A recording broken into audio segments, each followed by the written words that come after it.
Good morning, everybody. You're watching Live Now from Fox on this Monday, January 3rd, the first full week of 2022. And we are starting off with a little weather alert this morning. This shot actually coming in live from our Fox 5 DC team as they have a team driving around the area with a big snowstorm expected to reach the area throughout the morning. This developing storm system expected to bring several inches of snow to most of the mid-Atlantic, including Washington, D.C.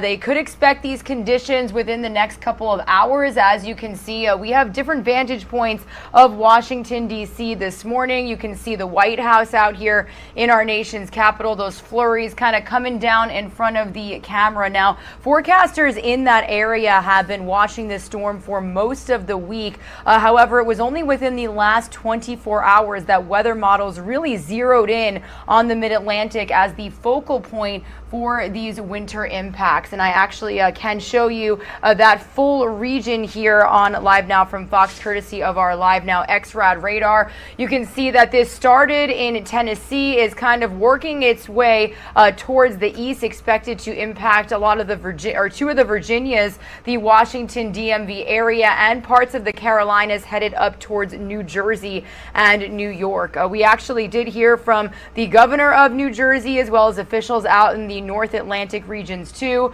So we'll be keeping in touch with our owned and operated stations across the Mid-Atlantic, across those areas, and bring you some live reports throughout the morning.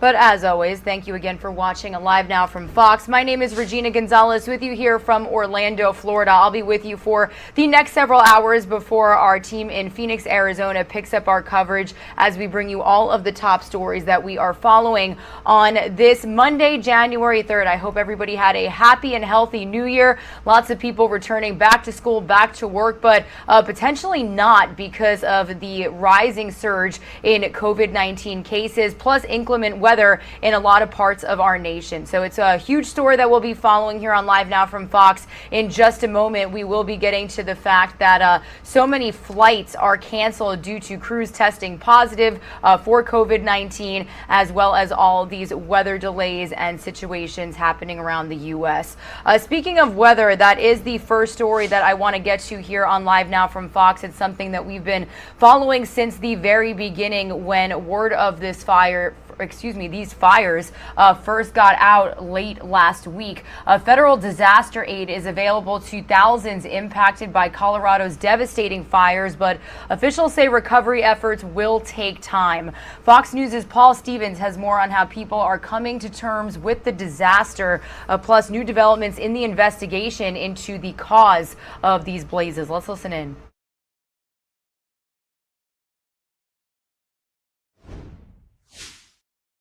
Just a few days ago, you were celebrating Christmas at home and hanging your stockings, and now home and hearth have been destroyed. Crippling loss across Boulder County, Colorado, as residents continue facing the aftermath of the Marshall Fire, the most destructive in state history, destroying close to 1,000 homes, damaging more than 100 additional structures, and charring more than 6,000 acres as of Thursday. My wife and I are safe and uninjured.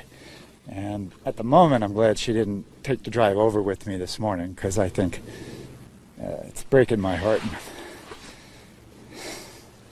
I'm sure it would break hers too. But a massive snowstorm over the weekend is adding insult to injury, burying the charred remains of people's property while complicating search efforts for two people still reported missing as of Sunday. We're actively working the scenes with dogs. The scenes are still hot. They're still, deep in debris. Meanwhile, law enforcement are investigating the probable cause of the fire. Officials originally believed downed power lines resulted in the blaze, but an area power company reported no compromised lines in the area where the fire sparked. There was a viral video posted of a shed on fire. We don't know that shed or anything around it was the actual started the fire or whether it was secondary. Dry conditions helped set the stage for this catastrophe, with climate officials declaring sections of Boulder County as experiencing severe and extreme drought leading up to the fire. Paul Stevens, Fox News. The bird feeder survived.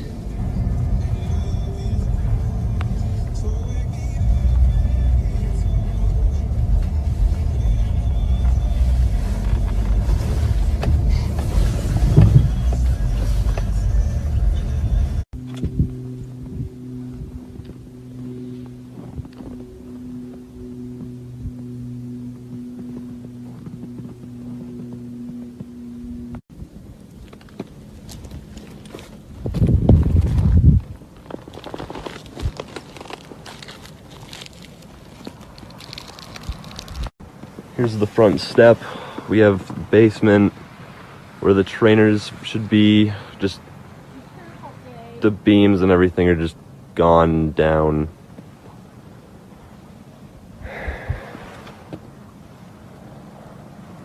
Everything's just collapsed.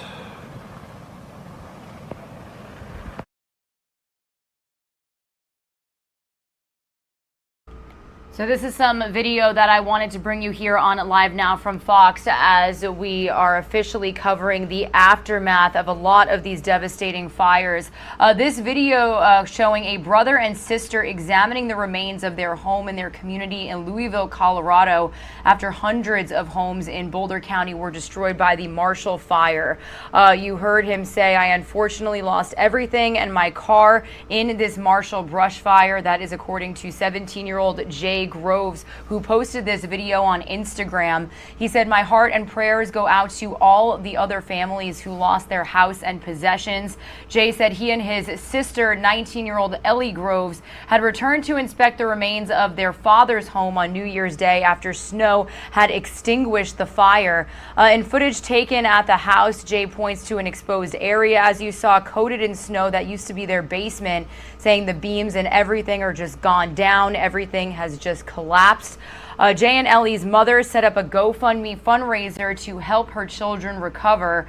They said that Jay suffered far greater damages, that's according to his mother, who described how a Mazda, for which Jay had saved for years to buy when he turned 16, and which he called Marco, had been totally destroyed by the blaze. So as you can see, this is impacting so many families as we begin the new year, and we will continue to follow how you can help all of these people that have been impacted by these devastating fires.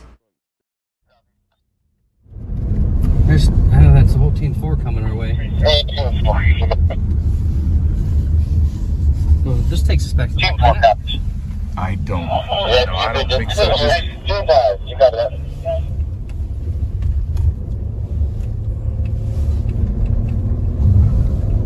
Holy cow.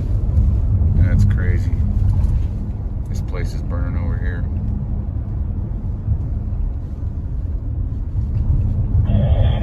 And 2-5, you got there, you say you. Is that what 4 is going to be? 8-4. They're going the wrong way. Meanwhile, a Tesla service center, as you can see in downtown Superior, Colorado, was one of several buildings that caught significant damage after these destructive fires. This footage released by Broomfield Police shows thick smoke clouds and flames along the highway. And in an earlier post, officers had described the smoke as so thick that first responders were having trouble with visibility. Each and every day, FEMA personnel, the governor of Colorado, as well as local and state first responders have been providing updates on the status of rescue and recovery efforts in these fires as we continue to follow the aftermath that has been done due to them. So we will bring you that full update here a little later on Live Now from Fox.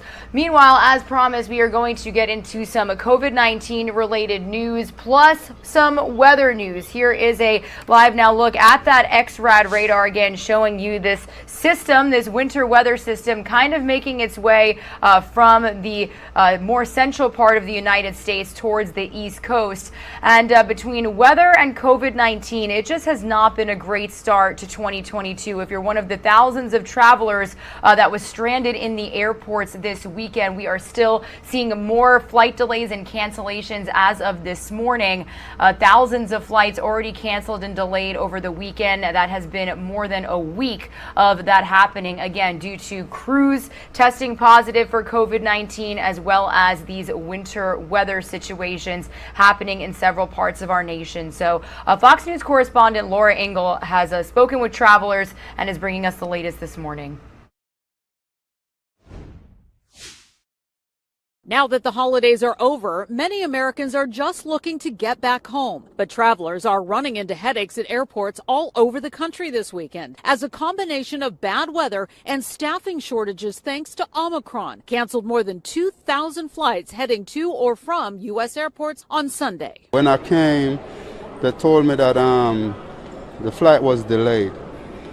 They didn't tell me that the flight was canceled until about 5 hours later. United Airlines even reportedly offering pilots triple pay in an effort to get flights back on schedule. Overall, cabin crew and support staff have been reluctant to work overtime over the holidays out of stress over exposure to COVID-19, as well as an uptick in unruly passengers. Coming into the airport, there's just I think a lot of shortage of staff, so we stood in line for quite a bit. Airlines are doing what they can to reschedule passengers, but with so many trying to rebook flights, there's not enough available space for everybody. After about an hour of sitting at the Delta counter, we were able to find alternative flight, which has a connecting flight, of course, so it'll take 6 hours to get home instead of 3. Even for those who plan to drive instead of fly, many highways are also a mess. AAA estimating more than 100 million people hit the roads over the holiday season, a significant jump from last year.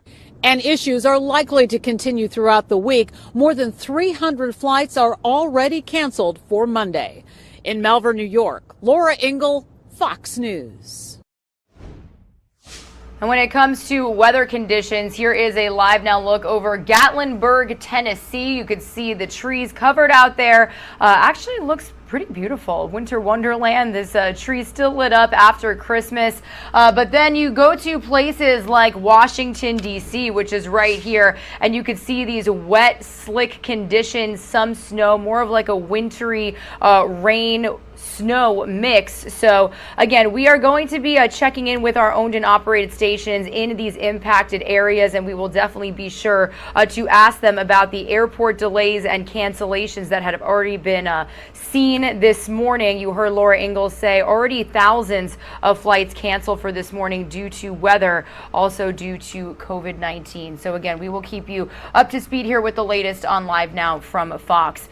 Meanwhile, more COVID-19 related top stories to bring you, and something that we could see as soon as today. The FDA will reportedly authorize booster shots for kids 12 to 15 years old. The agency is presumably planning on extending the eligibility for the COVID booster shot today due to the increasing spread of the Omicron variant. According to research presented by the White House, those who receive the booster shot are given a higher degree of protection against the Omicron strain of the virus. 70% of people across the U.S. aged 12 and older are fully vaccinated. So if we do get that update from the CDC, from the FDA, we will be sure to bring it to you here on Live Now from Fox. Usually when the FDA makes a major decision like this also, we sometimes do hear from the White House COVID-19 response team. So again, any live updates, we'll be sure to bring them to you raw and unfiltered here on Live Now from Fox. Meanwhile, as we also talk about children, it is again the first full week of 2022, and many parents are planning on sending their children back to the classrooms today after winter break. Well, Fox News correspondent Charles Watson explains what schools are doing to make sure kids won't be spending their spring semester behind a laptop due to the spread of the Omicron variant. Let's take a listen here on Live Now from Fox. The acceleration of cases that we've seen is really unprecedented, gone well beyond anything we've seen before. The highly contagious Omicron variant has fueled a rapid spread of new COVID cases across the U.S. So far, much of this has happened while Americans are at home for the holidays. But starting Monday, schools around the country will welcome back students and staff while being tasked with keeping them safe.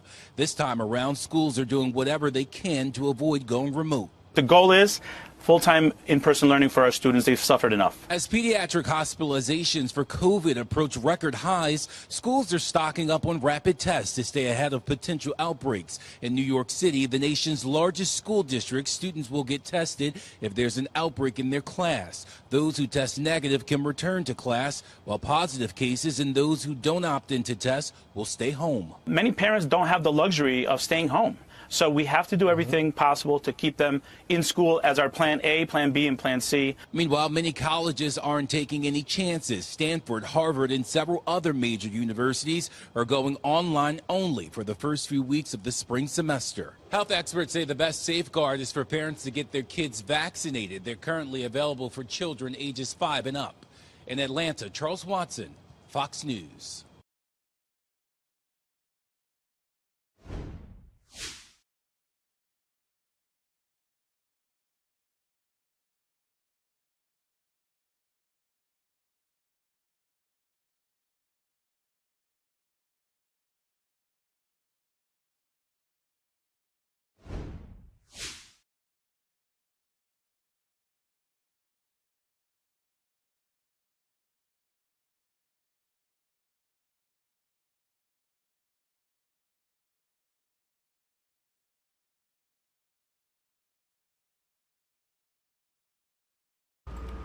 Meanwhile, you are taking a live now look over Miami, Florida. It's actually one of the most expensive places that you could have paid to stay in to celebrate the new year over the weekend. Meanwhile, we saw tons of celebrations happen across the nation. That ball drop in Times Square was a scaled back event after crowds were banned altogether last year. But the return of revelers meant added safety measures. So I do want to bring you the latest from Fox News correspondent Laura Ingle, who has more from New York City and across the nation as we saw people ring in 2022.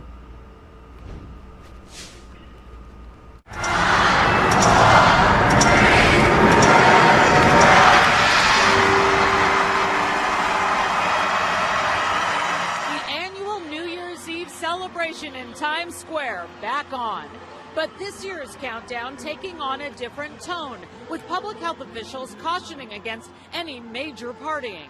This as COVID infections continue to surge from the Omicron variant. New York City seeing its highest number of COVID cases recorded on Thursday, with 44,000 in just one day.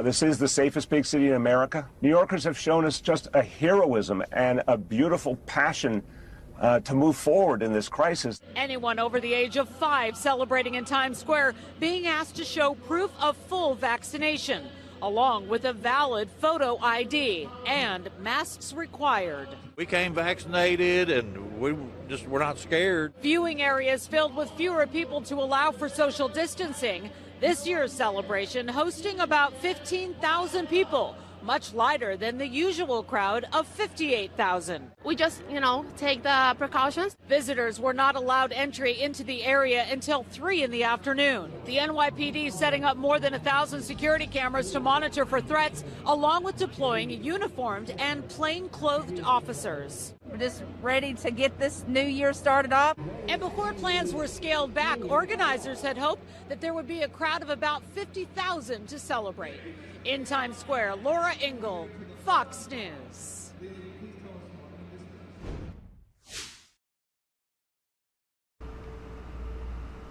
And going from New York City out to a live now look we have right down the road from our studio here in Orlando, Florida. This is Port Canaveral.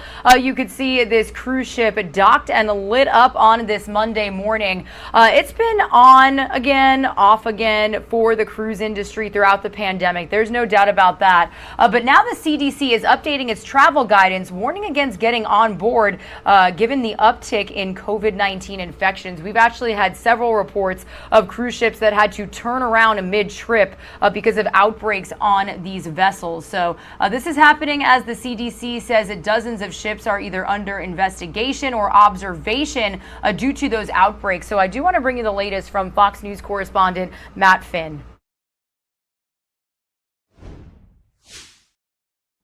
A warning to travelers from the CDC: avoid all cruise ship travel, even those fully vaccinated.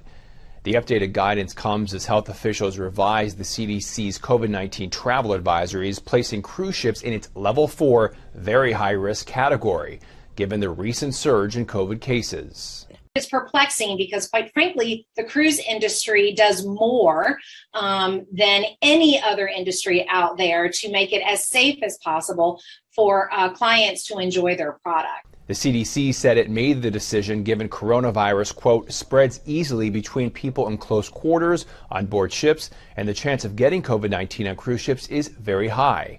Yet some say cruise ships are safer than other group settings. I've even gotten phone calls mid-cruise saying, can we stay an extra week? We feel safer here than we feel at a grocery store locally. You know what I mean? Or in our hometown. But for some travelers, it makes sense. Ashley Peterson's 8-day cruise from Miami canceled its stops earlier this month due to reported cases of COVID on board. It was a bit of a nightmare. I would say it was very frustrating, and I definitely did feel like I was sailing on a petri dish. But the same warning doesn't hold for the airline industry. Right now, we feel that the masking requirement and the degree of filtration on a plane is sufficient to keep people safe. The CDC says if you do choose to cruise, get a vaccine booster and wear a mask in shared spaces while on board. In Los Angeles, Matt Finn, Fox News.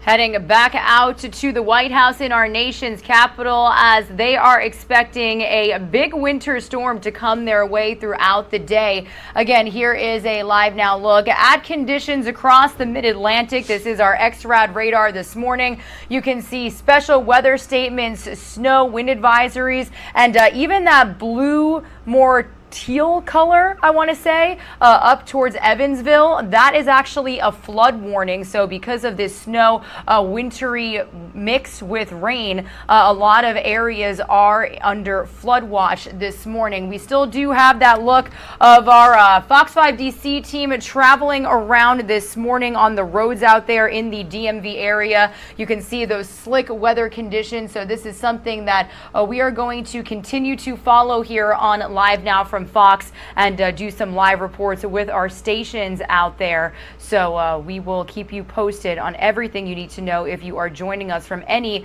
of these impacted regions. When you return, we are going to stay in Washington, D.C., but for some political news that we want to bring you this morning, that is included how President Biden is headed back to work after the holiday this Monday, and he is facing a lot of challenges when it comes to COVID-19 as well as international relations with the Ukraine and Russia. We're also going to bring you the latest on how a Congresswoman's Twitter account was personally deleted due to, quote, COVID-19 misinformation, and a look at what towards Congress has in store for them as we are officially underway in 2022. So some political headlines coming up after this quick 2-minute commercial break.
You are streaming live now from Fox, everybody. Some winter weather expected to hit the DMV region, already making its way there. They are seeing some snow, as you can see, some sleet conditions, and we are going to keep you posted on everything weather related when it comes to the Mid-Atlantic. Basically seeing the first big snowstorm of 2022 here on Live Now from Fox. Meanwhile, as promised, we are going to stay in Washington, D.C., but to bring you some of the latest political headlines that we are following this Monday morning as we have officially rung in the new year, this first week of 2022, bringing with it many of the same challenges that the White House has already been dealing with for weeks now. This includes tracking down COVID-19 testing kits, to courts actually blocking the federal vaccine mandate, then all the way out to international relations when it comes to Russia massing troops on its border with Ukraine. So President Biden is definitely going to have his hands full. And Fox News senior national correspondent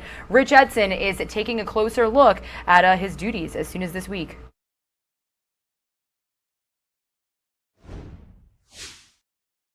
President Biden spends his last full day in Delaware this holiday season. He's scheduled to return to Washington tomorrow. And when he does, he faces significant COVID challenges as Americans return to work and school. Some waited in line for hours over the holidays to get COVID tests. The administration's trying to buy 500 million tests to send out free, though it's unclear when this month that program begins. The administration also faces criticism over evolving COVID guidance from medical experts as this virus continues changing. I do think there is some confusion out there because you've got one set of rules for healthcare workers, you've got another one for those in the school systems, and now you've got one for the general public. I would like to see some harmonization of those because there's just a lot of information out there. We need to simplify it more for the public. The president also faces a series of COVID-related court challenges. The Supreme Court Friday will hear cases involving the administration's mandates for employees at larger companies or many healthcare workers to be vaccinated or tested. A federal judge also just blocked a federal vaccine mandate for those involved in the Head Start program in 24 states. Some school districts are returning to remote learning as others implement testing requirements. We need to do everything in our power, which includes getting access to those tests. Let me remind you, the American Rescue Plan, when it came out in March, had funding for testing. Overseas, Russia has massed tens of thousands of troops along its border with Ukraine. The president says he's warned Russian President Vladimir Putin the West would enact unprecedented sanctions against Russia if it invades Ukraine again. Russian state media says Putin warned President Biden that if the West enacts those sanctions, he would move to break diplomatic relations. In Wilmington, Delaware, Rich Edson, Fox News.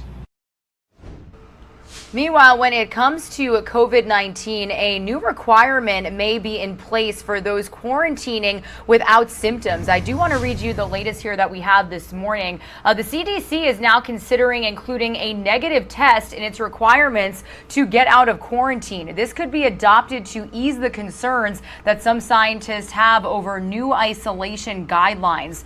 Reducing the time of quarantine from 10 days to 5, that news broke just last week. Nationwide, the average number of cases has definitely jumped to around 400,000 per day, thanks to the spread of the Omicron variant. So again, we are keeping tabs on, I should say, of a lot of COVID-19 related news here, and be sure to stick with our Live Now from Fox team on any developments when it comes to that. Heading back out to the White House now as we keep an eye on President Biden and his administration's agenda.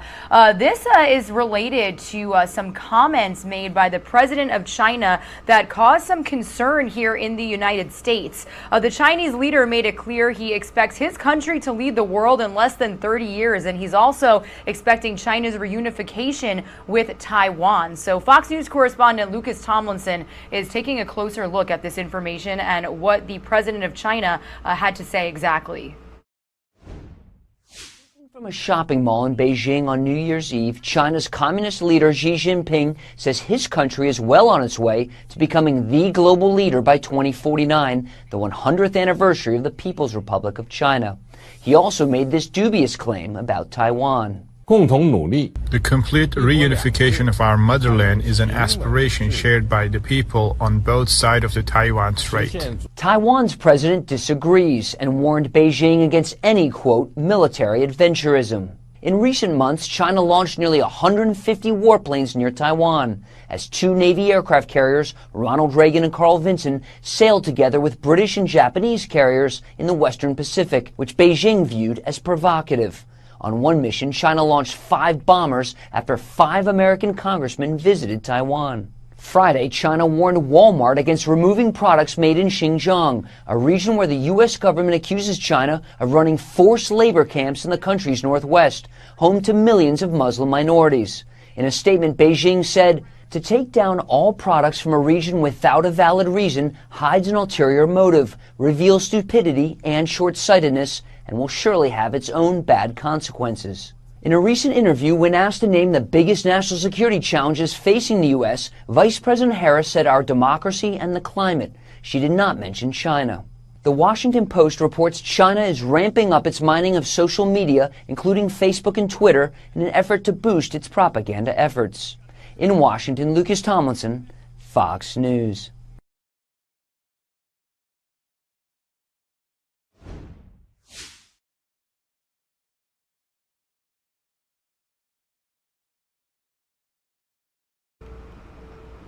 Meanwhile, some news out of Washington, D.C. that broke just overnight. Representative Marjorie Taylor Greene had her personal verified Twitter account permanently banned for spreading COVID-19 misinformation. That was an announcement made by the social media company just last night.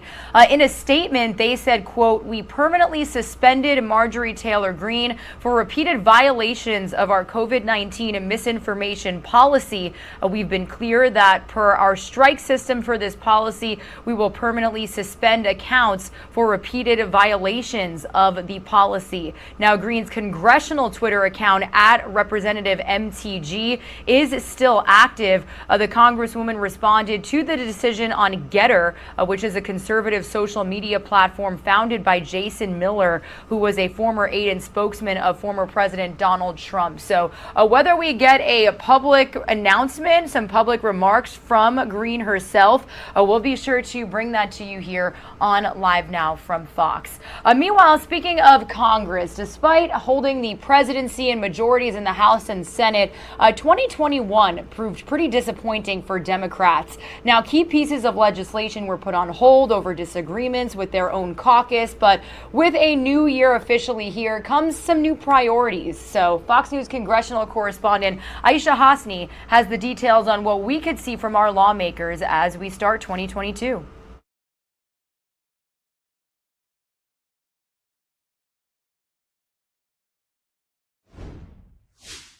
With razor-thin majorities in the House and Senate this year and a whole lot of infighting, I have no idea. I can't commit to passing something that I don't even know what it is yet. We need a little bit more than an IOU. Congressional Democrats are wrapping up 2021 with just a handful of big legislative wins, including a $1.9 trillion American Rescue Plan they passed alone, and the bipartisan infrastructure bill, along with a national defense funding bill, they got done with the help of Republicans. The list of fails, however, much longer and filled with top priorities from President Biden's agenda, like his massive tax and social spending plan, Build Back Better, which one of their own, Senator Joe Manchin, blew up right before Christmas. This is a no.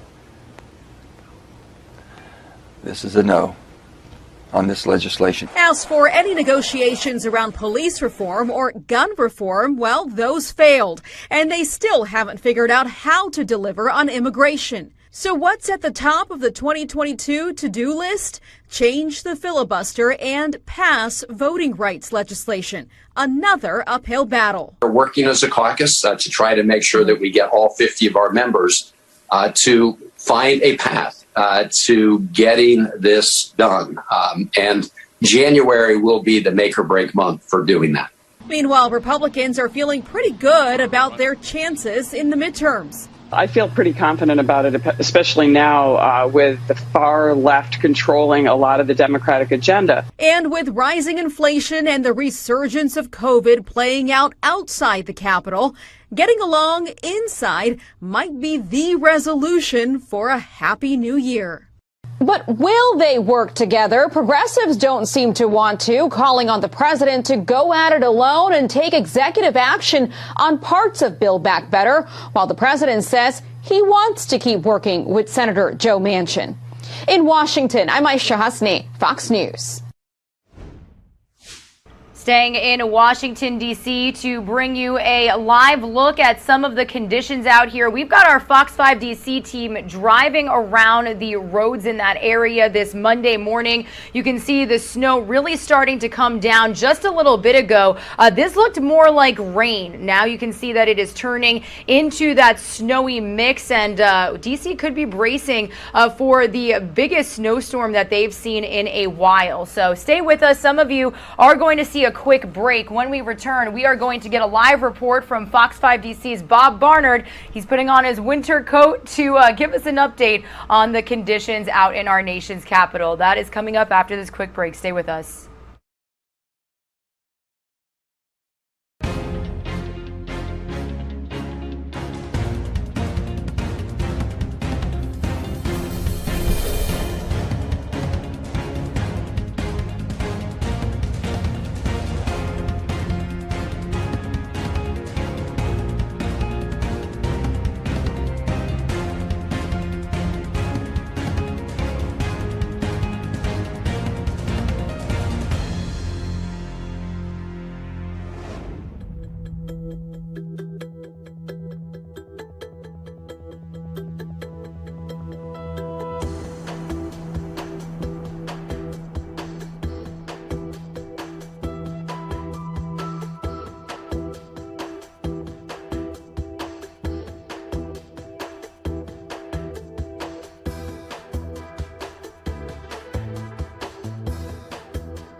You are streaming live now from Fox on this Monday morning. It is the first full week of 2022. And what better way to start off the first full week of 2022 with the first big snowstorm of the year. You are currently taking a live now look over Washington, D.C.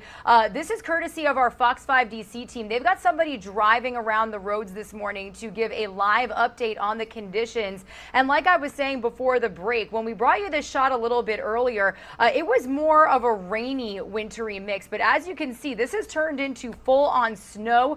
The hood of this car, pretty white. Look at all these streets. So I do want to stay in Washington, D.C. with our Fox 5 D.C. team as Fox 5 DC's Bob Barnard is here to give us a live update on conditions. Bob, good morning to you. Happy New Year. Tell us what's going on out there. Hey, Regina, good morning and Happy New Year to you from Barracks Row here in the heart of our nation's capital. This is basically the Capitol Hill area. And I know that driving shot, it maybe looked more dramatic.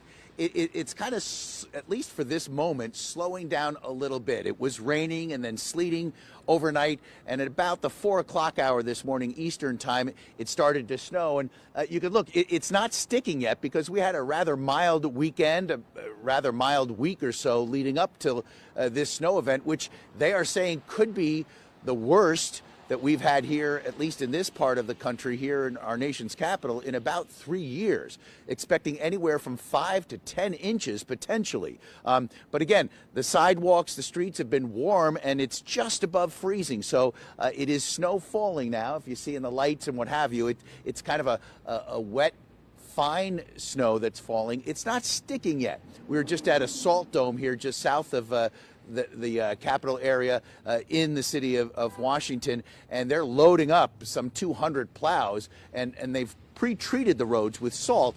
They haven't had to lower the plows yet because while it is expected to accumulate over the coming several hours, it really hasn't happened yet, but we're bracing for it, Regina. Yeah, Bob, and I understand that a lot of schools, businesses in the areas are already taking precaution. For our viewers who are watching our show to get an update on this area that you're in, what do we know about, these closings as of this morning? Well, currently the federal government is closed today. The D.C. government is closed for all non-essential or non-emergency workers. They're calling it their telework protocol is what they're operating under today. The D.C. public schools are closed.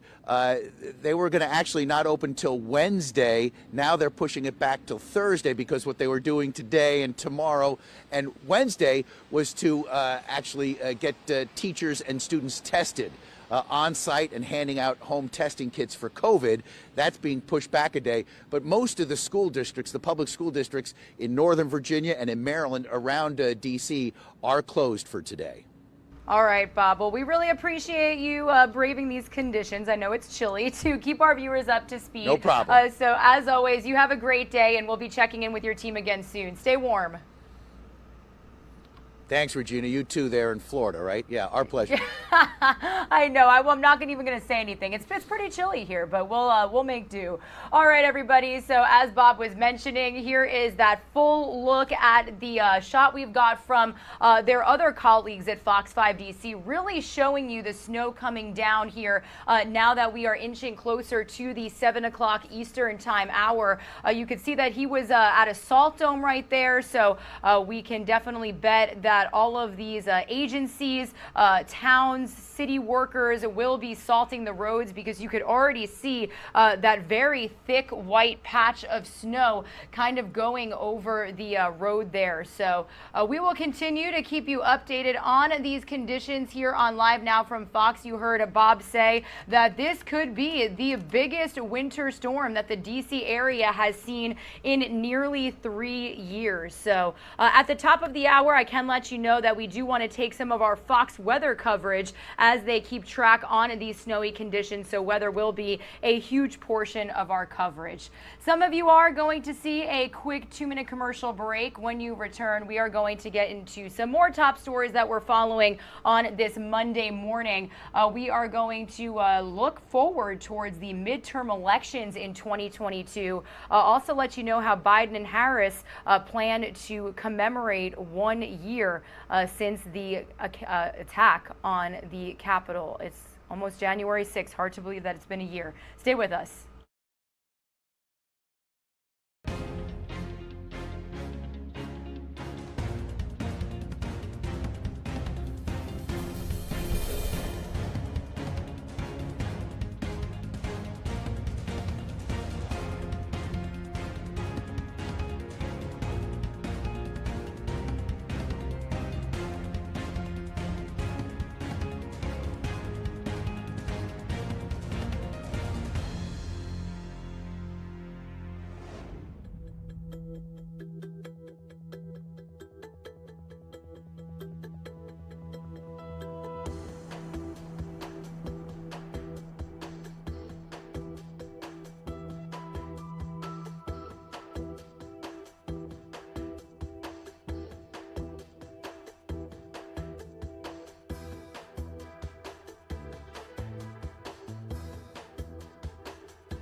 You are streaming live now from Fox, everybody. Thank you so much for joining us on this Monday, January 3rd. I've been saying all morning long, the first full week of 2022. So now it's back to business for many, despite those weather delays and a lot of people debating whether or not to go back to the office or work from home due to the spike in COVID-19 cases. Regardless, though, I do want to look forward here as we focus our attention towards the upcoming midterm elections.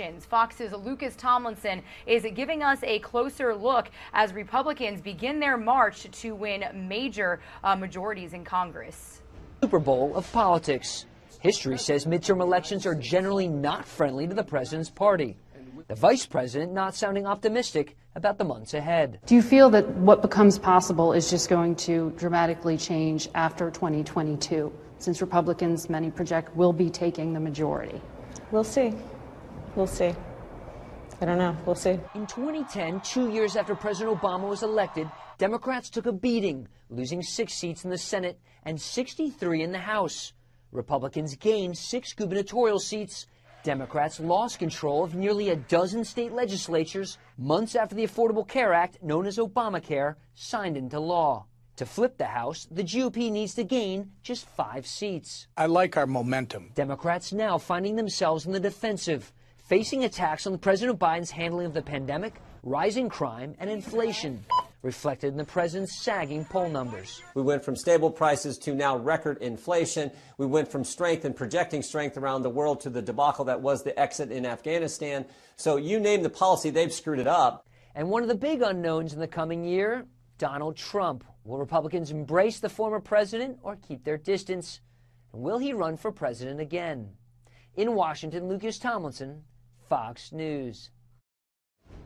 Travel to Colorado?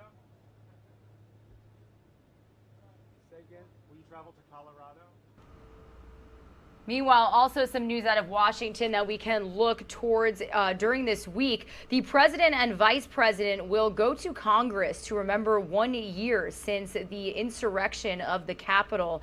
President Biden and Vice President Harris will deliver remarks this Thursday, January 6th, as part of a slate of events commemorating the riots. In addition to the speeches, House Speaker Nancy Pelosi has planned a moment of silence on the House floor and a prayer vigil on the Capitol steps. Since the attack on the Capitol, more than 700 people have been charged by the Justice Department in connection with those events. The House committee is investigating the insurrection, and it is expected to publish its initial findings by this summer. So you can bet that we will be streaming for you all of these events on Thursday, January 6th, 1 year since we broke to you and brought you full coverage of this live insurrection here on Live Now from Fox. Meanwhile, we are going to go from our nation's capital out to a live now look we have of Chicago, Illinois. It is almost the top of the 6 o'clock hour there, Central Time. That's because we want to focus our attention to crime that we saw in 2021. Now, law enforcement officials in the nation's major Democratic cities have their work cut out for them as they map out plans to deal with a surge of violent crime. Many cities saw crime spikes, something authorities want to reverse in the new year. Fox News correspondent Lucas Tomlinson has more from Washington, D.C. on what we saw across the nation. For many cities across the nation, last year will be remembered as a violent one. In 2021, Chicago saw more murder than any time in the past quarter century. 16 cities across America, stretching from Portland, Oregon to Jackson, Mississippi to Philadelphia, all experiencing a record-breaking number of homicides. In one of his first interviews since taking office, New York's new mayor outlined his plan to fight crime. We're going to go after gangs. We're going to take down some of the large gangs in our city. We're going to reinstitute a plainclothes anti-gun unit and zero in on those guns. The city of Houston ended the year with a homicide rate 17% higher than the previous year. This despite Houston in 2020 voting to increase police funding. Murder here in the nation's capital and suburban Maryland soared last year to levels not seen in more than a decade, reflecting the growing violent trends nationwide. Homicides in Washington, D.C. rose for a fourth consecutive year, surpassing 200 for the first time in nearly 2 decades. In Maryland's Prince George's County outside D.C., there were more killings than any time in 14 years. Here's Chicago's top cop on the threat his own officers face every day on the streets. 76 police officers have been shot or shot, standing in the line of fire since the beginning of the year, protecting the people of Chicago. Some critics blame defunding the police as a reason for the spike in murder and other violent crimes. Others cite the pandemic, blaming lockdowns for people not working or kids not in school. In Washington, Lucas Tomlinson, Fox News.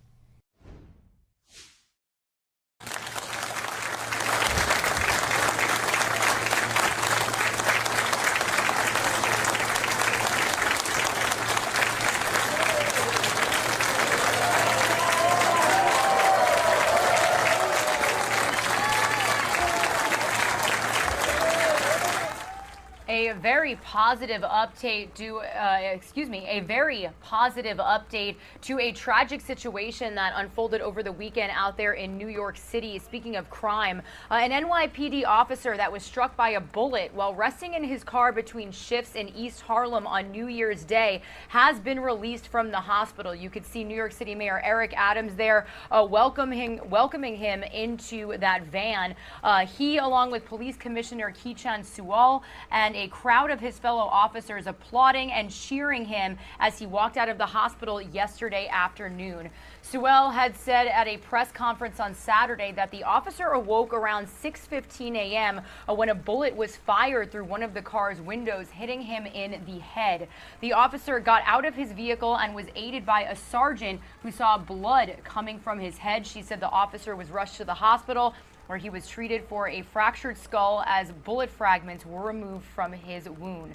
The officer is expected to make a full recovery, thankfully. So a very positive update again to a very tragic story that we broke to you over the weekend here on Live Now from Fox.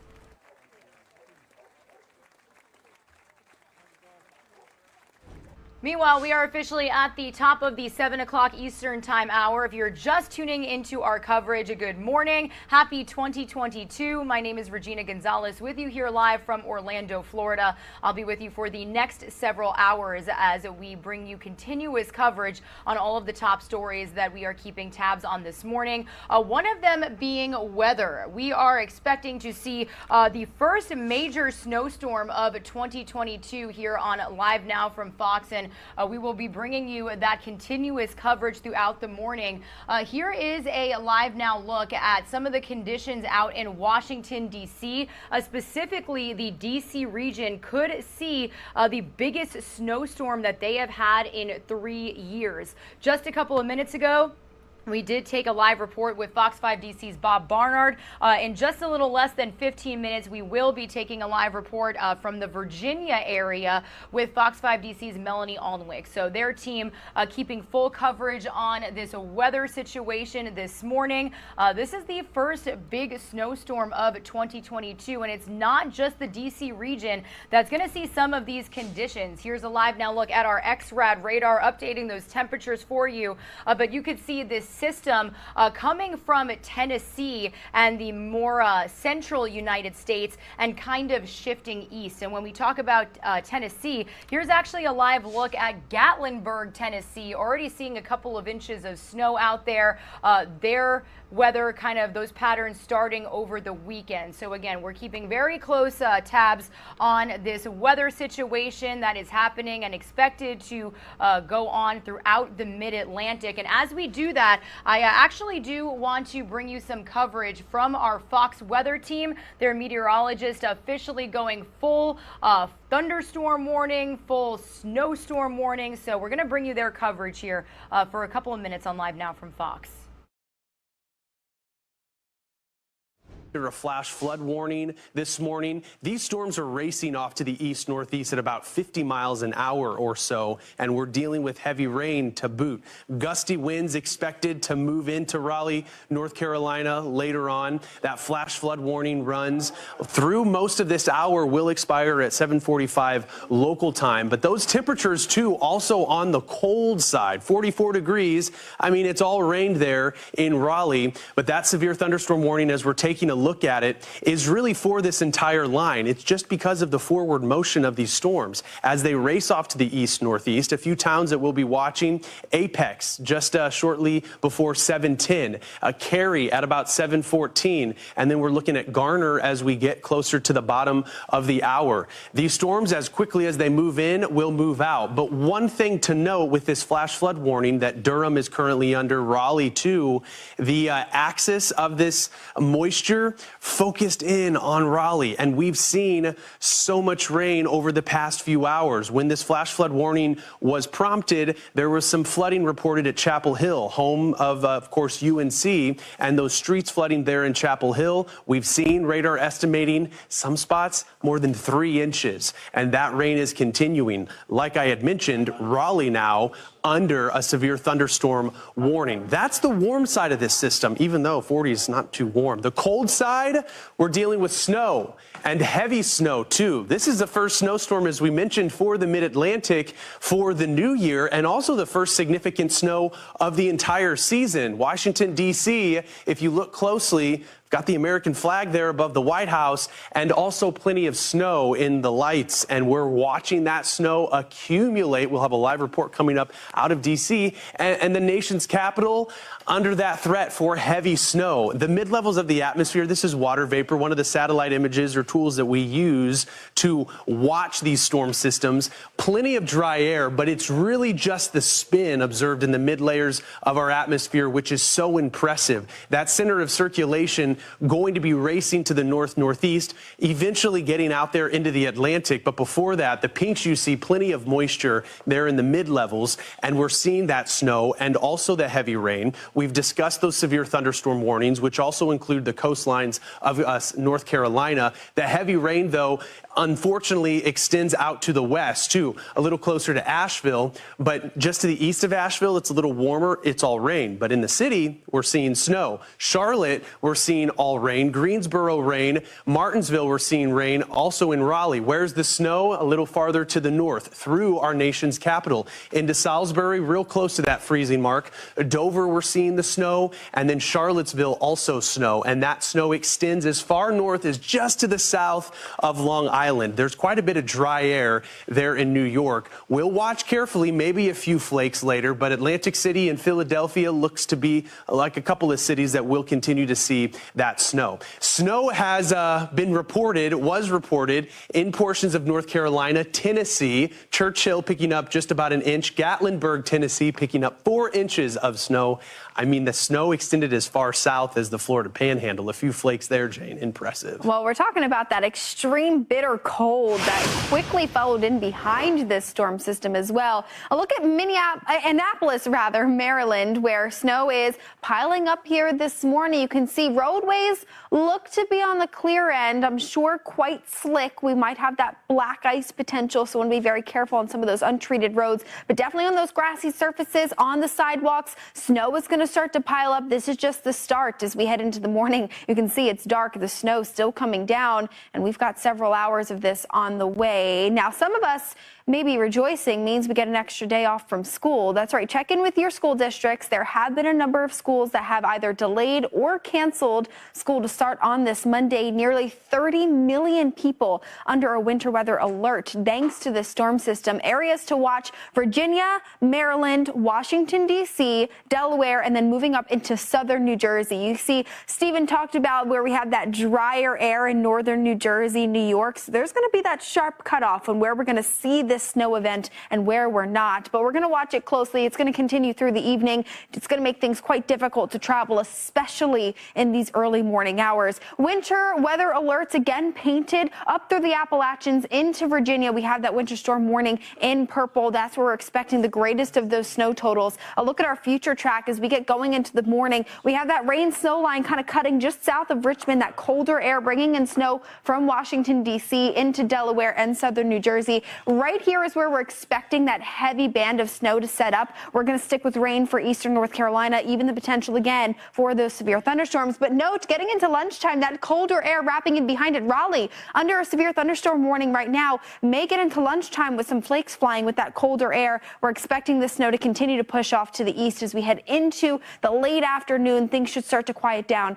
as we head into the evening. So it is going to be something that we're watching all day long, Stephen. You know Virginia pretty well, Jane. Have you heard of Massanutten, Virginia before? I have not, but I haven't either. I do know Virginia, though. Yeah, well, Massanutten, bracing. there's a ski resort there, and you can't really see that much this morning because that snow is falling, and it's falling rather heavily, too, this morning. And that's the sight that we're seeing across a good chunk of the mid-Atlantic, and the heavy snow for portions of the mid-Atlantic extending into the Northeast will continue through the day into the afternoon. So let's time that out as we're seeing the folks there zoom in and look at the flakes. You can see just those flakes flying. Really a pretty sight. I mean, if you like the snow, unfortunately, it doesn't make the commute easy. And I know a lot of folks just wanting to get home and now to deal with the snow is probably quite frustrating in the mid-Atlantic. Richmond, Virginia, which is close to Massanutten there, will see temperatures hanging out in the low 30s. By about 2 o'clock or so, should see that snow begin to taper off. The clearing will be pretty quick. Shortly after the sun sets, we should see those clear skies. Winds will be on the stronger side. Here's future track indicating where the snow, maybe pockets of heavier snow through D.C. into Morningside, upper Marlboro there through about 9, 10 o'clock. And then eventually by about 1, that's when we should begin to see the heaviest of snow shift off a little closer to the Chesapeake. And then eventually those skies will be on the clear side. Philadelphia, a final check at one of these cities, 30 degrees as that snow begins to taper off right around 2 o'clock. So prepare for it, Jane. The next couple of hours, we'll continue to see that snow. Definitely something we're going to be watching for very closely. And snow from the south to the mid-Atlantic. We're taking a look right now at Washington, D.C., where that snow is coming down and it's going to continue to pile up. This is where we have our Fox Weather's Katie Byrne, who's joining us this morning outside Union Station. Now, Washington, D.C., I visited several times. It is typically a walkable city, but definitely not going to be something we're going to want to do today. Katie, it's starting to pile up. How's it feel out there? What do those flakes look like? Hi, Jane. Well, we're going on hour 2 of nonstop snow here in the D.C. area. And actually, you mentioned walking. I just spoke with a commuter this morning who was telling me a little bit about her day so far. She walks about a mile to get here to Union Station, which is a big transportation hub in the city. And then she hops on a shuttle. And that's how she gets to the Children's Hospital where she works. But she said that she noticed that it was pretty eerie this morning with not a lot of people out, probably a lot of people with the day off, including her husband, who got to stay home with a snow day. She did note that she's from Michigan, so she is happy about the snow. So that was one thing she told me. But listen, the D.C. mayor did declare a snow emergency around midnight last night, so we do know that several local school districts are closed for the day, government buildings closed for the day, so a lot of people getting a little added vacation day to their holiday vacation today, and that's definitely encouraged because, you know, as the day progresses, we're expecting conditions to worsen in those roads. Traffic could become an issue, and obviously we see the snow coming down now. You can see the roads are still quite wet, and the temperatures have dropped quite a bit. We know that they've gone from the 60s yesterday, so crazy to think about that, to now the high 30s today. So there's the potential for icy, slippery roads. Not a lot of accumulation yet, even though the snow has been coming down consistently. But we know that salt spreaders have been out treating the roads since last night here in the D.C. area. And we're going to keep you posted on what we see as the day goes on. We're expecting the snow to keep coming down through early this afternoon. Jane? That's right, Katie. We're going to continue to check in with you, get a look at what's happening there. Thanks for joining us. All right, let's go from snow to severe. We have a Fox Weather alert for you in North Carolina. The Tar Heel State bracing for possible severe storms this morning, specifically East North Carolina. This is a look at New Bern, North Carolina, and you can see a little bit of sun trying to break through out there this morning. I know, hard to think about that, but that's an area of instability that we're going to be watching. Remember, we get that warmer temperature out ahead of this storm system, and we get those line of thunderstorms moving in, and that's when things get quite tricky over the next couple of hours. We're talking a threat at least through the early afternoon. So New Bern waking up this morning. All right, everybody. Regina Gonzalez joining you here on Live Now from Fox. For the last couple of minutes, we've actually been listening in to our Fox weather coverage as they have meteorologists going full on, bringing you updates when it comes to the severe weather conditions that we are expected to see across the mid-Atlantic. We're talking snow and a lot of rain that could lead to some potential flooding threats in the Carolinas, more specifically. To bring you that full shot that you see towards the right-hand lower side of your screen.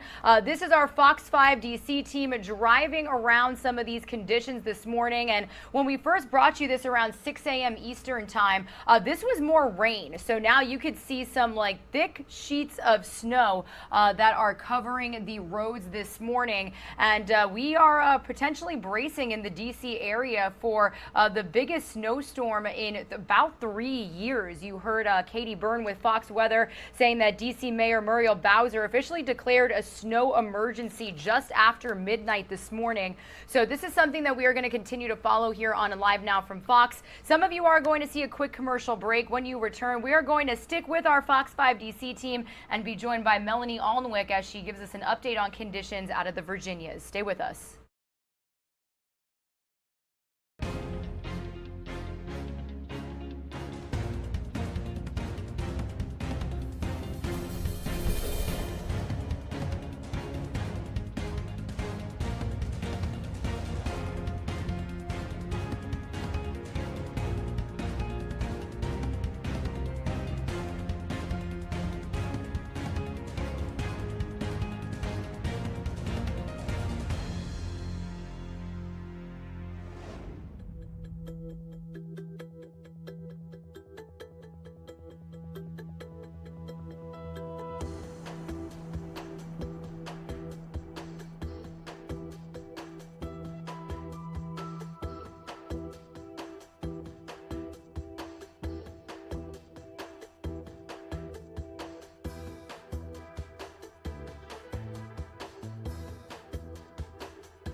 You are streaming live now from Fox on this Monday, January 3rd. What better way to kick off the new year than with the first big snowstorm of 2022 making its way across the mid-Atlantic. These conditions starting in Tennessee, and then you've got that system kind of pushing east towards the Carolinas and much of the North Atlantic region, also the DMV area. Here's actually a quick look at our X-Rad radar on this Monday morning.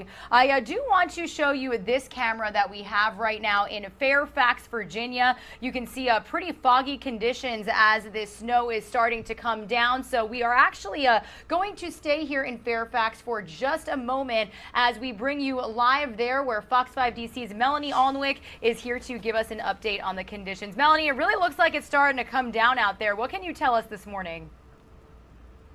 Yeah, we've definitely seen the conditions change over the last few hours. When it first changed over to snow, it was about 3:45 a.m., but it was very wet, heavy snow. And as that drier, colder air has made its way in, the flakes have gotten smaller, but they definitely, as the temperatures have come down, has started to stick. So we've seen a little buildup on the sidewalks first, the untreated surfaces, and actually the driveways as well. And now we're actually starting to see a little bit building up on some of the roads here in Fairfax City as well.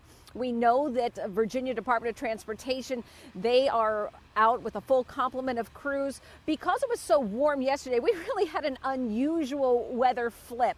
Yesterday, it was pretty much in the 60s and just kind of humid out. It felt more like Central Florida weather.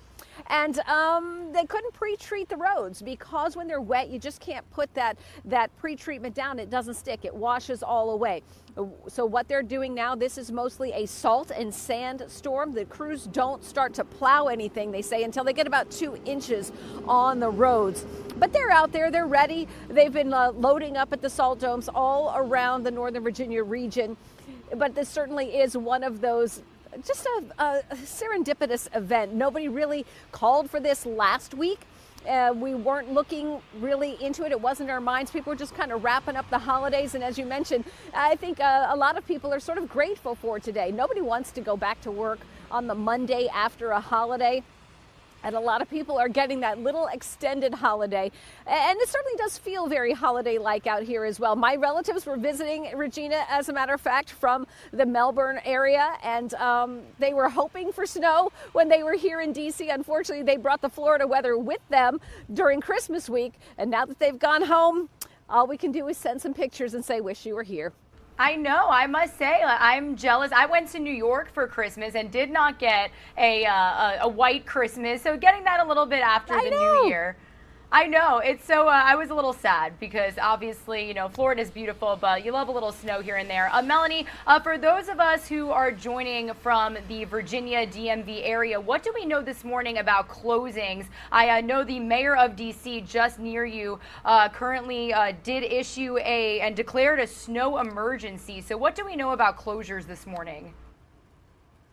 Right. So in Fairfax County, and I would say most localities here in Northern Virginia that we've checked in on so far, everyone is closing their county government, their city government offices, telework for the day, if that is something that people are able to do. Schools are also closed, and many are grateful for that as well, not only because of the snow, but also just to get that little extra day since we are dealing with a wave of COVID infections here too. So a lot of people saying, okay, let's just take that extra day. Let's just take a little breather here. And we just know that is a good thing. It keeps people off the roads. It keeps crews on the roads and not having to mix up with so much traffic. We know George Mason University, just not far from where we're standing here, less than a mile from where I am. They've also closed for the day as well. So it's just good advice for everyone to just stay home and just let us out here enjoying it. We'll tell you how it's going. And then as things kind of calm down, you can venture out, enjoy it, and not have to worry about risking any danger in it. Yeah, definitely jealous of a little snow day out there, but obviously not for you guys. So thank you so much for standing out there and giving our viewers an update on conditions. We really appreciate you and your team, and we'll be touching base with you soon. Stay warm. All right, Regina, thanks so much. All right, everybody, and just like we've been showing you this shot before, our Fox 5 DC team, Melanie's colleagues, also driving around some of the conditions out in Washington, D.C. So she was joining us from Virginia. They also do have a reporter in Maryland. So as you can see, this winter weather impacting much of the DMV area, and we do thank our Fox 5 DC team for keeping us updated on the conditions, and we will continue to do just that here with the courtesy of our Fox weather reporters and our owned and operated stations across the Northeast as well, because they are not the only ones seeing this winter weather. I'm going to show you our XRAD radar once again. You can see that they are expecting some snowy conditions up in the New Jersey area and some more rain when it comes to the south. So much of the Carolinas and parts of Georgia actually under a flood watch because it's not going to be as much snow as it will be more of that wet wintry mix, but mostly rain. So this is going to be a huge portion of our coverage. Big weather day, the first major snowstorm of 2022, definitely pushing across the mid-Atlantic. So again, we'll keep you updated on all these conditions here on Live Now from Fox. However, when we return, we are going to switch gears here and continue our coverage of such a loss in the entertainment industry. history. We are going to remember the life and legacy of actress and comedian Betty White, who officially, unfortunately, passed away on New Year's Eve. So some of that coverage coming up after this quick break.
You're streaming live now from Fox, everybody. We are shortly approaching the 7:30 a.m. mark here on the East Coast. Switching gears here from a little weather news that we're going to continue to monitor to some news that we have been following since it broke on New Year's Eve. Hollywood mourning the loss of the iconic Betty White, who passed away just weeks short of her 100th birthday, with so many remembering her incredible career, her humor, and of course, her kindness. Here's Fox's Ashley Dvorkin with a look back.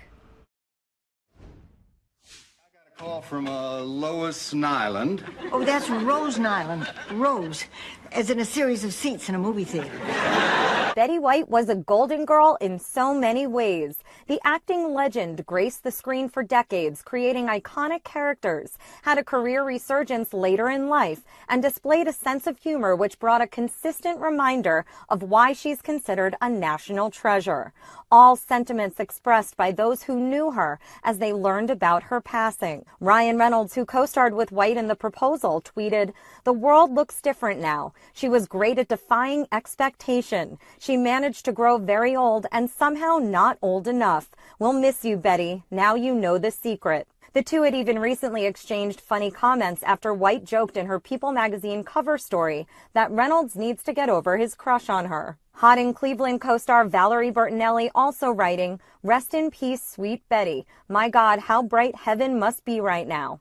Deborah Messing called her playful and daring and smart, adding, "A national treasure indeed. Fly with the angels." Viola Davis said, "Man, did I think you would live forever. You blew a huge hole in this world that will inspire generations." Henry Winkler expressed, "It is very hard to absorb you're not here anymore, but the memories of your delight are. Thank you for your humor, your warmth, and your activism." And Seth Meyers shared how White was the only SNL host he ever saw get a standing ovation at the after party, a party at which she ordered a vodka and a hot dog and stayed till the bitter end. Stories and memories pour in as Betty White's legacy, full of laughter and heart, continues to be remembered. In Hollywood, Ashley Dvorkin, Fox News. Such an icon, such a sweet woman, and I'm saying that and I didn't even ever meet her, but such a loss for the entertainment industry for sure. We do know that her 100th birthday special will still be airing on January 17th. Again, this unfortunate passing happening just weeks before she marked that centennial. So I do want to continue on with our coverage as we mourn and honor the life and legacy of Betty White. Our very own Andrew Kraft speaking with a writer and editor of an entertainment website, taking a look back at not only her career in television, but when it came to what she did for animals, her activism supporting women. So let's take a listen here on Live Now from Fox. This is our very own Andrew Kraft. Here on Live Now from Fox is Ted Johnson, reporter for Deadline.com. Ted, thanks so much for being with us on this New Year's Eve. Such a sad end of the year, but when you think back on Betty White's life, you can kind of trace the history and the arc of television. She started out when television was a really new medium for many Americans. I was struck by the fact today that she's been such a ubiquitous cultural presence in all of our lives that it sounds silly to say, but so many people just thought she would be around forever. Yeah, I really thought that she would make her 100th birthday, which was just a couple of weeks from now. She was on the cover of People magazine. And that makes it definitely bittersweet. But she had such a wonderful life with such a huge impact on everyone's lives. That's why people are treating her as a national treasure. We got remarks from President Biden today, House Speaker Nancy Pelosi. They commented on Betty White. Even the U.S. Army issued a statement on her passing. It really is an example of how she touched so many lives, primarily with her charisma and her charm. And that's something that really carried her through her entire career. Yeah, and of course, like you had mentioned, she was, just 3 weeks shy, I believe, of her 100th birthday. And there were a lot of 100th birthday celebrations that were going to take place if she reached her centennial. But now we know that she has passed away at the age of 99. Let's talk, though, about her career in television, starting in the late 30s, going up into the 2010s. That is a remarkable career in television, 3 hit sitcoms. Many TV actors never dream of that.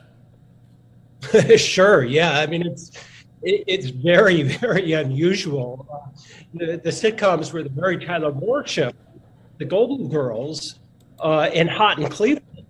The first 2 especially are rerun over and over again many, many years after they are off the air. So it is really hitting a pot of gold several times in her career, which is very, very unusual for any actor. But what really strikes me is that it overshadows Betty White's earlier career. Her first appearance on TV was in 1939 on an experimental TV broadcast. And then she got a job in 1949 on a daytime show in the Los Angeles market. It was called Hollywood on Television. And she eventually became the sole host of that show. She's believed to be the first female host of a television talk show. And she was thrown on the air for 5.5 hours, maybe 6 days a week, which required her to improvise. I can't even fathom, how anyone could do that. Some people give her credit with helping to invent the form of the daytime talk show. I think it's just remarkable that she was this pioneer in the early days of television, and it's something that sometimes gets a little bit obscured by her talent playing Sue Ann Nivens and then Rose Allen. But I think it's something that we should remember, that she's probably the last surviving pioneer of television. Yeah, and of course, Ted, I was struck by the fact that I think she is one of the last remaining characters of the Mary Tyler Moore Show. Of course, we lost Ed Asner earlier this year, and she was the last Golden Girl still alive. And I was watching an interview with her today, and she said she was the oldest Golden Girl, yet all of her castmates, previously passed on before her, living a very, very long life at the age of 99. But we can't forget the fact, that she was a female in the TV industry in the early days of that medium. And she really was a groundbreaking trailblazer for women in television. I read something that she was the first woman to have been a producer of a major television sitcom with producing credit. So she really opened the doors that way as well.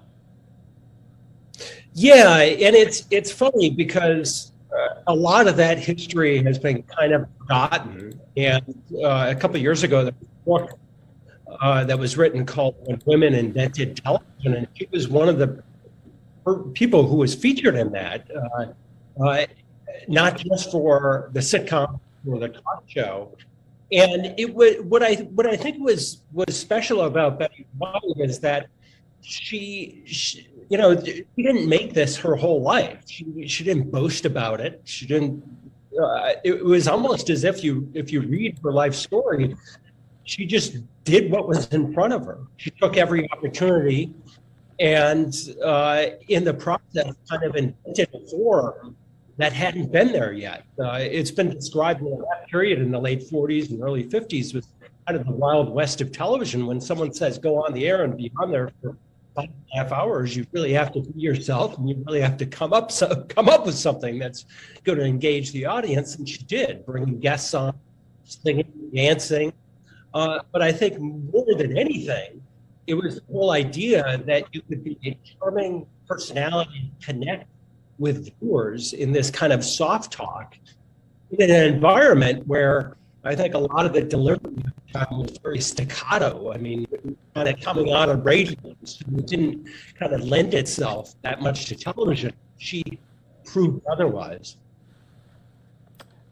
And Ted, I was struck by the fact as well, you were mentioning that she kind of was a trailblazer in the format of television, but also she was a fixture on talk shows throughout her entire career. And that's how Americans also got to know her. If they were not watching her on the Mary Tyler Moore Show or the Golden Girls, they could always really depend that she would be, in late night television, on daytime television. And also, she lost the love of her life at a very young age, dying of cancer, her husband. And then, she had no children of her own. And so she devoted her golden years as well to work, essentially. We saw her in commercials. We saw her in new, TV shows. She was a prolific author as well. And, I was kind of struck. I've been hearing a lot that Betty White really had no haters, and that's hard to do in 2021. She was really the most beloved figure, but still a lot of people knew this day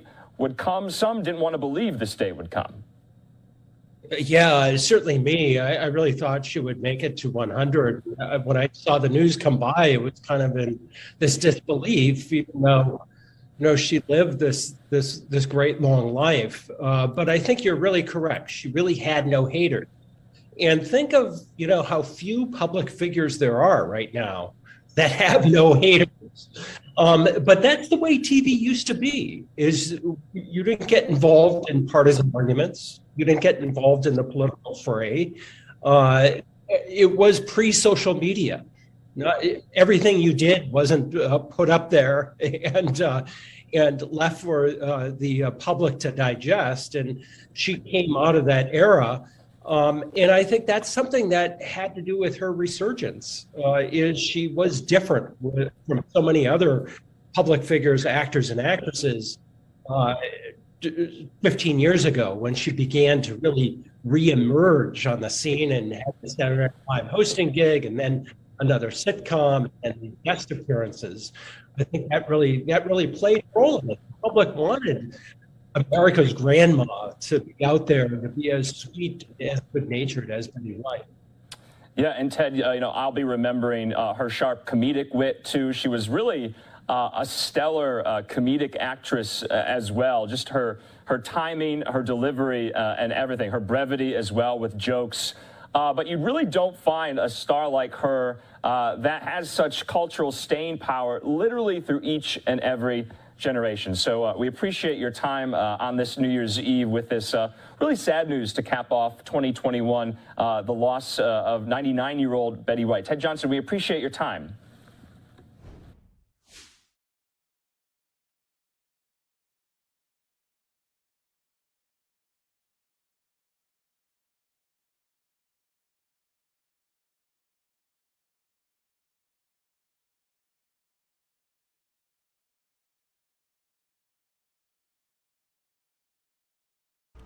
All right, a great interview there by our very own Andrew Kraft, taking a look back at the iconic career of late actress Betty White, who the world lost at 99 years old on New Year's Eve. So we will continue to keep you updated on any funeral arrangements, memorial services that are in the works for the late actress, and you can definitely bet that we'll bring them to you here on Live Now from Fox. We are keeping tabs on weather, everyone. As promised, here is still that look at the Fox 5 DC team driving around roads in the Washington, D.C. area. Like I said, we've been bringing you this shot since a little after 6 a.m. this morning. It's almost been 2 hours, and in those couple of hours, we have seen this go from a wintry, rainy mix to full-on snow. You can see that thick layer of snow starting to build up on the roads out there. Some people trying to make do and drive through them, but definitely be careful. Do not leave your house if you have to, if you're joining us from any of these impacted areas. We do know that a lot of closures have been issued in affected cities and communities. Lots of local government agencies closed, lots of schools and businesses not heading back to work on that Monday after the winter and Christmas, New Year's holiday. And this is not just affecting Washington, D.C., everybody. Here's a look at our XRAD radar this morning. Within the last couple of hours, that system, that green winter weather system that you see moving, that has come from Tennessee and more of the central United States area, moving towards the East Coast now, impacting, as you can see, that DMV area, the Virginias, Washington, D.C., Maryland, and even headed towards the New York and New Jersey area. In just about 30 minutes, we will be getting an update from our Fox 29 Philadelphia team. They do have some reporters out there in the Atlantic Beach, New Jersey area, as they're expected to see some winter weather as well.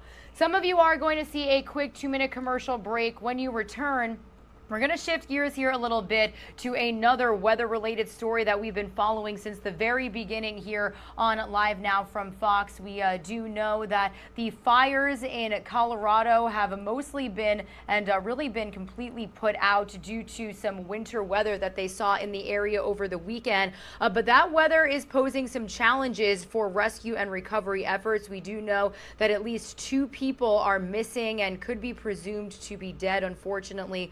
So we are going to play for you a brief update on the fires that we've gotten from FEMA officials, local Boulder County officials, and the governor of Colorado when we return.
news.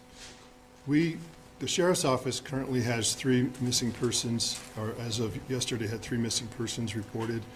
One of those persons has been accounted for alive and well, so that gentleman is no longer missing. We are still missing a woman from the town of Superior and a man from out by Marshall. The search for those folks is still underway. We're actively working the scenes with dogs. The scenes are still hot. They're still, deep in debris, hot debris, covered with snow. So it's a very difficult task. But we're continuing to try to locate those folks and hopefully locate them alive and well somewhere.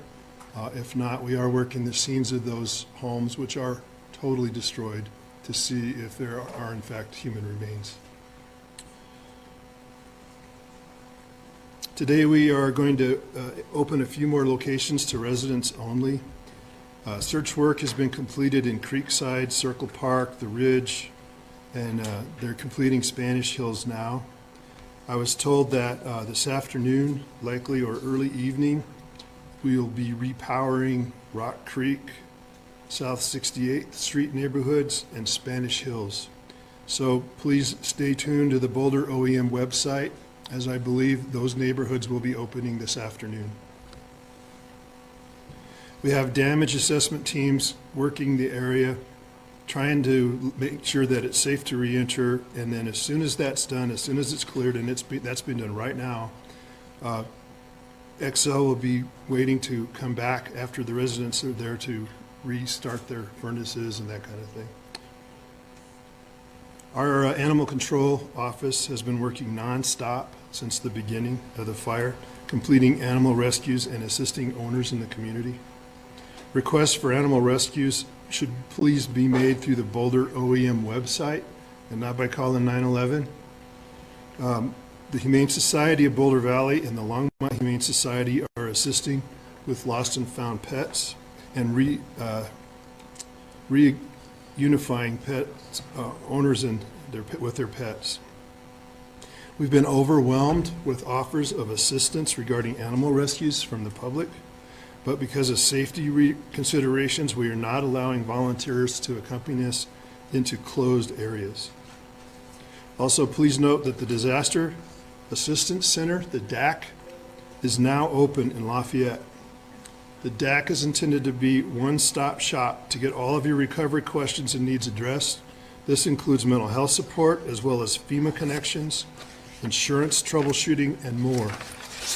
The DAC will be open from 9 a.m. to 7 p.m. 7 days a week, and it's located at 1755 South Public Road in Lafayette. 1755 South Public Road in Lafayette. You can get more information about the DAC by going to www.boco, like Boulder County, .org/Marshall-Fire. Finally, we have been touched by the generosity in the community and across the nation.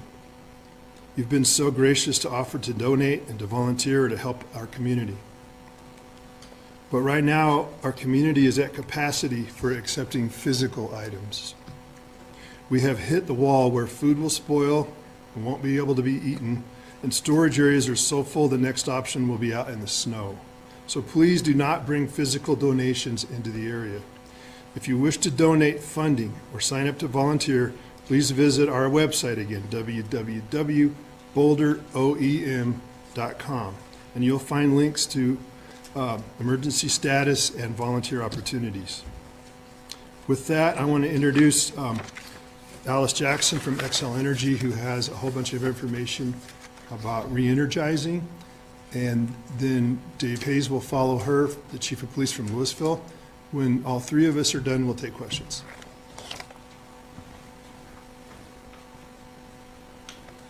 Thank you, Sheriff, and good afternoon, everyone. Before beginning into the update on the electric and the gas service, I want to start off by saying our heartfelt thoughts and prayers are with the communities through this devastating event. It has been hard to watch our community impacted in this manner, and we stand by here ready to help not only restore the communities to its previous survival, but also to help you all thrive.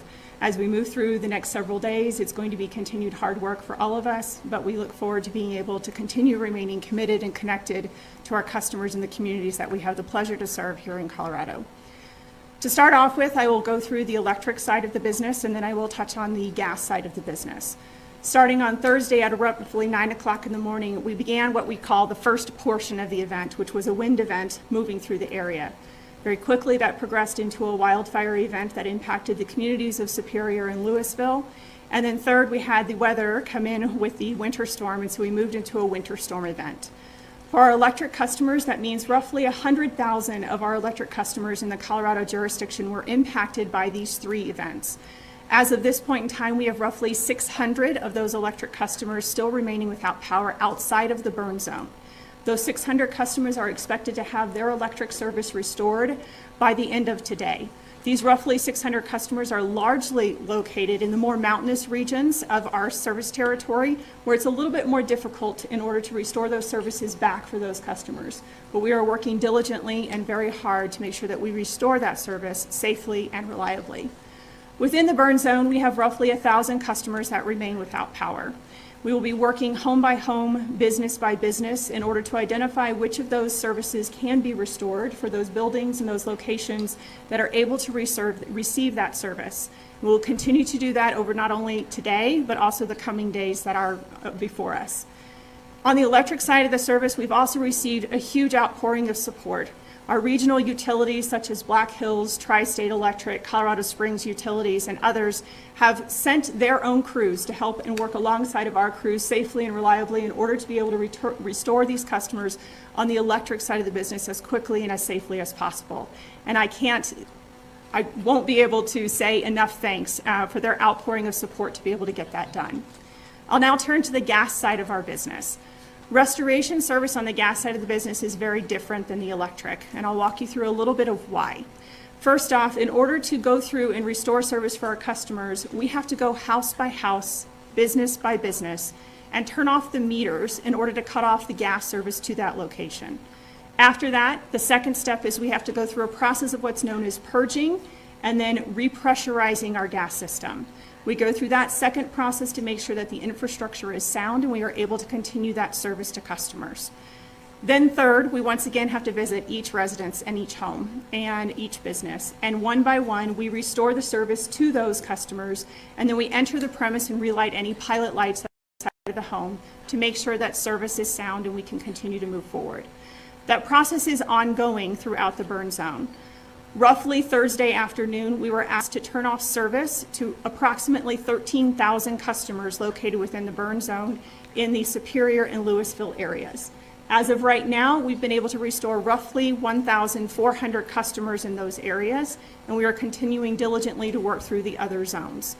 We fully expect that the first pass for any customer that is able to receive service in these areas for the gas service to be restored, they will have that complete by Tuesday evening. As of right now, we are moving through the variety of areas and repairing as we go forward. Once again, this is a home by home, business by business process that we go through. For those facilities that are unable to receive service, we have to physically disconnect and close off the system to make sure that the pressure and the safety of our customers is paramount as we move through the process.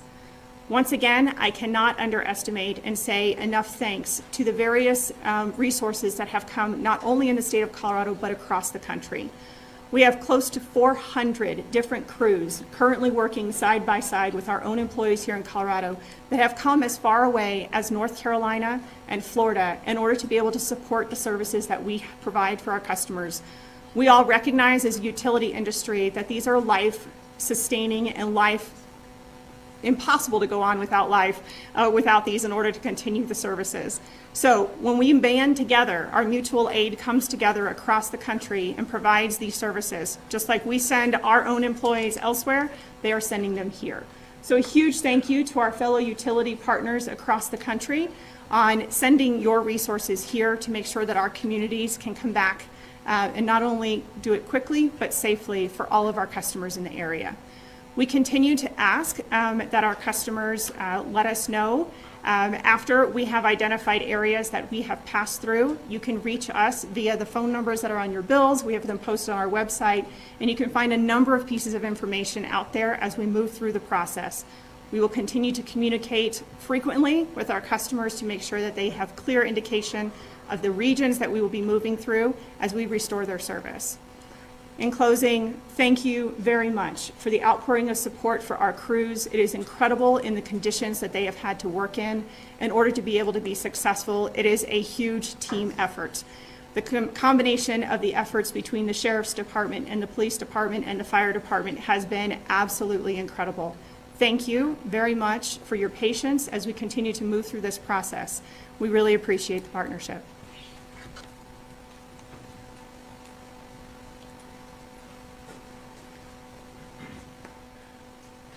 Good afternoon, everybody. I'm Dave Hayes. I'm the police chief in Louisville. I just have a few comments.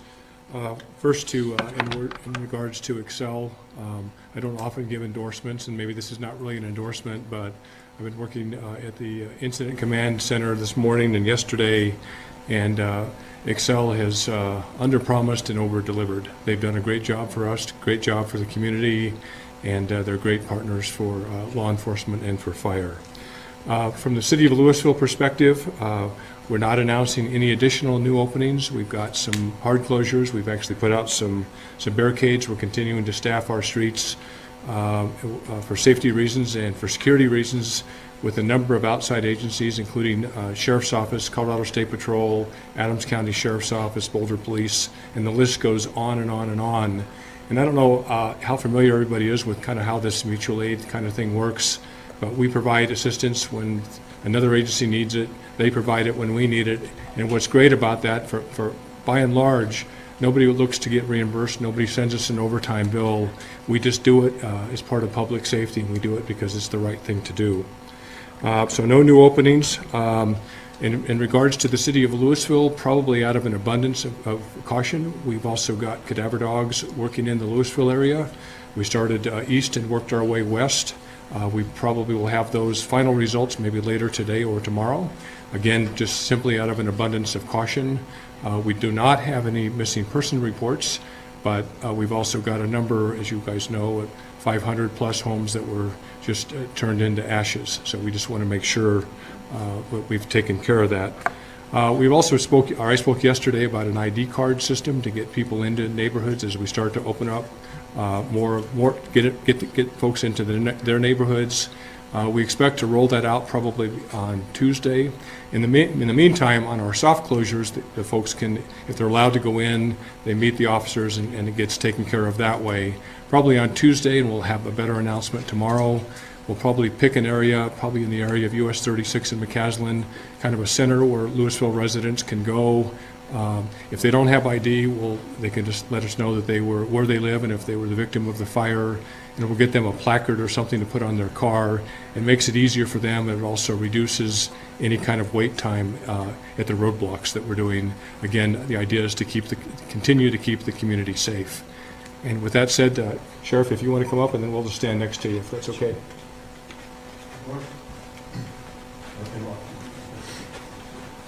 Yeah. You have a deputy incident commander here as well from the team. So we're happy to take any questions about. Yes, sir. Sheriff, yesterday you mentioned a search warrant and a video of a fire around the time of this large catastrophic fire.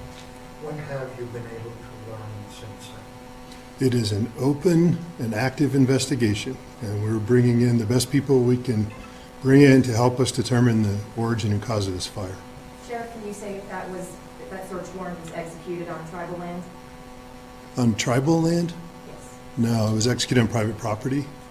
Sheriff, can you tell us, was that search warrant tied to the area where your officers or your deputies were yesterday, near that barn that was seen in the Yeah, so that's the point of origin of the fire, is that intersection of Marshall Road and Highway 93, where the big wires down laying across there, that's a telecom wire. That fire originated somewhere in that neighborhood, and there was a viral video posted of a shed on fire. we don't know that that shed or anything around it was the actual start of the fire or whether it was secondary. And it's complicated, and it's all covered with a foot of snow today. So we will sort it out. It's an active, open deal. And the outcome of that investigation is vital. There's so much at stake. And so we're going to be careful. We're going to be professional. We're going to bring in the best people in the country. We're going to do this right, and we're not going to rush. Have you questioned anybody yet? We've talked to folks, and I'm not going to go into the investigation, and so we just won't go down that road. I'm going to tell you it's open, it's ongoing. We got a team assigned to it, as well as some federal assistance. When I ask another annoying question, can you tell us if people are cooperating? I'm not going to get into that. No, I'm just going to tell you it's an open, ongoing investigation with the very best people we can find and federal partners. Have there been any problems with looting? No, not that I'm aware of. Dave, you haven't had any issues? You know what we have frequently after fires are scavengers, people looking for metal. All the plastic gets burned off the copper wire, that kind of thing. So that's what we've experienced in the past. We haven't experienced actual looting in Boulder County. But we are staffing all those closed areas with a lot of cops. We have police officers, state troopers, National Guard, cooperating agencies from all across the Front Range helping us, and we're patrolling the heck out of everything we have closed, just to make sure people's belongings are safe and that we don't have empty homes as an invitation to somebody that wants to steal or rob. Yeah. Can you talk about the circumstances of that missing person that was found? So we started off, I think, over the course of a couple days. Thursday we had 2. Friday, several more came in, 3 more. We were able to find or locate right away 2 of them alive and well that had been relocated. And then as today, they found or located a gentleman who had been reported missing, and he's alive and well and had been relocated.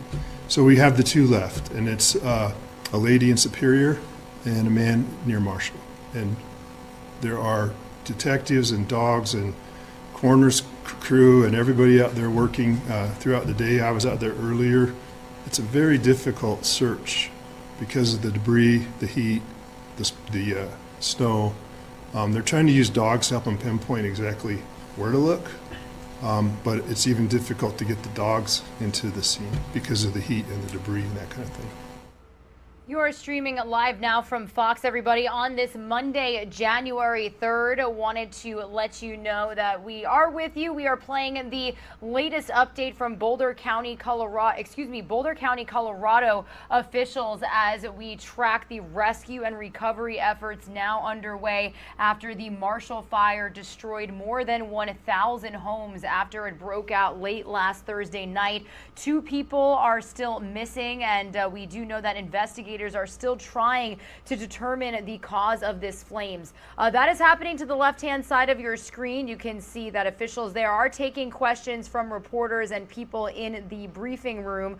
To the right-hand side of your screen, a major story that we are tracking this Monday morning, the first big snowstorm of 2022 making its way across the mid-Atlantic. Our XRAD radar up to the right-hand side of your screen and to the bottom right-hand side of your screen. This is a live feed that we've got coming into our desk as our Fox 5 DC team is driving around the Washington DC area to give us an update on conditions. Specifically, Washington DC could see the biggest snowstorm in the last 3 years. So this update from Colorado has about 5 minutes left in it. We're going to let you listen in for the rest of the time, and then we'll get into some weather updates and some more top stories that we are following in the first full week of 2022. That's really all I can say about it. How do you about why the FBI is investigating? So we'll use various resources like the FBI, the ATF, people who have expertise in that kind of thing. We'll use them, and they're more than willing to help us. Sheriff, how did you narrow down the point of origin of the fire to that neighborhood that you mentioned earlier? Well, it's pretty obvious when you drive through or see the video people posted online. I was there this morning. I'm not a trained fire investigator. It's really obvious where that fire started and what direction it went in, so. Sheriff, has anyone admitted to open burning?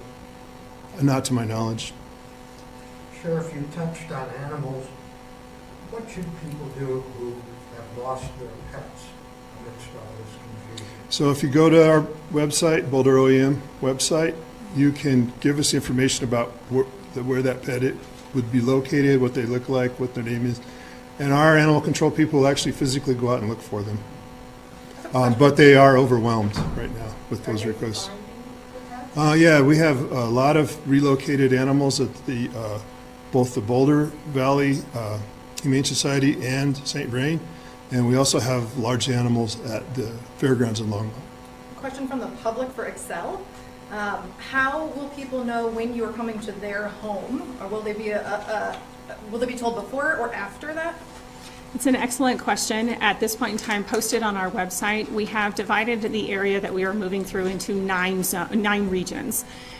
We've identified a couple of those regions as already complete, and we are actively moving through and doing relights in other areas, and we've been posting that online as well as in the press release updates that we've been providing.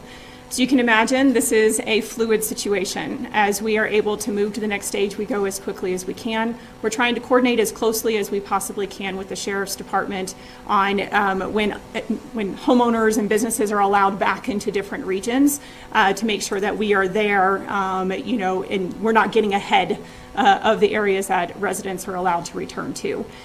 We will continue to post the information publicly. We're using social media as well, so check your Facebook pages, those kinds of things in order to be able to see how we're moving through the regions, and we'll just try and keep it up to date as much as we possibly can. Did you say 13,000 had gotten it shut off and you've restored 1,400? That is correct. Roughly 13,000 were originally impacted by the order to shut off the gas services, and as of right now, 1,400 have been restored. And you said you'd be done with that part of that phase of the process on Tuesday? We believe that we will have made at least a first pass through every single area that is able to receive service by end of day Tuesday. A question for Chief Hayes. Last night there was an arrest announced by your department, a 24-year-old who was threatening firefighters. Can you give us more details on that case? Just a little bit of additional details. Thursday afternoon, we were notified by firefighters in the area along Dillon Road that a gentleman reportedly armed with an assault rifle had threatened the firefighters that were working in the area. A number of officers responded, both Louisville officers, Boulder Sheriff's deputies, and I'm sure others, and we were able to safely take that person into custody and did recover a couple of weapons. When you say firearm, did he have an assault rifle? Yes, had a rifle. Assault rifle, the definition is kind of a broad definition, but had a rifle similar to what was described to us. Why was he threatening? That's a great question, and that would probably go to a motive question and everything, and probably should leave that up to the DA's office. Is he tied to a home in that area? I don't know that. I think we actually finally put the press release out last night, and that should have some more information about him. Was he trying to protect his property, or what was he trying to do? No, I don't. If he was, that would be a whole different discussion we had. I think was just probably angry and upset, like lots of people are. But that's obviously not the way to do it. So. For the sheriff, I have a question here to bring some solace to folks and residents who may be watching. This fire, based on the evidence right now, man-caused or Mother Nature?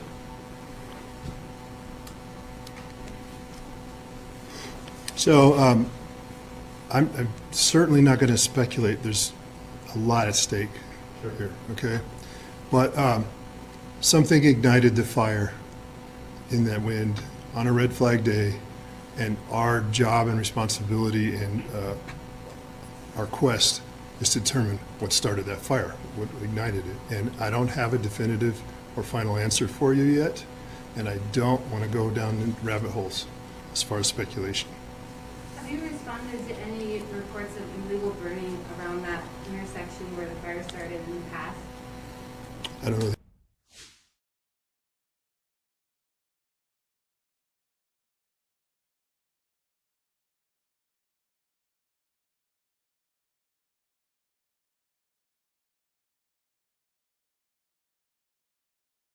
All right, everybody. Again, you are streaming live now from Fox. It is Monday, January 3rd, and we are starting off a new year with the first big snowstorm for the nation, or I should say for the mid-Atlantic region. Here is a live now look at our XRAD radar. You can see that system kind of going in from the central part of the United States, shifting towards the East Coast and up a little northward. This system already impacting portions of Maryland, the two Virginias, Washington, D.C. on our nation's capital, and heading out to New Jersey also. We do have several different vantage points live of conditions right now.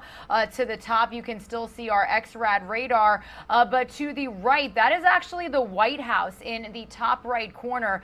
Usually that shot is crystal clear, but you can see that the snow has really started to pick up within the last 2 hours alone. We started bringing you these shots when we launched at 6 a.m. Eastern time. To the left bottom side of your screen, that is actually a live feed that we've got coming in from our Fox 5 DC team. They have somebody driving around the local roads to show you just how bad the conditions have gotten within these last several hours. You can see that thick coat of snow on the roads. Definitely lots of inches starting to build up on the grass and the sidewalks. Lots of local businesses closed. We do know that D.C. Mayor Muriel Bowser declared a snow emergency for the district. And then to the right bottom hand side of your screen, you've got to look at Ocean City, New Jersey. So again, that system pushing north and impacting millions who are under a winter weather advisory as of this morning. So some of you are going to see a quick 2-minute commercial break. When you return, we're going to give you another update on some of the conditions that we're tracking across the mid-Atlantic, and then get into some top stories that we are still following this Monday morning.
You are streaming live now from Fox, everybody. We are almost at the 8:15 a.m. mark here on the East Coast, almost 5:15 a.m. out west out there.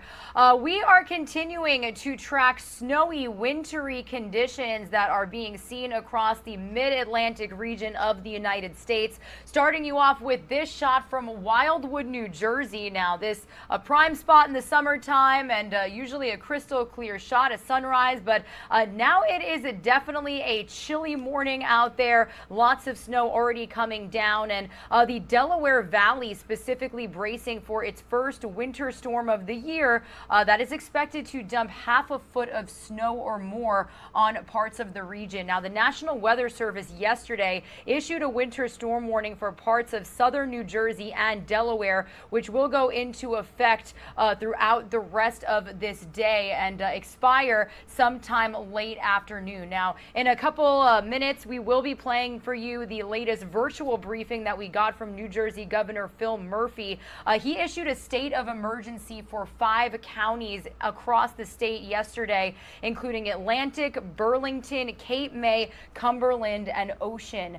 Meanwhile, Philadelphia and areas along the I-95 corridor are under a winter weather advisory for forecasted snow that shouldn't top more than 3 inches. We do know also that temperatures are expected to plummet to near freezing this morning ahead of the storm really bringing the brunt of its conditions. So as you can see, the first snowflakes have already fallen. We've been monitoring these shots since we first launched our show at 6 a.m. and I can tell you that we have seen quite the developments here. Now, showing you to the left upper hand side of your screen, and that is a city in Delaware. I do believe this is Greenwood, Delaware. And then to the bottom left hand side of your screen, you've actually got Fox 5 DC's vehicle parking in a garage. They were driving around for almost 2 hours, giving us an update on the conditions in the roads out there. Also in Washington, D.C., the right hand shot that you've got to the top of your screen, that's the White House. And now specifically in Washington, D.C., we do know that D.C. could see its biggest snowstorm for the first time in 3 years. That is according to our Fox 5 D.C. team. They've had full coverage for the last several hours. D.C. Mayor Muriel Bowser declaring a snow emergency for today. This is expected to not just impact D.C., but Maryland, the 2 Virginias. We did have updates from our reporters out there earlier this morning, and if you missed those updates, you can definitely watch it on our YouTube stream. But the snow is coming down in several parts of the mid-Atlantic. That is certainly for sure. And here is a look at our XRAD radar showing you that system pushing east and up north, and then parts of the Carolinas and Georgia seeing more of a rain mix and system more than snow, but lots of the Carolinas are bracing for some flood warnings out there. That is that bluish teal color that you can see. That is a National Weather Service advisory.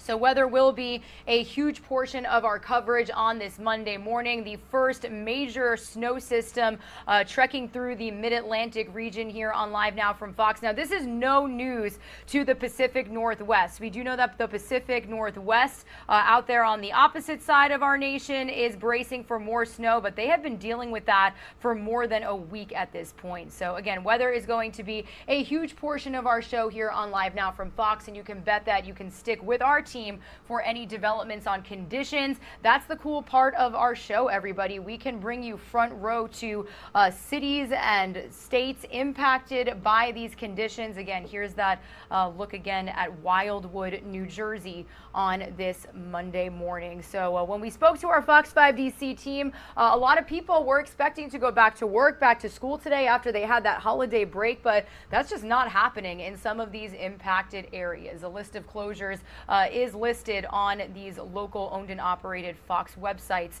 so be sure to get the latest information from them as well.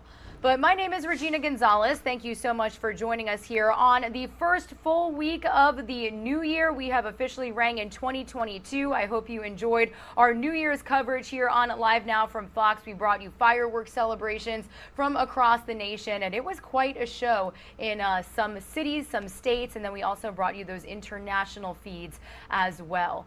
As we stay on top of weather, I do want to shift gears here from some winter weather conditions and to let you know that in just a little more than 10 minutes at around 8:30 a.m. Eastern time, I do want to play for you some of Fox Weather's live coverage. They have meteorologists keeping track of all these winter weather conditions as well as flood warnings that are happening more towards the southeastern part of our nation. So we'll get an update from them in just a little bit.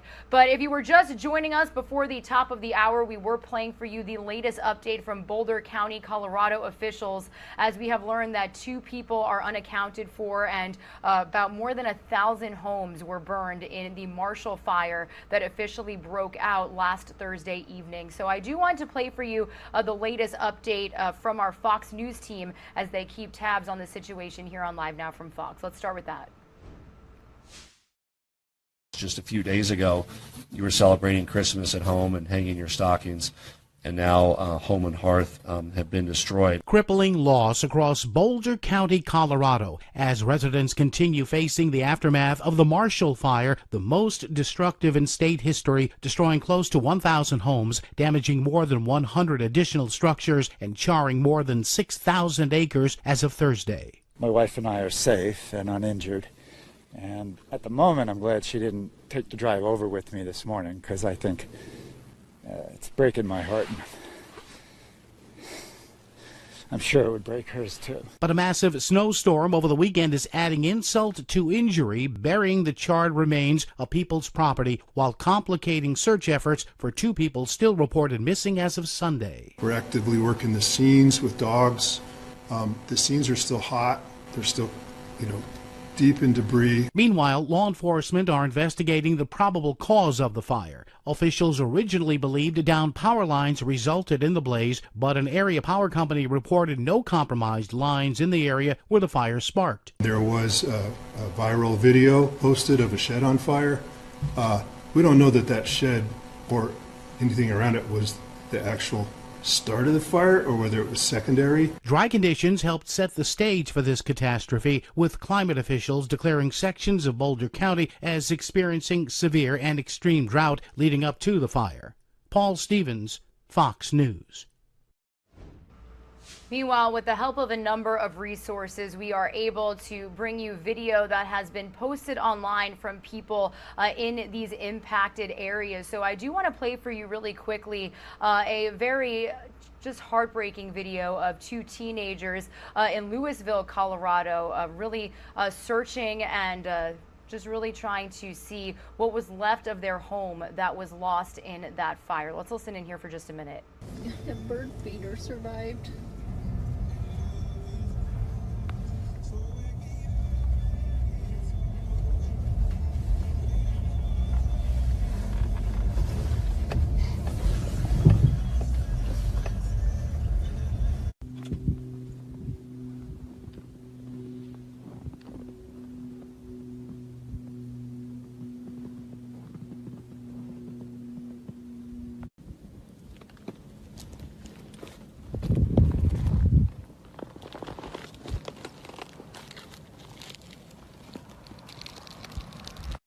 Here's the front step. We have the basement where the trainers should be. Just the beams and everything are just gone down.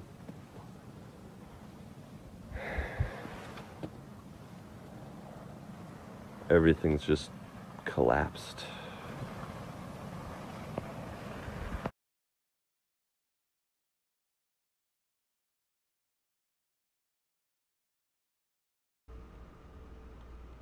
So as you heard here, some remarks from this video that was posted to Instagram by a brother and sister who examined the remains of their home and their whole community in Louisville, Colorado on January 1st after hundreds of homes in Boulder County were destroyed by the Marshall fire. He told Storyful that he unfortunately lost everything and his car in this brush fire. The family has started a GoFundMe, and in this footage taken spoken by Jay Grooves himself. He is one of the teenagers.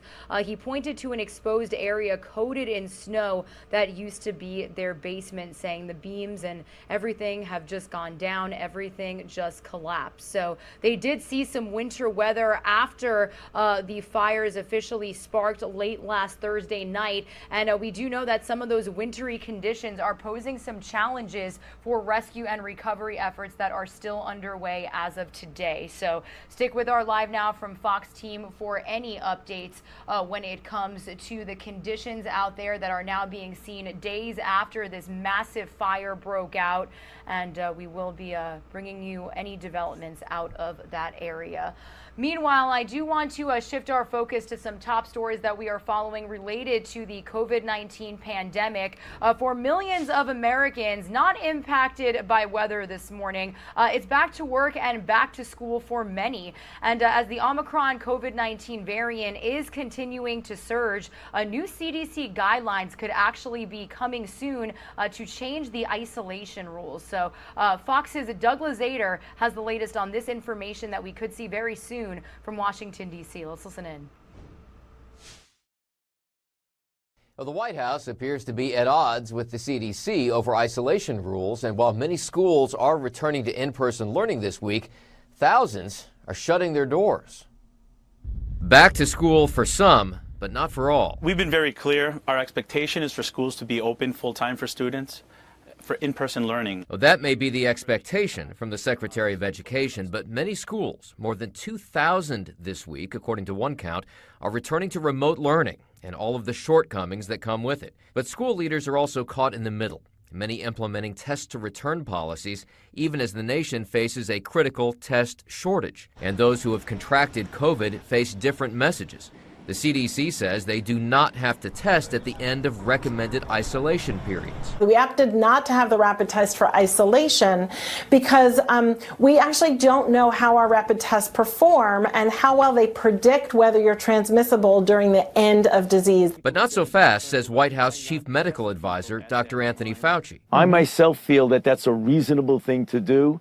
I believe that the CDC soon will be coming out with more clarification of that, since it obviously has generated a number of questions about at that 5-day period, should you or should you not be testing people. And the FDA, meantime, could decide today to expand COVID booster shots to kids 12 to 15 years old.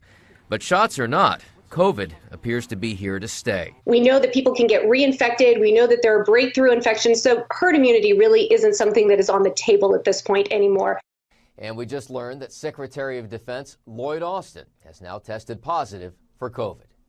In Washington, Douglas Zader, Fox News. All right.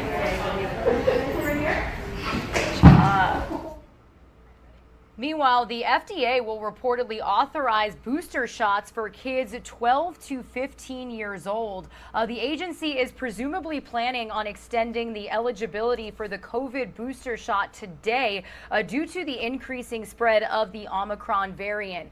According to research presented by the White House, those who receive the booster shot are given a higher degree of protection against the Omicron strain of the virus. 70% of people across the U.S. age 12 and older are fully vaccinated. So if we do get any update from the FDA this morning, sometimes they have held those virtual meetings and let the public listen in. We'll be sure to bring it to you here on Live Now from Fox. Meanwhile, when it comes to COVID-19 plus weather that is impacting parts of our nation, we have seen thousands of more flights canceled at airports across the country over the weekend, and we already know of thousands that were canceled as of this Monday morning. So I do want to bring you the latest from Fox News correspondent Laura Ingle. She is speaking with travelers and bringing us the latest information on why these cancellations have happened and what could be done moving forward.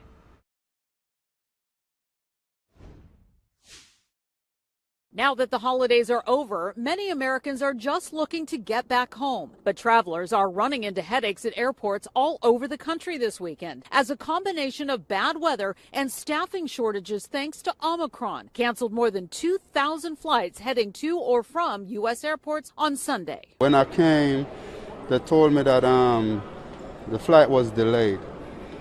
They didn't tell me that the flight was canceled until about 5 hours later. United Airlines even reportedly offering pilots triple pay in an effort to get flights back on schedule. Overall, cabin crew and support staff have been reluctant to work overtime over the holidays out of stress over exposure to COVID-19, as well as an uptick in unruly passengers. Coming into the airport, there's just, I think, a lot of shortage of staff. So we stood in line for quite a bit. Airlines are doing what they can to reschedule passengers, but with so many trying to rebook flights, there's not enough available space for everybody. After about an hour of sitting at the Delta counter, we were able to find alternative flight, which has a connecting flight, of course, so it'll take 6 hours to get home instead of 3. Even for those who plan to drive instead of fly, many highways are also a mess. AAA estimating more than 100 million people hit the roads over the holiday season, a significant jump from last year. And issues are likely to continue throughout the week. More than 300 flights are already canceled for Monday. In Malvern, New York, Laura Ingle, Fox News.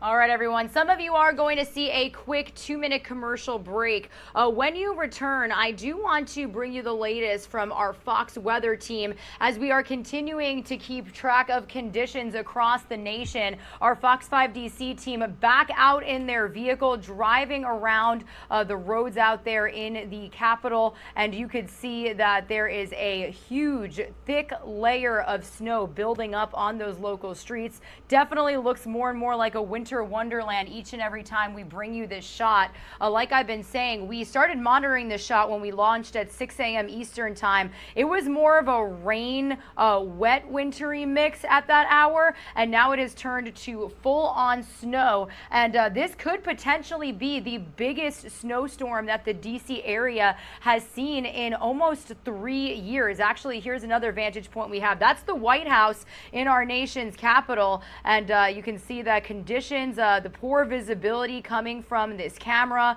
and definitely lots of snow piling up out there. The mayor of DC, Muriel Bowser, declaring a snow emergency just after the stroke of midnight this morning. So we will continue to keep you updated on conditions, not only in the DC area, but across the mid-Atlantic region as well.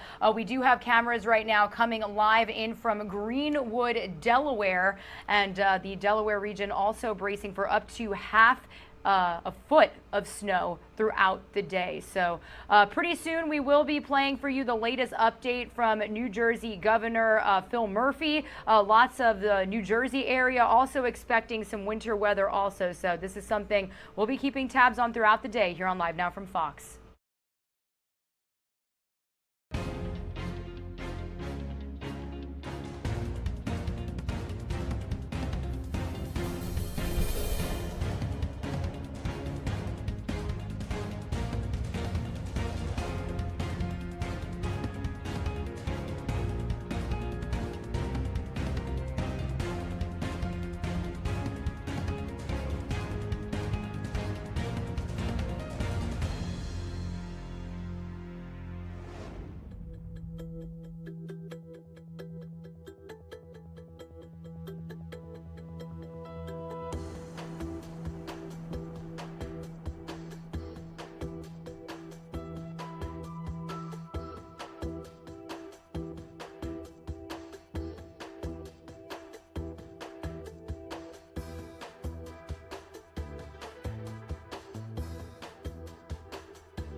only in the 20s and 30s, even a wintry mix as far south as Richmond, Virginia. Our retirement plan with Boya keeps us moving forward. Hey, Kevin. Hey, guys. They have customized solutions to help our family's special needs. Hey. All right, everybody, we were going to bring you some Fox weather coverage. Does look like they're in a commercial break of their own, so when we return, we'll have a bit of their coverage as they track the winter weather conditions that we are seeing across the mid-Atlantic, as well as some flood warnings that are going on across the southeast.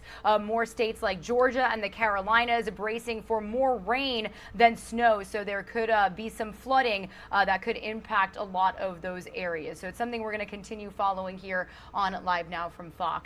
Meanwhile, moving on with some of our top stories this morning. In just a couple of minutes, a little more than 10 minutes, we are going to be speaking with a political analyst, Mike Herodopoulos. He joins us almost every week to break down all of the major headlines out of Washington, D.C. and across the nation that we are following. But we actually do have President Biden expected to get back to work this week after he took a holiday break, and he's facing a number of challenges when it comes to COVID-19, international relations with Ukraine and Russia, as well as commemorating 1 year since the attacks and insurrection on the Capitol that is coming up this Thursday, January 6th. So Fox's Rich Edson is taking a closer look at some of the business that President Biden faces now that he is back to work. President Biden spends his last full day in Delaware this holiday season. He's scheduled to return to Washington tomorrow. And when he does, he faces significant COVID challenges as Americans return to work and school. Some waited in line for hours over the holidays to get COVID tests. The administration's trying to buy 500 million tests to send out free, though it's unclear when this month that program begins. The administration also faces criticism over evolving COVID guidance from medical experts as this virus continues changing. I do think there is some confusion out there because you've got one set of rules for healthcare workers, you've got another one for those in the school systems, and now you've got one for the general public. I would like to see some harmonization of those because there's just a lot of information out there. We need to simplify it more for the public. The president also faces a series of COVID-related court challenges. The Supreme Court Friday will hear cases involving the administration's mandates for employees at larger companies or many healthcare workers to be vaccinated or tested. A federal judge also just blocked a federal vaccine mandate for those involved in the Head Start program in 24 states. Some school districts are returning to remote learning as others implement testing requirements. We need to do everything in our power, which includes getting access to those tests. Let me remind you, the American Rescue Plan, when it came out in March, had funding for testing. Overseas, Russia has massed tens of thousands of troops along its border with Ukraine. The president says he's warned Russian President Vladimir Putin the West would enact unprecedented sanctions against Russia if it invades Ukraine again.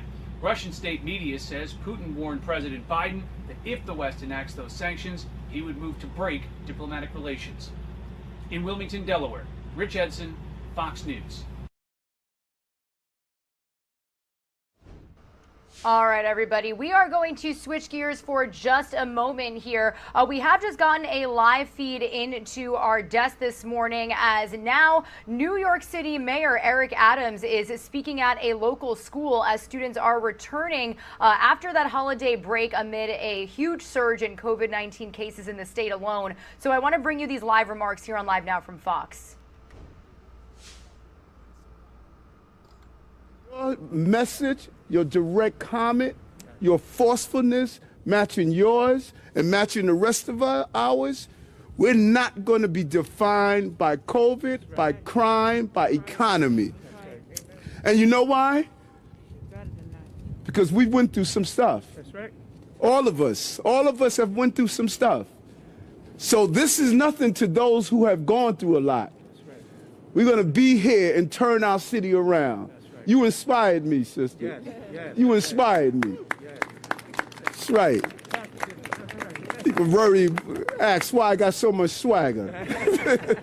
We need a mayor of swagger. We need a councilwoman with swagger. We need an assemblywoman with swagger. We need a borough president with swagger. We need a chancellor with swagger. We need a police commissioner with swagger. This is New York. It's a privilege to live in New York. And the leadership should have that swagger. That's what has been missing in this city. Boy, you inspired me. Clarity. So I know it's cold, but you're going to warm us up. Listen, I'm sorry to my assemblywomen and my councilwomen for missing you earlier, but I'm glad you joined us here, new leadership throughout the city. So we wanted to bring up First Councilman Rafael Salamanca. We're going to blow up that barge, right, brother? You know, we're going to blow up that jail in the Bronx, and then we're going to bring Assembly members Chantel Jackson and Councilwoman Stevens, and then we'll get inside, get out of the cold after we ask a few questions. All right. Buenos dias. Good morning, everyone. I'm Rafael Salamanca Jr. I'm the council member for the South Bronx here, and I'm accompanied by my son, Aiden. I just want to say to Mr. Mayor, I believe in you. I believe in your vision. That's why, I believed in you from the very beginning, and I've been with you then, and I'm still with you now, and I will continue to be with you now. I also believe in the vision that you have in terms of opening up schools, and what's most important is to know that there are 1.1 million tests out there for our students in public schools to get tested. Buenos días, me llamo Rafael Salamanca Jr., soy el concejal del sur de Bronx. Le quiero dar las gracias al alcalde Eric Adams por estar aquí con nosotros hoy, y un mensaje bien breve, que yo creo en el alcalde. Yo creo que el alcalde está haciendo lo que es correcto para nuestra comunidad. Estoy bien contento que hay 1.1 millones de exámenes para que los muchachos en nuestras escuelas públicas se puedan hacer la prueba del COVID-19. Y con eso, que Dios los bendiga. God bless you. Thank you, Mr. Mayor. Thank you. See, I respect y'all cold out here, so I'm going to make it brief. I'm Assemblymember Chantel Jackson. You are in the 79th Assembly District, so I represent this school and all the other schools here at the state level. New to government, but not new to what's happening here. I am a school social worker at heart. I have my LMSW, right? So I'm still a social worker. So when I speak to people, I'm coming from a mental health space. It is extremely important that we keep our kids in school because the social workers need to see them to know what's going on. They need that contact to be able to know how people are feeling, how they're dealing with the social, emotional. I dealt with a lot of grief counseling during the very first the beginning of COVID, and I know that our social workers are still dealing with those things. And it was extremely hard to do that via remote. So we need our kids to be in school. So I say thank you to our mayor, thank you to our chancellor for making sure that our schools are safe, that they're clean. We thank everyone that is inside the school that's keeping our kids there. Education is extremely important. Here in the South Bronx, we already know how much poverty we are living under, and we know that education is the way that we get out. So thank you all for being here. Thank you, Mr. Mayor. You have my support at the state level. Thank you to my city council members as well. You guys know we are great members together. My new borough president, we are going to do this work. We are going to come with the swag, and we're going to get it done. Come on.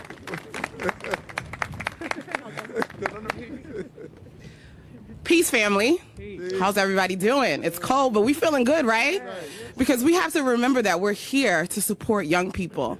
My name is Althea Stevens. I am the newbie on the block. I am the new elected council member for this district, replacing our lovely borough president, Vanessa Gibson. So I just want to say I'm just excited that we are keeping these schools open because it's important. So thank you, Mr. Mayor, for showing courage in this moment. Thank you, our chancellor, for stepping in with these ideas and moving us forward. Because I say it all the time, if we are not doing it for our young people, what are we doing it for? It is important that our kids are in school. One of the things that had me most devastated during the pandemic was I knew that there were children who weren't getting hugs. And that hurt me. I was in youth development for 20 years before I even thought about running for office. And young people are the people who told me to run for office. And so for me, it's always my duty to make sure that we are moving in love and listening to them. They need to be in schools. They need to socialize. These are crucial times in their lives where they're learning how to interact with people, how to make decisions. And it's at schools that a lot of these things happen. So I'm happy to be here. Mr. Mayor, you have my support. Everybody who knows me, I am a strong advocate for young people, so I'm excited to stand here and work together, and I'm so excited to work with our new school chancellor and get to work for our young people throughout the city. Thank you. All right. Thank you.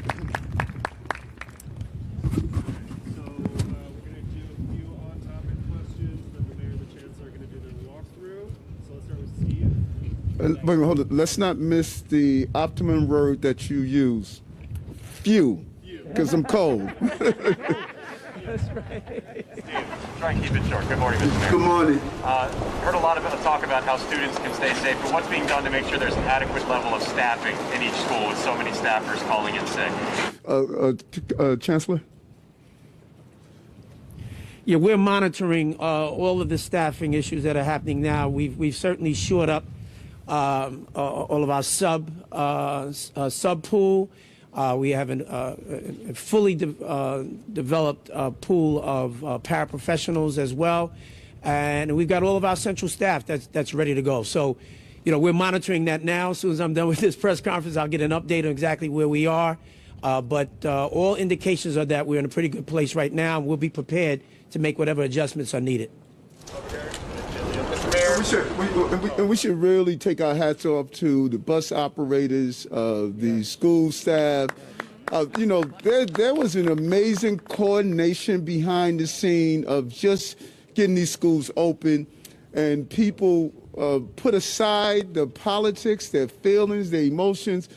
What was happening behind the scene to get these schools open is really amazing. It's commendable of the city and their focus. We're gonna pivot. We're gonna shift. We're gonna adjust. We're gonna get it done. That's the bottom line, and we're gonna get these. Regina Gonzalez with you here on Live Now from Fox. We've got an early live feed coming into our desk this morning. You've just been listening in as now official New York City Mayor Eric Adams sworn in on the new year. He is holding an event at a school in Brooklyn with other New York City officials as children have officially returned back to the classrooms after that holiday break. This is despite record numbers of COVID-19 cases being reported positive in New York State alone. Eric Adams really pushing for schools not to go back to in-person learning. We do know that mask requirements are returning to some schools in this district and also that some have dropped them. So lots going on in New York, and we're going to keep tabs on everything happening as far as the COVID-19 pandemic there, and as well as Mayor Adams' plan to combat this surge ahead of the winter months here on Live Now from Fox. We'll actually play for you his full address here in just a little bit. Some of you are going to see a quick 2-minute commercial break. After we return, we're going to switch gears here and be joined live by Mike Herodopoulos, former president of the Florida Senate, political analyst, joining us to talk about all of the major political headlines that we are tracking now that it is officially 2022. And here's a live now look at the White House as it is snowing out there. They're expecting probably the biggest snowstorm that they've had in about 3 years. So it's snowing in Washington, D.C., but we're going to talk all about the work that needs to be done moving forward out there in our nation's capital after this quick break.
You are streaming live now from Fox, everybody. We are continuing to keep tabs on the weather conditions that are being seen across the mid-Atlantic region of the United States, specifically Washington, D.C. and the DMV area, so Maryland, the Virginias, expecting close to a half a foot of snow. And specifically in D.C., this could be the biggest snowstorm they have seen in 3 years. We do know that the mayor out there officially declared a snow emergency at the strike of midnight. So we're going to continue to keep you updated on the conditions. As you can see, definitely winter wonderland out there at the White House. Despite the snow, we do know a lot of federal buildings are closed this morning. We know the Senate is supposed to meet at noon. Whether or not that will happen, we will definitely keep you posted. But we do want to shift our focus to some other news out of our nation's capital. We've got President Biden officially returning to Washington after his long holiday break. And he's got a number of challenges that he faces now that it's time to get back to work. So in order to break down all of this, plus some more political news, I do want to welcome on to the show Mike Herodopoulos. He is the former president of the Florida Senate, now political analyst, joining us this morning. Mike, Happy New Year. Good to see you. Hope you had a great holiday. We did. Happy New Year to you as well, Regina. Great to see you. Absolutely. Well, you know, Mike, even though it's a new year, as I was just saying, we are kind of dealing with some challenges that we've seen as a nation over the last several weeks. So as Biden is about to get back to work, I want to focus on a number of things at stake here. First off, federal response to the COVID-19 pandemic. We have seen a crazy number of cases being positive and reported across the nation. So what have we seen as far as federal response? And, you know, what can we expect coming this month? I know that they're expected to get millions of these at-home tests to Americans. That's right, Regina. It's been a real challenge. We all hope that the Delta variant will be the last of these variants, but unfortunately out of South Africa, they believe the latest variant, that called Omicron, is now hitting across the United States. Of course, very infectious. But the good news is that it's not as deadly as the Delta variant. Here in Florida, for example, we only see about a third of the number of hospitalizations as we saw with the Delta variant. So that's a positive sign. Let's hope this is going away, but it still means a couple things. One, yes, if you think you have the virus, get tested. And if you get tested, hopefully you're getting that monoclonal antibody treatment. That has been very successful here in Florida. It reduces the risk of hospitalization or serious illness. And most importantly, again, you're thinking ahead and hopefully being optimistic about it. But what was most surprising with President Biden, that being said, is he recently said that this is a state issue. Very interesting considering he campaigned in 2020 saying that he would end the virus. Now, a year into his presidency, he's saying it's more of a state focus. And I'm a little surprised by that, given those answers. But let's hope some of the things he's talked about, including the at-home testing, will be successful. You don't see these huge lines. For example, here in Florida, if you want to get the testing done, you could be waiting in line for hours. Now, luckily in Florida, that's, of course, in warm weather. I could only imagine trying to get tests in places like New York, let alone as you're seeing the from Washington, D.C., trying to get tested in that cold weather. You might even get more sick just trying to get tested and finding out if you're positive for the virus. Yeah, and you know, when it comes to COVID-19, also, Mike, I do understand that we are keeping tabs on a federal court ruling, and I understand on Friday the Supreme Court is going to hear cases involving the administration's mandate for employees at larger companies. So what do you think we could expect, and what have we seen go on with this thus far? Well, my expectations is that the federal government, the Supreme Court will say that's too far a reach. And that a lot of people who believe in natural immunity over time, herd immunity, if you want to call it that, the body kind of working against this terrible virus, that they have the right to do this and knowing the risk involved in it. We know that if you are, of course, have the vaccine and let alone the booster, the likelihood of you being hospitalized is diminished in comparison to those unvaccinated folks. But people have that right. This is what America is all about. And I think you're going to see the Supreme Court say much the same thing, that you have the right not to be vaccinated. Of course, there are risks associated with it, but that is your right as an individual American citizen. So I anticipate that would be most likely the ruling that's going to come down. It's been kind of consistent. This one judge was kind of out of sync with other judges as he ruled in favor of the administration, saying that these would be mandated. But these are challenging times. The good news is we all, this Omicron variant is not as severe as the Delta. And let's hope this is the last of these variants and that we can, quote, get back to normal. More and more cold-like symptoms are being reality as far as those getting the COVID virus, as opposed to what we saw with the deadly Delta variant just this past fall. Yeah, definitely. So we're absolutely going to keep tabs on all of the COVID-19 related news with the administration. But I want to get into some international relations here, Mike, because just last week, we do know that President Biden met virtually with Russian President Vladimir Putin for the second time in the month of December. Now, this is, following all of the tension going on between Russia and the Ukraine. So what do we know as of this week when it comes to this ongoing conflict out there and the United States' response? Well, this is supposed to be President Biden's forte. He's had a lot of difficulty, of course, dealing with China already. Of course, the situation, we all know the tragedy in Afghanistan and the ongoing border crisis in Mexico. But with Russia, he believes he has the right plan of action. He has said that basically he is going to respect the territorial integrity and the sovereignty of Ukraine. And if the Russians choose to invade or do something more dramatic, that the United States would act decisively. That's the exact phrase he used. Now, we're not exactly sure what act decisively means. Does it mean military operations? Does it mean severe economic penalties on Russia? That remains to be seen. I think the good news in general is that the two nations are talking, and there's not been invasion of the Ukraine. As, of course, President Putin is saying, hey, look, the reason we've got to be worried about the Ukraine is we're afraid that they would join NATO, and that means they could have an enemy at their border. And so a lot of back and forth here. This is President Biden's, I think, opportunity to show some leadership on the world stage, let alone diminish the chance for warfare in that part of the world. But this is his big test, and let's hope. I mean, look, 2021, to put it kindly, was not a good year for the president. The lowest approval ratings, I think, of any president after his first year in office.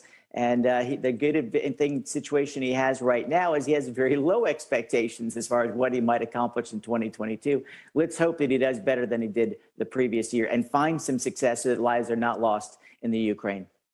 And when we talk about accomplishments and moving forward as we begin the new year, we're also keeping our eyes on Congress because last year there was a huge blow towards the end. Senator Joe Manchin saying that he could not support Biden's Build Back Better Act. So when it comes to Congress and what our lawmakers need to do, what do you expect out of this new year?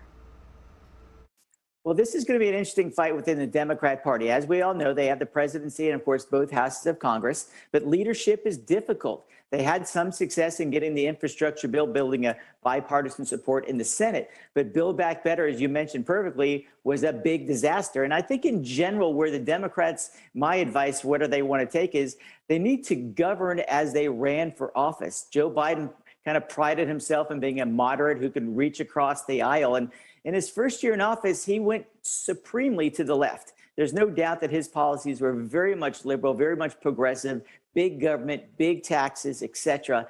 And it was eventually an agenda that his own party was unwilling to swallow because they recognize if they do something like this, they will for sure lose the majority in the House and maybe even the Senate. And so they're in a really difficult track. And of all people, Hillary Clinton is out in the wilderness saying, hey, look, you guys got to zigzag back to the middle like my husband did after he had such a disastrous first couple years in office, let alone Barack Obama's first 2 years in office. We need to govern as moderates, not left-wingers, or we'll never keep the majority. And so this is going to be the fight within the Democratic Party. You saw it already with this big Build Back Better issue where the moderates basically stood up and said, we're not going to go this far. But they've already been tainted, meaning they're considered now big left-wing government folks. So you might see the progressives saying, hey, we have nothing to lose. We're going to lose anyway. We might as well ram all this stuff through. So it's going to be a big civil war within the Democrat Party. And I don't know who's going to win, but my advice to Joe Biden, if he has any chance of getting reelected in 3 years, is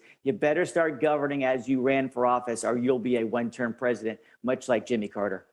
Yeah, we do have the Senate meeting for the first time for the new year today at noon, so definitely going to keep tabs on all of what we've got going on in our nation's capital here on Live Now from Fox. And as always, we thank you for helping us break it down for our viewers. I hope you have a great rest of your week, and we'll check in with you next Monday. Thanks so much, Mike. Great to see you, Regina. Happy New Year. Happy New Year to you too. And what a better way also to start off 2022 than with the first big major snowstorm of the new year. Here is a look at some of the conditions that we've got happening across the mid-Atlantic. To the top left-hand side of your screen, that is Greenwood, Delaware. Then you've got that shot of the White House. To the right, Washington, D.C., bracing for what could be the biggest snowstorm of the new year, or excuse me, not even just the new year, for the biggest snowstorm for the first time in 3 years. Bottom left-hand side of your screen, that is our Fox 5 DC team driving around some of these conditions out there. You can see that thick coat of snow over the roads, but still a decent amount of cars out there. We do know that the mayor in DC declared a snow emergency, and lots of local government buildings, schools, and businesses are closed. And not just Washington, D.C. impacted. To the bottom right, you've got Wildwood, New Jersey. The snow has most definitely picked up since we first brought you that shot just about an hour ago. So this is something that we are going to continue following here on Live Now from Fox. We do have a look at our entire XRAD radar as we show you the conditions, that system kind of pushing up towards the northeastern part of our region and impacting, like I said, parts of New Jersey, also expected to impact parts of New York. They're expected to see snow. And then if you look towards the south, you've also got Charleston, the Carolinas, parts of Georgia under a flood watch, because instead of snow, they're going to be seeing some more rainy mixes, more rain coming their way. So we've got flood watches in effect for that area. We are going to bring you some of Fox weather coverage at the top of the hour as we track these conditions here on Live Now from Fox, but some of you are going to see a quick break first.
You are streaming live now from Fox, everybody. Thank you so much for joining us on this Monday, January 3rd. We are kicking off the first week of 2022 with a major winter storm system moving across the mid-Atlantic. And I do have several different vantage points to bring you here this morning. Now, this is a shot that we have from Greenwood, Delaware. You can see that it doesn't even really look like snow plows or city workers have really gotten to much of the plowing. Now you can see this one car kind of coming up. There's a lot of snow building up on the roads there, and some person trying to walk across the street there. But it looks like this car just realized that this is a lot of snow to try and get through. Will he do it? We'll see. And he's going to do it. All right. Well, I can suggest that if you are joining us from any of these impacted areas, to definitely drive with caution and not go out if you don't have to.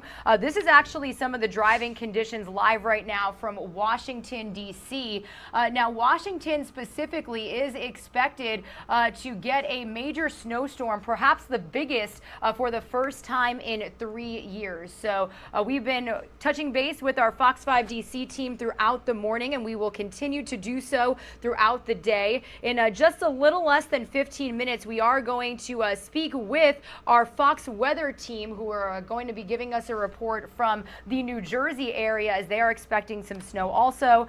This is one of the vantage points we have from a city in the state of New Jersey. You could see the snow still coming down. And then we've been also bringing you that shot we get every day of the White House, showing some more poor visibility and snowy conditions in our nation's capital. So as we monitor these conditions here on Live Now from Fox, we are going to get the help of our Fox weather team. They've got meteorologists up in New York tracking these conditions. Let's get the latest here. Richmond to Washington, D.C. Washington, D.C. itself, we've seen just in the last 2 hours that snow quickly accumulating on the roadways. You can see those heavy bands just to the south moving into Maryland, Salisbury, as well as into Delaware, as well as southern New Jersey, Atlantic City getting in on some of those heavy snow bands. The heaviest of the snow circled out for you right here. You can see those pockets of white. That is going to be really what we're watching for. So a look at what we're expecting, that I-95 corridor this morning. It is an absolute mess. A live look at Washington, D.C. We can just about make out the White House. Forget anything behind it. That heavy snow is coming down. Fairfax, Virginia, Wildwood, New Jersey, all the above going to be filling in that snow as we head over the next couple of hours. So make sure that we're taking it slow. But for most, while it is maybe going to bring in some tricky travel, it is also really a pretty start to the new year, where we are seeing that snow accumulate, maybe some snowball fights later in the day once things start to quiet down. Katie Byrne, though, speaking of that travel trouble, she is in Washington at Union Station right now. I know you've talked to a few people, and we talked to you earlier this morning when flakes were flying, but not too much of a problem. Now behind you, you can see how quickly that snow has settled in on the ground. Yes, fast is the key word. I can tell you that. We've seen snow coming down for most of the morning, but really only accumulating in the last couple hours. You can definitely see it's starting to stick behind me. We've got people out shoveling out front of Union Station, a big transportation hub here in D.C. And you could tell when they're shoveling that the snow is looking a bit heavy. So we've seen cars dropping off, picking up travelers here, and they've got some snow on their roofs. They've got their windshield wipers moving, trying to get a handle on the snow that's been coming down for most of the morning now. But I've talked to a few commuters who've told me that it's been pretty eerie and ominous when they've been outside this morning. They've noticed that the roads are pretty quiet. That could be because the D.C. mayor declared a snow emergency at midnight, so a lot of people got the day off. School districts, the public schools in D.C. are closed today, and several local school districts decided to close as well. We know that government buildings are closed too. Now, I talked to a biker in the last hour. I thought that was pretty cool that he was able to bike through this. They started biking to go to a spinning class in the morning at 7 o'clock, but then as they got out, they noticed that obviously the weather had changed quite a bit from that time to after their class was done. Take a listen. Oh my gosh.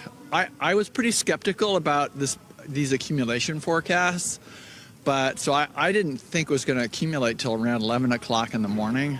But we already have, I don't know, an inch on the ground on the streets. So I wouldn't be surprised if we do get, in the range of 4 to 8 inches by the end of this. That's what you're hearing from people this morning. Definitely a little bit of surprise to see how fast the snow started sticking and accumulating. And of course, it's expected to be coming down through early this afternoon, so we'll have to wait and see what the roads are looking like. Of course, if you do have the day off, definitely want to stay off of them and make sure you're not driving in these conditions. Jane? All right, Katie, we'll continue to check in. It's certainly going to be a tricky day for travel, which Washington, D.C. also a very walkable city, but I imagine not many people wanting to do that with this snow coming down. All right. Well, we're also keeping a close eye on the severe weather threat in North Carolina, where we're going to toss it on over to John, where it's been quite an active morning in East North Carolina. Yeah, Jane, this is a multifaceted system, and we're keeping a close eye. As you said, a tornado watch and a flash flood warning are in effect. This is what it's like in Raleigh and New Bern, North Carolina. They're in the balmy side of this storm system, if you will. They've had a lot going on just to the south of them. There's been some severe flooding. Chapel Hill, North Carolina. Thank you, guys. Remember, it's hashtag Fox Weather for your videos and photos to come to us here at Weather Command. So all in all, what is happening over the next, let's say, couple of hours, you can see here, we do have an area of low pressure that is developing over the, let's say, the central parts of North Carolina. And it had a lot to work with, folks. It had a lot of humidity, heat, cold air, energy, everything all together. And right now, there is a severe thunderstorm warning in effect for the Outer Banks, Albemarle and Pamlico Sound near Ocracoke Island for the next couple of minutes here, as you can see right there. All the lightning strikes, cloud to ground lightning strikes. So it is a pretty tumultuous situation. Keep your Fox weather app handy because those notifications are on there and letting you know what's going on. Now, here's all that rain that Raleigh had, and they're under a flash flood warning in effect for the next several hours here because they've received over 3 to 5 inches of rain. And farther to the north and west, we're dealing with heavier snow.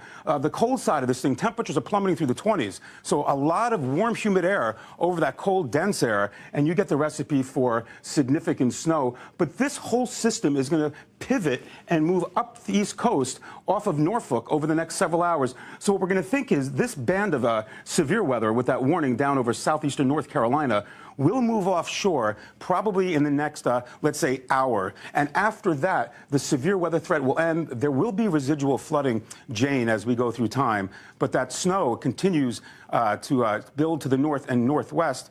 And I know Colorado's been dealing with the situation out there. They've had some snow, and you're going to talk about that now. That's right. So federal disaster aid is available for the thousands affected by Colorado's devastating wildfires. But officials say recovery efforts will take time. Fox News' Paul Stevens has more on how people are coming to terms with the disaster, plus new developments from the investigation into the fire's cause. Just a few days ago, you were celebrating Christmas at home and hanging your stockings, and now home and hearth have been destroyed. Crippling loss across Boulder County, Colorado, as residents continue facing the aftermath of the Marshall Fire, the most destructive in state history, destroying close to 1,000 homes, damaging more than 100 additional structures, and charring more than 6,000 acres as of Thursday. My wife and I are safe and uninjured. And at the moment, I'm glad she didn't take the drive over with me this morning because I think it's breaking my heart.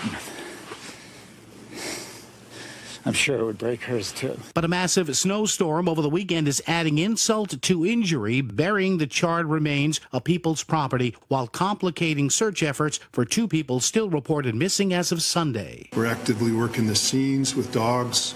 The scenes are still hot.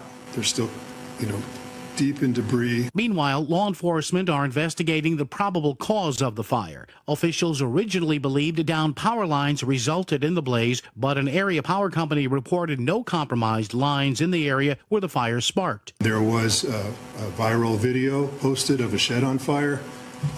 We don't know that shed or anything around it was the actual start of the fire or whether it was secondary. Dry conditions helped set the stage for this catastrophe, with climate officials declaring sections of Boulder County as experiencing severe and extreme drought leading up to the fire. Paul Stevens, Fox News. And as we know, wind, a big component in fire. Let's take a look at the latest fire conditions as well as some of those wind alerts.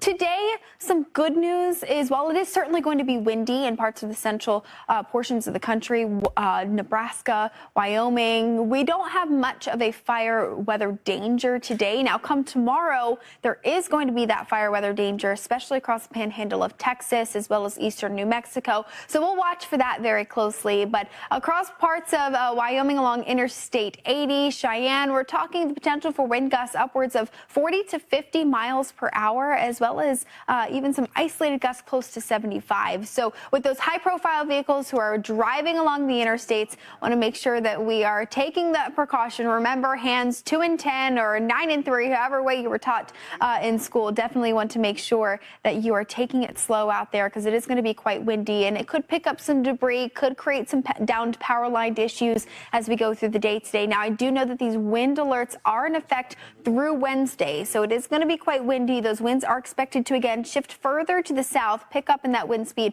along the panhandle of Texas, which is why tomorrow on Tuesday we do have that threat for that fire danger. But for the day today, we are expecting winds to stay quite windy, but overall definitely going to be something that we're watching as we head into the week. But John, we're definitely speaking some travel trouble. I know winds have brought in some travel trouble across the southeast thanks to some gustier winds across Georgia, where we do have wind advisories there as well. But what about Philadelphia? Well, Jane, they're in the midst of it right now. You can see that they have areas of snow that are working through the region. It's very, very light, so the visibility is pretty good down there.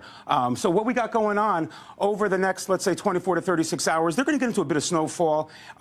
Winds will be an issue, especially along the coastal areas. But as we go through time, you'll see that the area of low pressure will continue to move up the coastline. And what we have going on is a lot of inclement weather up and down the eastern seaboard with temperatures that are going to be well below normal as we go through the next 24 to 36 hours. We have places north and east that are going to get probably in the Atlantic City area up to 6 to 12 inches of snow. Temperatures will be plummeting through the area as we can go through time. And down to the south, Interstate 40, you can see today, temperatures will be pretty mild on the south end of I-40.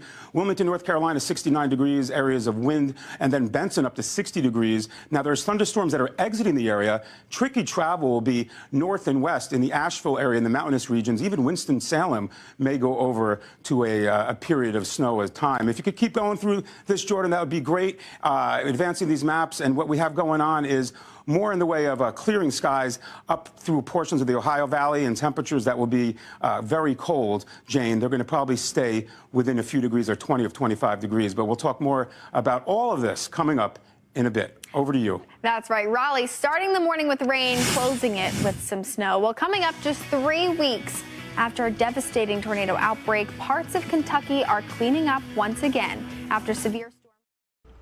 All right, everybody, Regina Gonzalez with you here on Live Now from Fox. We are bringing you some of the latest Fox weather coverage as they have meteorologists around the clock tracking conditions across the nation. This is actually a live look we've got coming in from Newcastle, Delaware. This runway and tarmac actually not looking too bad despite some of the conditions that have been seen across Delaware. We actually have a couple of different vantage points from Delaware we could show you a little bit later, but Air Force One expected to depart Newcastle, Delaware and head back to Washington, D.C., where President Biden will be returning back to work after a break that he took for Christmas and the New Year. So when we do get that feed coming in of the president's arrival as he boards Air Force One, you can bet that we'll bring it to you here on Live Now from Fox, live, raw, and unfiltered, and we will keep tabs on this feed. Some of you are going to see a quick 2-minute commercial break. We'll be right back with some more weather-related coverage here on Live Now from Fox.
You are streaming live now from Fox on this Monday, January 3rd. We are getting this live feed coming to our desk this morning as President Biden climbs the stairs aboard Air Force One.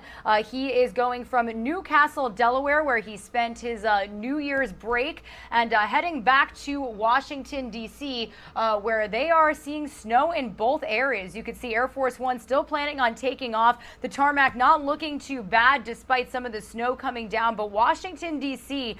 Is bracing and already seeing really crazy conditions for possibly the biggest snowstorm they've seen in about 3 years. So it's something that we are keeping tabs on here on Live Now from Fox. But D.C., Delaware, they are not the only ones seeing these really snowy conditions. Here's a Live Now look at a camera we have over Wildwood, New Jersey. Now that boardwalk, this shot has gotten so much more snowy and harsh when it comes to the snow coming down since we started monitoring it just a couple of hours ago. Well, we are going to stay in New Jersey here on Live Now from Fox to get an update on the winter weather conditions that we are seeing out there from Fox Weather's Robert Ray. He is joining us live from Atlantic City, New Jersey. Robert, good morning to you. I hope you're staying warm. What can you tell our viewers? What are you seeing out there this morning? Hey, good morning, Regina.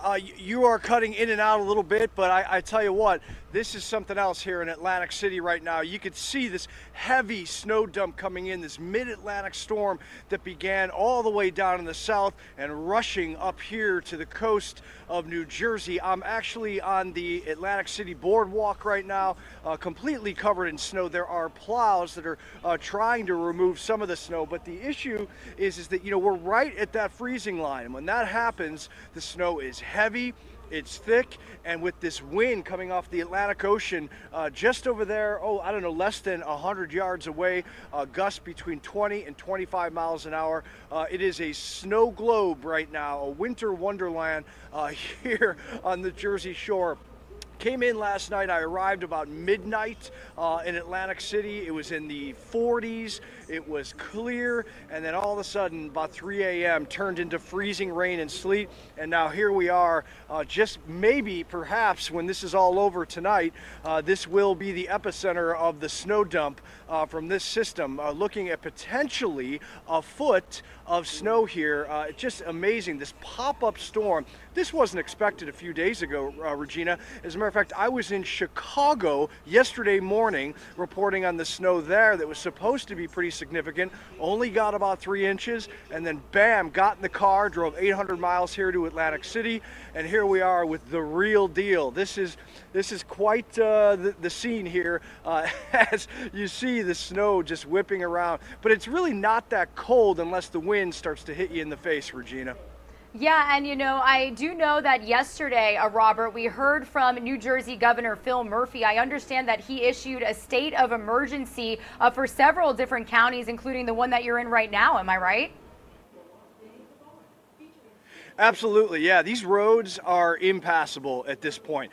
You know, the state is doing their best with the salt that they're laying down and trying to remove the snow as quickly as possible. But when it's coming down this fast and this heavy and thick, because we're just at that freezing line, you know, there's just not a lot that emergency services can do except for just keep getting out there and trying to push it around. And that's the issue. You know, people just stay off the roads in this region. If you don't have like a big four-wheel drive SUV or some other vehicle that can just plow through this stuff, best to stay off, because you will spin out and get stuck in a ditch or something. Not safe at all, certainly. I mean, you can see here at the Atlantic City Boardwalk, the casinos that are rising above me right now, there's no one out, pretty much. I think anyone that's here right now is probably sitting in there pulling slots and perhaps tapping on a blackjack table. But that's about it. It is not a good condition here right now. Well, Robert, we hope that you have an opportunity to get warm after this live report. We thank you so much for joining us and keeping our viewers up to speed, and we hope that you stay safe out there. Thank you and have a great day, Robert. Thanks, Regina. Thanks for having me on. All right, and going from Atlantic City back out to this look we have of Wildwood, New Jersey. Similar conditions out there right down the interstate from where Robert just joined us from. Again, some of these areas out in the New Jersey, Delaware area could expect or see more than a half a foot of snow. We're talking 6 to 8 inches across some of these counties. Again, New Jersey Governor Phil Murphy issuing a state of emergency for 5 different counties just yesterday. So when we return, we are going to get the latest virtual snowstorm update that the governor of New Jersey provided yesterday via social media and get some insight as to what resources will be available, what they plan on doing to clean up and keep their residents safe out there. We will also monitor the president's departure. He has officially boarded Air Force One in Delaware, where they are seeing snow also, as you can see, and will be heading out to Washington, D.C. to get back to work after the holiday break. So lots of feeds to monitor here on Live Now from Fox, lots of conditions, and we're keeping tabs on all of it for you here, so stay with us.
From an OEM perspective, and all 21 OEM coordinators are poised as well, Governor.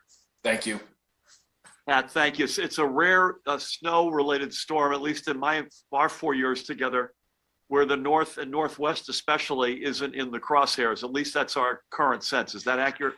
That is correct. Yeah, that's as Southern as a Warren County resident. You know, I'm used to firing up the snowblower before anybody else, but 4 to 8 inches predicted across the South at a pretty high rate is, offers us all some concern. And that's why we don't take it lightly, and we want to make sure everybody's prepared.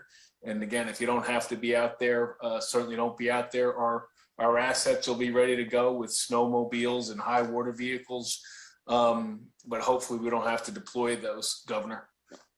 And Diane, from your perspective, this is much more a road reality, given you just don't have, if the storm hits in the counties we think it's going to hit, there just isn't a lot, unfortunately, is something we want to change, but there's not a lot of rail density in the southern part of the state in those counties. This is much more of a, even whether it's buses or cars, it's a road storm for you. It is, the river line will run through these counties, but at the end of the day, that's for us a little bit less impactful than making sure we can still deliver bus service. I've spoken with New Jersey Transit, and they feel confident that they will be they're at about 97% staffing, that they'll be able to continue bus service for those, especially our frontline workers who must go to work regardless of the weather. Yep, well said. Thank you, Pat. Joe, You're backlit, which is appropriate given we're talking about power here. It feels like it's an Atlantic City Electric, JCP&L principally, and also some PSE&G in there as well. But those feel like the ones that that are at the front of the line. Any color you've got, again, expecting winds, some coastal flooding, any more color you've got. Thanks for your leadership. Thank you, Governor. And I think you hit the nail on the head, and Pat also did when you said unpredictability. And I think that's one of the things that we're seeing as this event of climate change continues to evolve. And it's very, very difficult. And under your leadership and the fantastic work of Diane and Pat and their teams, we prepare for the worst because there is unpredictability. And so we prepare for the worst and hopefully that worst doesn't happen. But winds are always a problem in any storm. And we're not expecting severe wind gusts with this storm, according to the utilities that I've spoken to, because they too get forecasts on a regular basis and so on. If it's a heavy snow and that heavy snow just accumulates on the lines, that could be a problem. But we have the advantage, as you mentioned, Governor, the fact that it's a localized storm. It's not a statewide storm. And that provides us the opportunity and I hate to use the word luxury, of really concentrating our efforts on the region that is being directly affected. And we're always used to the northern part of the state. Pat lives up even more north than I'm in Essex. So we're always expecting that area to be hit the hardest with these kind of storms. But this time it's the southern part. So I just want to assure everyone that the utilities are ready. And hopefully the amount of outages, the number of outages will be minimal. But if you do experience an outage, please let your utility know.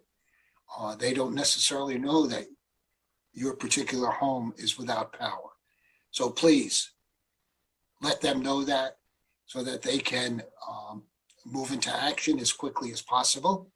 Also keep in mind that if the wind gusts are over 40 miles an hour, it's not safe for those workers to go up in a bucket to try to repair or to restore power. So please be patient. And we want everyone to come through this in one piece and to ensure that we ask that you be patient if you do lose power. And hopefully we won't have a large number of power outages through this storm. So thank you, Governor. I think that's probably the update we have here. Thank you, Joe. That last point's an important one. When I speak to the heads of these providers, as you do, I always say quickly and safely to restore power. We cannot put the women and men up in the air in 40 miles. It's an industry standard of 40 miles an hour. But I'll tell you, 35 or 38 miles an hour is pretty nasty as well. So just we all got to keep these folks in prayer. And by the way, the only person who lives north of Pat in New Jersey is Santa Claus. So he's about got the whole place, got the whole state covered there. With that, I want to thank Diane, Pat, and Joe, and maybe ask Michelle. We'll take time for a couple of questions. Let's keep them on topic. Pat and Judy and I will be together at 1 o'clock tomorrow. That can be free. It'll be virtual, but we can cover any topic you like. But tonight, let's keep this on topic if we can. Michelle, over to you, and thank you. Great. If any of the reporters have any on-topic questions, they just want to raise their hand and we will call on you. While Michelle is assessing that, again, I want to repeat, ready.nj.gov. State offices opening at 10 a.m. tomorrow morning, Monday, January 3rd. and state of emergency going into effect later this evening for Ocean, Burlington, Atlantic, Cumberland, and Cape May counties. We'll likely put a release out with exact timing on that state of emergency. And I should repeat one last comment. We haven't said it, but it's probably an obvious one. Another reason why we're getting to you tonight, tomorrow is one of the biggest back to work, back to school days of the entire year. Never mind that we're in a pandemic and there's a storm. So that's another reason why we wanted to get to folks tonight. Michelle, back to you. Any? All right, Governor, it looks like you and the team covered everything and none of the reporters have any questions. Godspeed, everybody. Stay safe. If you can stay in tonight, please, God, stay in. If you can kick your commute tomorrow a little bit later and or work from home, that would be terrific as well.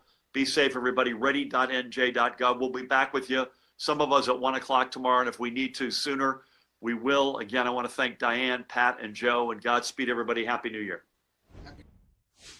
All right, that was a brief virtual update from New Jersey Governor Phil Murphy and some state officials just last night as they got word of this system that is officially hovering over their area. Now, again, we've been bringing you this XRAD radar since we first launched at 6 a.m. Eastern time. That system was kind of leaving the Tennessee area, and just within the last couple of hours, it has definitely rapidly shifted towards the northeast. So now we've got a lot of New Jersey, the Delaware areas seeing a lot of snow, and we also got word that this could impact some of the New York area. And we do have a couple of different cameras to bring you here this morning on Live Now from Fox. So this is a look at Rehoboth Beach, Delaware. You can see that the streets are definitely pretty clean for the conditions and the rapid snowfall that we are seeing.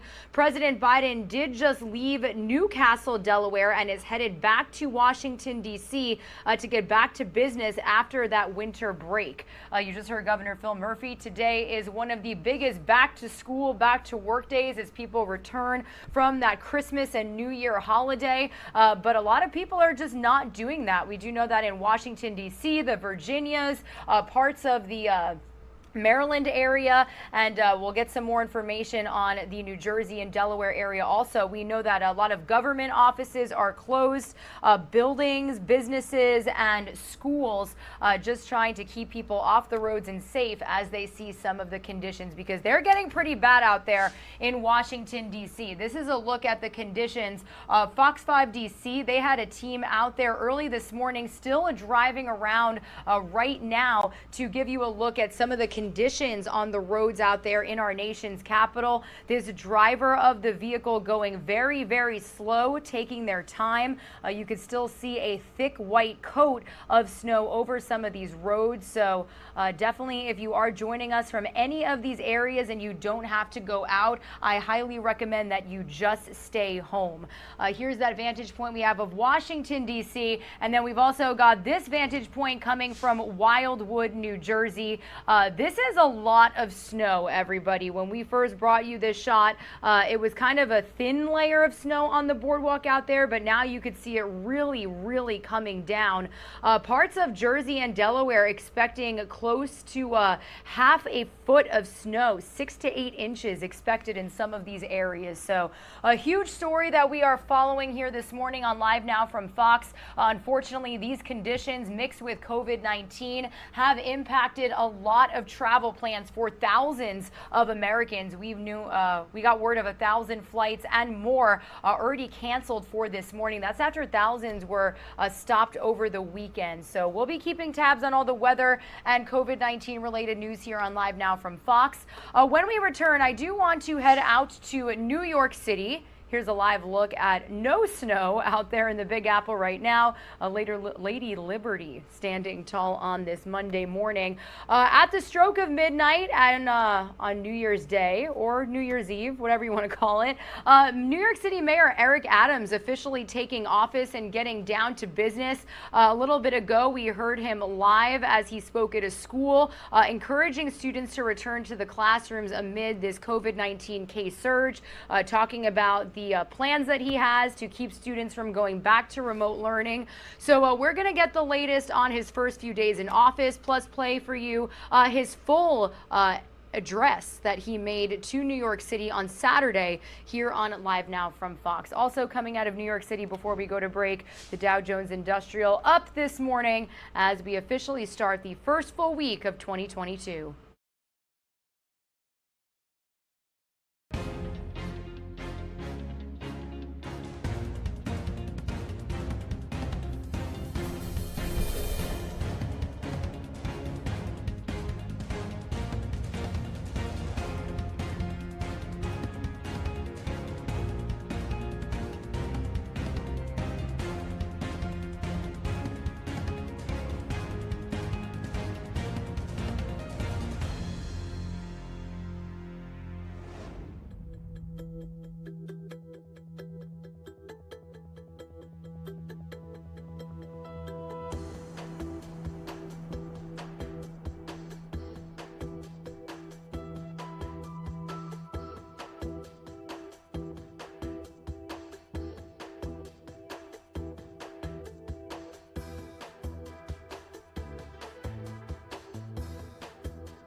You are streaming live now from Fox on this Monday, January 3rd. We are officially a little past 9:40 a.m. here on the East Coast, 6:41 a.m. out there on the West Coast, showing you Lady Liberty standing tall in New York City. Now, the winter storm that we've been tracking here is expected to bring significant snowfall to some parts of this area, but mostly southern Jersey. When it comes to New York City, they are not expecting a whole lot of wintry mix, but it is possible as that storm system continues to move towards the northeast. So we'll be keeping tabs on how this winter weather system is expected to impact New York a little bit later here on Live Now from Fox. But big news coming out of New York over the weekend. New York City Mayor Eric Adams officially taking office at the stroke of midnight. So I do want to bring you the latest on how he is setting the theme for his first 100 days in office, saying that his administration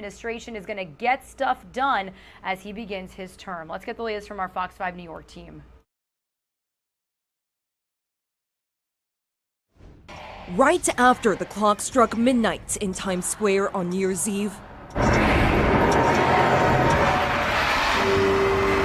Eric Adams was sworn in as the 110th mayor of New York City, the second black man to lead what is also known as a city of dreams. To the best of my abilities. So help me God. So help me God. Congratulations. But this was just the beginning of the mayor's very busy day. Adams hopped on the J train from Brooklyn starting at 7:30 in the morning to head to his first day at City Hall. The former cop in a press conference later said that he traveled without a gun and without a noticeable security detail. I don't want anyone holding doors for me. I don't want anyone holding my umbrella. I don't want anyone deifying me. I'm an everyday New Yorker. The mayor then addressed New Yorkers for the first time in his official capacity around noon, reaffirming his commitment to keeping the city open despite rising COVID cases. New York can and should be the center of the universe again, bustling, thriving, electric with the energy of people, and patient with the imperfect word. The mayor also stopped at the NYPD 103rd Precinct in Jamaica, Queens, the same precinct where, according to Adams, he and his brother were beaten by police officers when Adams was 15. Adams says he told officers that he has their backs. We're establishing this covenant where we would give them the tools and the support that they need. But we are also going to hold them to a high standard. Mayor Adams says his theme over the next 100 days will be GSD, Get Stuff Done. I'm Morgan Mackay, Fox 5 News.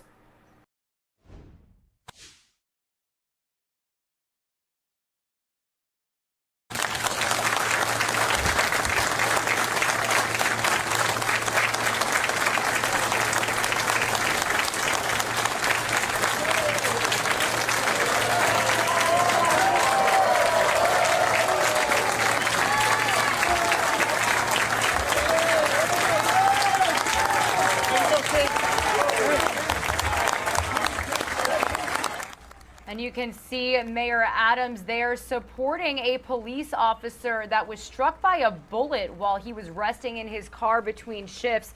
This is that amazing moment just yesterday where he was released from the hospital. Now you could see Eric Adams, Police Commissioner Keechon Sewell, and a crowd of his fellow officers applauding and cheering the officer as he walked out of the hospital. Sewell said he had a press conference on Saturday and said that the officer awoke around 6:15 a.m. when a bullet was fired through one of the car's windows, hitting him in the head. The officer got out of his car and was aided by a sergeant who saw blood coming from his head.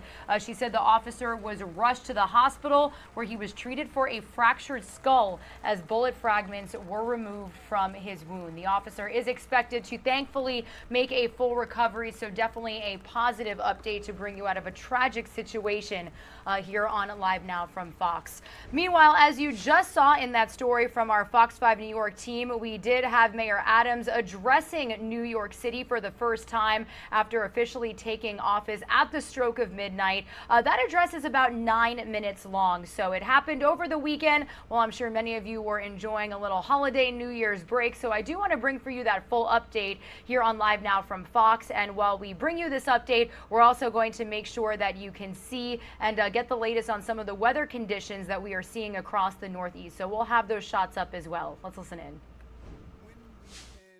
And how we can enjoy our city, the crisis wants to tell us how to live. But there's one thing everyone knows about New Yorkers. We don't like anyone telling us what to do. Yet unemployment remains high, crime is high, COVID cases are high again. So how do we get our city back? My fellow New Yorkers, the answer is simple. We will get our city back by making a commitment to each other right here, right now, beginning today. This will be our New Year's resolution. We will not be controlled by crisis. Instead, we'll make this city better every day through actions big and small. Getting vaccinated is not letting the crisis control you. Enjoying a Broadway show, sending your kids to school, going back to the office, these are declarations of confidence that our city is our own. Of course, government must do its job to allow New Yorkers to make these choices safely. And government must do better. Our government has been dysfunctional for far too long, and it created its own crisis long before COVID. Whether it was crime-ridden communities, poor schools, economic inequality, or racial injustice, our problems have been normalized for generations while New York's government struggled to match the energy and innovation of New Yorkers. That changes today. I promise you one thing, New York. I will make our city better every day by making our city government better every day. That does not just mean grand plans and proposals. It means weeding out the waste and eliminating the inefficiencies. It's about accountability. This may seem like an obvious approach, but it is so practical that it has been forgotten. And now is the time to be radically practical, because a better city is not just about doing something new. It's about doing something right. It's not about showmanship. It's about showing up. That is why the theme of my first 100 days is GSD, get stuff done. And I have assembled a government that will solve New York's problems because it understands New Yorkers. My administration looks like the city it represents. It's diverse and includes individuals who struggled here just like so many of you, often failed by the very system that now oversee. I am one of them. I am one of you. My mother worked as a cook and a house cleaner, barely keeping a roof over our heads and food on the table in South Jamaica, Queens, no matter how hard she worked. I was bused to school because our school was failing. I was ridiculed because I had an undiagnosed learning disability. I was a dishwasher and a clerk, and I went to school at night to get my degree before becoming a cop. I was arrested as a teenager. I was beaten by police, and later today, I will go back to that same precinct house, and I will address the officers there as their mayor. The beginning of my story is like so many others in this city, so many of which end in sorrow instead of triumph. But with a better city government and a laser focus on taming COVID, turning our economy around and lowering crime, we can add glory to more New York stories. But to do this, we must also put down the weapons of rhetoric and reach for results.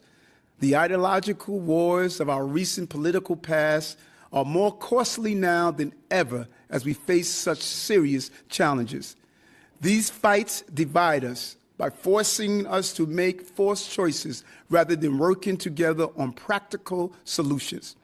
Some will continue to say that we must choose between public safety and human rights, but we can't have both. That is why I am going to put more resources into stopping violent crime while I work with Commissioner Sewell to bring reform to our police department. Some would say that there cannot be winners in our economic turnaround without being losers in the same time. I say no to that. We can have an economy that lifts up working people and brings prosperity to all New Yorkers. And that is why I will work with big employers, small businesses, unions, everyday workers to remove whatever barriers lay in front of them so they can thrive. And some would say that we must choose between shutting down our city and endangering New Yorkers with COVID. I say no to that as well. This is 2022. Not 2020. With vaccines, testing, and treatments, we have the tools now to live with this virus and stay healthy if we all do our part to keep each other safe. So we would choose not to make forced choices. We would choose the truth, which is that we all want the same thing, a safe, prosperous, healthy city where we can raise our children and all New Yorkers can thrive, regardless of background, belief, or orientation. As I begin here today at City Hall, I look to my predecessors for perspectives, and I think we can all learn from their wise words. My good friend and mentor, the recently departed Mayor David Dickens, famously called New York a gorgeous mosaic in his inauguration speech 32 years ago, an observation as true today as it was then. He also pledged that his administration will never lead by dividing, by setting some of us against the rest of us, or by favoring one group over others. I pledge to do the same. But perhaps the words that resonates the most with me in this moment are from Mayor Koch's inauguration speech 12 years before Mayor Dickens. When this city was facing a financial crisis that set it on the verge of ruin, Mayor Koch said, "These have been hard times. We have been tested by fire. We have been drawn across the knife edge of poverty. We have been inundated by problems, We have been shaken by troubles that have destroyed any other city would have destroyed. But we are not any other city. We are New York, and New York and adversity towers above any other city in the world. And Mayor Koch added, New York is not a problem. It's a stroke of genius. I know and you know we are. I agree with him then as a boy. I agree with him now. So today we remember our strength. We face our fears, and we start anew, confident that crisis will not define us. The last 2 years have trapped our spirit and is begging to be let out. We have been stifled. We have been asleep. But we are a city of 9 million dreams, and we're about to wake up. I cannot wait to greet this new day with you. I thank you from the bottom of my heart, New Yorkers. My mother has transitioned in April during the campaign season, and she's no longer with me physically. But this city betrayed her like it has betrayed so many other mothers and families. That betrayal stops. This is our city. Nothing is going to define us. Nothing is going to stop us. We're going to renew our spirits again. Let's do it together. I know and you know, if I can borrow from the great owner of Snapple soft drinks, we're going to win because we're made up of the best stuff on earth. We are New Yorkers. Thank you.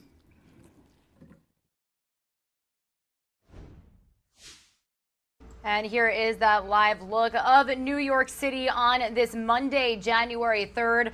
Not seeing too harsh of winter weather conditions just yet. Just a lot of cold temperatures out there. But when it comes to the weather that we are tracking across the nation, that is not the same for New Jersey. This is that live look we have right now of Wildwood, New Jersey, the boardwalk out there.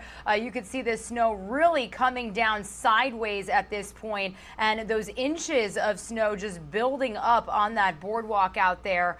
This shot has gotten incredibly I want to say busier when it comes to the snow falling since we first brought it to you a couple of hours ago. That's a vantage point we have from New Jersey. We also have this vantage point coming from Rehoboth Beach, Delaware.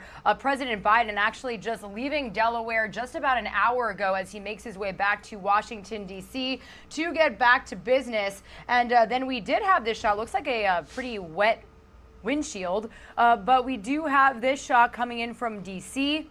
You can see the conditions out there. They've had their team driving around the roads in Washington, D.C. as the DMV area is bracing and seeing conditions that could make the biggest snowstorm that they've seen in about 3 years. So we are tracking weather here on Live Now from Fox. This system that is bringing all of these conditions officially pushing northeast. So when we come back after this quick 2-minute commercial break, we'll give you a run through it. Some of the information we've got coming from all of these impacted areas, plus some Fox weather coverage as they have meteorologists tracking all of the snow as well as rain and flood warnings that are in effect in parts of the southeast also.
You're streaming live now from Fox, everybody. We are officially at the 10 o'clock hour here on the East Coast, 7 o'clock out there on the West Coast. You are currently taking a live look at a feed that we've got coming in courtesy of our Fox 31 chopper out there in Boulder County, Colorado. You can see just the devastation that has been done to these buildings. Search teams looking for 2 missing people in the snow, but still, it's so terrible, guys. You can see some of this building just completely burnt. It does look like this was a restaurant out there. We do know that the Marshall Fire officially contained due to some of these wintry conditions that brought snow, but this snow is actually hindering search efforts that are underway out there in Boulder County, Colorado. Search teams looking for 2 missing people, while people who barely escaped the flames are starting to sort through what is left of their buildings, their businesses, their homes. The flames ripping through at least 9.4 square miles and leaving nearly 1,000 homes and other buildings destroyed in suburbs between Denver and Boulder.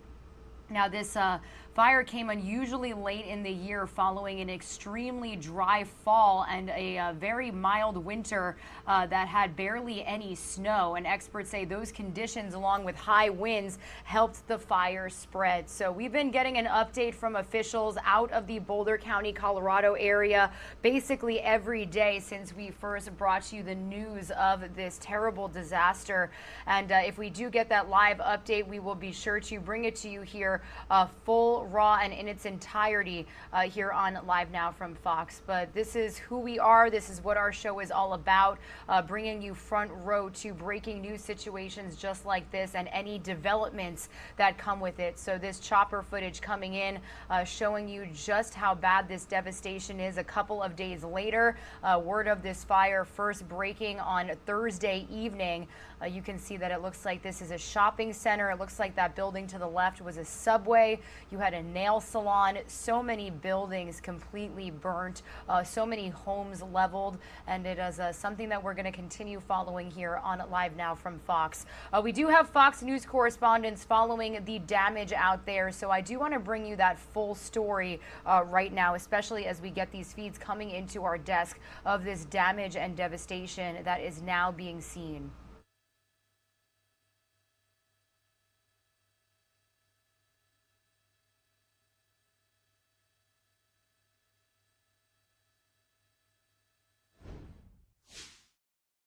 Just a few days ago, you were celebrating Christmas at home and hanging your stockings, and now home and hearth have been destroyed. Crippling loss across Boulder County, Colorado, as residents continue facing the aftermath of the Marshall Fire, the most destructive in state history, destroying close to 1,000 homes, damaging more than 100 additional structures, and charring more than 6,000 acres as of Thursday. My wife and I are safe and uninjured. And at the moment, I'm glad she didn't take the drive over with me this morning, because I think it's breaking my heart. I'm sure it would break hers too. But a massive snowstorm over the weekend is adding insult to injury, burying the charred remains of people's property while complicating search efforts for 2 people still reported missing as of Sunday. We're actively working the scenes with dogs. The scenes are still hot. They're still, deep in debris. Meanwhile, law enforcement are investigating the probable cause of the fire. Officials originally believed downed power lines resulted in the blaze, but an area power company reported no compromised lines in the area where the fire sparked. There was a viral video posted of a shed on fire.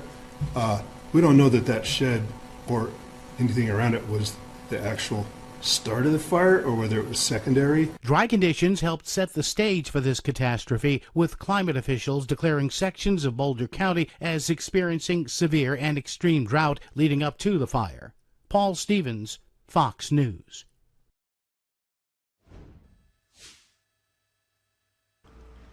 Here is another live look at the aerials we've got coming in this morning here on Live Now from Fox. You could see the area now completely covered in snow, and this building, the windows blown out, some of the lettering on the storefronts completely burned, and it's just a road to recovery, a long road to recovery now as people are picking up the pieces again. More than 1,000 homes destroyed and 2 people still unaccounted for. So if we do get another update from the governor of Colorado along with Boulder County officials, we'll be sure to bring it to you here on Live Now from Fox. Investigators are still trying to determine the cause of the flames, and we have gotten word this morning that they are not ruling out arson. So as this investigation continues, be sure to stick with our Live Now from Fox team for any developments on this situation.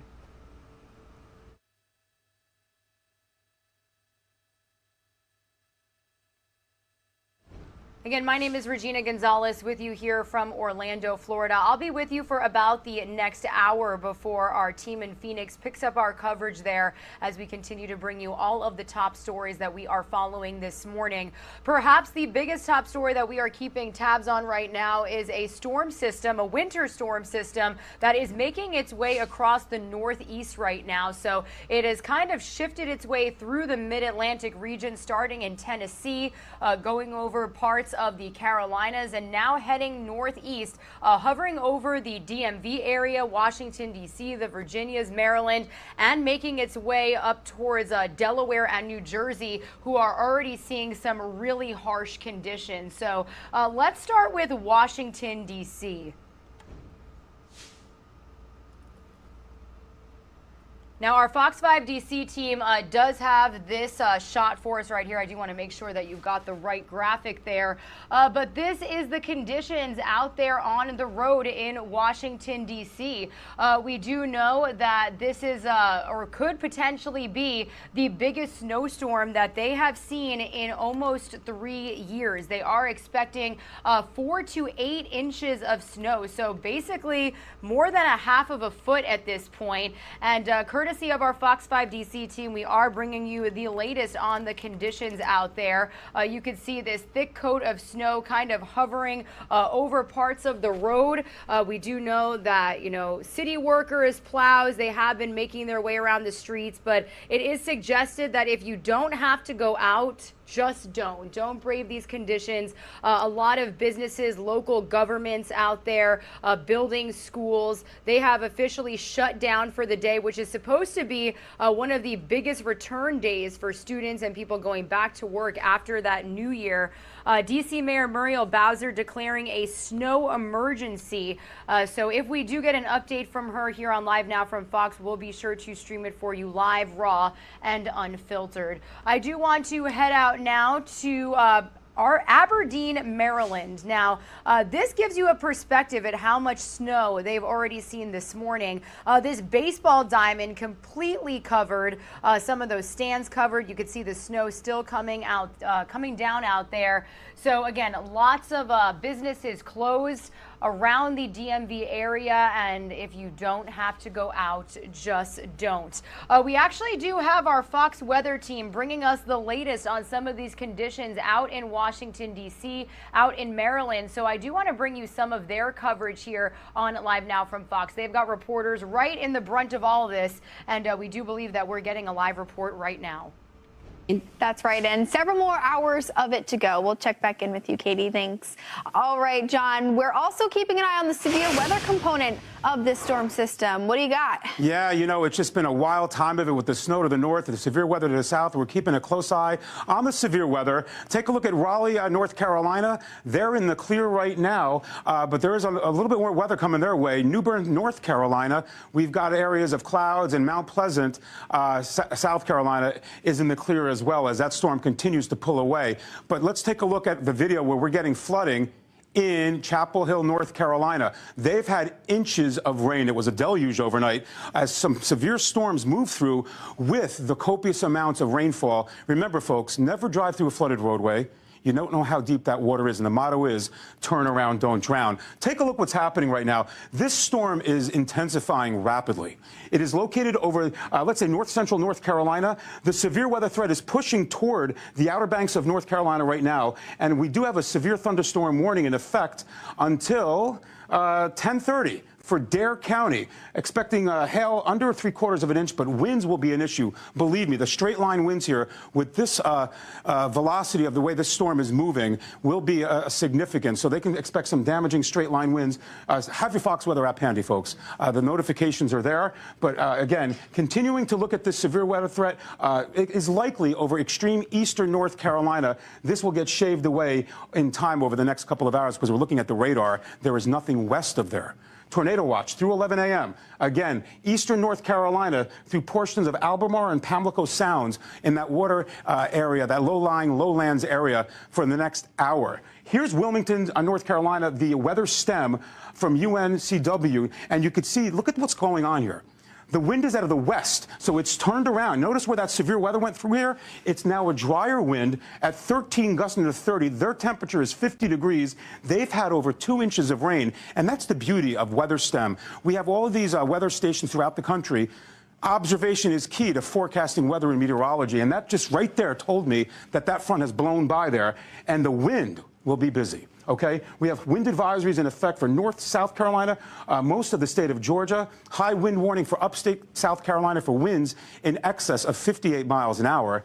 And Wilmington, North Carolina, that front is blowing by through there right now. The temperature will plummet from the 50s into the 30s over the next 6 to 10 hours, and the wind will continue to howl at 40 to 50 miles an hour. So, Jane, this storm is moving offshore with the severe weather, but temperatures are cold enough for some significant snow over portions of the Northeast and the Mid-Atlantic. Over to you. That's right. Snow and cold making the recovery efforts even harder in Colorado. Wildfires quickly spread last week, damaging nearly 1,000 homes. Then a storm dumped more than 10 inches in Boulder, and temperatures dropped to the single digits this weekend. Fox News reporter Alicia Acuna is in Louisville, Colorado, with an update this morning. Good morning.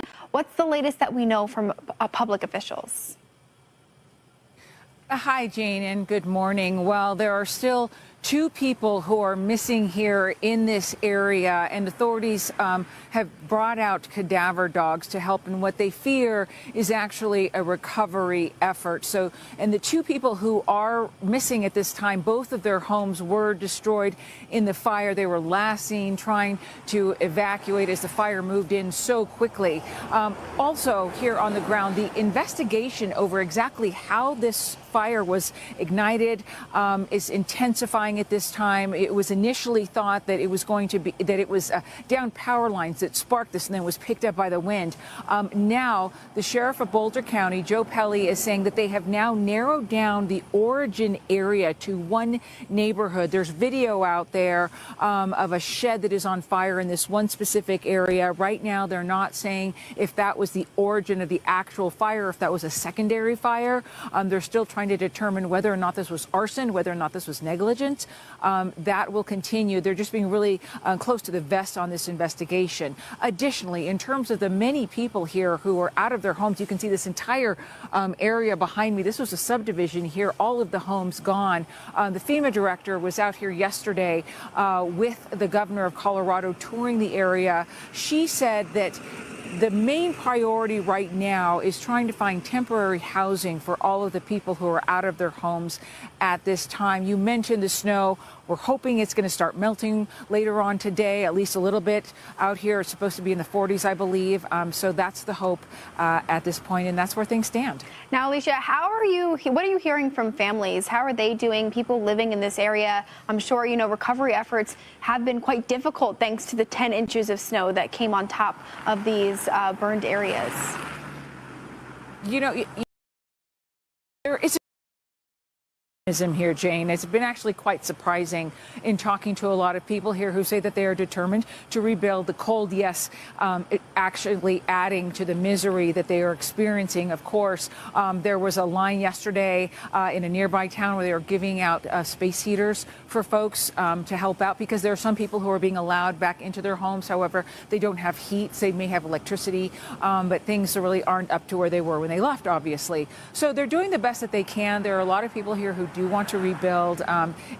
981 homes, that's a lot of homes. That's a lot of community that is now gone. So they're just trying to get, once they get an assessment over exactly what they're looking at here, they'll have a better idea of where to head in the future. Are you hearing of any additional challenges that may come in, say, the next couple of days, couple of weeks? I know that investigation intensifying, but is there anything that would potentially bring in some more problems that you're hearing? Well, we're not sure at this point. We do know that the FBI has now joined the investigation into exactly what caused this, because, as you know, it was such a devastating fire. This was something that was, wherever it began, you know, we also had like a lot of dry grass in the area, and so you had this fuel, but then you had that wind that was just such an accelerant that then moved it into these densely populated areas and then destroyed so much property. This is the most destructive fire in the history of Colorado in terms of property. Well, Alicia, a devastating scene in Louisville, but really hoping for the silver lining again. Hopefully we'll see some better news out of the missing report that you gave us. But overall, things are hopefully going to get better over time. Thanks for joining us. John? Yes. Jane, right now we're taking a live look at Philadelphia International Airport. The snow is beginning to pick up in intensity. As you see there right now, the visibility is below a mile. They're at the freezing mark at 32 degrees. Philadelphia is on the cusp of that moderate snow band that is expected to give them a few inches of snow at least, with more south and east over portions of southern New Jersey. Let's look at some airport delays. I'm going to concentrate on Baltimore right now, BWI. Major delays, and obviously, folks, it's not a good situation. The recipe is there because of the COVID situation, the heavy snow that is falling in portions of that region right now, and the amount of volume, people still trying to get home from the holiday. So the delays are major. The reason is weather. The trend continues to increase, and it is a ground stop. So there you go. Major issues there. And Jordan, if you want to advance the graphics a little more for me, we can do that. It looks as though time will tell. The misery map. How apropos is that statement? Right now, you could see out of DCA, Washington, D.C., plenty of flight delays, 61 delays, cancellations, folks. This is mind-boggling. 280. You can see the pie there, almost full. So that is just not good. And the areas of red, just where the flight pattern goes to those specific cities, not a good deal right there. And Ronald National delayed at 61, as we said, canceled at 280. So Jane, obviously check with your flights. This is a situation that is unfortunate because of the situation with the COVID, the variant, the Omicron variant, and the amount of snow that is falling over portions of the Mid-Atlantic. That's right. I mean, we just took a look at Philadelphia not too long ago, and now we can barely see the tarmac. Great. All right, coming up just 3 weeks after a devastating tornado outbreak, parts of Kentucky. Alrighty, we wanted to bring you that portion of Fox Weather's continuous coverage on the winter weather conditions that are being seen across the Northeast. Also parts of the Mid-Atlantic waking up to a winter wonderland this morning, and unfortunately continuing to cover the latest on rescue and recovery efforts that are underway in Boulder County, Colorado. A winter system moving there over the weekend, now hindering some of these efforts as 2 people are still missing, and nearly 1,000 homes have been burned after that Marshall fire, the most destructive fire in the state of Colorado when it comes to property. So that is something that we will be continuing to cover here on Live Now from Fox. I am going to send some of you on a quick 2-minute commercial break. I do want to let you know that we have just gotten this feed here from Florida at the Broward Health Department, kind of near Tampa, Florida, Tampa Bay. Governor Ron DeSantis expected to speak along with the Florida Surgeon General and other state health officials on the surge in COVID-19 cases that we have seen. And it does look like when we do see that early treatment saves lives, it looks like he'll be continuing to push his monoclonal antibody treatment. He has worked to open several of these treatment facilities across the state of Florida. So we will continue on with some more top stories here when we come back from this quick 2-minute commercial break. We'll give you a run through at some of the conditions that we are tracking this morning. This is still that Wildwood, New Jersey shot out there on the boardwalk, snow coming down sideways, and then we're continuing to bring you this shot from Washington, D.C. It does look like there's a bit of a traffic jam now out there. Our Fox 5 D.C. team traveling around the roads in their news vehicle, and does look like you could see the caution lights on in front of you there. Some people standing outside. It looks like there may have been an accident. Again, guys, if you don't have to go out in these conditions, we highly suggest that you do not. The roads there looking quite sleek, lots of snow on them, and obviously causing some traffic delays this morning. So stay with us. We'll have some more weather-related news and some more top stories when you return.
You're streaming live now from Fox, everybody. Before we get into some more weather-related news, as promised before that quick break, we do have a news alert to bring you at the 10:22 mark here on the East Coast. The U.S. Food and Drug Administration has officially authorized Pfizer's COVID-19 vaccine booster for kids ages 12 to 15 years old. The expanded approval is an important step in clearing the extra shots for the younger age group. The CDC must still sign off on the initiative before that they are administered. But last month, U.S. health authorities approved boosters of the COVID-19 vaccine for everyone 16 and older. The FDA said today that everyone 12 and older eligible for a booster can get one as early as 5 months after their last dose, rather than 6 months, which is that initial time period that they asked you to wait for. A vaccine still offers strong protection against serious illness from any type of COVID-19 variant, but health authorities are urging everyone who's eligible to get a booster dose for their best chance at avoiding milder breakthrough infections from the highly contagious Omicron mutant. Children do tend to suffer less serious illness from COVID-19 than adults, but child hospitalizations are rising during the Omicron wave, most of them not vaccinated. COVID. Boosters are important considering the protection against infection wanes over time, and we're facing a variant that has the potential to require more immunity to be protected. That is a current statement from the director of the Center for Disease Control and Prevention, Dr. Rochelle Walensky. So this is something that we are going to continue following here on Live Now from Fox. Like mentioned earlier, sometimes when we do get these big breakthroughs when it comes to COVID-19 vaccines, we could hear from the CDC, we could hear from the COVID-19 White House response team. So whether or not we do get any of those updates, we'll be sure to bring it to you here on Live Now from Fox. But heading back to some winter weather coverage, we do have that X-rad radar showing you the system that is coming from the mid-Atlantic and now hovering over the northeastern part of the United States. Conditions out in some of these areas have been pretty intense all morning long since the very beginning. We've been bringing you this shot out of Washington, D.C., and usually for the last couple of hours, this car has been kind of cruising around the roads pretty safely, but we are seeing a little bit of a traffic jam right now as that thick layer of snow is still very much on the road while, city and local employees are working to plow the streets. The snow is coming down pretty fast, so it's still very dangerous to go out there. You can see that it's causing some delays. This car trying to inch closer, I believe, to see what happened. You did see some people getting out of their cars earlier, so it's possible that somebody hydroplaned off the road, maybe skidded off the road. So stay safe out there and do not go out if you don't have to.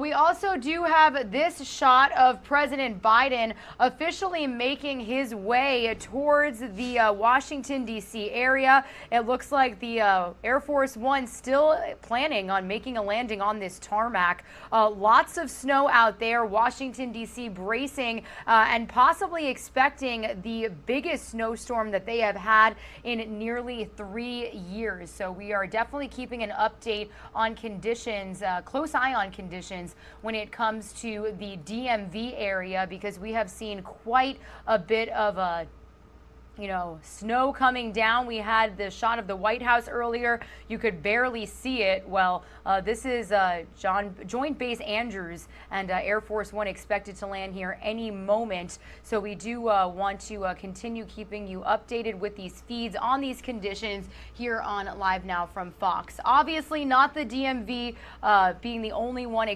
seeing these conditions. Here is a look at Wildwood, New Jersey. The snow coming down sideways on the boardwalk out there. About an hour ago, we did have a live update from a Fox weather reporter in Atlantic City, New Jersey. The snow is piling up. They are expecting more than a half a foot of snow in some of these regions. So all we can stress is if you plan on going out in certain areas around here, I really suggest that you don't. It's definitely coming down out there for sure. And it's also impacting travel. This is that shot we bring you all the time of Philadelphia International Airport. You can see visibility still very, very poor. These weather conditions plus COVID-19 related issues when it comes to crews testing positive, staffing issues because of positive cases, it's causing thousands of delays, whether it be from over the weekend or even just this morning. So I do want to bring you the latest report from our Fox News team, Fox News correspondent Laura Ingle, speaking with travelers this morning and over the weekend as they've been impacted by these delays and cancellations.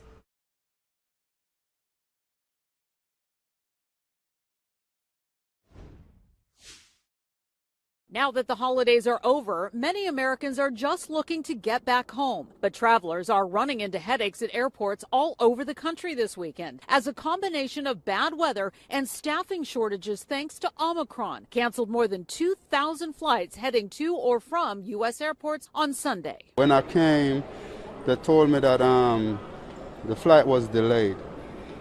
They didn't tell me that the flight was canceled until about 5 hours later. United Airlines even reportedly offering pilots triple pay in an effort to get flights back on schedule. Overall, cabin crew and support staff have been reluctant to work overtime over the holidays out of stress over exposure to COVID-19, as well as an uptick in unruly passengers. Coming into the airport, there's just I think a lot of shortage of staff, so we stood in line for quite a bit. Airlines are doing what they can to reschedule passengers, but with so many trying to rebook flights, there's not enough available space for everybody. After about an hour of sitting at the Delta counter, we were able to find alternative flight, which has a connecting flight, of course, so it'll take 6 hours to get home instead of 3. Even for those who plan to drive instead of fly, many highways are also a mess. AAA estimating more than 100 million people hit the roads over the holiday season, a significant jump from last year. And issues are likely to continue throughout the week. More than 300 flights are already canceled for Monday. In Malvern, New York, Laura Ingle, Fox News. And here is that live look from Joint Base Andrews. I must say, we are very surprised that Air Force One is still landing in these conditions. Washington, D.C. bracing for what could possibly be the biggest snowstorm that they have seen since about 3 years ago. So this is from Joint Base Andrews out there. President Biden did leave Delaware about an hour ago and is expected to return back to the White House to get back to work after that New Year's holiday. But as of right now, as we monitor this shot, with more cancellations happening due to weather and due to all of these, COVID-19 situations, I do want to bring you the latest when it comes to the growing need for protection for airline passengers impacted by these flights. It is a growing trend for airline passengers. You book a flight and when you get to the gate, you find out it's been canceled. But now some consumer advocates are calling for a change. They want to protect passengers from losing their money when airlines decide to cancel at the last minute. At airports across the country, peak holiday travel has hit severe turbulence thanks to COVID, cancellations, and confusion. We've hit a breaking point in the country. It's forced Thrifty Traveler executive editor Kyle Potter to take the rare step of publishing a front-page editorial on their travel deal website. They're calling on U.S. airlines to compensate passengers for canceled and delayed flights. Looking back over the course of the last 6+ months, this just keeps happening, and it's going to keep happening. During the holiday travel season, flight delays and cancellations dramatically improved at several airports, including this one in Minneapolis.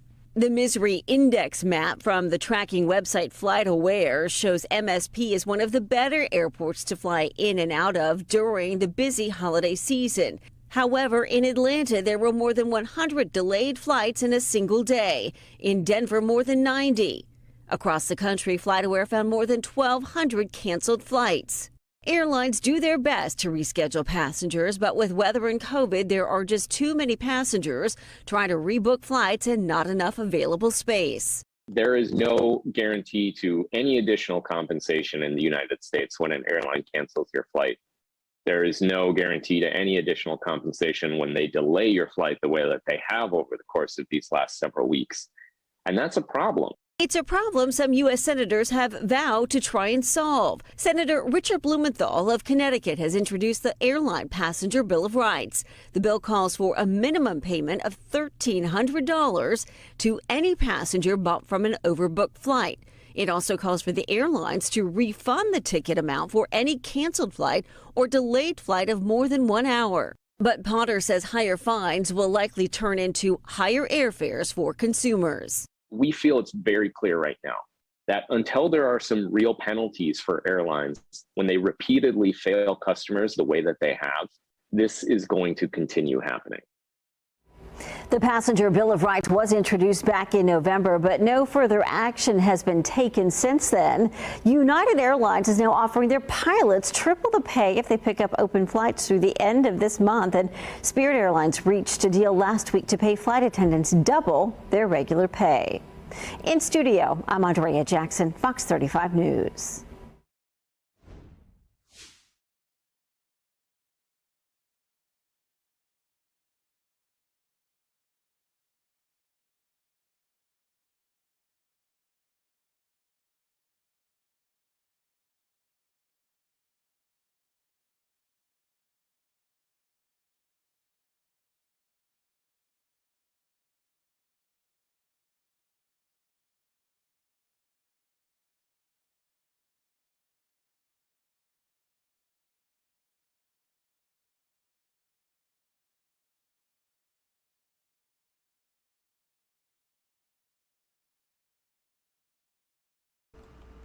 Meanwhile, we are back out at Joint Base Andrews. President Biden officially arriving safely on Air Force One, making that landing in these very harsh winter weather conditions out there in Washington, D.C. We do know that the mayor of D.C. declared a snow emergency. Lots of federal government buildings, local businesses, and schools closed due to these conditions. But President Biden should be making his way down the stairs of Air Force One any moment now, definitely probably in a winter coat. So we are going to stay on this shot for just a moment, get the president's arrival back in Washington from Newcastle, Delaware, where he was taking a holiday break for Christmas and the New Year. And it does look like they still have to bring that staircase over to the jet. So we'll take a quick break and we'll be back with this shot for you.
Definitely some live, raw, and unfiltered news for you here on Live Now from Fox this morning.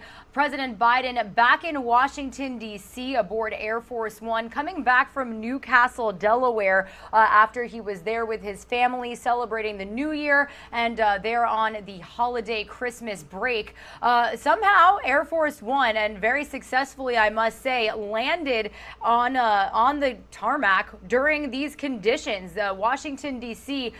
Seeing so much snow right now. It is impacting roadways out there. It's been snowing since about 4 o'clock this morning when that rain wintry mix officially turned into full-on snow. And they did just have an issue getting that staircase to the doorway there where President Biden is expected to make his way down there in just a moment. I do want to watch. We'll see if President Biden is dressed for the winter, and we'll get his full arrival here on Live Now from Fox. Let's watch for just a moment.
President Biden officially in his vehicle safely and safely on the ground after flying back from Newcastle, Delaware to Washington, D.C. Actually, two areas that have seen extensive snowfall this morning as a winter storm system is pushing through the Northeast after it came through the Mid-Atlantic. So happy to see that the president is back safely, especially during that snow, literally snowing sideways out there in Washington, D.C. It's something that we're keeping tabs on here on Live Now from Fox. My name is Regina Gonzalez, again with you here from Orlando, Florida. I'll be with you for about 20 minutes longer before our team in Phoenix, Arizona picks up our coverage, bringing you all of these live weather feeds, plus some top stories that we are following this Monday morning. I do want to walk you through some of the feeds that we are monitoring right now. So we just brought you that live arrival of President Biden back in Washington, D.C. for business after the winter New Year and holiday break. So whether or not he will continue to do business with this weather happening, we do know a lot of federal agencies, government buildings have been closed. We'll keep you posted on that here on Live Now from Fox. But a little news alert to bring you internationally this morning. This feed is coming out of Cape Town, South Africa, as crews are working to contain a fire that sparked at the Parliament building out there. We've got very minimal details on this right now, but lots of action coming through this feed. Again, the fire reignited apparently at the Parliament building. It was not immediately clear why, and we are waiting on more information to come forward here. So when we do get any more developments on this situation, we'll bring it to you here on Live Now from Fox. It does look like these flames made it to the top floor of this building, coming through some of the windows. Crews out there trying to hose it down. Definitely a scary sight out there in Cape Town, South Africa. So we'll continue to bring you this feed as we have it here on Live Now from Fox. Meanwhile, I do want to take you out live to Florida. We've got Governor Ron DeSantis officially beginning a live press conference, and we have gotten word that he could be calling on the federal government to allow states to directly purchase monoclonal antibody treatment. So let's listen in here live, raw, and unfiltered on it Live Now from Fox. Representatives Lamarca, Fabricio, and Barrero, Mayor Mike Udine from Broward County. I want to thank him for being here as well. Last week, I think many of you know, we were concerned about what was happening with taking back of the supply, even more so than has been, of monoclonal antibodies. The federal government had stopped sending both Regeneron and the Eli Lilly monoclonal, and that was based off some preliminary study saying that it may not be as effective against Omicron, but of course Omicron's not the only variant that's out there, and it's something that we actually have seen applied with Omicron patients, and we have seen symptoms resolved. So it's not clear that this is not something that is going to not be a benefit. It may not be as good as it was against Delta, but we obviously want to have that here for patients to be able to do it. And so we, under Dr. Latipo's leadership, we push back against that. We feel there's no need for it to just be sitting on the shelves. We asked them to stop preventing the distribution of these treatments. And fortunately, yesterday, HHS decided to reverse course, and they are going to be sending these treatments. I think that's the right thing to do. And we're past the point now where we're able to get it directly from any of these companies. The federal government has cornered the entire market. They basically took control of the supply in September. We had done a deal with GlaxoSmithKline on the Sotrovimab, which a lot of people think is the most effective against Omicron, and that is no longer a possibility because the feds have an exclusive arrangement. So we have been able to see, though, enough data, both from South Africa, Europe, and now here in the United States, to know, fortunately, that Omicron is far less pathogenic than the Delta variant was. It's characterized more as mild and brief symptoms in the upper respiratory region, and an absence generally of pulmonary symptoms, which really was what made Delta so devastating. But we also know that Omicron spreads far, far more rapidly. I think if you look around the world, any place that has had Omicron in significant numbers, you don't really have a a slope. You have like a straight line going up in terms of how quickly it spreads. And I think we've also seen with Omicron, the vaccinations are not preventing infection.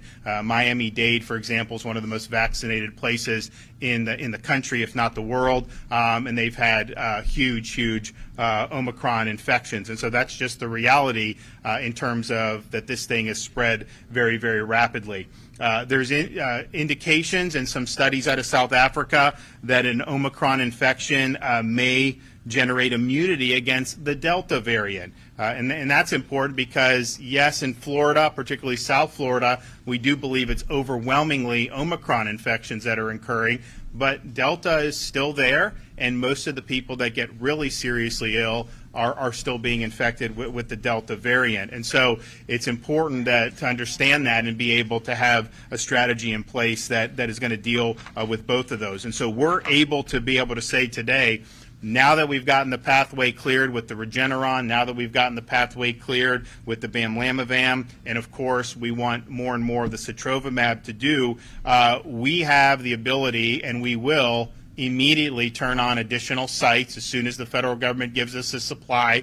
We will do an additional site here in Broward County. We'll do an additional site in Miami-Dade. We'll do an additional site in Palm Beach County. We'll do an additional site in Central Florida. And we also have the capacity to increase of the existing footprint, which we do have a good existing footprint. And we have the ability to add 5 to 10 more sites as the demand may be. But that is all contingent on the federal government sending the doses that we need. And so we're looking at probably between 30 and 40,000 additional doses. This will be used very easily. We've got the infrastructure in place. After we did our sites over the summer, once the demand declined, we were able to effectively mobilize them within each community. So there's some places where the hospitals take the lead. There's others where sites are run, and it's a variety, but people have had access on that. But we also knew that if there were increases in the future, we wanted to make sure that we had the capacity to be able to ramp up very quickly. And so those sites will be up the next day. They're ready. We have DEM, we have health. It's all locked and loaded. It's just a matter of federal government giving us more doses to be able to administer for the Floridians who need it. So that will make a positive difference. And we also had the foresight to ask the legislature in October to set aside money so that we would be able to handle this and there'd be no issue with it, including purchasing our own supply. I don't think we have the option to do that in terms of the federal government's exclusive arrangement, but if they were willing to sell it, we have the ability to buy it ourselves. So that's close to $1 billion that's been set aside to mobilize to be able to treat people, and we're glad that we were able to do that. We also are looking, if you look at the Jackson down in Miami, the biggest system down in our biggest county, they have been putting out data distinguishing the people that are COVID positive in the hospital for something else and the people that are actually being treated for COVID. I think that's an important distinction to make when you have a variant like Omicron, which is much more widespread. You are going to have people who get into a car accident, go into the emergency room, they're swabbing everybody, and you're going to have people that have incidental positives. And so they've anticipated about half of their COVID positive patients within their system are not being treated for COVID. And I think you're likely to see bigger percentages in that regard than we've seen throughout the pandemic. And so that's important when you look, right now in Florida, we've seen increases, but we still have, I think our ICU COVID utilization is the lowest per capita in the country. Right now it has gone up like everything has since November, but looking to see who is being admitted for COVID versus who may be admitted with COVID is going to be important to really chart the severity of what we're seeing. And we do think the most severe cases are still the Delta variant. In terms of, we were talking with the mayor about there's obviously a crunch on the availability of tests. We were promised a lot of these home tests. That's the federal government has total control over that. They've promised hundreds of millions of tests. I don't know when that's coming, if it'll come.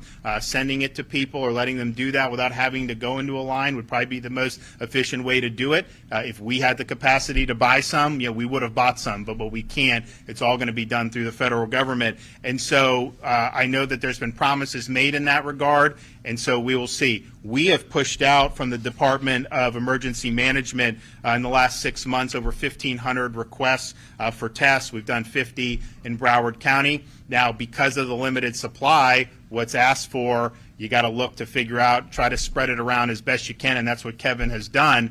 So there is a crunch on this, and that's just going to be the reality until we get the federal government to start sending more down. But in the meantime, Dr. Ladapo is working on providing some testing guidance about who should be testing. I mean, you want to test in order to get a clinical outcome, and that has got to be readily available for anybody, particularly our vulnerable populations who are infected. But I think what you're seeing is there's people who go to the drugstore, they'll buy all these tests, they'll go multiple times a week and go to the sites and test without symptoms. That is just going to contribute to some of the crunch that you're seeing. So he's going to work on putting out some guidance to try to say, let's test for a reason. And if you need the treatment, obviously we want the treatment to be there for you. And I think that that'll be something that'll be very well received. So we are ready to go on all this and have been ready for a long time. We do not believe that the federal government should be holding back any more medications. We think we have to offer this, particularly for our elderly population. If you look at Omicron and the profile that we're seeing in terms of the clinical outcomes, it's always been true with COVID that the younger folks were at less risk, but I think that's even more true with what we're seeing with Omicron. And it's just like other respiratory viruses, elderly people are just going to be more, people that have health problems are going to be more at risk from any type of respiratory infection. I think that's what we're seeing with Omicron. So we really want to focus and make sure, and Simone is going to talk a little bit, if you have an outbreak in a nursing home, we are going to send the teams in there to go with the monoclonals, with whatever we can do to be able to help alleviate that situation. And those are the folks that are going to be most at risk on this. The other thing that we're looking at doing, and it's not, the technology isn't where we would want it to be like it would be for, say, distinguishing between influenza strands, but you can sequence these test results to try to figure out if it's Omicron or if it's Delta. When they do the estimates about South Florida, 90+% in Miami, they're taking a subset, they're running that through, and then they're extrapolating out to the whole county. So we think it would be something that if you could turn it around quick enough, if you do have a patient who is high risk, but they're not necessarily showing significant symptoms, if you could get it in a decent time, then maybe okay, it's Omicron. Maybe we will focus on the sotrovimab. If it's not, if it's Delta, well then we'll do the Regeneron or however the practitioners think makes the most sense. But we do not have the technology right now to where you get tested and then you can determine right immediately whether it is Delta or whether it is Omicron. We would need to sequence that. That takes a little more time, a little bit more manpower, but it's something I've asked Dr. Ladapo to look at, bringing together with some of our treatment sites so that we can focus treatments the best way that we can. But we are ready to go. We're ready to receive, and we will put all of this to good use. You can bet your bottom dollar on that. And to expound upon some of the treatments as well as the testing, I have Dr. Ladapo is going to come up and say a few things.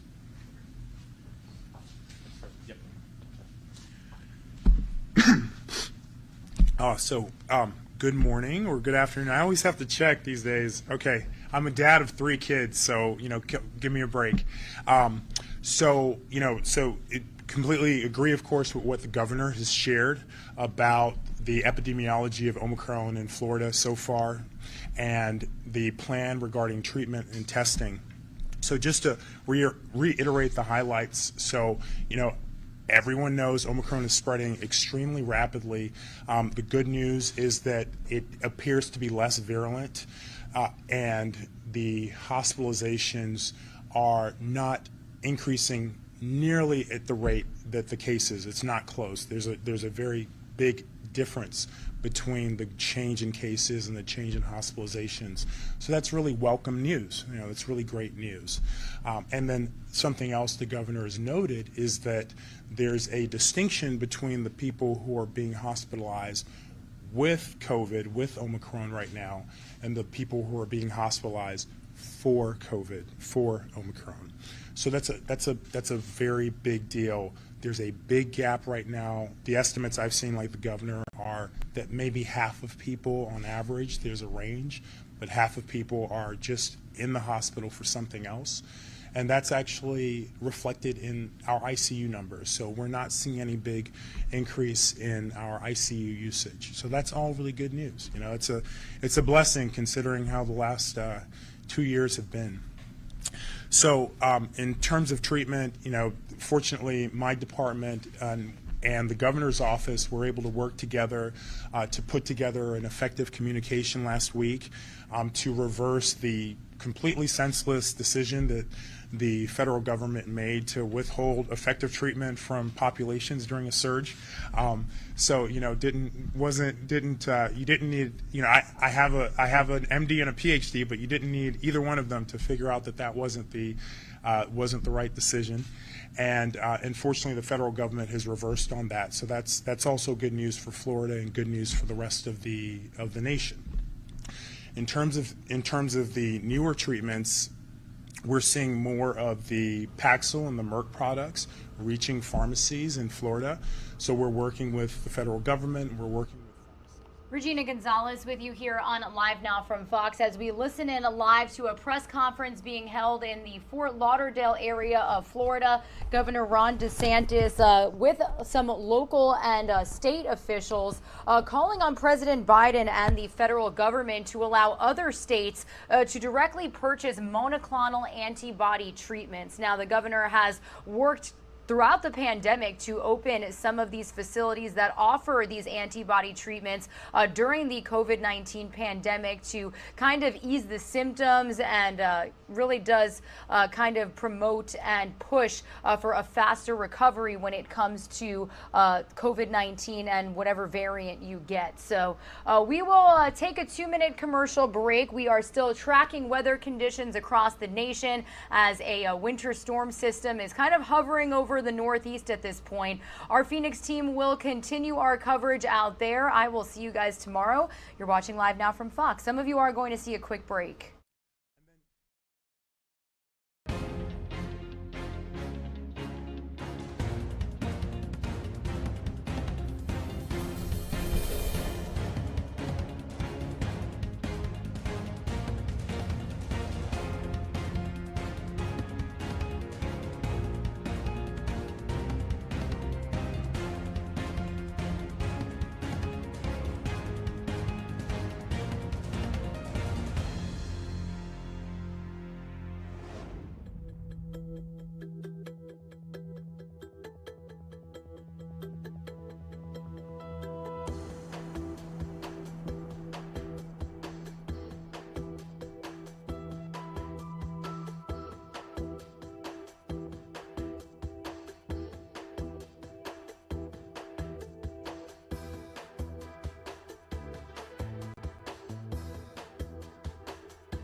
can you explain why it was that they said the Regeneron may not work? Like, was that a clinical trial, or what was that in terms of Omicron? Oh, sure. Yeah, absolutely. So what it was sort of a terrible clinical decision, and I think it actually highlights the fact that that the leadership of HHS doesn't have a clinical background. I think that's actually what that decision reflects. So the laboratory evidence was indicating that the affinity of the antibodies, such as the Regeneron antibodies, for the Omicron variant were diminished. And, so it seems that it's likely to not have the same effectiveness as it did previously. But that's not the same thing as concluding that the Regeneron antibodies, monoclonal antibodies, will not work in a patient with Omicron. So there's a difference between laboratory data and clinical data. And they made the decision to withhold the medication based on laboratory data, but we care about clinical outcomes, and the decision should be based, obviously, on clinical data, which is why they've reversed it. And we, a lot of Floridians. I mean, we had August, September, and we did probably 160,000. We definitely kept tens of thousands of people out of hospital who got this early, saved lives with it. People were really happy. They resolved their symptoms. But we also had very good response when we did introduce the sotrovimab. And that's IV, so it wasn't as easy to do as the subcutaneous. But that worked well, and hopefully it continues to work well with Omicron. There seems to be high confidence that it is. But I think all of them, we've seen some levels of success. And so at the end of the day, I mean, if the Regeneron was X% against Delta, pretty high, if it's half that, that's still better than not getting anything. Why would you want it to sit on a shelf if it has, 50% chance of keeping someone out of a hospital? And it may turn out, who knows how it'll end up turning out once you get clinical data. But I think it was kind of just like reported, like, oh, it definitely doesn't work against that. And I asked, I was like, it doesn't. We know that? Did they already run that or something? And it was, there was this little data point, but this was not something that was born out of a full-blown clinical trial. Okay, Director Kevin Guthrie from DEM. Thank you, Governor. Thank you for having me here today, Shane. Appreciate you being here and the other elected officials. As you've seen, Governor DeSantis has been very instrumental in securing the life-saving treatments that we've been rolling out over the last several months. We're ready at the division to continue rolling that out. Under his leadership, the division has remained prepared to support the continued operation and administration of these treatments done by the Florida Department of Health and, in certain cases, ACA when it comes to ALFs and nursing homes. We took multiple steps, including securing nearly $1 billion, as the governor's already mentioned. We went, along with the Office of Policy and Budget, we went to the Legislative Budget Commission and secured that additional nearly $1 billion so that we are ready to go. We saw this coming. We saw and we were prepared for what might happen. In most cases, if we should get these therapies, we can immediately, and when I say immediately, within 24 hours, open a site. Some cases it may take us 48 hours, such as the situation right now in Central Florida where we've identified a site, but we're still working through the contracts with that particular company. But again, as the governor said, we are locked and loaded and ready to go. As I mentioned before, this is not new to us. The Division of Emergency Management's been involved in this fight along our partners at the Florida Department of Health, ACA, our local county EM directors, for the last 2 years. We can perform quickly. We are built for speed, and that's what we do as we respond in the time of need. We know that this is a very important life-saving treatment. Again, Governor, we appreciate your leadership on this and taking an active part in trying to get out there because early treatment does save lives. Thank you, sir. Great. Okay, ACA Secretary Simone Marsteller. Thank you, Governor. I think it is still morning, so good morning, everyone. I do want to pick up on the point that the Governor made about making sure that our seniors and most vulnerable residents in our long-term care facilities have access to vaccines, boosters, and most importantly, monoclonal treatments. As I'm sure you all know, Governor DeSantis' Seniors First strategy in the very beginning days of COVID went a long way towards saving so many lives of our seniors and other vulnerable individuals in our long-term care facilities. That Seniors First strategy still exists. Hopefully we will get some additional supplies of MAB, but even right now, for those facilities who either do not have a relationship with a long-term care facility or otherwise need assistance in getting their residents the treatment that they need, the Department of Health, working with the Agency for Healthcare Administration, can send individuals in, strike teams as needed, to give those individuals the treatment and the vaccines and or boosters if they so choose. So I'm grateful, Governor, that you are pushing and have pushed and frankly shamed the federal government into letting go of these very important life-saving supplies. You have also heard the governor mention hospitalizations. I just want to pick up just briefly on that.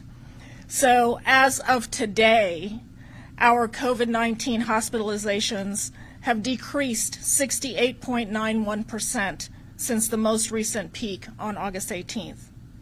As of today, our COVID-19 ICU bed utilization has decreased 84.2% since the most recent peak on August 24th. That is good news, ladies and gentlemen. That is good news. Finally, the governor did mention the importance, and I agree with him, of hospitals delineating between those individuals who are hospitalized for COVID, or I should say because of COVID, and those individuals who have COVID coincidental to whatever the primary reason that they are being admitted to the hospital. My agency is going to be working with all our Florida hospitals to collect that information, because I agree with the governor, it is important for us to have that information and to get the information out to the Florida public. We don't want people to be afraid. We want people to make the right decisions, but we also want them to have the right information on which to make those decisions.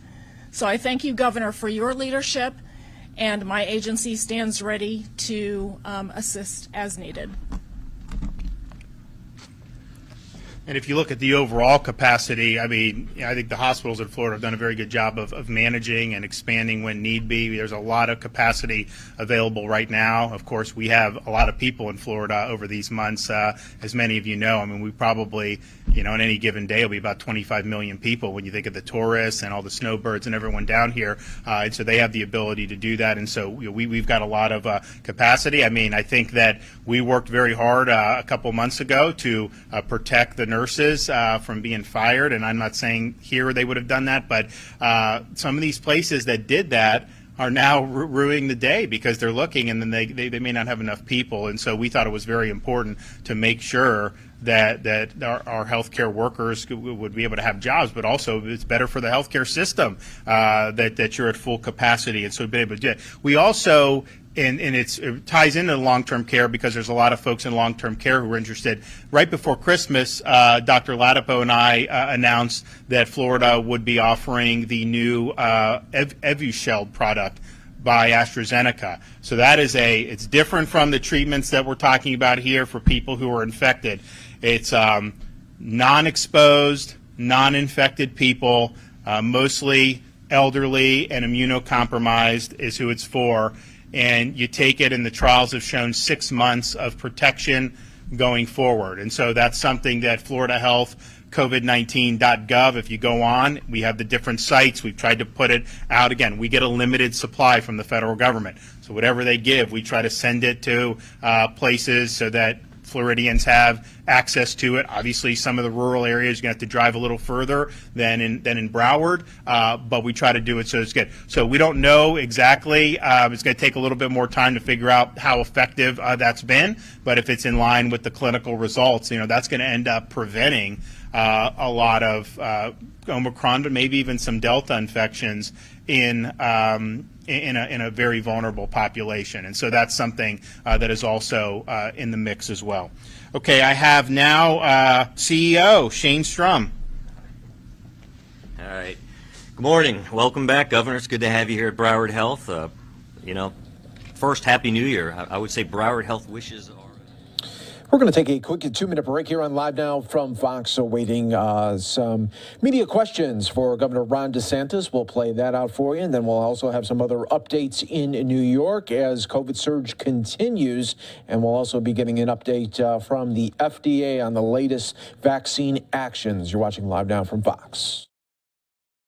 Call that we made was to Governor DeSantis, and he made sure that we were able to have those. And a lot of that happens also when you have a strong board. Governor, this board has made sure that we were able to help the community every turn and every twist that we've made, whether it's monoclonals, vaccines, or tests. So we're excited that you're here. We have a lot more things that we're going to be doing, but any of the additional help you can get with the Regeneron or the other drugs are very helpful. So thank you. Absolutely. Okay, we have Chief Medical Officer, Broward Health, Dr. Joshua Lenchis. Well, thank you very much. For almost 2 years, the caregivers here at Broward Health, physicians, nurses, technicians, and therapists, thousands of others have cared for folks battling COVID-19.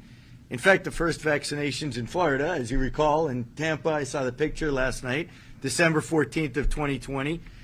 Here at Broward Health, a few days after that, but last year at this time, a month later, the caregivers here began administering those monoclonal antibodies. The first one was bamlanivimab.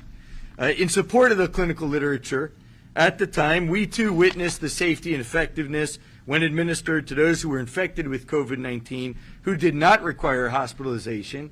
I'll reiterate that the governor said the monoclonal antibodies as a viable treatment option to help keep patients from progressing to severe illness and keeping them out of the hospital. While the variations and the combinations used have changed over that time frame, depending on the COVID-19 variant we faced, the data continues to underscore the incredible effectiveness of these medications. And while, as the governor mentioned, there's some recent study that's looking at the effectiveness of the currently used monoclonal antibodies on the Omicron variant, the fact remains that the Omicron variant, as he said, was not the only variant that's out there. So I think that the fact that Delta continues to have a formidable presence in Florida, that it's important that we reiterate the need to continue to ask for the monoclonal antibody. These physicians that are working here on the front lines, as well as others around the region, need these treatments, and the oral medications that we discussed that are approved under emergency use authorization to continue to care for our patients and ensure that health systems can meet the demand for the COVID-19. Thank you, sir. All right. Okay, the mayor, where is he? All right, come on up. Good morning. Thank you, Governor. Thank you, CEO Shane Strum and the entire board at the Broward Hospital District and all our medical healthcare workers who are on the front line day in and day out helping Broward County residents and Floridians through this battle. As the governor mentioned and as Director Guthrie mentioned, Broward County is ready to stand up additional sites within 24 hours as far as MAB treatments. We have a site picked out, ready to go, the logistics are done, and we're ready to open that site within 24 hours. We continue to work with the Department of Health and all state agencies to provide additional testing resources to our residents. We're working the logistics, we're opening those sites pretty much on a daily basis, opening more and more to meet the demand of the public. But I agree that we need to come up with some reasonable, rational testing requirements so that we're not overstripping and creating a demand situation that nobody could reasonably keep up with. So I urge residents to take that into account as they decide whether to test or not and look into those things. Vaccines, boosters, we're working with ACA and we're working with our senior communities when we have that to go right into the communities to help our most vulnerable. And Broward County will continue to do that. So I thank you for your cooperation and all the department heads for working together with Broward County so that we can ensure the best health outcomes for our residents and visitors. Thank you. I think it's also just important to point out in terms of Florida. You look what's going on in other states. They're letting hysteria drive them to doing really damaging things. We thought that people had learned. They're closing schools. They're doing things that should not be done, and that is not the way you deal with this. And so, we are 100% committed to making sure that people are able to live their lives, that our kids are able to get an education, that people's businesses are able to operate, and that people have jobs. And so that is just non-negotiable, and you got to do it. And when Joe Latipo first came on board in September, he said that there's no place for fear when you're doing the policy. You got to deal with this rationally. I think that particularly given the clinical profile so far of Omicron, there's not justifiable to let fear overwhelm you. I mean, this is something where, we're seeing dramatically less clinical results, negative clinical results compared to what we saw with Delta. It doesn't mean that we don't want to do all we can to help the people who need the help, and that's why we're doing this. That's why we set aside so much money. That's why we've mobilized and done all the things we do, and we'll continue to do more as the federal government empowers us to be able to do it. But man, you can't let go down that road, because that is a road they're just never going to be able to get out of that rut, and it's just going to continue to hurt a lot of people, and it ain't going to do anything, to slow down or to stop a incredibly contagious airborne virus. I mean, come on. And so we're going to be there for folks. We're going to make sure. But as Joe Latipo said, that's across the board. Kids that are in school thriving means a healthier community. People that can put food on the table means healthier families. And so we're not going to waver on that. We were, my wife and I were able to come down on New Year's Eve, go visit Hard Rock Stadium. People were having a good time, and they were living their lives. And so we've got to continue to do that, and you can't let any type of hysteria undercut the normal functioning of society. Okay, with that, yes, sir.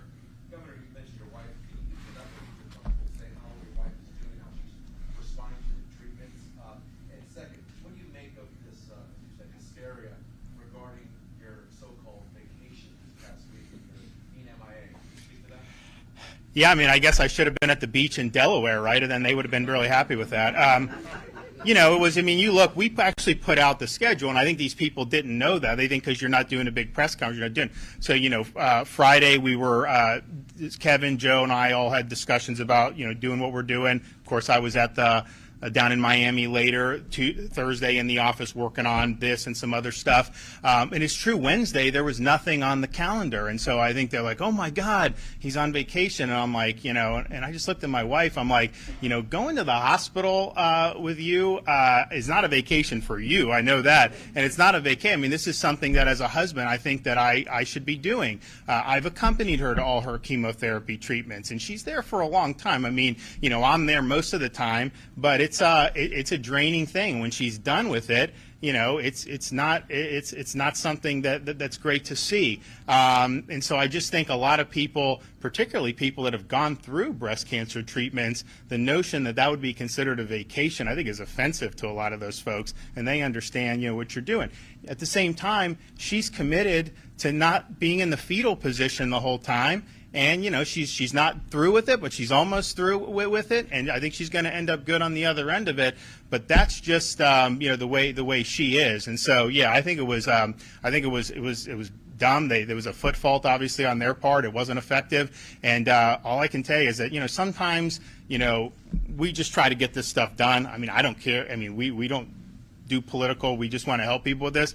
But, when you're in a political arena, sometimes you're fortunate in the enemies that you have, because, these are folks that are just not shooting straight right now. Governor, what is your advice to school districts who most resuming classes today? What do you tell families? What's your message? Our schools will be open in the state of Florida.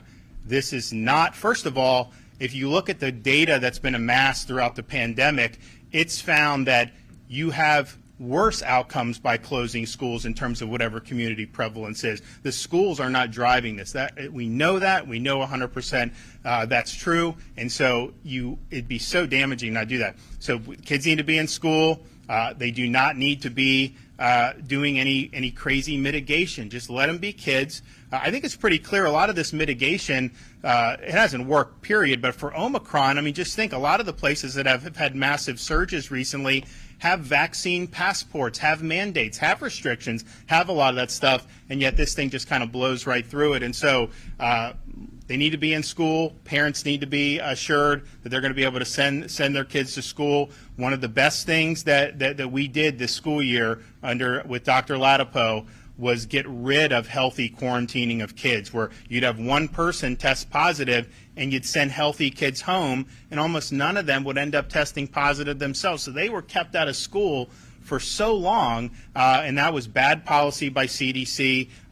With Joe, we revised that and said, actually, if you're symptomatic, send home, but if you're healthy, you need to be in school. And that is our policy. We think that flows out of the rights of parents that have their kids educated, and we're not going to deviate on that. And the places that are closing schools, if you look at some of those states that are doing it, the communities that they're doing it in are mostly affecting working class and low income and poor kids.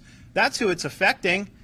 Those are the folks that are least able to bear the burdens of some of this mitigation, and yet that's what's happening. So that's the wrong approach. In Florida, we absolutely want the kids in school, and we know the data has been very clear for a long time that whenever there's any type of wave, it's not the schools that are driving the wave. In fact, the Delta wave in the South was a great example. We brought the schools in just as this thing was peaking, and basically it totally crashed and went down for 3 months. And then when we've seen Omicron take off, the schools were largely adjourned for Christmas break when we saw that. And so there's not a correlation there. But I'd also say the same thing with our state universities.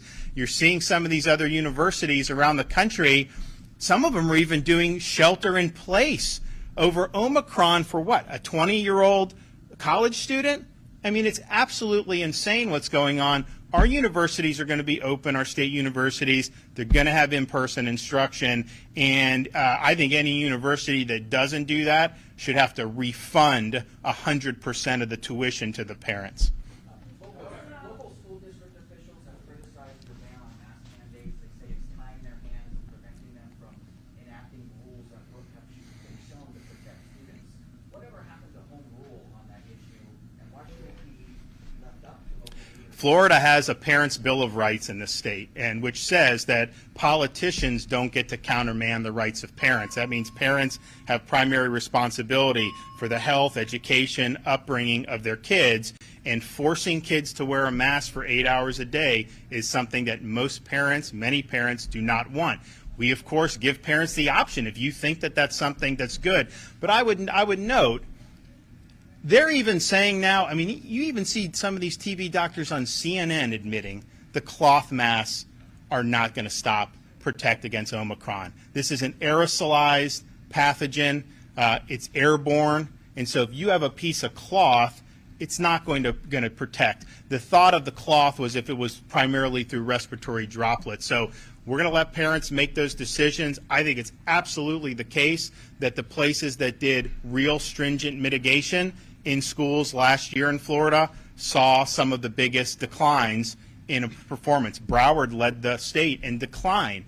And I think they need to have a normal environment. I think they have the right to breathe. I think they need to do that. And we can't go backwards with some of this stuff that has not proven to be effective. And that's the thing. You'd have the ability to do randomized clinical trials to show effectiveness. Instead, they always do these other things which are easy to debunk very quickly. It does get headlines because it fits the narrative, but it's not ultimately really sound science. And so let the kids learn, make sure that they're there. But let's just be honest with people about when you have something that's this widespread, that is airborne, simply putting cloth over and thinking that somehow that is going to provide good protection. That's just not accurate. Almost everyone now Fauci will not admit that. He said it's still effective against Omicron. I don't know how he would know that, but that's what he said. But even a lot of these other folks that you see who were big proponents of this for a long time are acknowledging that with Omicron, this is not something. Yeah, you're free to do it, and it's up to you. But let's not try to tell that putting it on kids is going to make some type of big difference here. Yes, sir.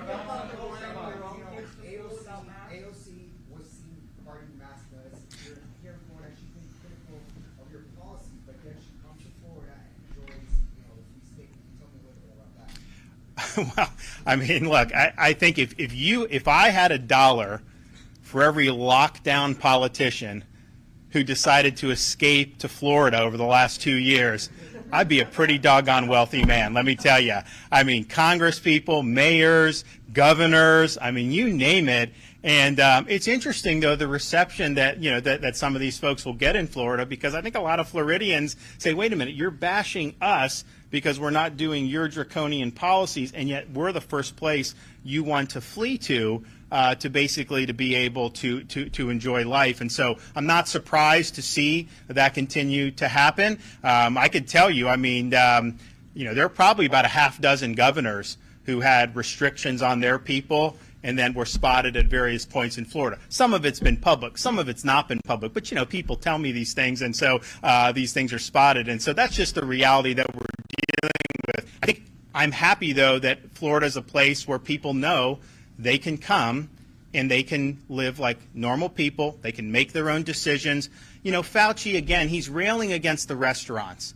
I mean, these poor people have had, they've done very well in Florida because we protected them. But, this is not an industry that's easy to do very well in. And he's singling them out as if that is somehow such a huge factor when there's all these other things that you could be pointing to. I just think it's wrong. But people know they can come, they can go get a beer. They're not going to have to show papers. They're not going to have to do anything. And just look at what we're seeing now. How big of a failure have vaccine passports been?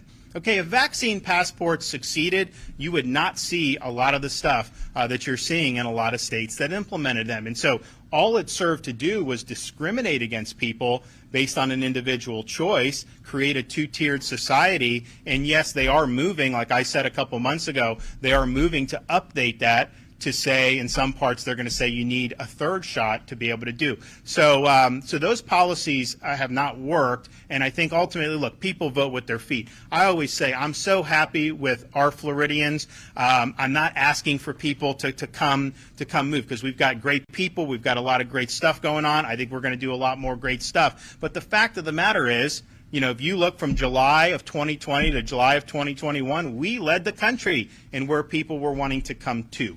And I think that that's a result of protecting people's freedoms and making sure that we had a state worth living in. Given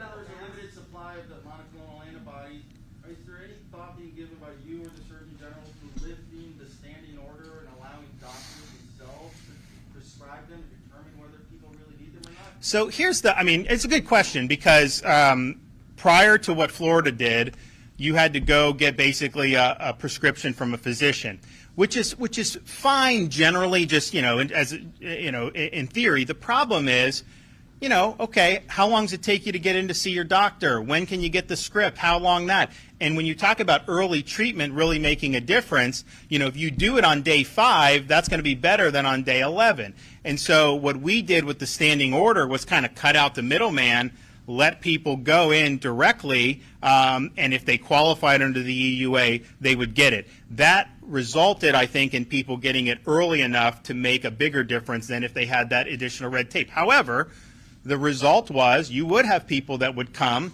and there were people, no doubt, who got the treatments who likely would have recovered without the treatments. That's for sure.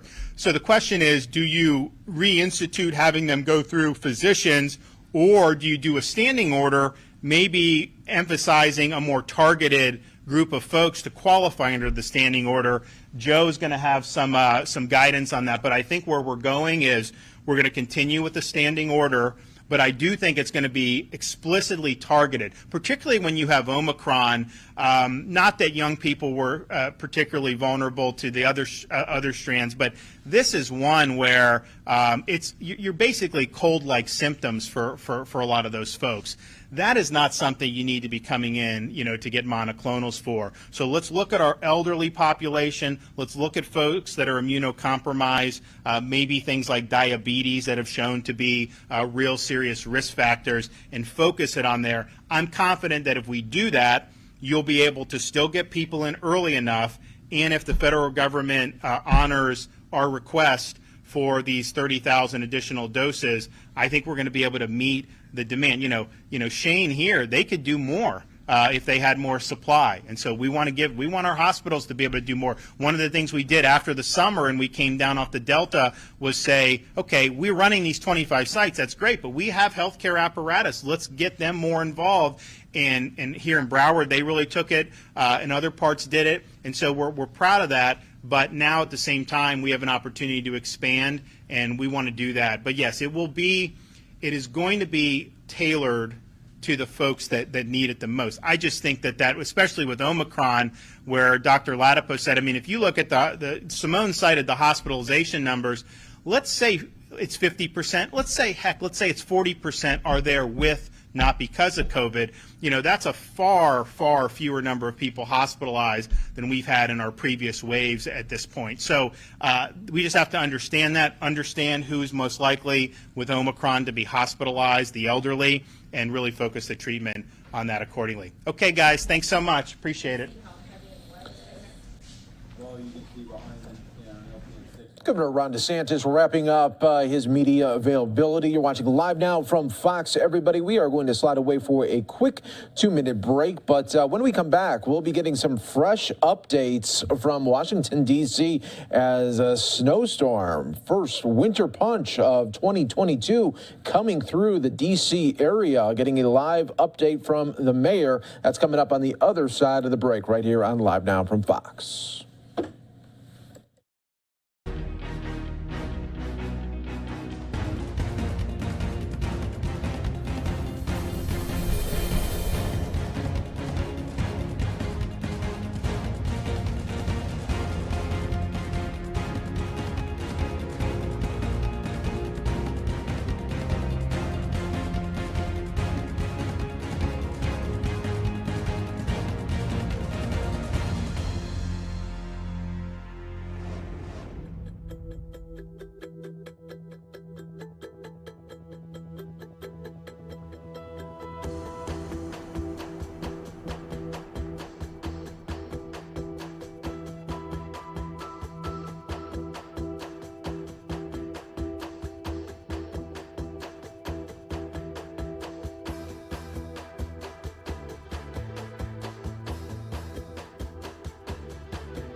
Welcome back, everyone, here to Live Now from Fox, taking you out to the D.C. area where a major winter snowstorm is hitting, and the storm warning continues for much of the day. In some areas there in the D.C. metro area, expecting up to 10 inches of snow. The mayor was just wrapping up a news conference before we went to the break. We're going to play it out for you in full right here on Live Now from Fox.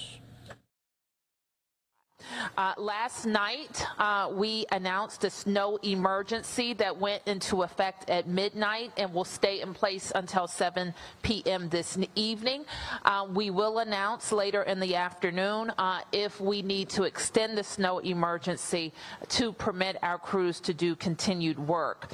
We now know that the timeline of the storm started later and it will continue later than we anticipated last night.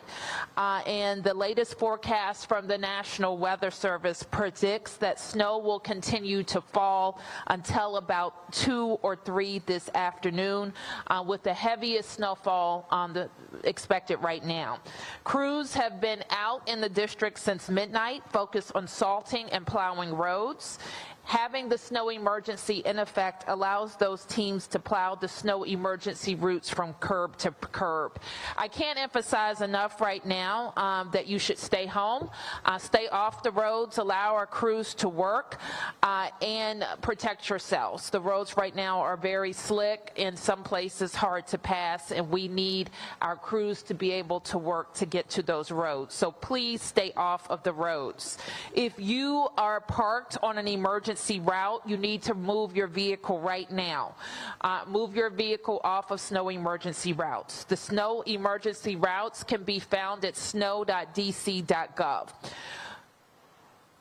In addition to the snow emergency, we are in a cold weather emergency alert, and we're asking to make sure all of our unsheltered residents get help.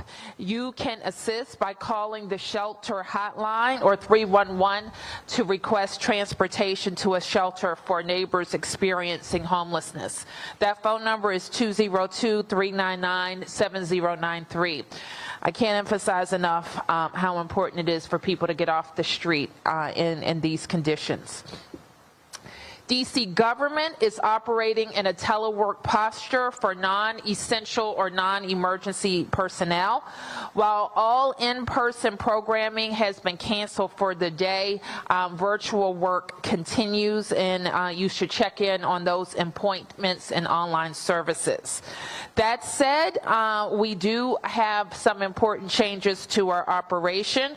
First, last night, we initially thought that we would be able to operate some COVID testing today, but given that the storm is going to be continuing later in the day, we've had to cancel that COVID testing for today. Secondly, we announced last night that our return to winter break operation plan for DC Public Schools is sliding one day. Staff will now administer and report their tests tomorrow. They were scheduled to be in school today to pick up and administer their tests today, but that is being pushed to Tuesday.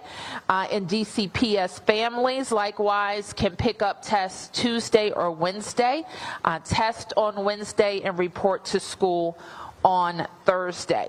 And finally, any resident who is interested in helping neighbors, especially our seniors, shovel sidewalks and walkways, please sign up for Serve DC's volunteer snow team. And you can go to snowteam.dc.gov to handle that.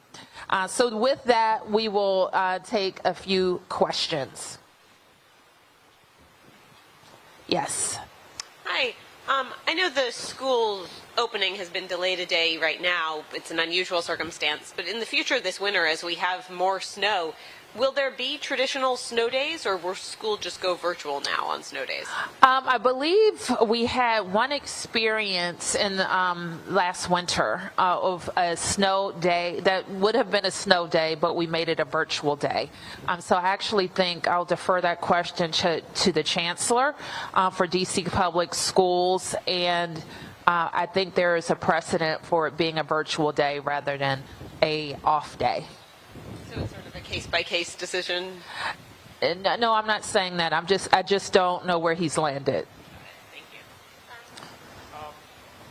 Just curious, because I thought earlier today at some of the fire stations they were handing out kits. You're saying that's stopped? I don't think they were handing out kits earlier today. I don't think so. I'd heard that. Okay. In any event, so they were only scheduled to start in the afternoon, and that's when we thought that the snow would have stopped by now, and our crews would have had an opportunity to get out and clear some roads and sidewalks. But the snow is going to last a little bit longer, it appears. And so basically, the rule of thumb basically is everything moves back a day. Is that essentially what your message is?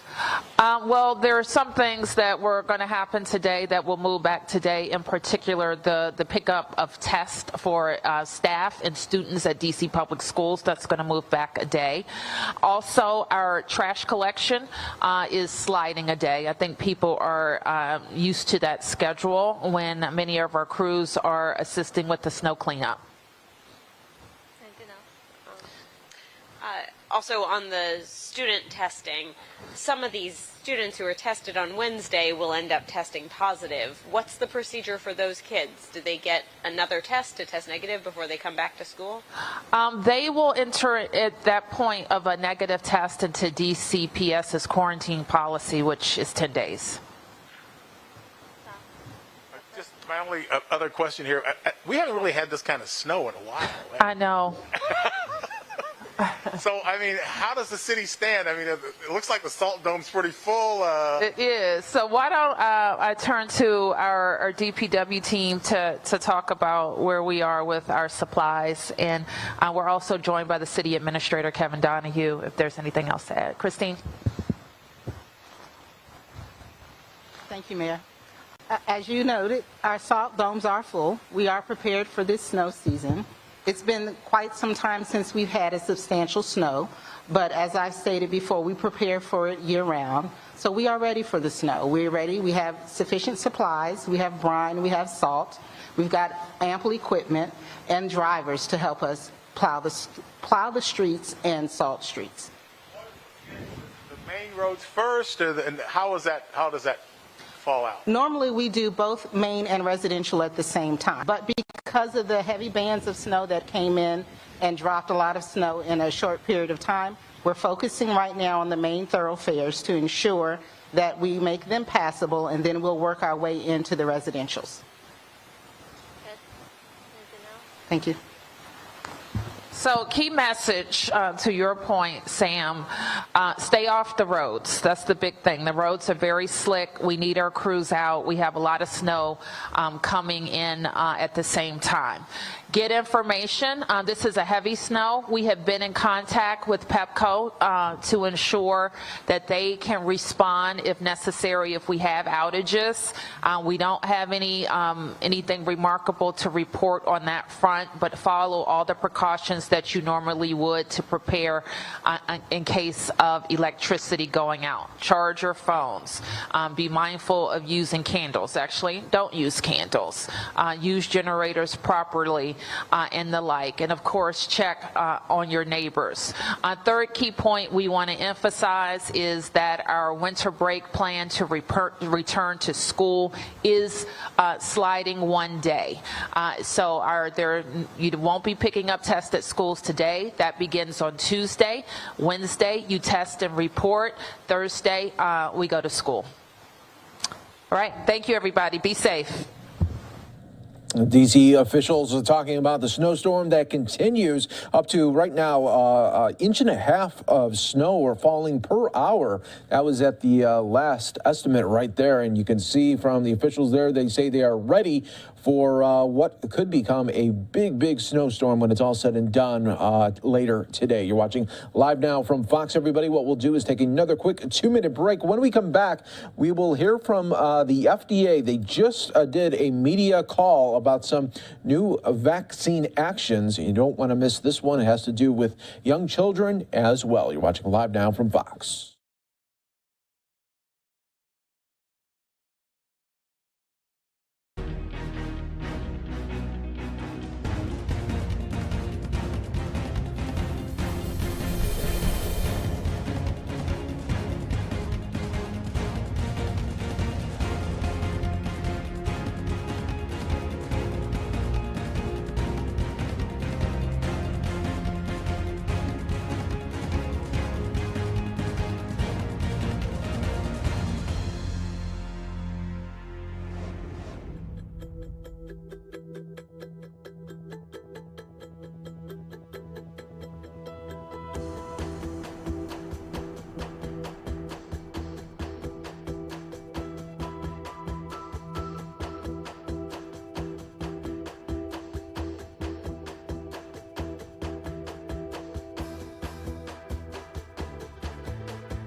Welcome back, everyone, here to Live Now from Fox. Taking a live look here of a very, very snowy White House there. Could barely get to see there, right there in the distance there, as whiteout conditions continue right now at the White House as well as D.C. We'll continue to track the northeast storms all day today right here on Live Now from Fox. But we do want to go out to the media call that the FDA just put out there after they authorized a third dose of the Pfizer COVID-19 vaccine for kids aged 12 to 15 years. Today, they also authorized a third shot in kids 5 to 11 years who are immunocompromised. Thirdly, they shortened the time for all booster shots to 5 months from 6 months after the first doses here. So we'll listen right here on Live Now from Fox.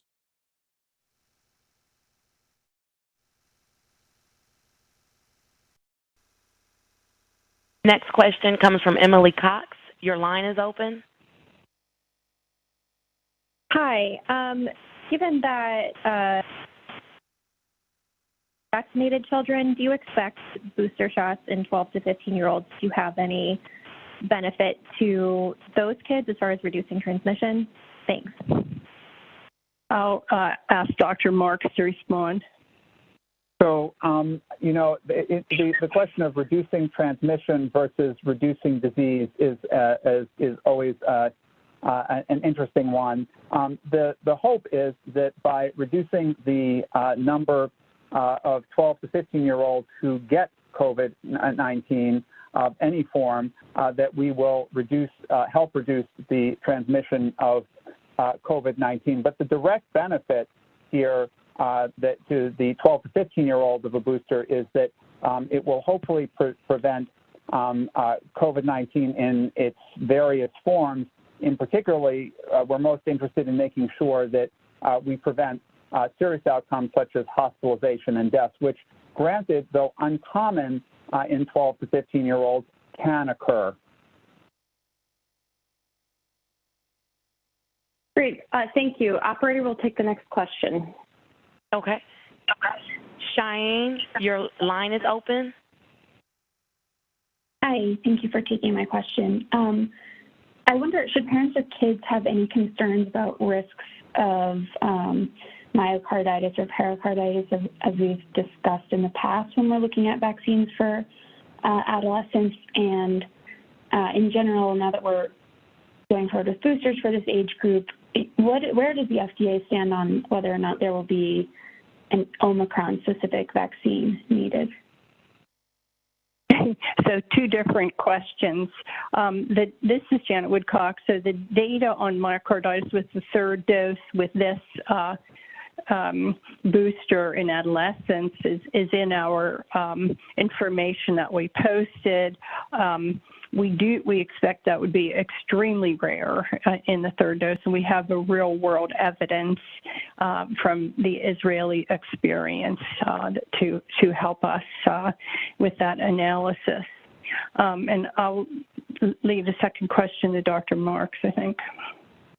Thanks. So the issue of an Omicron-specific vaccine is one we're just going to have to sort out. The manufacturers are all working on the possibility of an Omicron-specific vaccine, but it's not clear that we'll need to roll one out because we don't know yet whether Omicron will take hold as the dominant variant over time. It could be that we'll have a very quick wave of Omicron, and then something else will be left behind it. So until we understand that, we can't say with certainty what we will do with a variant vaccine. But that being said, we are preparing for the possibility that we could have an Omicron-specific variant vaccine. In other words, we don't know yet that it'll have to be deployed, but we'll be ready in case it does need to be deployed.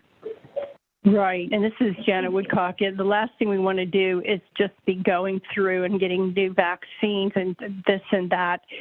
If the current boosters look like they will, really do the job against Omicron, as Dr. Mark said, we also have to consider that we might have additional variants, but we will be ready, whatever, to switch if needed. Okay. Thank you. Operator will take the next question. Lauren Gardner, your line is open. Hi, thanks for taking my question. Safety has long been the concern when vaccinating children and teens, especially with the myocarditis signal identified last year. So how can you say that the lack of a signal in the Israeli study, which was 6,300 young teens, how is that enough to extrapolate and say that giving a booster to 12 to 15-year-olds here in the United States, that the benefits outweigh the risks, especially when the EUA itself says the booster, quote, may be effective? And how are you able to make this decision given the newness of the data? Specifically, why were the independent advisors not convened to give a recommendation before this announcement? Okay, well, FDA performed a benefit risk looking at the current epidemiology of the virus in this age group, and also looked at the immunology as well as the real world experience. And Dr. Marsh can talk more about that. Yeah, so let me just, let me unpack two questions there. One question is about why we think the benefits outweigh the risks in the 12 to 17-year-old age range. And the other is why didn't we consult or 12 to 15-year-old age range, and why didn't we consult our advisors? So the 12 to 15-year-olds, we had done benefit risk analyses for the second dose, where we know that the second dose of the vaccine given to 12 to 15-year-olds has a higher risk of myocarditis by probably 2 to 3 times higher risk of myocarditis than a third dose. And that comes from data that came out of Israel and data that came out of prior studies.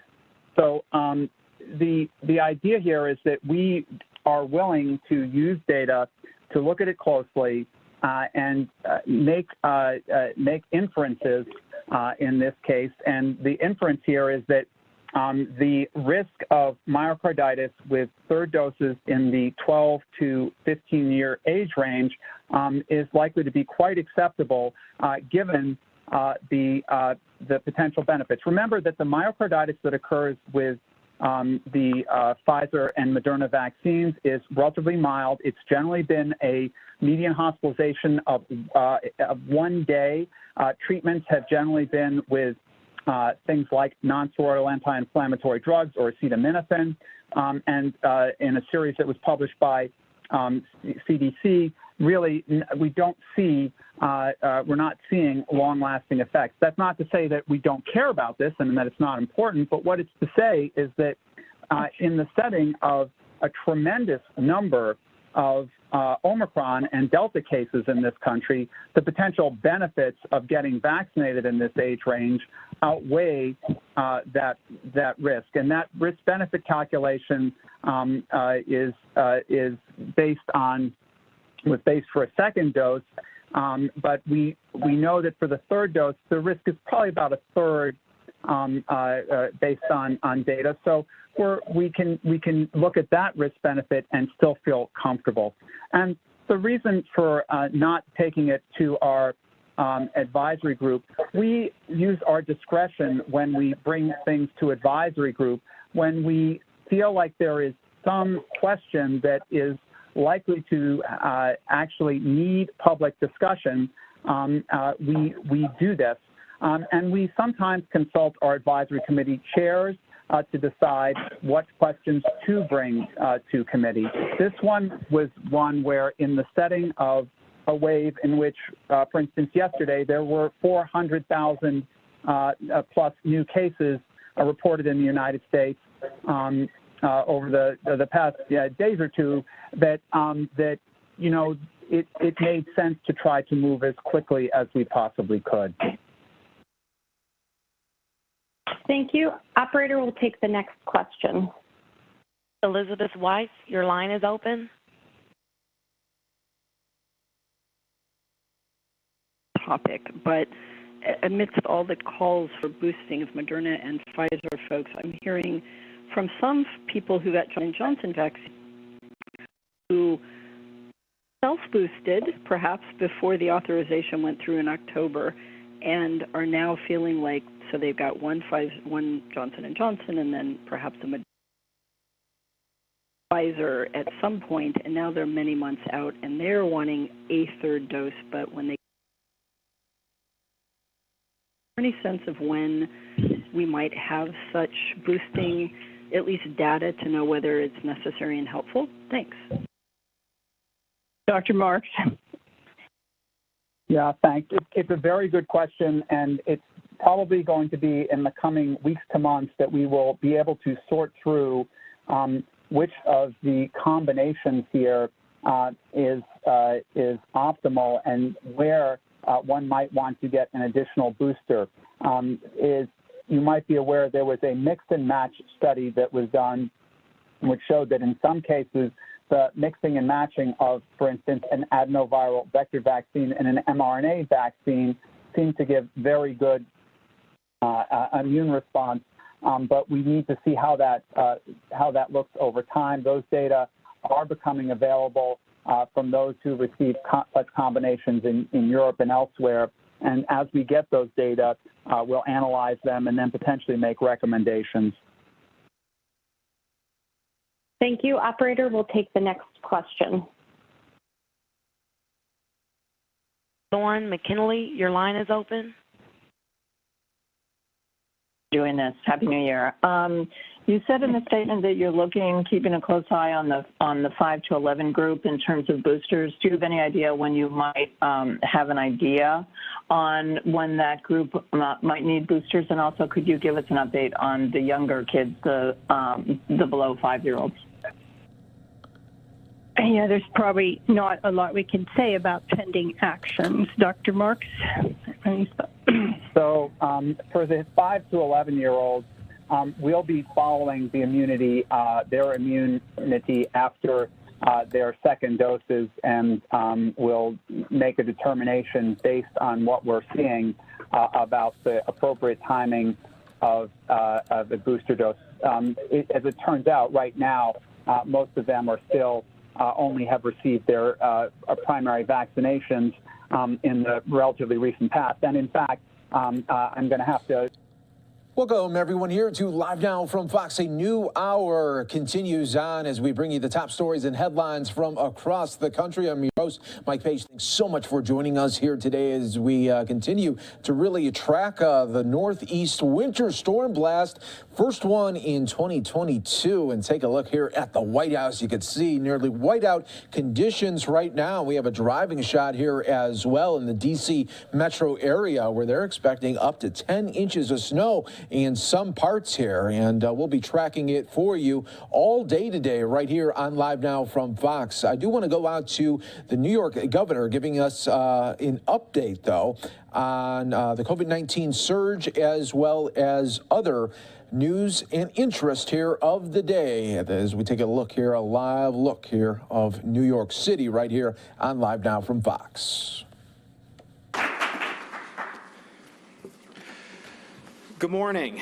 I want to start by first welcoming all of you to SUNY Brockport's Rochester Educational Opportunity Center. And of course, I want to wish all of you a happy new year. Before we begin, I want to start with some acknowledgments today. First, we are joined by Rochester Mayor, who's beginning his first full week as mayor of the city of Rochester, Malik Evans. Let's acknowledge Mayor Evans. Also from the state legislature, we are joined by Senator Samra Brook, Assemblymember Harry Bronson, Assemblymember Damon Meeks, Assemblymember Sarah Clark, and Assemblymember Jen Lunsford. Let's give them a round of applause. And of course, I just welcomed you here to SUNY Brockport's facility, but I should have started with, of course, the president of SUNY Brockport, who's just an incredible leader in our community and in the higher education. That is the only way we're going to make sure that 2022 is the new year that we want it to be. That's how we keep our schools open, it's how we keep our businesses and our restaurants running, and that's how we keep our hospitals at a reasonable capacity and our loved ones safe and healthy. I'm confident we're going to get there because we have strong leadership here locally. We have strong leadership in the state of New York, leadership that trusts science, that makes plans, sees them through, but most importantly, leadership that is in touch with local needs and local concerns. So I'm really very happy to welcome Governor Hochul here to Rochester today because every part of the state is going to experience this pandemic differently, and getting a chance to speak with the governor today, and as I have so many times over the last month, has been so helpful, and I can't express enough our gratitude to be able to see firsthand, you to be here to see firsthand the needs that Monroe County has. So please join me in welcoming the governor of the state of New York, Kathy Hochul.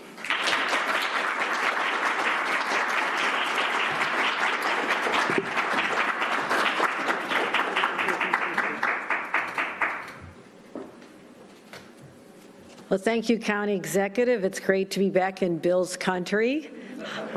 How about that game yesterday? And heading off to the playoffs, which is absolutely delightful after a 17-year drought, but who was counting? County Executive Bello, I want to thank you. You and I were just in the trenches together last year as we managed through the early months of the pandemic, through what we thought was a decline and now this rise. But one thing that has been steady is your leadership and your willingness to do make the tough decisions, but also to leverage the relationships that you have developed over many years of working closely with myself when I was in Congress and then as Lieutenant Governor and now as your governor. So thank you for what you've done. I know that you were very thoughtful in your approach as well yourselves in terms of getting test kits out to students before the break. I thought that was really smart, and how you had the foresight to purchase thousands and thousands of test kits before everybody else was, so you got probably a better price on them too, I'm going to guess. And that was brilliant. I mean, at a time when we're all trying to manage this, there are people who stand out, and you are certainly one of them. So let's give a round of applause to our County Executive Bello. And I'm rather fond of new leadership myself, so it's great to welcome our new mayor here. We've had many conversations about how he's hit the ground running, and we had a relationship during his time as a council member, understanding the deep needs of the city on so many fronts, accessibility to health care, good education, jobs, but great to be able to partner with you on this as well, our new mayor, Malik Evans. And so also I want to recognize Malik Evans. Thank you, SUNY Brockport, Madam President McPherson. I usually see you out in Brockport, but this is one of your facilities, and we thank you for making this not just a place for our event today.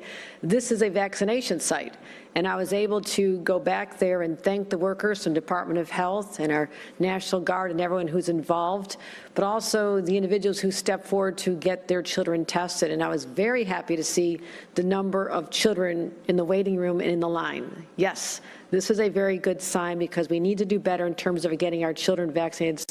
So to SUNY Brockport, thank you for making this available as well.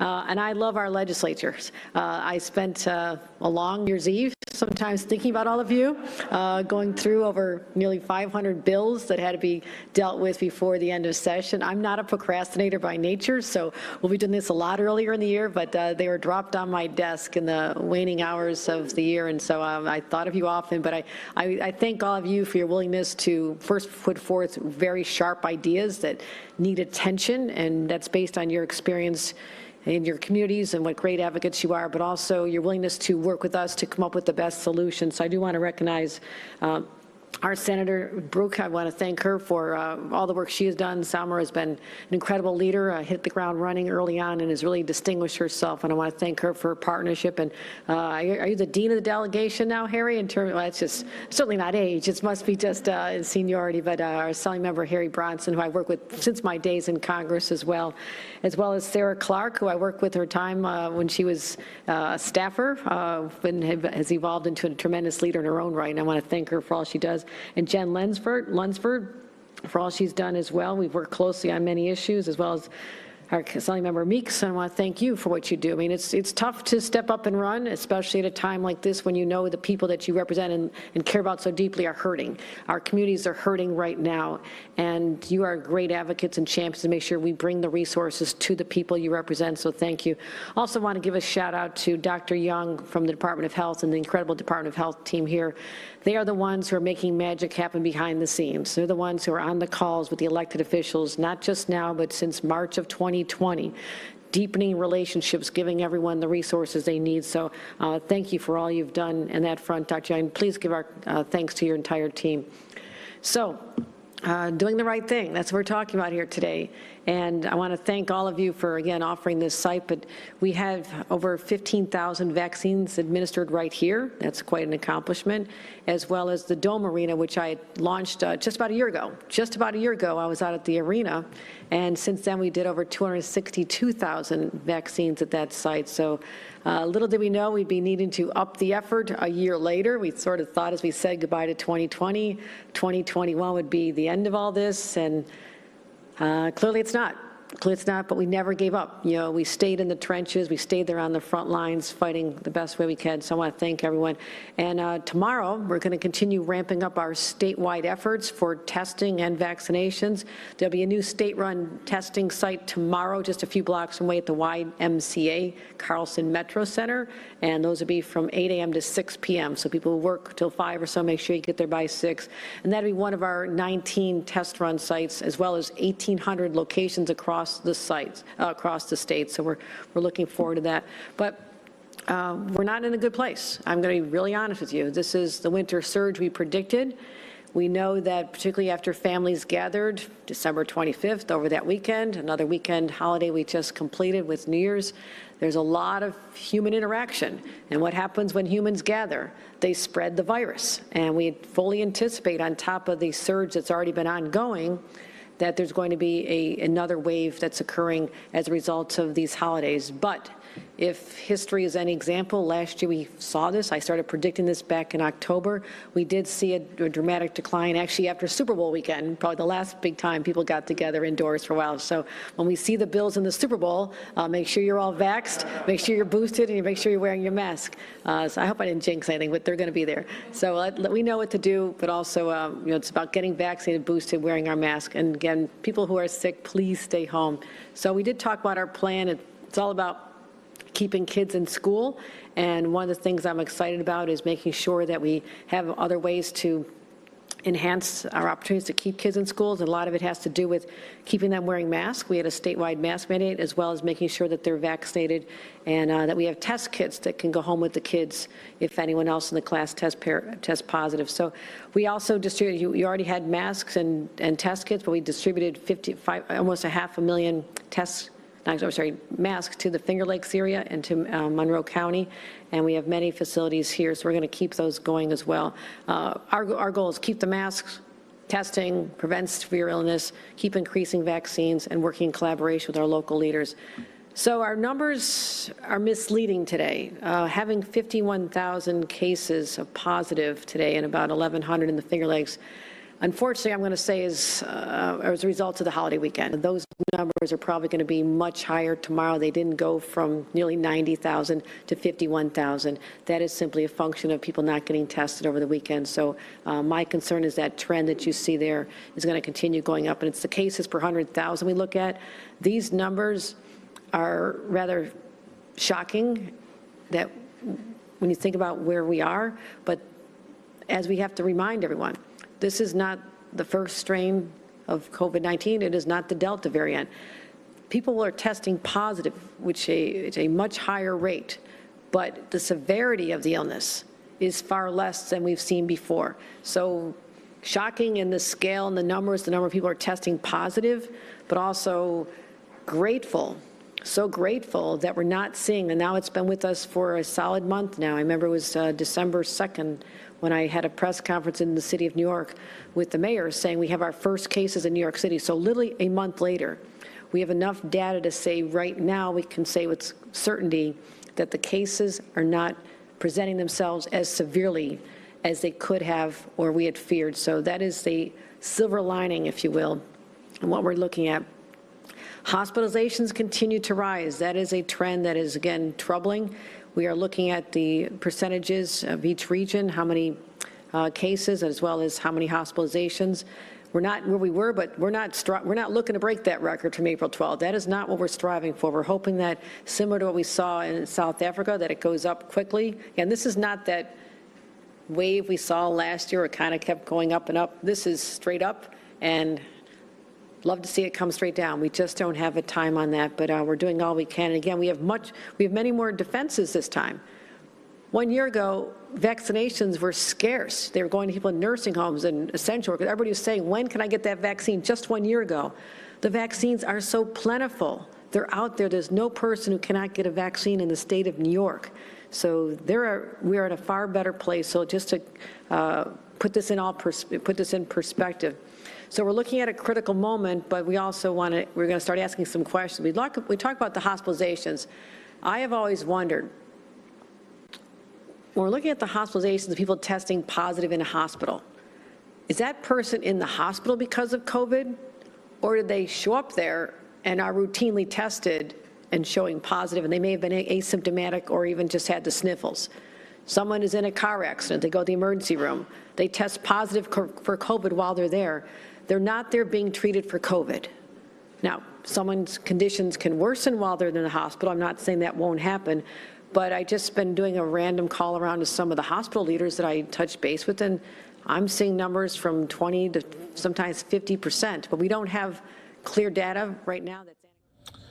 We're going to take our first break here of the hour. You're watching Live Now from Fox. How many people are being hospitalized because of COVID symptoms? How many people happen to be testing positive just while they're in there for other treatments? So I think that's important. I just want to always be honest with New Yorkers about how bad this is. Yes, the sheer numbers of people infected are high, but I want to see whether or not the hospitalizations correlate with that. And I'm anticipating to see that at least a certain percentage overall are not related to being treated for COVID. But we're still going to watch hospital. Hospital capacity is still hospital capacity. You either have beds for sick people or you don't. And if you have a heart condition, you don't want to be turned away because the beds were filled with either other people with conditions like that or with COVID. So we're watching that very closely. Right now, Finger Lakes capacity overall is about 14% of acute beds. We dip below. Any institution has 10% or below, it's an automatic cessation of elective surgeries. Last year, it was statewide, regardless of your circumstances. You could have had almost no infections in your area, and elective surgeries were shut down.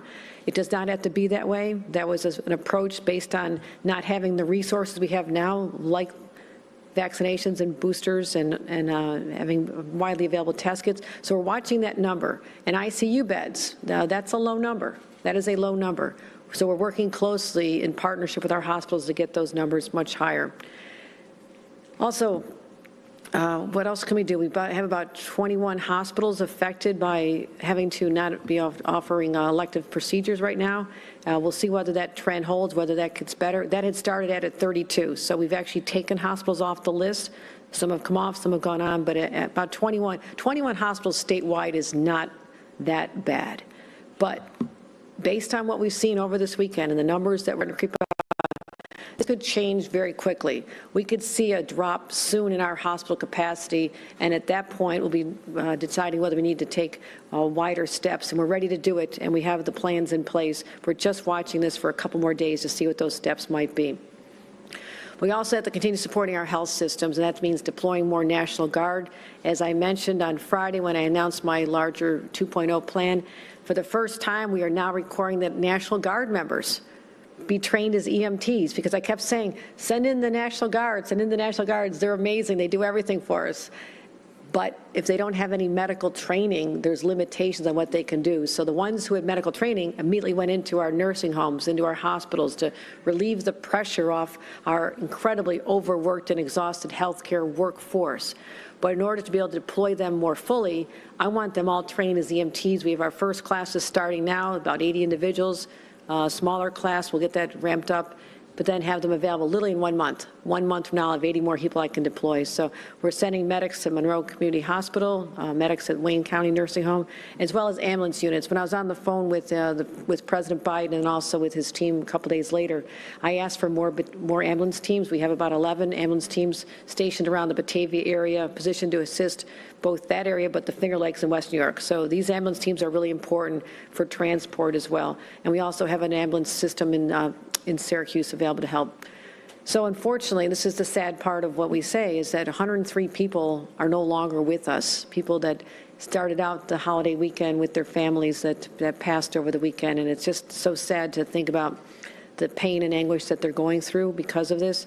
And I know Derek Watson was one of our young students here, and I can't imagine what his family is going through right now. You think your 17-year-old is going to live forever and certainly outlive the parents. And I'm just so sad for this community on having to deal with that passing, and our thoughts and prayers are with him and his family. Vaccinations. Okay, we have this 95% at first over 18 one dose. That's a great number. That's one of the highest in the nation. But I'm always saying, why aren't they getting that second dose? So I was on the call this morning with my team and say, okay, now we're sending not just robocalls and text messages saying, why aren't you getting your second? Say, let's start personally call these people. What's the problem? Get that second dose. That's what's going to make the difference. One dose will not protect you against this virus. It just won't. It's always been planned to get the second.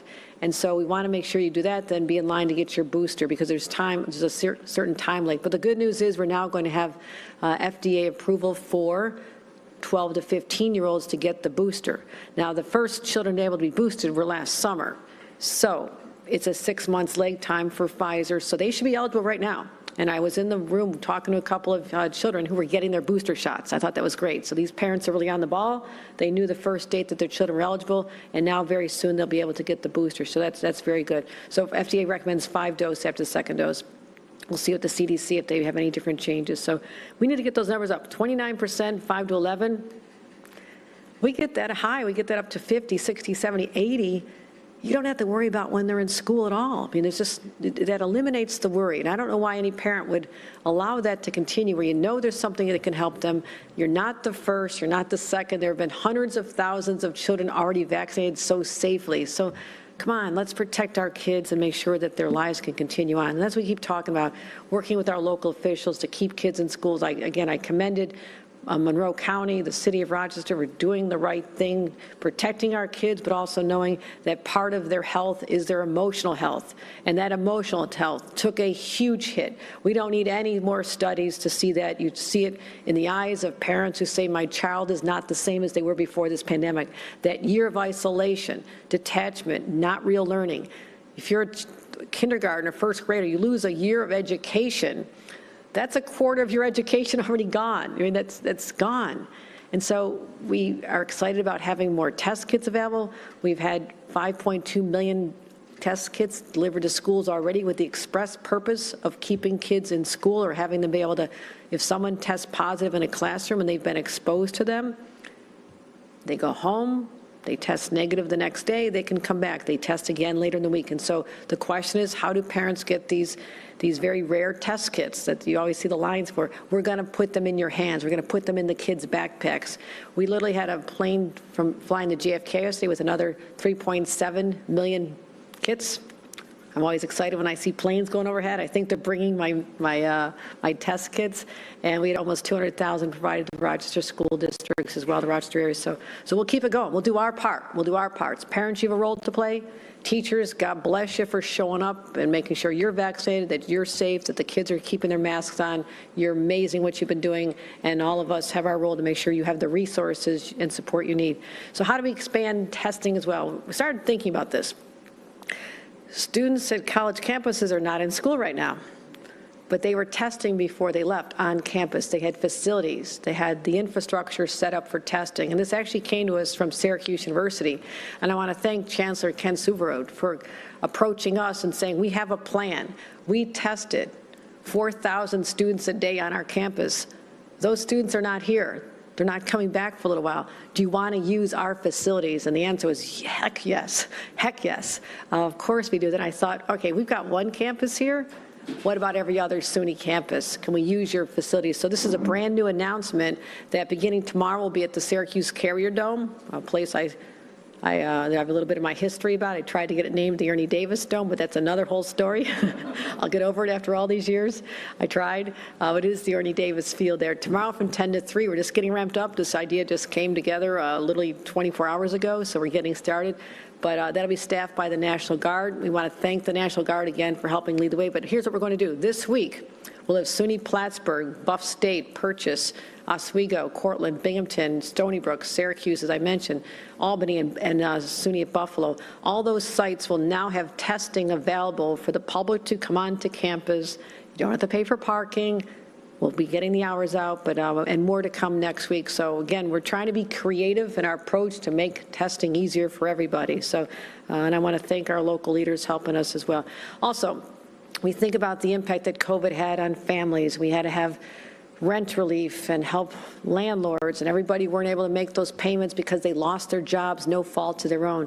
Today is the first day to apply for our very first in the nation, nobody's done this before, a $539 million homeowner assistance fund. So elected leaders, our partners in state government, please help us get the word out to your constituents that they should apply for this and start, or else make a phone call here to find out how that works for them. So that's what we're focusing on. You know what we need to do? The battle plan is clear. It lies before us, and all of us are part of it. We all have a role to play that's really important, and I look forward to the next New Year's Eve, and we talk about how we at least won this phase of the war with this pandemic. I'm not saying it's going to go away, but how we're managing it is the key thing. We're protecting the people's health. We're protecting the educational opportunities for our kids. We're protecting our businesses, and we're doing it in a smart way. So thank you, everyone, for being part of this. With that, if there's any questions from the press, the tough ones go, the people in the front row here. Governor, in the Finger Lakes region, the schools here were actually early adopters of test to stay.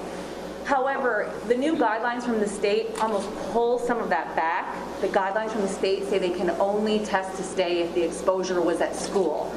You've been very clear, most of our county leaders have been very clear that there's not a high transmission in school, it's outside of school. So is that being looked at? Yeah, it certainly is. Again, we are refining everything. Again, we react to what the CDC allows us to do, then we have to adapt and make sure, even our whole quarantine idea, that it was, they said you could reduce an overall, I'll get back to students, but the overall quarantine for individuals who tested positive. Everybody was sent home for 10 days. They may have been absolutely asymptomatic and are not contagious after 5 days, and yet they've got 5 more days. That has been such a huge disruption to our economy, from restaurants to the bus drivers to people working in schools, our school. It's just been paralyzing. So based on what the CDC allowed us to do, we scaled that to saying, yes, you can go back after 5 days if you show no symptoms, no fever in 72 hours, and you've also have been vaccinated.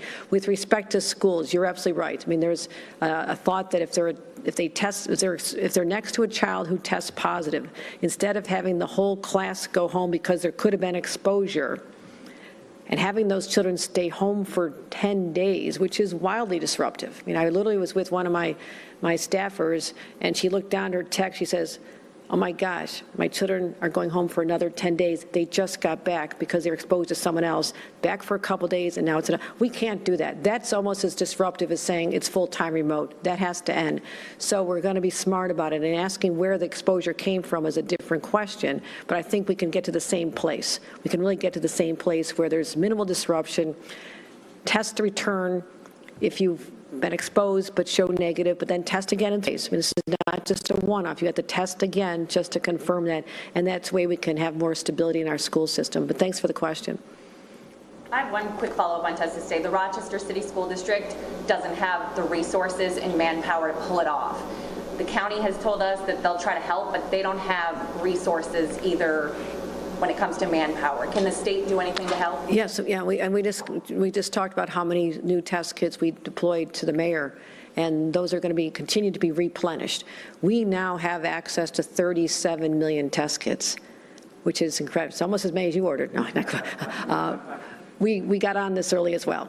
We saw the storm brewing. We ordered a lot of test kits, but they come in doses of 3 million or so at a time, and so our highest priority with those test kits is school districts. school districts. And that's why we'll be making sure the city has what they need to stay open. And I commend the mayor's leadership for taking a strong position on this, and the county executive. This kind of leadership is why parents are going to be thanking them at some point, saying, thank you for allowing my child to have as normal as a childhood as they could during this time. We will get to a point where we get the vaccination rates much higher, then the masks can come off as we start seeing the cases decline. There's a trend here. We're going to get everybody back to normal in a classroom. But thank you. Question over here. Yeah, is the state officially adopting the quarantine? Now it's 5 days instead of 10, and then recommending that to each county? I don't believe each county is adopting that right now. We adopted that statewide. Yes, we did. We did that last week. A couple days, we were the first state to adopt. I'm trying to think, it was a week ago Friday. We were out there immediately saying that we're going to adopt that. We did put in the caveat that we wanted people vaccinated before they went back, and I know the CDC is looking at it. Dr. Fauci at least said over the weekend he's looking at whether or not they want to refine it to say that there has to be a negative test to go back. So those are just, again, I think the public understands this is an ever-evolving situation. We get a change from the CDC. We have to see how it fits into what we're doing, get the information out to people, and trying to minimize confusion about all this and getting the data out on our websites through guidance as soon as possible. But we already went to 5 days. If, again, as I said, vaccinated people can go back after 5, no fever for 72 hours, absolutely no symptoms. If they're still sniffling, you have to stay home. So it's actually self-reporting, but otherwise we are paralyzing our workforce. And we can say someone's essential, but if they have a positive test, and look at statistically, 20% of New Yorkers are testing positive, but many people don't know it. They're just getting a routine test because their employer requires it, or they just have a very light symptoms. And so we want to make sure that we get them isolated as long as necessary so they're not contagious, but get them back as soon as possible so we can continue on with the functionings of our economy and society. That's what's so important. Governor, there's been some apprehension from some parents and some school districts within the state about going back in person. What's your message to parents and to districts, like including Syracuse, who have decided to start either remotely or partially remotely? Is there a message there from the state? My view is that every child should be back in school unless they're testing positive. And the reason we know that this is safe is that it is not being spread in schools. It's more likely that they're getting it because of hanging out with their relatives and their friends and the neighborhood. The incidence of it being spread in schools certainly exists, but it's minor compared to their other exposures. So in that sense, they are safer in a school setting than being out there playing with everybody else. And the other part is the denial of a quality education. I mean, the teachers did the best they could. The parents did the best they could, but we asked too much to try and manage children learning remotely and the disparities among communities across the state. And we saw the digital divide became a canyon where communities of color particularly did not have access to high-speed broadband or the devices to allow students to learn, and they just did the best they could. We cannot have that. That was an injustice. We cannot have that anymore. The best place for equality of education, the best opportunities for learning is in a classroom. So I'm asking parents to petition their leaders and say, why is the rest of the state doing this? We have plenty of test kits. If we didn't have testing opportunities, we'd be having a different conversation. We're making them available with the whole thought that this will give parents and teachers the confidence to know that children sitting there are not positive for COVID, and let the learning continue. All right, thank you very much for coming out today. Really appreciate it, everybody. Thank you. Happy New Year.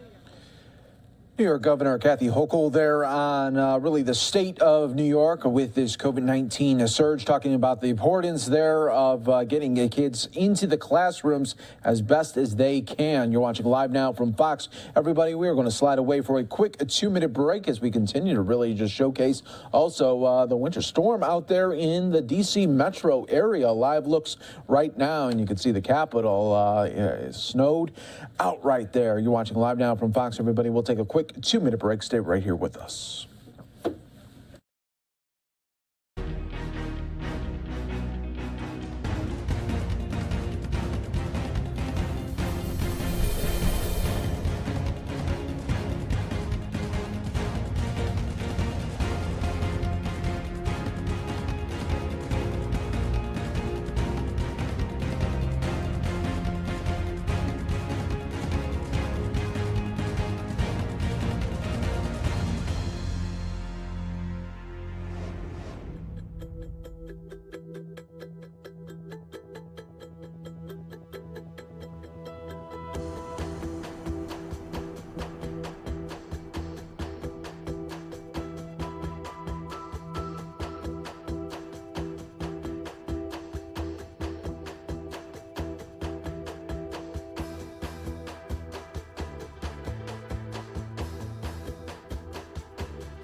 Welcome back, everyone, here to Live Now from Fox. Well, earlier today, the FDA authorized a third dose of the Pfizer COVID-19 vaccine for kids aged 12 to 15 years. They also authorized a third shot in kids 5 to 11 years who need it. And thirdly, they shortened the time for all booster shots to 5 months from 6 months after its first dose. We are going to now listen to the Health and Human Services talk about booster vaccines. You're watching Live Now from Fox. Periodically going to work as well. So I hope the time with family and friends, whether in person, and I hope it's been in person, but virtual, has been good, and that you're energized for 2022 coming up. So happy holidays and happy new year all at once. And thank you so much for what you do. Let me begin by recognizing a few individuals in particular. May I start with Liz Royal and all the women and men of the Service Employees International Union for everything they've done to keep Americans together, families at peace, and all of us healthy and alive. And so thank you to them. To David Gifford from the American Healthcare Association and the National Center for Assisted Living, for all the work that's done to keep so many of our loved ones in a place where they can have good shelter and have good company. We say thank you to Ruth Katz from Leading Age for the work that's done on behalf of all those people who rely on us to be there when they need us. And to Chris Laxton from AMDA, the Society for Post-Acute Long-Term Care Medicine, for everything the men and women of AMDA do. Thank you very much. It's all important. This is a team effort, and everyone within your organizations, everyone who's not able to join us because they have to do this work, just a big shout out to all of you for your leadership, for being there, your resilience, and quite honestly, for helping make this conversation today possible. It would be difficult to say more without talking about just the hardships that healthcare workers have endured across the nation, especially those who work in skilled nursing facilities. For 2 years now, even in the darkest hours of this pandemic, you have persevered. You've risen to the occasion, and you have performed like professionals. It's tough to say anything other than we owe you a big thanks. And so for joining us here this morning, I want to just say, take a little break after this forum finishes, okay? But we also know at the same time, the fight's not finished, right? While many of us get to rest, healthcare professionals are hard at work. The Omicron variant, as you know, is spreading like wildfire. According to some of the latest data from CDC, case numbers are increasing at about 60% over the previous week. And that 7-day daily average, is now over 240 cases of COVID per day. This variant is lightning fast, and we can't afford another COVID-19 surge in nursing homes. You know that, I know that. Higher numbers of COVID cases would likely once again have a devastating impact on our loved ones who populate these licensed care facilities. And so we know that this is the most vulnerable of populations, and we know we just have to work doubly hard to make sure we keep them safe.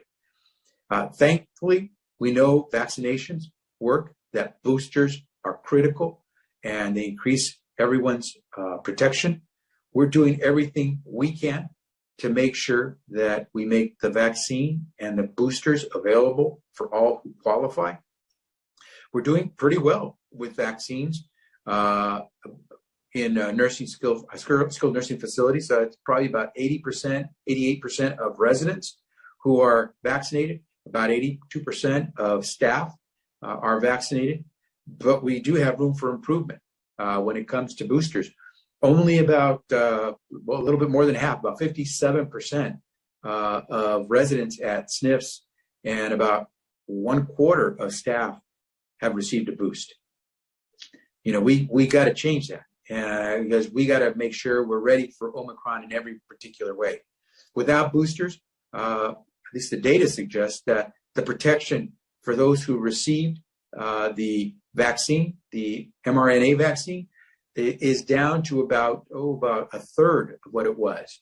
But with the boost, it goes up to about 3/4 of what it was. And so that's the kind of protection that helps save lives. Staff vaccination rates in nursing homes produces strong results for nursing home residents. And so if you want to know how nursing home residents will do, check to see how the staff is doing when it comes to vaccination and boosts.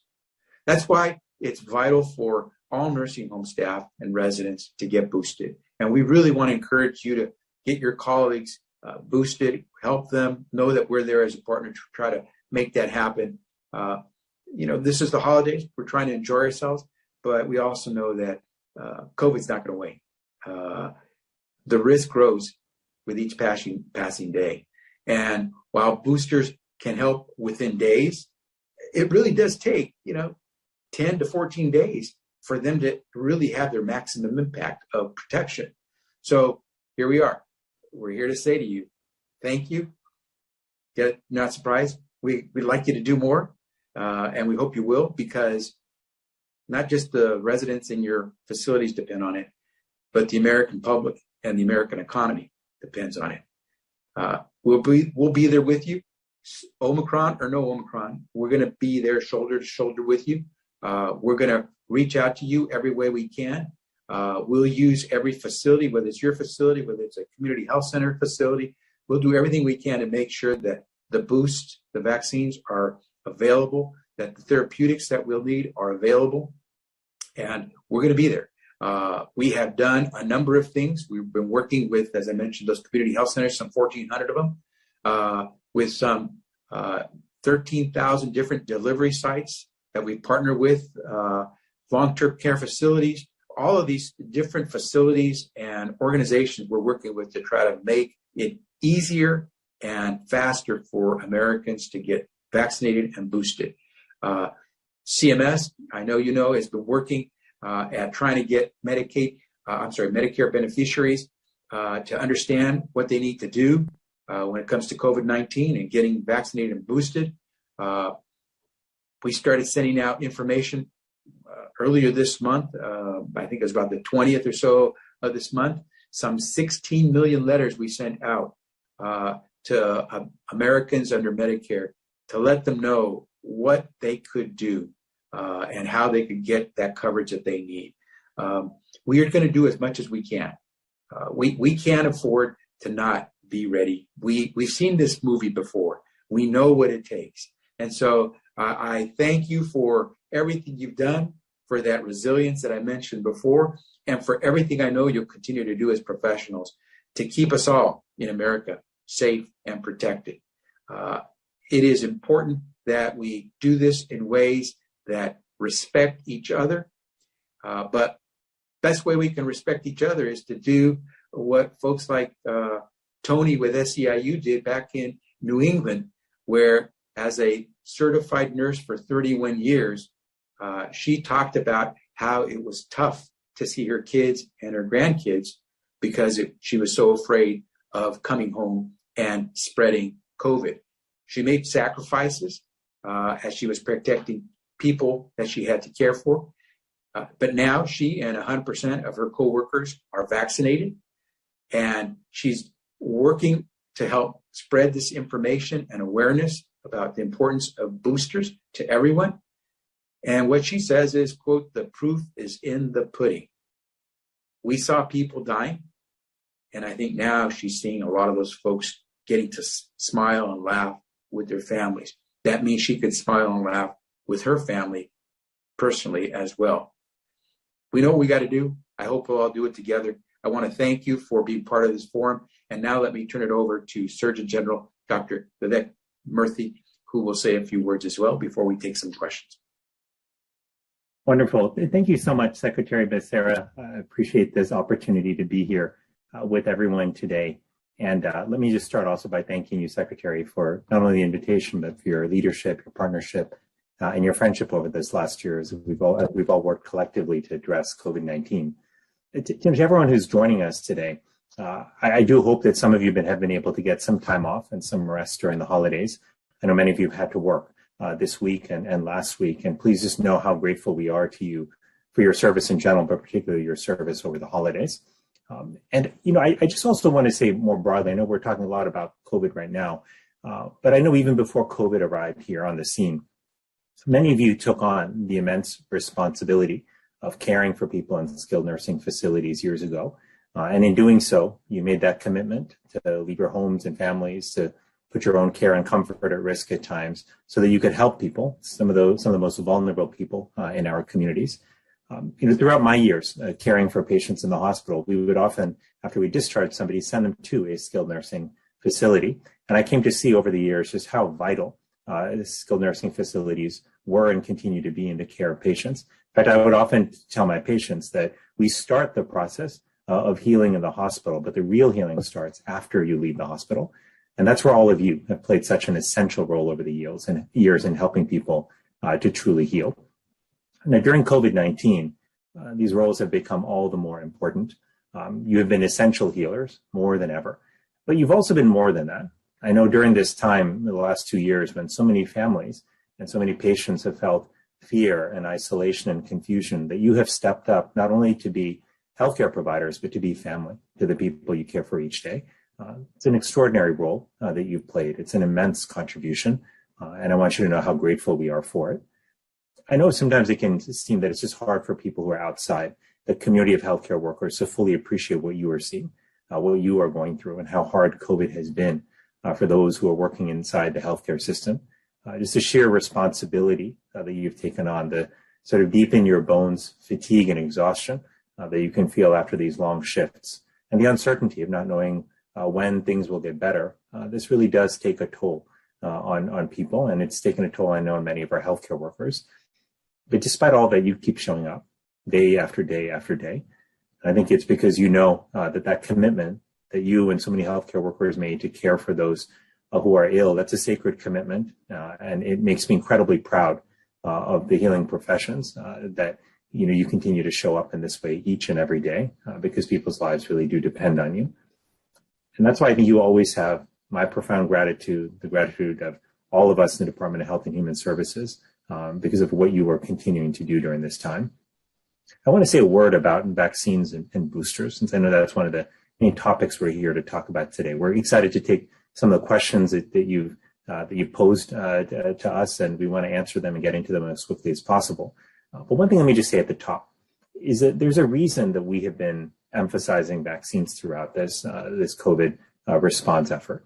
And there's a reason that we're particularly doubling down on the importance of boosters right now. It's because when we look at the data, what we saw prior to Omicron coming on board was that people who were fully vaccinated had a much lower chance of getting infected, but in particular, a much lower chance of ending up in the hospital or losing their life to this terrible virus. And keep in mind, more than 800,000 people in our country have lost their life to this virus. It's so much more than just a cold or a flu, because we don't lose that many people to the cold or the flu in a 2-year period. But with that said, we know that the vaccines have worked and worked well. When Omicron came on the scene, there are a couple of things that we realized. One is that this was different from the variants that we'd seen before in that it was much more transmissible. And that was a combination of probably being inherently just more contagious, but also because it was a product of Omicron being able to evade some of our defenses, not all of our defenses, but some of our immune system defenses. This is where the booster becomes so important, because the booster helps us build an even bigger army, if you will, in our immune system of antibodies and other defenses, if you will, that can help us once again reduce our risk of getting sick, and in particular of ending up in the hospital or losing our life to this virus.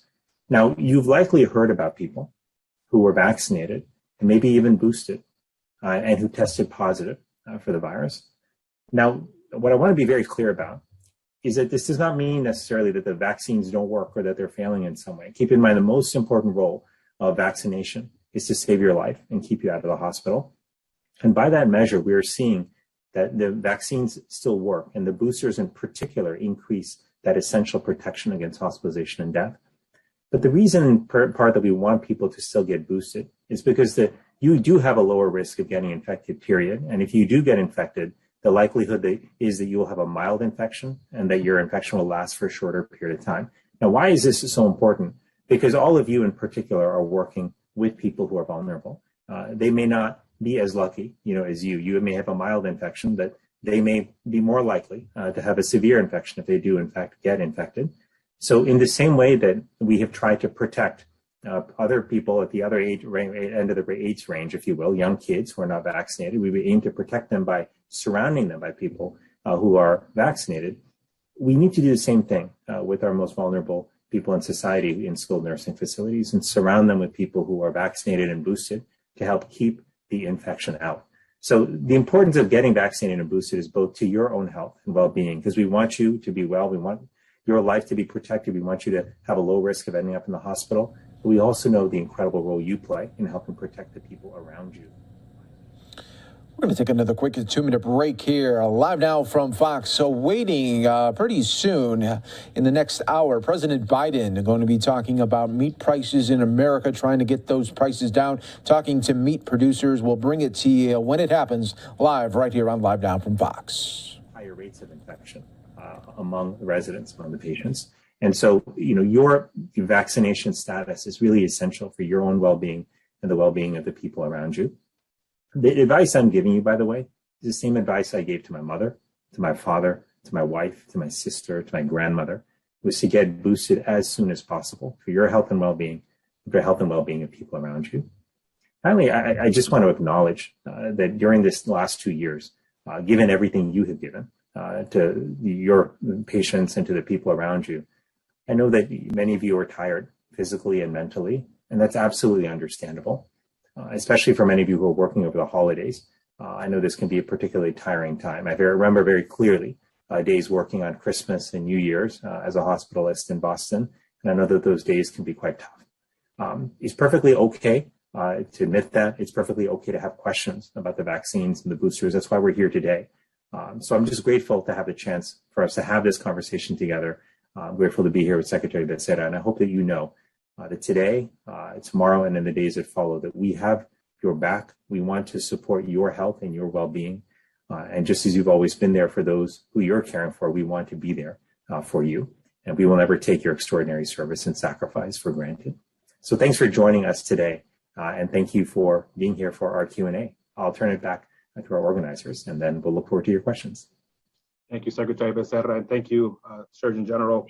We're going to go ahead and take some questions that were shared to us with us before the forum. So the first one's for you, Secretary. You mentioned this in your remarks, but we hear that Omicron is spreading rapidly throughout the United States. How fast does it spread, and how will it impact us? Probably the best way to say it is lightning fast.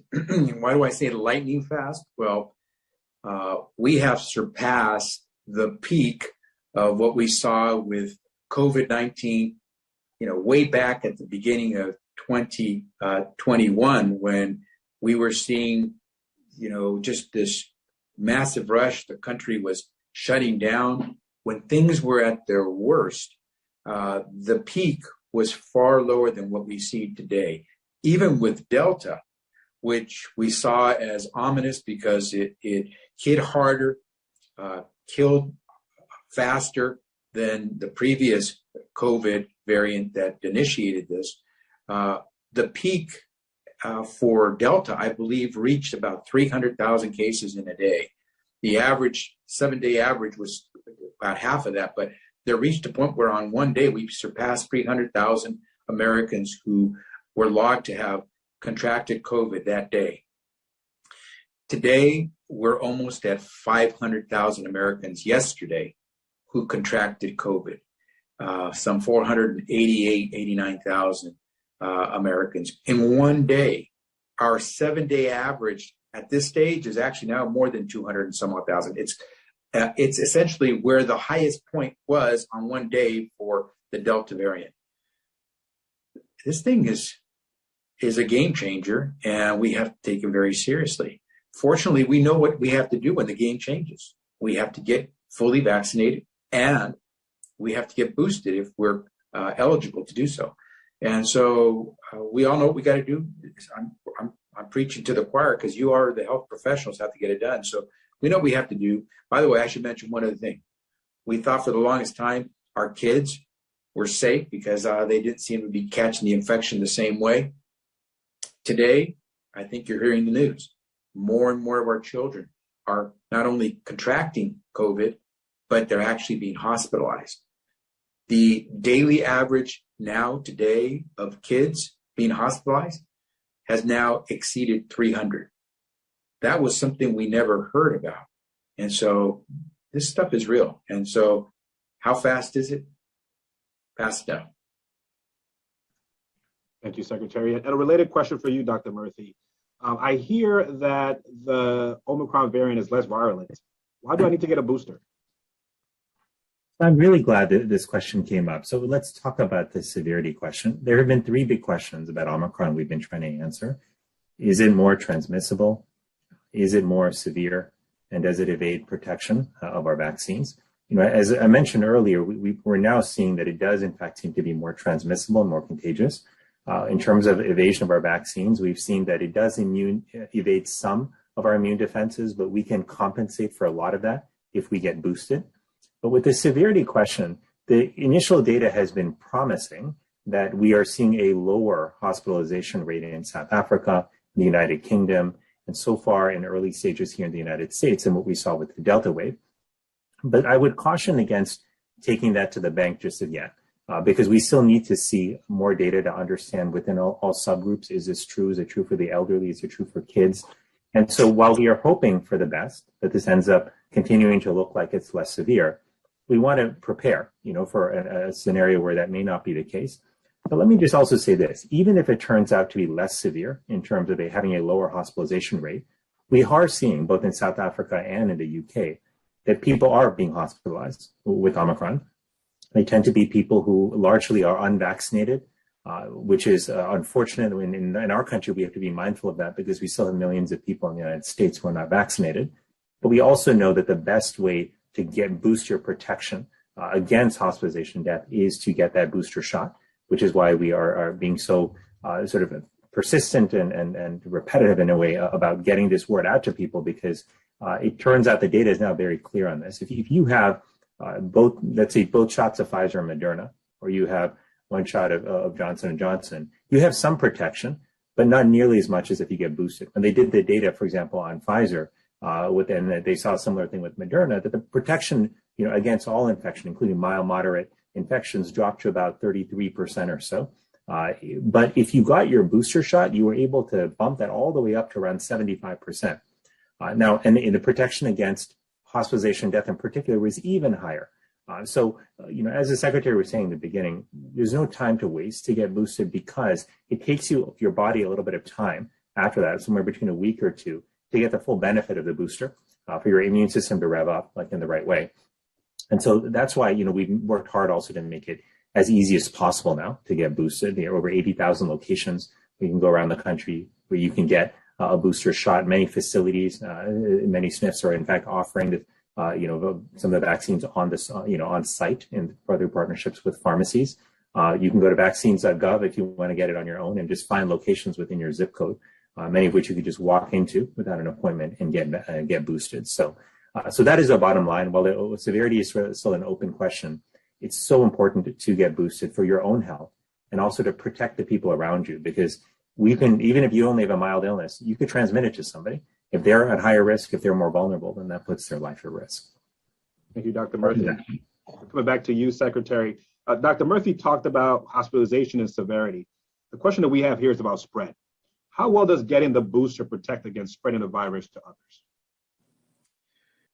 So if you think of it, let's connect the dots in a way. You spread if you're infected. If you're not infected, you can't spread. What's the best thing we can do to protect us from being infected? Get the vaccine.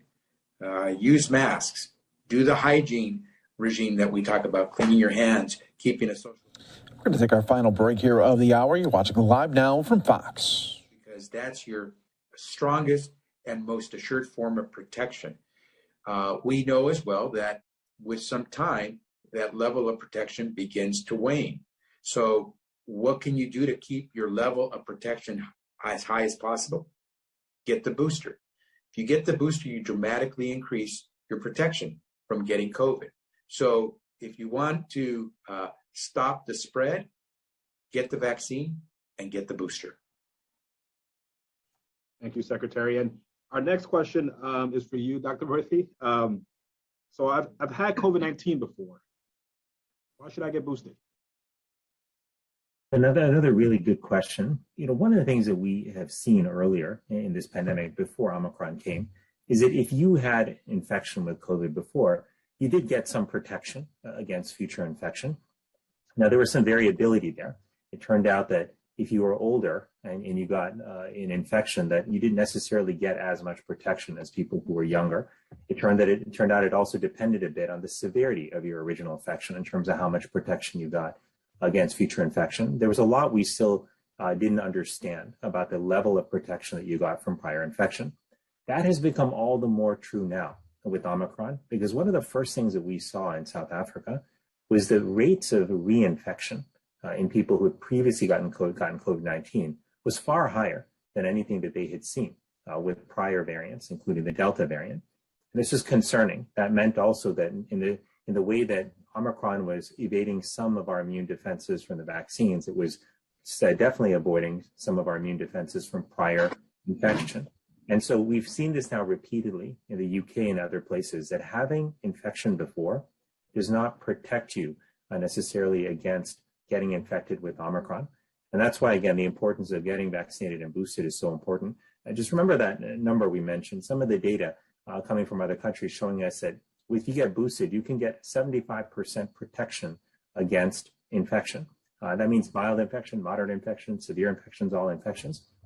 That's pretty good. And I'll tell you that getting that booster shot is a much better way to increase your protection than getting sick, and actually getting the virus itself. Because even though both may give you added protection down the line, if you get Omicron versus if you get boosted, I'll tell you that getting boosted is a much lower risk proposition. I say this in particular because it's obvious to many of you, but I want to emphasize it because there's a lot of misinformation that's been circulating about the vaccines, about Omicron, which has led people to be confused about whether it's really necessary right now. But let me just tell you this, having seen many people who have suffered with COVID infections over the last 2 years, we know that comes at a cost. We know that COVID doesn't just affect your lungs, it can affect your heart, it can affect your kidneys, it can affect your brain and your nervous system. The more we learn about this virus, the more organ systems we learn are actually impacted. By contrast, getting a vaccine is a much, much safer way to get protections. If you look at the COVID vaccine and the booster compared to other vaccines, this is among the most effective and one of the safest vaccines, I've certainly had the privilege of prescribing over the years, as a doctor. So the bottom line is, it's still important to get boosted, even if you've had infection before. Omicron is different, and that past infection does not necessarily protect you against future infection. And if I may kind of emphasize what you mentioned earlier in your response, how long does the booster provide protection? And then will I need another booster soon? Yeah, really important question. And some of this we don't exactly know. We know that the booster gives you good protection for, at least a month and likely several months more. But will that last for 6 months? Will it last for a year? Will it last for multiple years? There only time will tell. There are some vaccines where you get 3 shots and then you're good for a number of years. Right? An example would be the hepatitis B vaccine, which many of the people on this call will likely have gotten, as people who are working in the healthcare workforce. And there are other vaccines where you need regular boosters. The tetanus shot would be one example, which again, almost everyone on this call likely has gotten. So time will tell whether we need, another booster over time or not. But the bottom line is, for now, that booster works. We know it works now. We know it'll last for at least several months.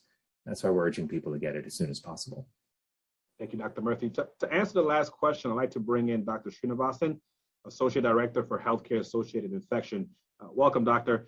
An attendee asks, I heard the quarantine isolation guidelines for healthcare workers have changed. Why is that? Yeah, it's a great question, Marvin. And let me just very briefly add my thanks, appreciation, and admiration, frankly, for all that all of you do and have done over the past 20 plus months to keep the residents of all of these long-term care facilities safe. And it's just so remarkable to see what you've done against enormous odds. And as both the Secretary and Surgeon General mentioned, we're not done yet. We have more work to do. And it's hard work, and we recognize that and appreciate that, and we at CDC are certainly right there with you as well. And yes, the recommendations have changed, but one thing that's really important to note is that there are different recommendations for isolation and quarantine for healthcare personnel and the general public. The recommendations for healthcare personnel were revised last week, December 23rd. They were posted, and that they are now available on the CDC website. And then the recommendations for the general public, of course, were changed earlier this week. But it's important that folks on this call know that there are different recommendations for both isolation and quarantine for healthcare personnel than the general public. And those recommendations for healthcare personnel are, of course, the ones that all of you need to follow. And if you look at those recommendations, they haven't changed that dramatically from before. Let's begin by very briefly talking about the recommendations for quarantine. So this is in a situation where you have been exposed to someone who has COVID. You don't have COVID yourself, but you've been exposed. And so you might develop COVID, right? That's what quarantine is. And in that situation, there are different recommendations for people who are boosted and for people who are not boosted. And this again underscores the importance of what the Secretary and Surgeon General have been saying. One of the reasons why it's so important for our staff members to get boosted, because what we know is that if you're boosted, you are at a much, much lower risk of then contracting COVID. We feel comfortable saying that if you are boosted and you've been exposed to someone who has COVID, you do not need to be restricted from work. You can go back to work, again, wearing your mask as source control, which all of us are doing in healthcare facilities, and with testing at day 2 and then somewhere between 5 and 7 days. And if you are not boosted, we do recommend that you be restricted from work for either 10 days if you're not going to be tested, or for 7 days and then with a negative test. So there you can see that huge difference, right? If you're a staff member of a nursing home, and we know how challenged nursing homes have been, all long-term care facilities have been in keeping their staff healthy and working. If you're boosted, you can keep working. You can not only serve your patients, but you can also help your fellow staff members, because all of us know from our experience in healthcare, when one of our colleagues is out, it's so much more challenging for the rest of us, right? So it just really underscores that importance, that the importance of getting boosted. I'll mention that the recommendations for the healthcare personnel for quarantine and isolation are broken down into different categories, depending on the staffing challenges that the facility might be facing. What I'm talking about are the conventional recommendations in facilities that are able to manage their care activities with their staff. There are also what we call contingency standards, which do provide some options for shortening the periods of both quarantine and isolation. And those are for facilities that are facing challenges in providing safe care because larger numbers of staff might be out sick. And then we also have a category that we call crisis standards. And we hope and pray that no one ever gets to that point, but we do have some recommendations when things are really, really severe. Again, these are all spelled out on the website. The other part I'll mention finally is the isolation guidance. So we talked about quarantine. That would be no work restriction if you're boosted, 10 days if you're unboosted, or 7 days with a test. Isolation refers to situations where you do have COVID. I have a COVID infection. My isolation is now what I need to do in order to protect those around me. The isolation recommendations are the same for all people, whether they are boosted, vaccinated, or unvaccinated. And in the conventional facilities that are not facing severe shortages of staffing, that recommendation for isolation for people who have a COVID infection is either 10 days of isolation, so 10 days being out of work, or 7 days, and if you have a negative test, you can come back. And of course, all of that is assuming that your symptoms are either gone or have improved considerably. Again, there are options to shorten those isolation periods when nursing homes, long-term care facilities are facing challenges with staffing.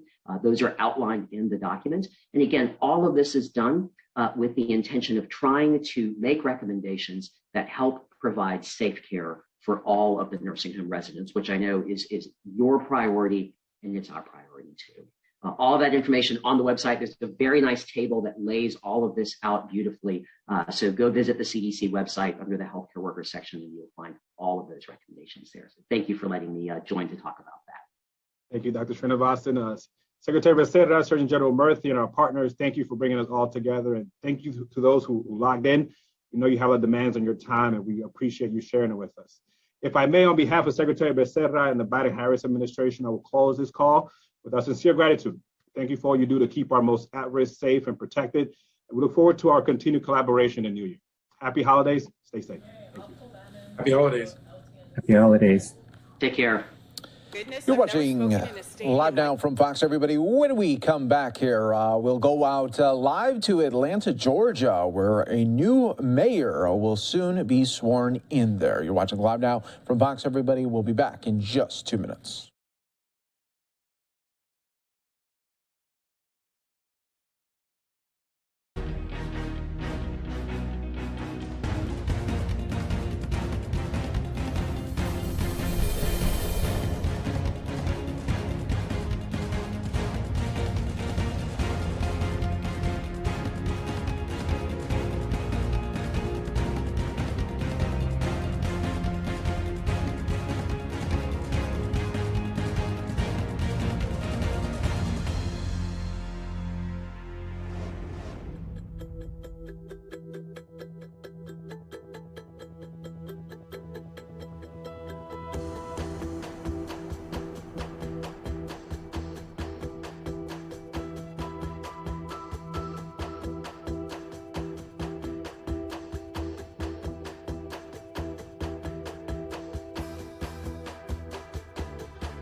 Welcome back, everyone, here to Live Now from Fox. We appreciate you joining us here. As always, I'm your host, Mike Pace, bringing you the top stories and headlines from all over the country. We're going to go out right now to Atlanta, where there is a party and swearing-in ceremony happening right now for the mayor-elect, Andre Dickens, going to be sworn in just moments. To Georgia Tech President Dr. Angel Cabrera and the entire Georgia Tech community for hosting this inauguration on this Monday and for welcoming us all here this afternoon. A big round of applause, please, for Georgia Tech. And President Angel Cabrera, thank you so much. We are here today to usher in a new day for our great city as we witness our new leaders take the oath of office. This last year has certainly been a great time of challenge for our community, all living and working through a pandemic. It has been difficult for our country, our city, and for each of us, but today we witness the beginning of a new journey. We know our next mayor, Andre Dickens, and our next city council president, Doug Shipman, are certainly ready for this next new year. Like Bobby Dodd himself, for whom this stadium is proudly named, Andre Dickens, is a rarity. Bobby Dodd was inducted into the College Football Hall of Fame as both player and coach, and he stood out. He was not only known for his athleticism, but for his integrity too. The same is true for Andre Dickens, who graduated from this very institution, making him the only mayor to have graduated from Georgia Tech since Ivan Allen. I think that deserves a round of applause too. To all who know him, Andre is known for his passion, his authenticity, and for his collaborative spirit. And I've even been told behind the stage, no matter how bad the weather is, when Andre shows up, the sun comes out. and that certainly happened this afternoon. As we often hear him say, Andre draws circles, not lines. We certainly heard it during his acceptance speech, his victory speech on the runoff election night. We heard it then, and we will hear it again today. Andre draws circles, not lines. A chemical engineer with a master's in public administration. He's a student of politics with a keen eye for solving complex problems. He's also a deacon, a father, and a native Atlantan who grew up in Adamsville but has lived all over our beautiful city. And we, of course, all know him as an inspiring community leader. He certainly did his work this weekend. I think that deserves a round of applause as well. We also want to recognize all of the state and local elected officials and members of the International Consular Corps and our federal representatives who are so proudly and graciously joining us here on this Monday afternoon, including Congresswoman Lucy McBath. Lucy, there she is. I see her on the front row. Congresswoman Nikema Williams. And the man who's leading the charge for all of us in Washington, our own Senator, Reverend Raphael Warnock.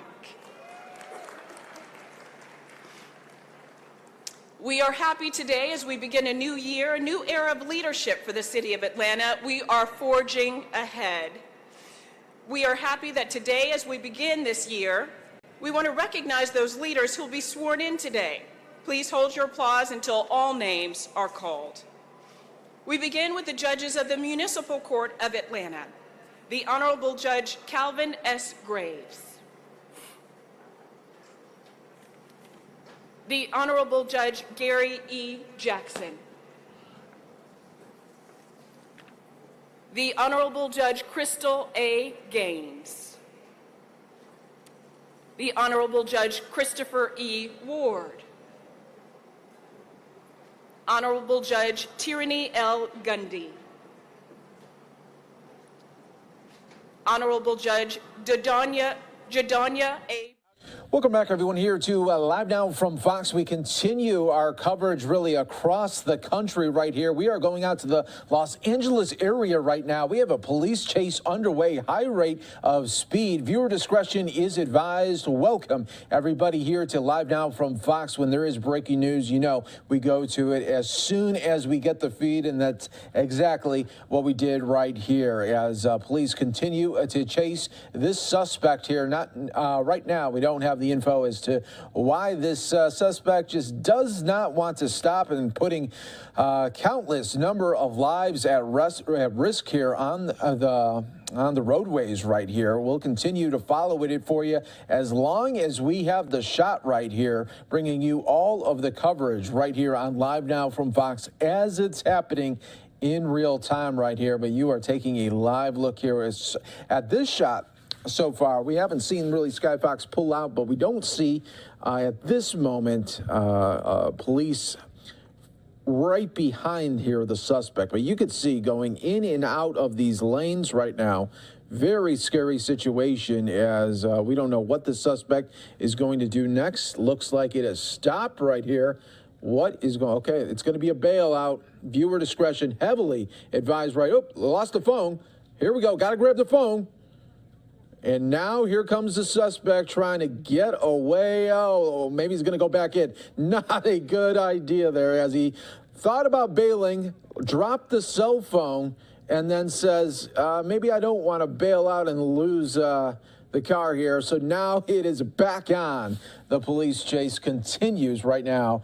And wow, that was something to see there. You just never know what's going to happen with these. Always random things can happen. And now going off into this dirt roadway right now. We're going off-roading here for this chase. But like I said, we did not see any law enforcement. Okay, almost losing it. Looks like, wow. Okay, so we got a suspect that's going reckless here, not knowing what's going to happen next. Viewer discretion heavily advised during this moment here, but yeah, he is definitely going off-roading here, and bailed out, decided to get back in, looked like he dropped a cell phone or something like that, and decided to keep on going. And we'll continue to follow it for you. Sky Fox high up above right now, capturing it all right now. And look at this here as we are seeing this off-road, and we haven't seen any police vehicles just yet. They might be just following from up above right now because of this reckless situation that the suspect seems to be in right now. But we are in this off-roading here and not knowing what's going to happen next. That's why a lot of people, when we put on these police chases, if they're catching it in the middle of it, no doubt they're going to watch it all the way to the end because they want to figure out what's going to happen, see what's going to happen. All right, what's he going to do here? He's trying to find new roads. I know that's a slogan for a car brand, but yeah, he's definitely trying to find these new roads right now. And let's see what's going to happen. It's hard to see here with the trees. Now pulling up in reverse here and going on to another pathway here that hard to see here with all of the trees here. But yeah, this is definitely something that you just don't see every day. You know, usually we have the police chases that go on the highways. They'll go from the highways to the side streets and other streets. But this one going a little off-roading session right now on Live Now from Fox, and we're bringing it to you all in the mix right here as it's happening, always in real time here for you. I mean, this guy even has the wipers going at times. Yeah, look at here, finding this one. Viewer discretion is advised because those cliffs could be steep if he's not able to hold it together. Not sure just exactly, I don't think he knows exactly where he wants to go with this right now because this is definitely going up some trenches and up some pathways that vehicles shouldn't be in right now.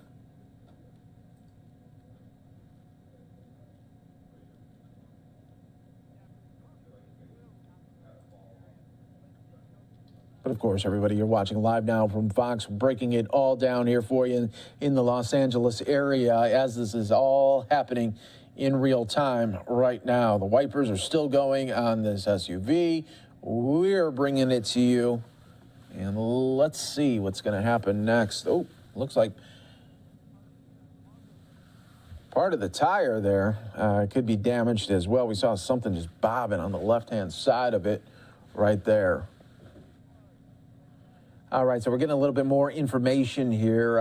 This suspect wanted for this stolen gray Honda started at 10 a.m., so about 20 minutes ago because they're on Pacific time right now. So we got this chase that's been going on for the last 20 minutes, and yeah, we're not sure what's happening, but if you're the owner of the poor gray Honda here, SUV, you're seeing your SUV just become dismantled bit by bit here. All right, now going up into, it looks like to be a residential area. Look at this, going right up to a driveway. Going around it now, says, oh boy, this is a home. Now you got the wipers on still. Probably doesn't know how to shut it off because it's not his vehicle. Now backing into it, hits a hose there on the ground. Trying to get out of it here, and now he's really stuck here. Viewer discretion is advised. We don't know what the suspect is going to do next here. But look at, it looks like he's trying to finagle something there. Probably try to shut off the wipers. That has no clue. Not his vehicle. Let's see if he can make it over the hose this time. He does. And if you're the homeowner here, you're wondering what is happening right outside of your door here. And we continue on. He's able to three-point turn himself out of this area. Now going to go back the same way he came, down the driveway. Oh, what's he going to do now? Thought about it. Stutter stopped. Oh, no, he wants to go back. He's going to go back to the home now, but in reverse here. This is something. You're not. I like to say you don't see this every day here, folks. Where you got a suspect that does some stuff that you're thinking, what? And okay, you might want to bail it here. I'm not sure. Oh.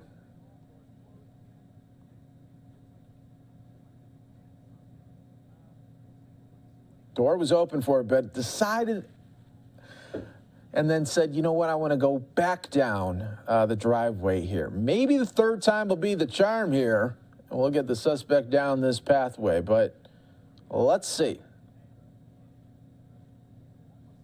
Got LAPD high up above as well, checking this out from high above, and it's almost at this point amusing. It's the only thing it's not amusing for is the poor person that this car was stolen from.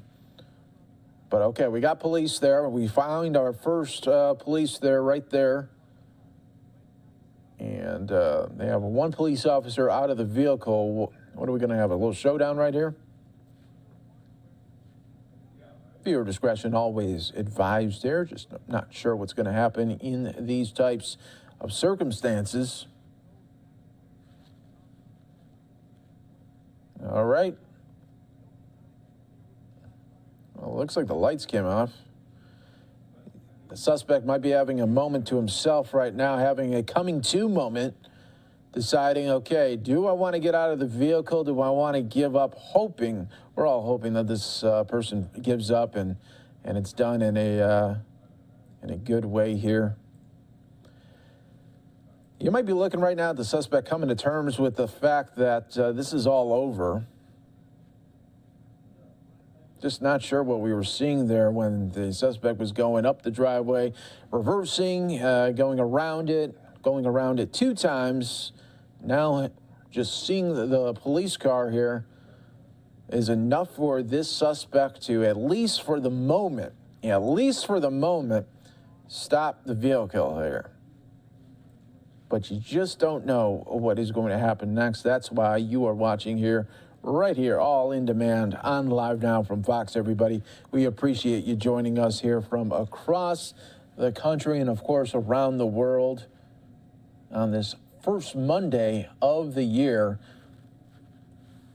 Again, this chase happened about 24 minutes ago, and we're watching just a chase now that has stopped for the moment. I like to say for the moment because if you're with us about 5 minutes ago, you saw that we thought the suspect was going to stop, and then it just, the suspect got out of the vehicle for a moment, maybe dropped his cell phone, retrieved the cell phone, only to get back into the car and do some laps around this residential home right here.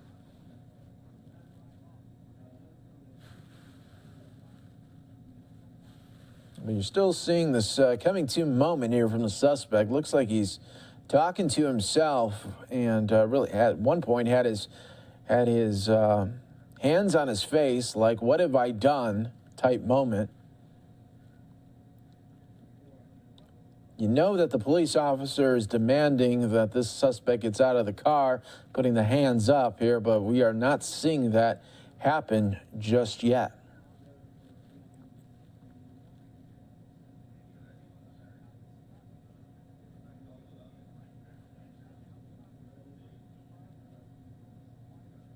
Sky Fox pulling out just a little bit more to show you the pathway. Like I was saying, he went up that private drive, went around it a couple of times, backed up into it again, only to have now this moment where we have a standoff happening right now. Not sure what the game plan here was for the suspect, but really at this point, when you steal a car, when you're wanted for that, you really don't have a game plan. You're just kind of winging it. And we're hoping now that this individual is going to come to terms with reality and know, hey, I got to give up, and I got to give up peacefully. Now I'm going to go to jail. But you just don't know what's happening in the mind of a felon. You really can't pin it like you can for normal folks.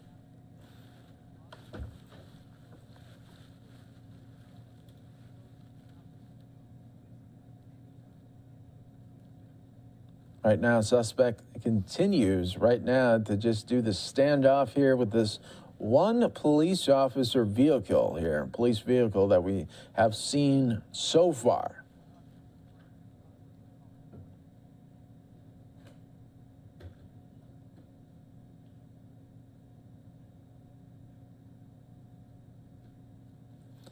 This is just another great example of what we do here on Live Now from Fox. So we get the feeds in, they're live, they're raw, and always unfiltered. And we're bringing you the feed just as we are getting it. And then we just put a fancy banner on it, and then we'll just do a little play-by-play and bring it right out to you. No editing right here. We're bringing you the shot just as we are getting it here. So that you don't get more real than that, folks. Well, let's see here. Standoff continues for the last about 2 or 3 minutes. We've been watching this part right here. So far, no sign that the suspect wants to get out of the vehicle. We don't know if the suspect is armed, if they're being really cautious with that. We don't have too much more info, though, other than the suspect stole this vehicle and then went on about a 20 to 25 minute chase.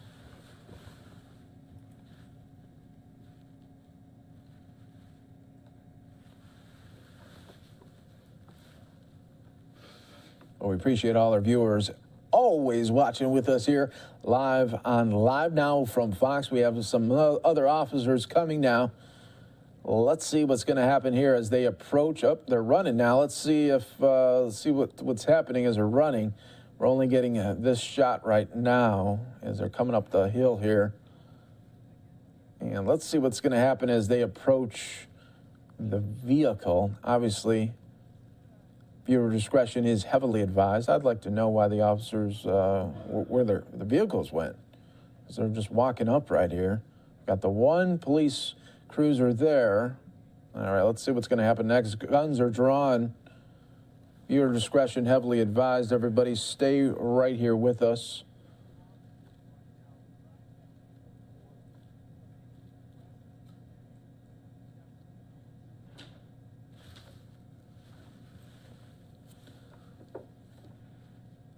If you're just joining us here on Live Now from Fox, everybody, we have been covering this chase for you for the last 10 minutes or so. It's been going on for about 25 minutes, going on a half an hour, where now we have a standoff situation. The suspect has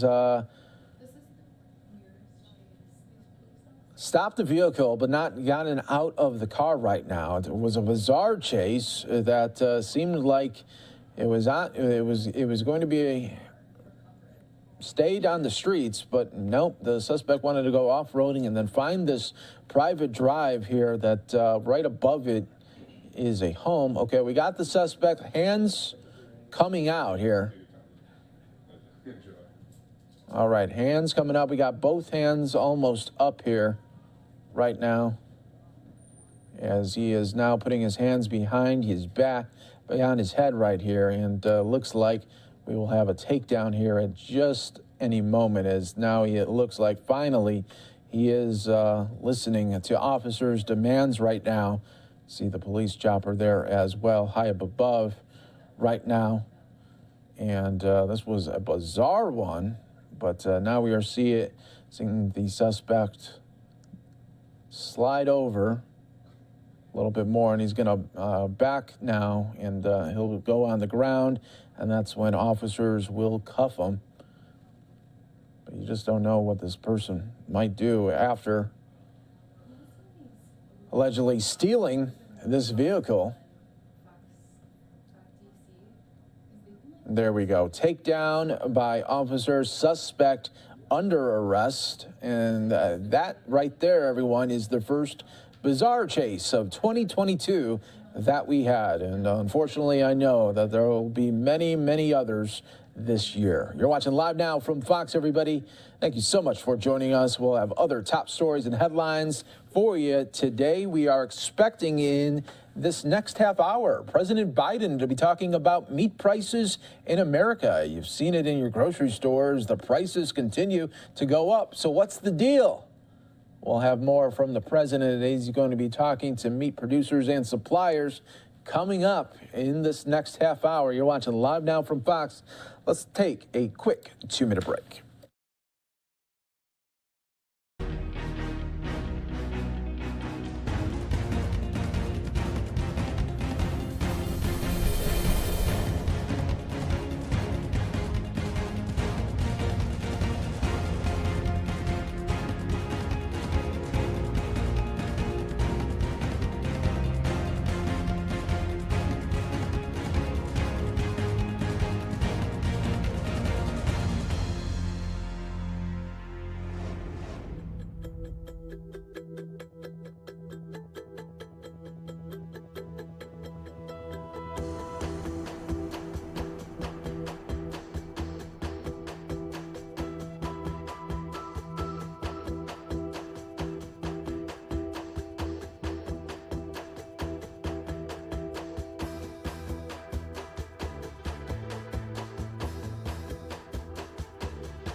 Welcome back, everyone, here to Live Now from Fox. We are taking you out, back out to Atlanta, where soon the next mayor of Atlanta will be sworn in. And sustainer and nourisher of everything that exists, the worlds we know, the worlds we have yet to come to know, and the worlds we may never know. We come before you this afternoon conscious and in awe of you and this universe and reality that you have created. We call upon you by various names while our hearts and souls know that you are one and the same, too great to be fully comprehended and too merciful to remain unknown. We ask that you continue to bless this city as it strives to become the beloved community where we are never too busy to love, too busy to share, too busy to care or to appreciate one another. Oh God, bless this city of Atlanta to truly embrace its internationality where any citizen on earth can also be at home here. We pray that you continue to bless and protect our new mayor, Andre Dickens, as you have blessed and protected Keisha Lance Bottoms. Bless our new council president, Doug Shipman, and each of these council persons, these judges, and these public servants. Help our mayor and each of them to be the servant leaders, to remember the forgotten, to lift the down and out, to advance the stagnant, and to remind those who have gone ahead. Bless them to promote justice, compassion, human dignity, and engaged citizenship. Oh God, bless them to lead and inspire each of us and all of us to do our best for this city and in this city to transform poverty into well-being, greed into community initiatives and investment, sickness into health, fear into hope, and despair into enthusiasm. Oh God, strengthen our mayor and these council persons and these judges with vision, commitment, energy, and patience to serve our best aspirations and potential. Bless them to collaborate with one another and encourage each of us to collaborate with other citizens and engage across ethnicities, cultures, faiths, genders, neighborhoods, and histories with compassion, care, understanding, and appreciation. Now, oh God, we ask that you help them and help us to protect our elderly, to inspire and guide our young, to empower the good and the decent, to expand and illuminate the ever-rising spirit, vitality, and goodness of the soul of this city and the souls of our citizenry. Oh God, to you belong the praise, to you belong the glory, and to you, oh God, and to you only belongs the sovereignty, for you and only you have power over all things and all circumstances. Hear our prayers, hear our prayers, hear our prayers, O God. Amen. Representing the Baha'i Faith, please welcome Karen Ryan.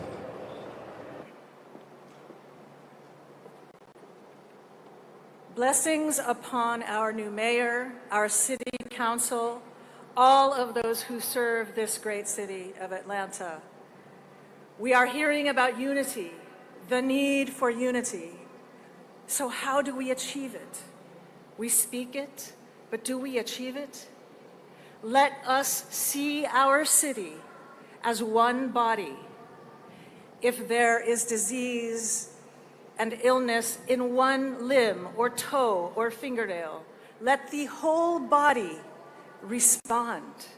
Thank you again to all of our viewers watching here with us on Live Now from Fox, listening in as we have yet another mayor in a major city across the United States being sworn in. We saw that happen when the ball dropped in New York City with the now new mayor, Eric Adams, in New York City, now getting another one in Atlanta. We also are waiting for President Biden today. Again, he's going to be talking about those poultry and meat producers and their prices. So he's going to be meeting with industry leaders here virtually to talk about how his administration is going to try to help these producers and consumers nationwide. Going to step away for a 2-minute break. Right back here listening in to this event in Atlanta until we do see President Biden on Live Now from Fox. Since we have created you all from one same substance, it is incumbent on you to be even as one soul, to walk with the same feet, eat with the same mouth, and dwell in the same land. That from your inmost being, by your deeds and your actions, the signs of oneness and the essence of detachment may be made manifest. Such is my counsel to you, O concourse of light. Heed ye this counsel, that ye may obtain the fruit of holiness from the tree of wondrous glory.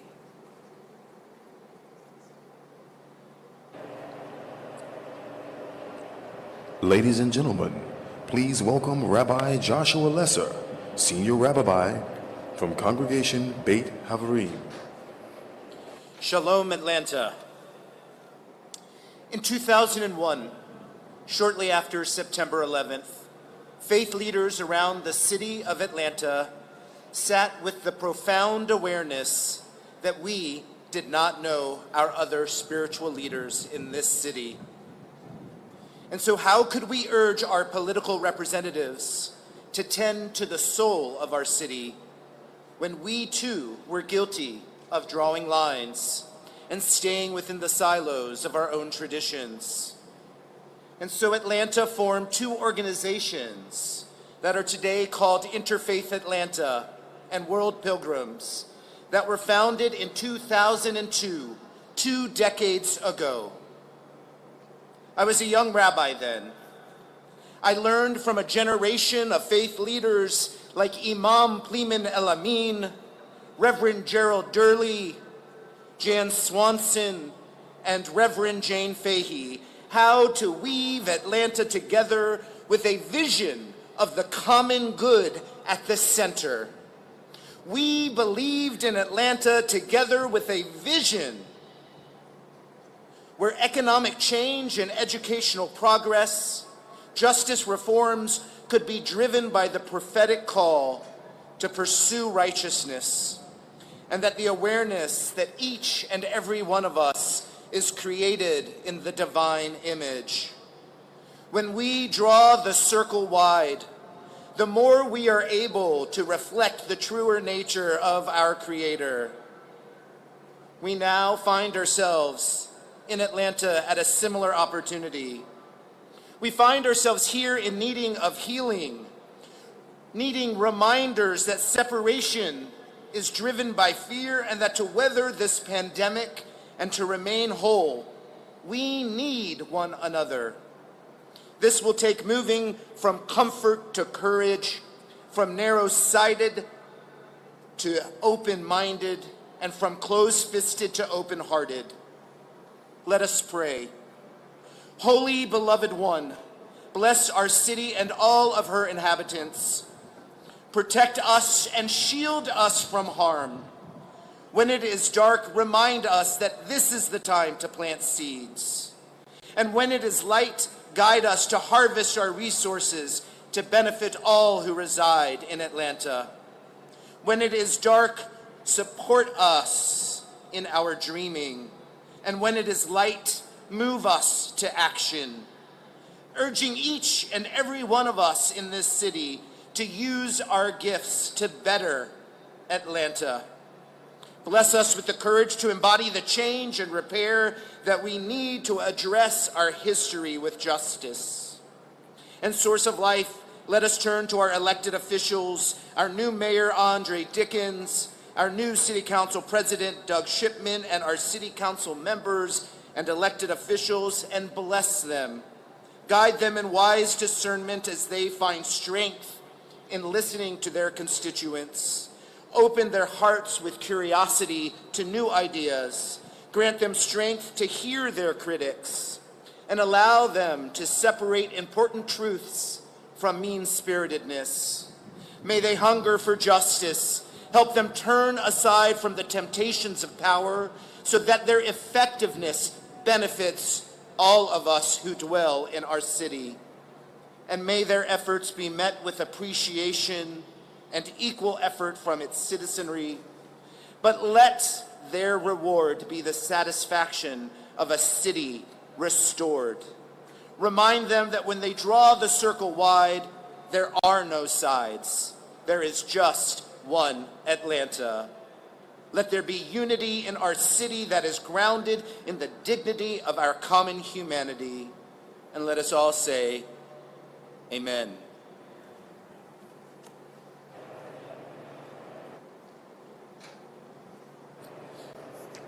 Rabbi Lesser, thank you. And thank you to all our faith leaders for joining us for our Interfaith service yesterday on Sunday, as well as bringing the prayers for our city this afternoon.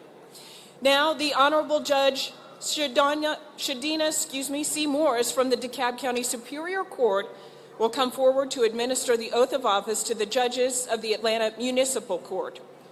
Shadina C. Morris.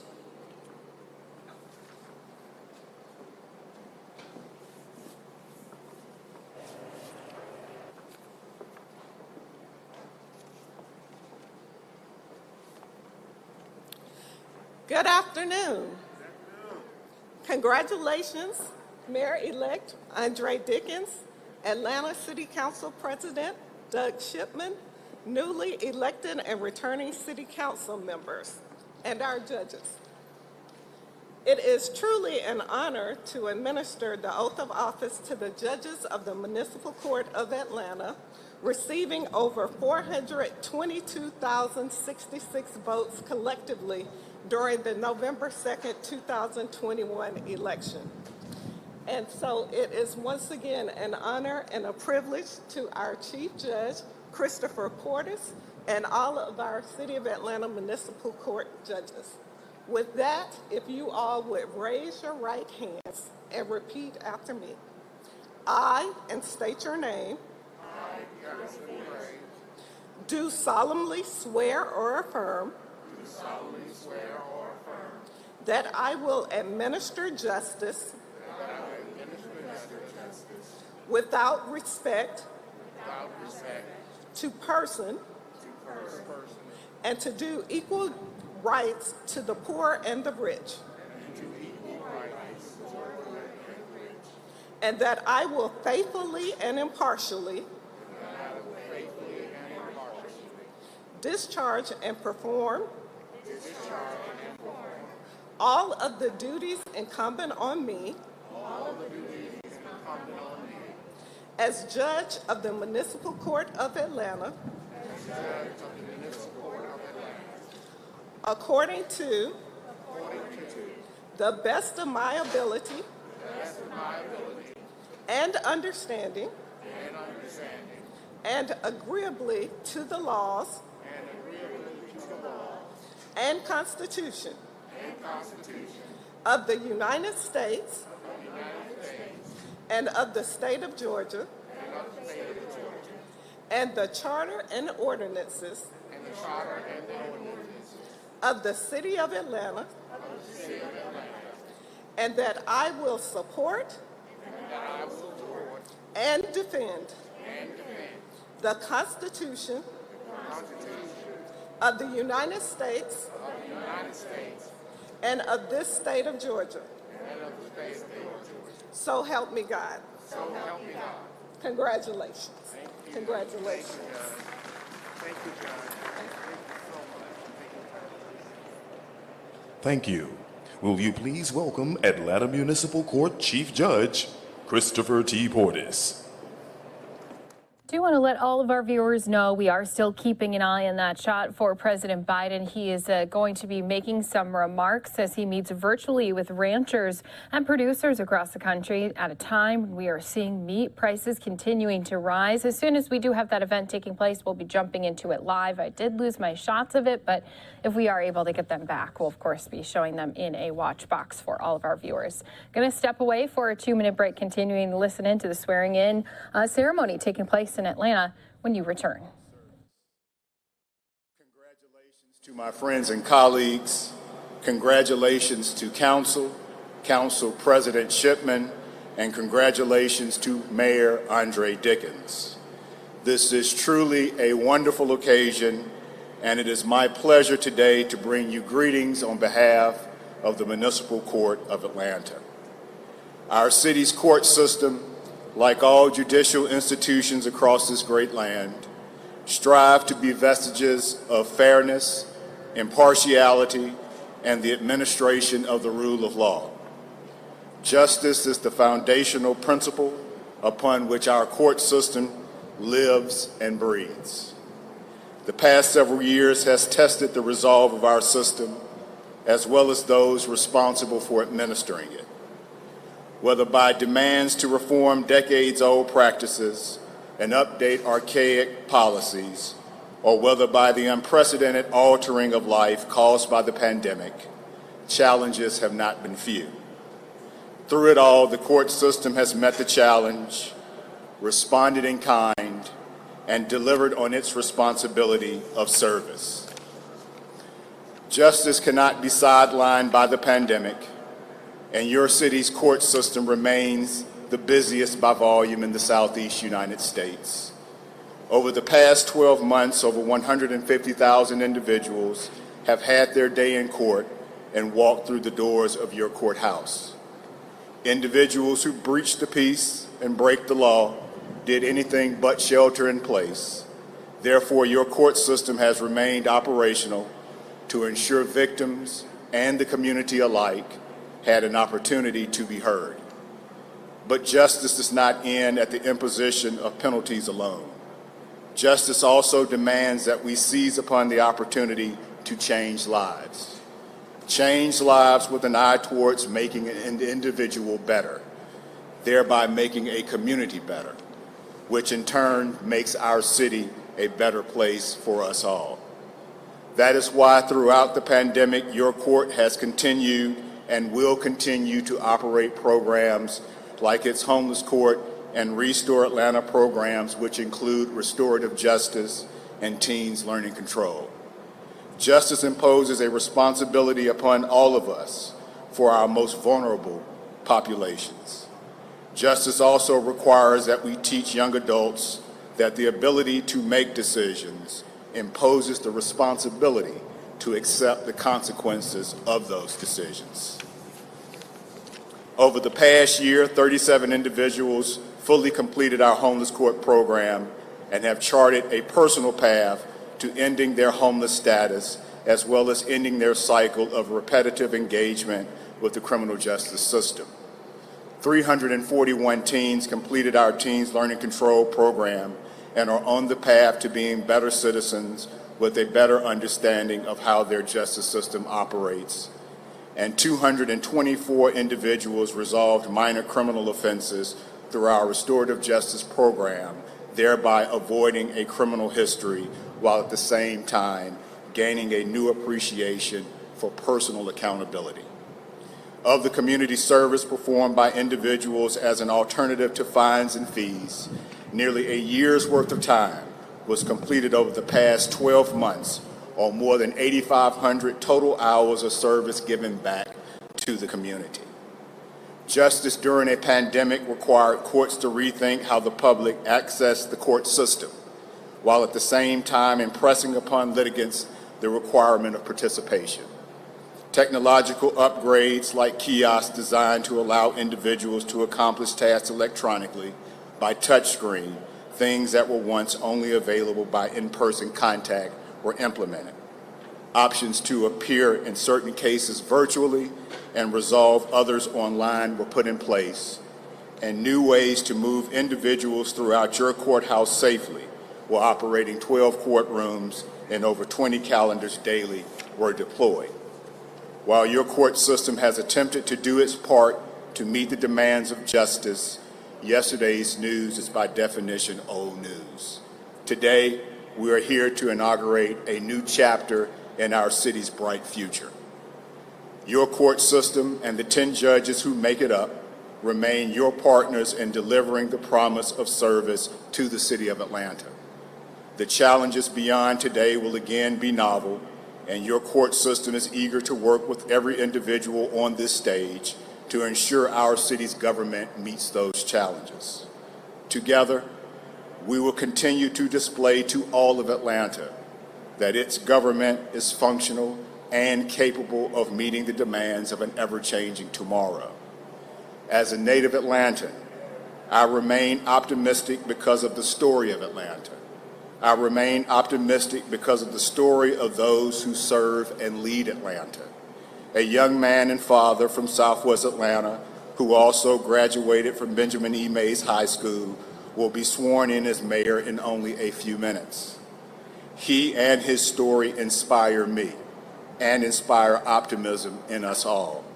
His story and vision are what promises that this city's future is bright, and the Municipal Court of Atlanta is looking forward to his leadership and working with his administration to continue to do great things. Together with this City Council and incoming administration, we will all work towards justice and moving our great city forward. Again, congratulations to those being inaugurated today. Congrats judges, council members, Council President Shipman, and congratulations Mayor Dickens, and may God bless you all. Thank you.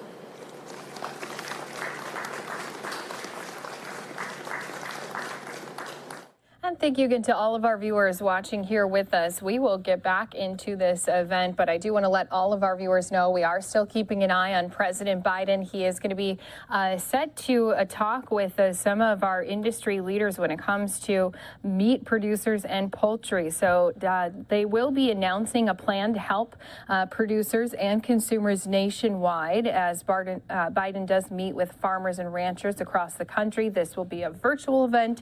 As soon as we do see that shot back in the White House, we'll be bringing it back up to all of our viewers watching here with us. Now, Biden meeting again with these farmers and ranchers as he is trying to help expand independent processing. Officials do believe these actions are going to increase competition in an industry that is dominated by only a few major companies. So the funding will be used to expand independent processing capacity and support workers through training, inspections, and grants. So we will be joining President Biden in that virtual event again, the portion that we're going to be able to have, that is, with that virtual meeting. And as soon as we do see those shots back in the White House, of course, that will be something we'll bring to you right here on Live Now from Fox. Hey, that's not the only price increase that we've seen recently. Also, gas prices.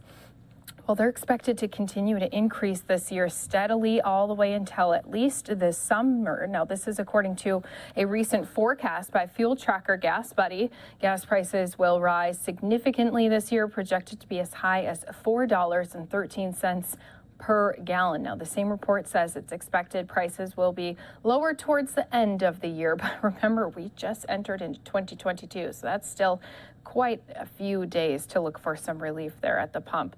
Now, the report explains costs will average around $3.41 to a gallon. For a gallon throughout to 2022. The dramatic spike is expected to take place between May and June this year. So just something to know about if you're going to be planning some of those trips this summer. You may want to also adjust your trips around those hike in gas prices. Hey, speaking of cars, I did want to just let our viewers know also that Tesla has been reporting record quarterly numbers, delivering now more than 900,000 cars last year. So despite the chip shortage affecting the car industry, Tesla has revealed in its latest report an increase of 87% in comparison to the same period in 2020. The company says it delivered more than 300,000 vehicles in the last 3 months of last year. And it's not just them who are doing well. Well, Apple is actually expected to up its products here in the next year. So Apple anticipating a strong year, set to deliver new iPhones, AirPods, and possibly a VR headset. Despite the modest launch of new products in 2021, Apple did have its most successful year in history by revenue.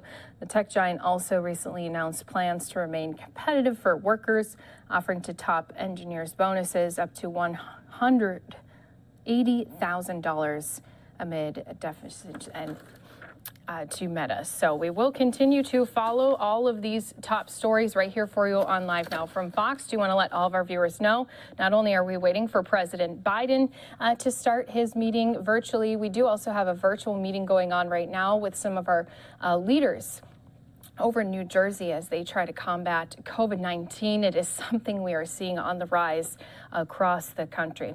Hey, let's also take a quick look at the big board. Here's a live picture as to where we are, up more than 150 points at this time here on this first Monday of the new year. So we will be keeping track of all the top stories, going to jump back out to Atlanta for that event. And thank you to everyone who's watching here with us on Live Now from Fox. I also want to offer a warm and personal congratulations to Mayor-elect Andre Dickens. We on the council are ready to work with you to build a bright future for our community. As it has for 174 years, the sun rose over a city this morning that faces a future brimming with the possibilities for innovation, growth, creativity, and a unique place on the global stage. A handful of those mornings have represented a crossroads, a moment where embracing our future requires us to embrace one another. The winds of divisiveness, the siren song of separation, the voices of those barely invested in our communities have been loud in this time of uncertainty. As Dr. King reminds us, we are caught in an inescapable network of mutuality, tied in a single garment of destiny. Whatever affects one directly affects all indirectly. And Coretta Scott King implored us that struggle is a never-ending process. Freedom is never really won. You earn it in every generation. As we keep both of these truths in mind, mutual destiny and a never-ending process, now is the time to attack our problems, not one another. Now is the time to focus on policies that will lift people, not only projects. Now is the time to build our collective sense of security, not just address our individual insecurities. Now is the time to invest in our grandchildren's future, not only in our current realities. Embracing Atlanta's potential will require all of us to be leaders and collaborators, speakers and listeners, optimists and questioners. Relationships will need to be formed and reformed. This moment requires our imagination. Let us be known starting today by what we do and not by faith and words alone. Today is the day for us to launch a new chapter in the ongoing work of building our Atlanta together.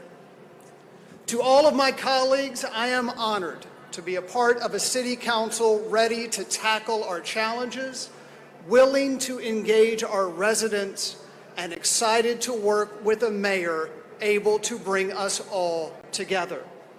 Thank you, Atlanta, for giving us all the opportunity to serve. Godspeed.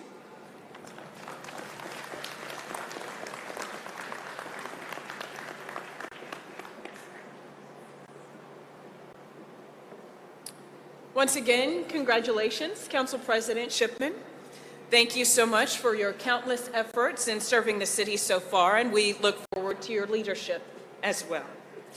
Now, we are so honored to bring to the stage two luminaries of female leadership, history makers, both the first and second woman to ever hold the office of Mayor of Atlanta.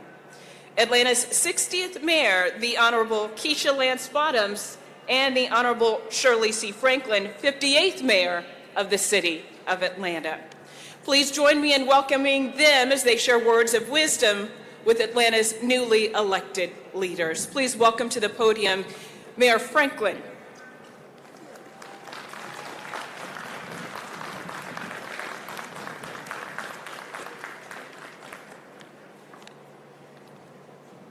That looks like my eyes.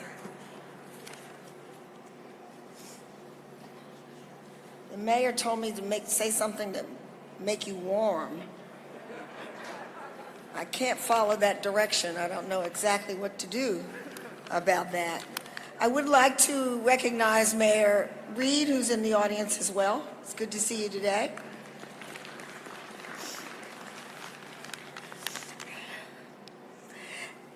Well, thank you. Thank you for including me in this ceremony. I am honored. For to be free is not merely to cast off one's chains, but to live in a way that respects and enhances the freedom of others. Nelson Mandela. We gather in this open, cold space, freely and voluntarily, because we can, because the Constitution of the United States and the Bill of Rights grant Americans the right to self-governance, freedom of speech, among other freedoms. Like you, I am grateful for the service of others on whose shoulders I stand. I am grateful for the courage and commitment of those who are sworn in today. Atlanta, known for its distinctive culture and as a special place among American cities, north of South and south of North. A city strong and fierce, fierce enough to rebuild after the Civil War. A city strong and bold, bold enough to overcome the 21st century challenges. We have come to celebrate the election of a people-serving, hard-working, inspiring new mayor, Andre Dickens, and his colleagues. As a city, let us not return to what was normal, but reach toward what is next. In the words of Amanda Gorman, may our mayor and his colleagues step out of the shade unafraid. The new dawn balloons as we free it, for there was always light, if only we're brave enough to see it. if only we are brave enough to be it. Thank you and congratulations to our new officials.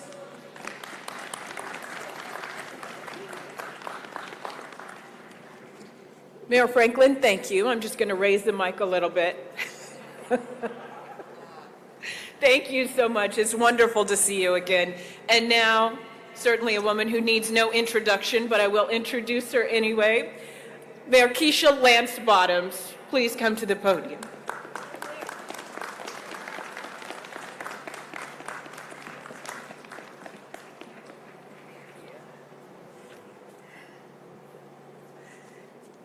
Just 4 short and long years ago, I had the great honor of becoming the 60th mayor of Atlanta.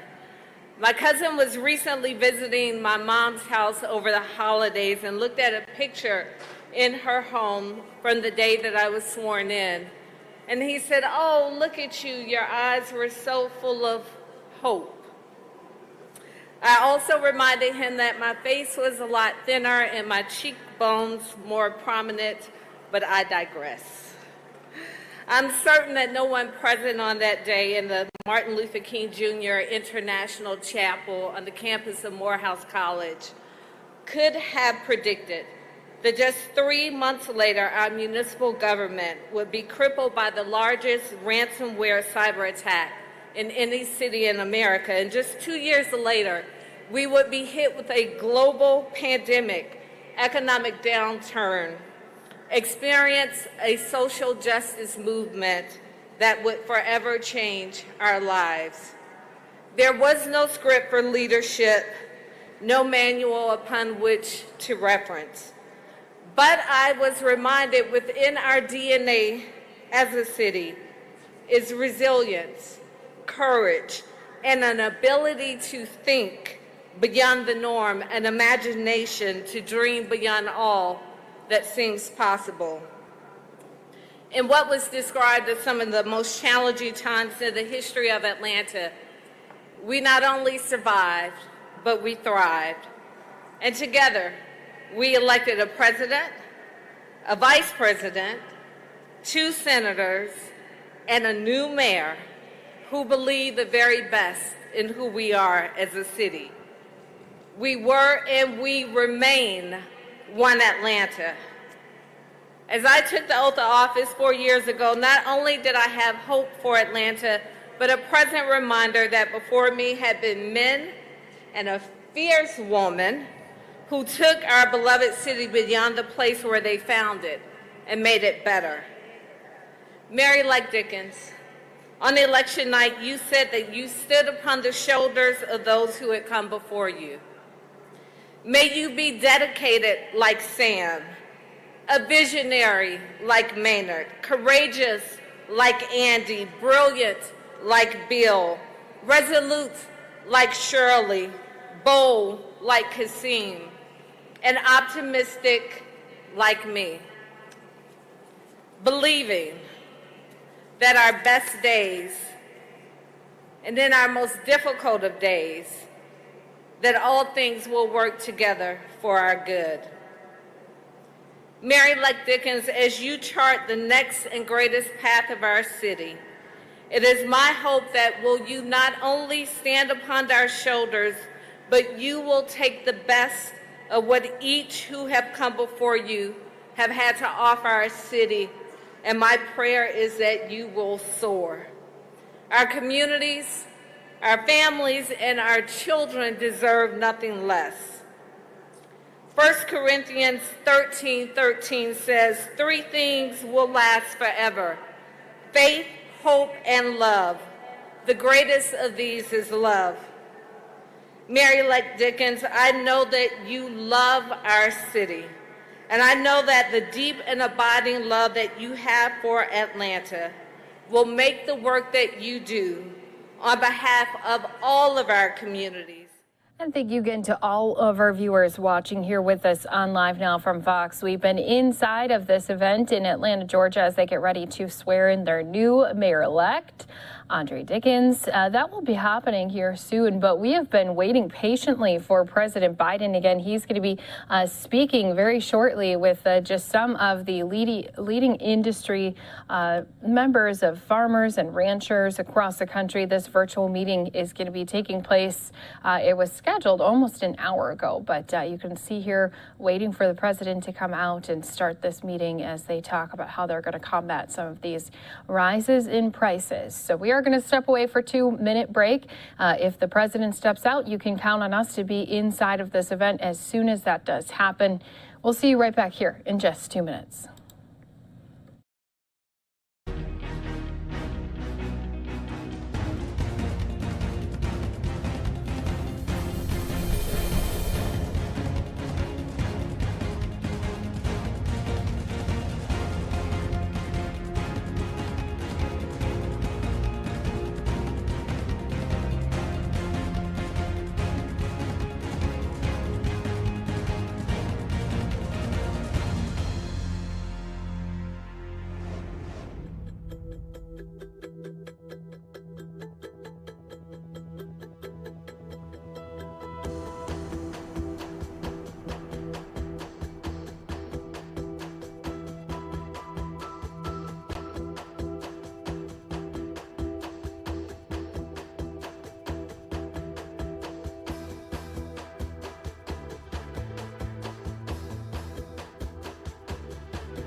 Welcome back here to Live Now from Fox. Well, you can see here with this picture, we do still have this inside shot in the White House as we are waiting for the president. Again, do want to let all of our viewers know as soon as this does start. He is going to be speaking with some of our industry leaders when it comes to the meat and poultry industry as the Biden administration is trying to tackle that rise in prices. He has dedicated $1 billion to expand independent processing, which he does hope that these actions will increase competition in an industry where it has been dominated by only a few major companies.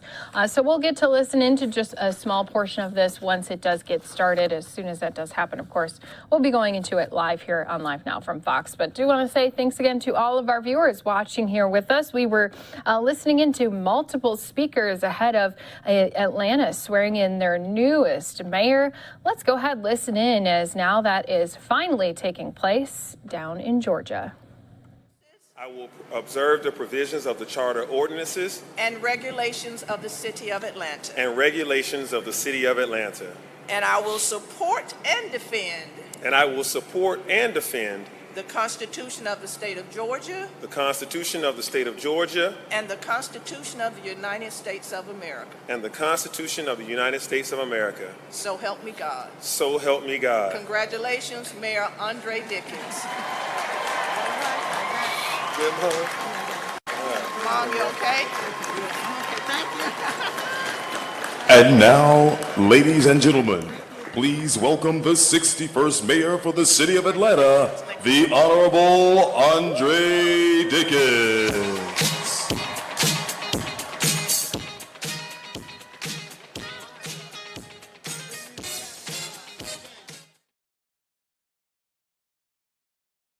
All right, so we were able to bring this right here to you on Live Now from Fox. As we've said, there's been quite a few of those elections that took place, which was changing over some of our big cities. Now, this coming at a time when a lot of our big cities across the coast are reporting an increase in crime, especially some of that unfortunate violence that we have seen time and time again.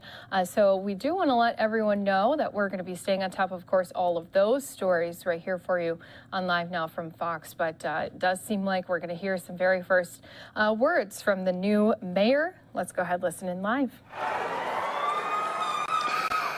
This is indeed the day that the Lord has made. I will rejoice and be glad in it. Which one of you city council members is going to make an ordinance today to say no one should ever call us Hotlanta again?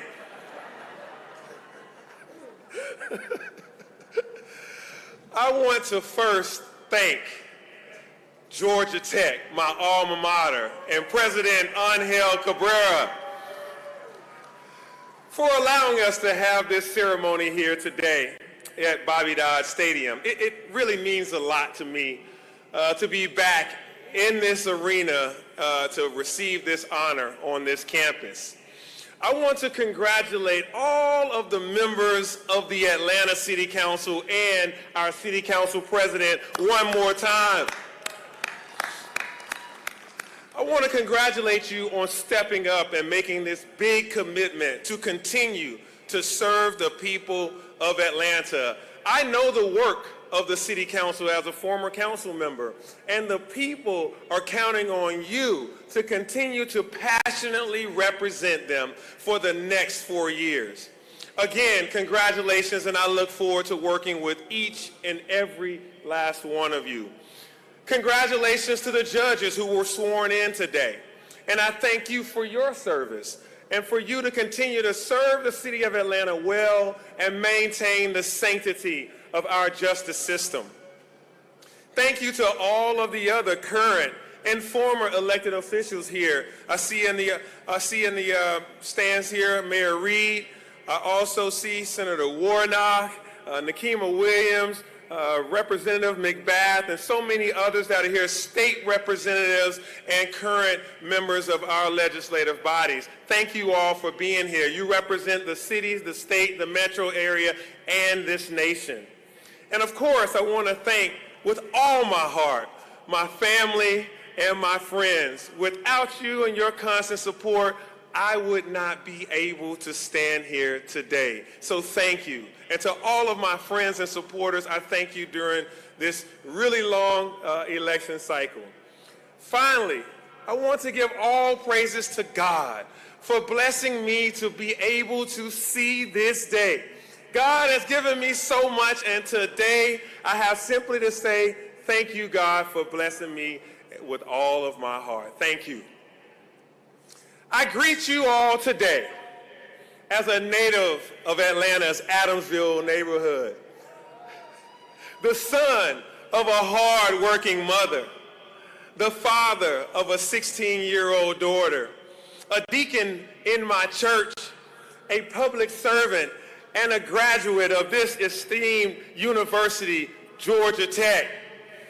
It's remarkable to believe that almost 30 years ago today, I stood in those stands with my Kappa Alpha Psi brothers as we would usher to make money to go to college during each of the football games. We would usher in those stands.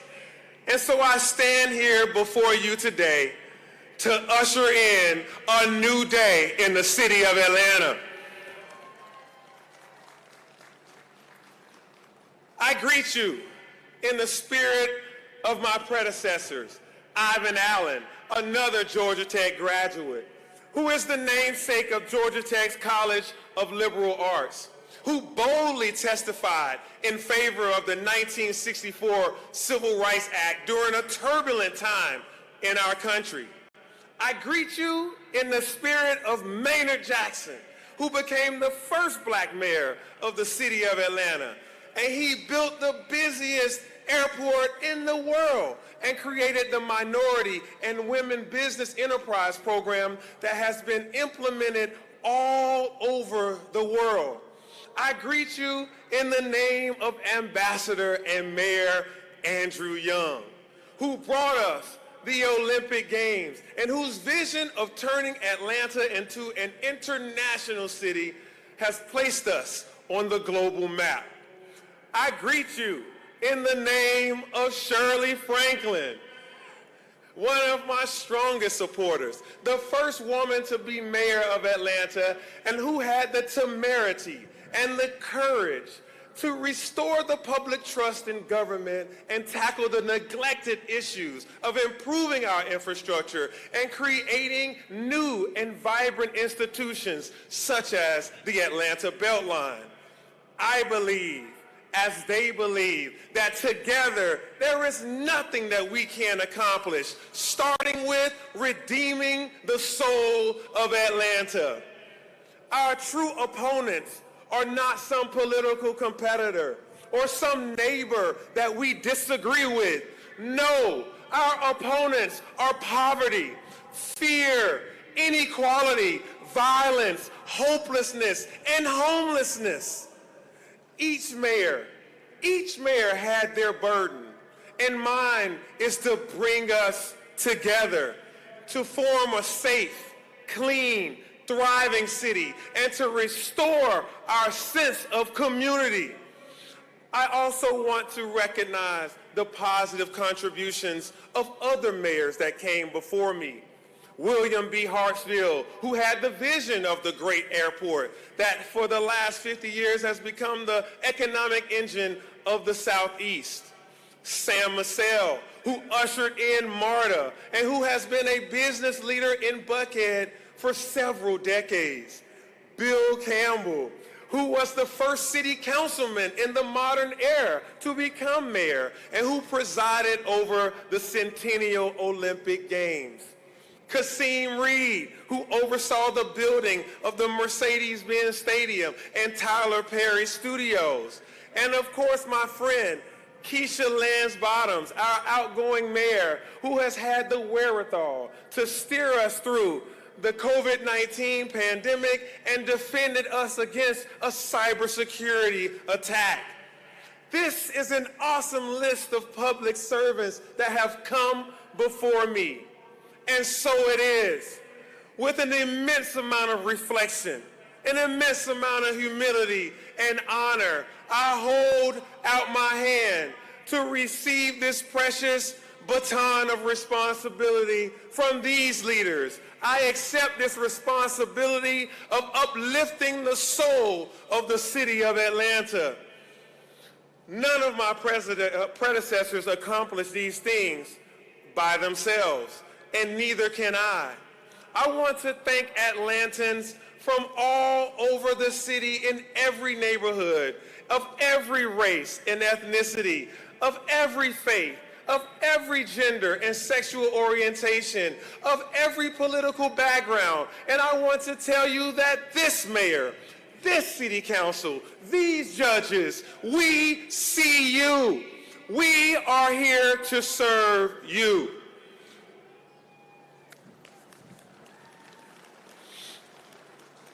Together, we will write a new chapter for Atlanta, for this beautiful city in a forest, the city that W.B. Du Bois 125 years ago called the breathless city of 100 hills. This city that Mayor Ivan Allen said 55 years ago was too busy to hate. This city that all my friends said influences everything. I stand here today as living proof that a little kid from Adamsville could dare to dream to be the mayor and grow up to fulfill the dream by becoming the 61st mayor of Atlanta.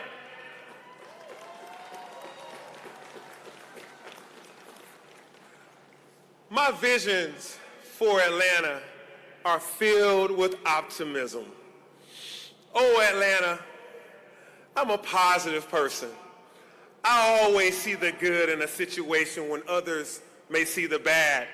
I'm strong in my faith, and I truly believe that together we can conquer insurmountable odds and huge challenges. And you have my full commitment that I will work hard each and every day, from can't see morning to can't see evening, to ensure that this city is safe, is clean, and equitable for all of its citizens. First of all, as your mayor and with your help, I want to make sure that our city is safe from Bankhead to Buckhead. And thank you again to all of our viewers watching here with us. President stepping out. Let's listen into this meeting happening right here live on Live Now from Fox.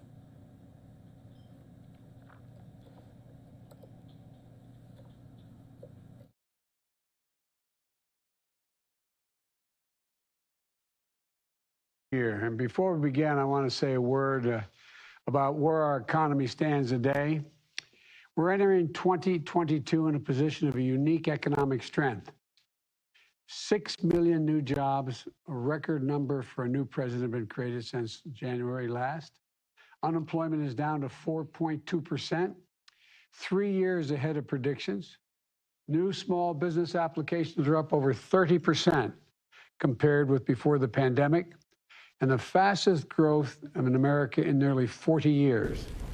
And America is the only leading economy in the world where the economy as a whole is stronger than it was before the pandemic, even after accounting for price increases. Because we took action for the American Rescue Plan and a bipartisan infrastructure law, we made important progress. We've begun to change the trajectory of our economy, the one that we inherited, to finally make it work for working people, to build up from the bottom up and the middle out, and to give working people the wages and benefits they deserve, and to encourage more innovation and faster growth. So now we're in a strong position to address the challenge we face, and we have challenges, including the cost and prices that people have to pay. We're already laid out a three-part plan to address costs that families are facing. Number one, fix the supply chains. We're going to have another discussion on that in a couple of weeks with the Secretary of Agriculture. Protecting consumers, number two. 3, lowering kitchen table costs, including with my Build Back Better plan. But today, we're here to talk about strengthening competition, which will bring down cost. Back in July, I signed an executive order to promote competition across the economy. In too many industries, a handful of giant companies dominate the market.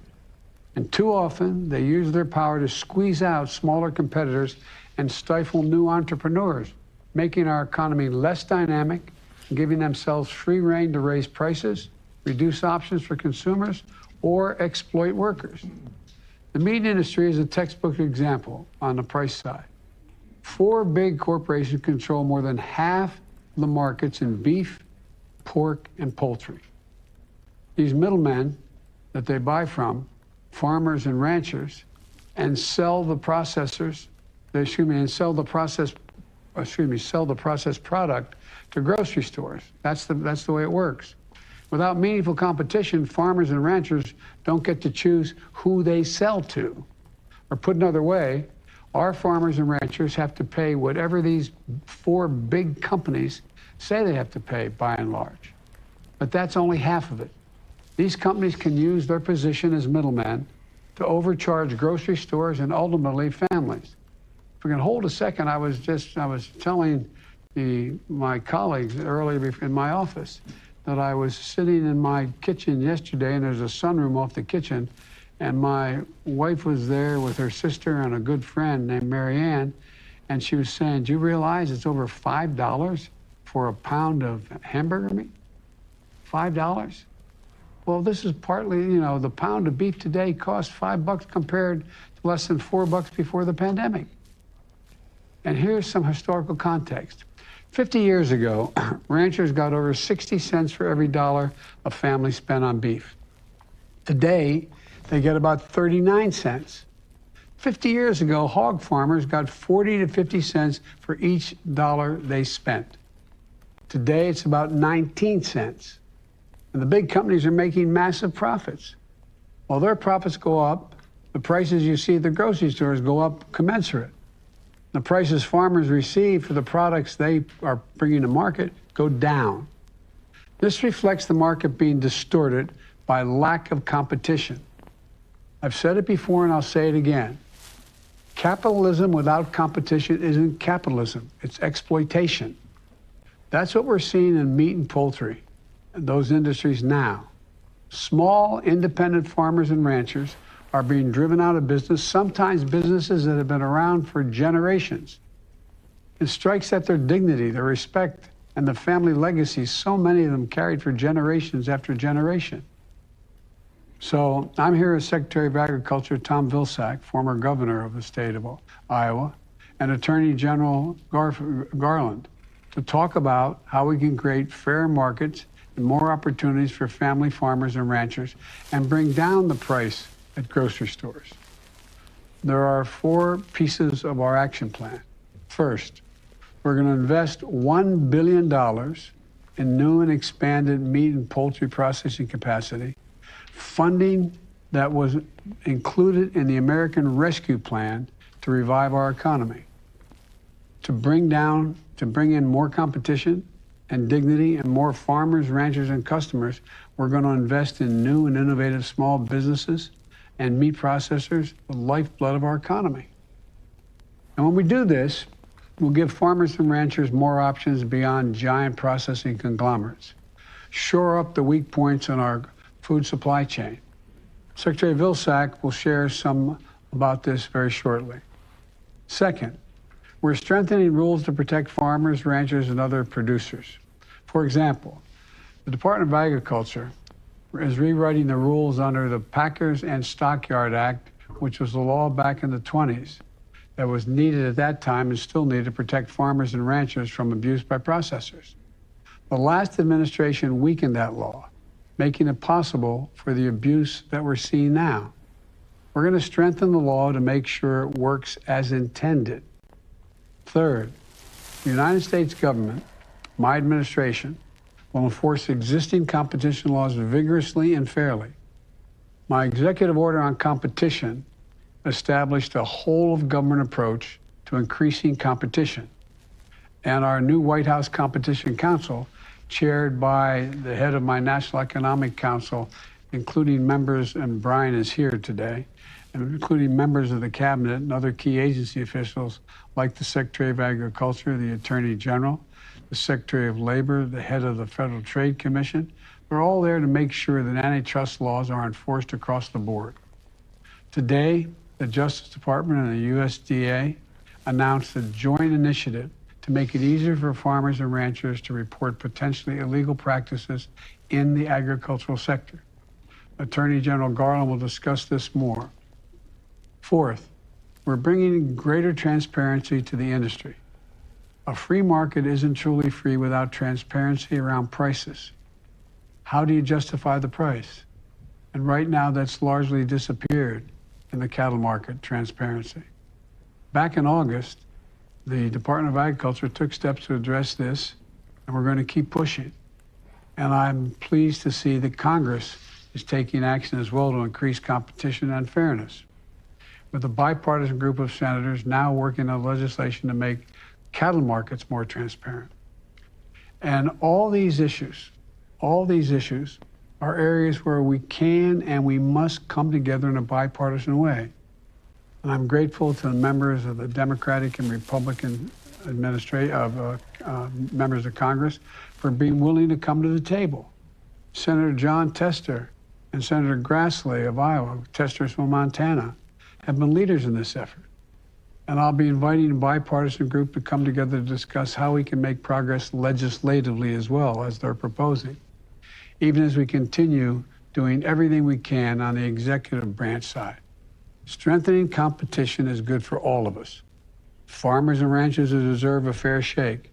American families facing high prices at grocery stores deserve a fair price to put food on the table.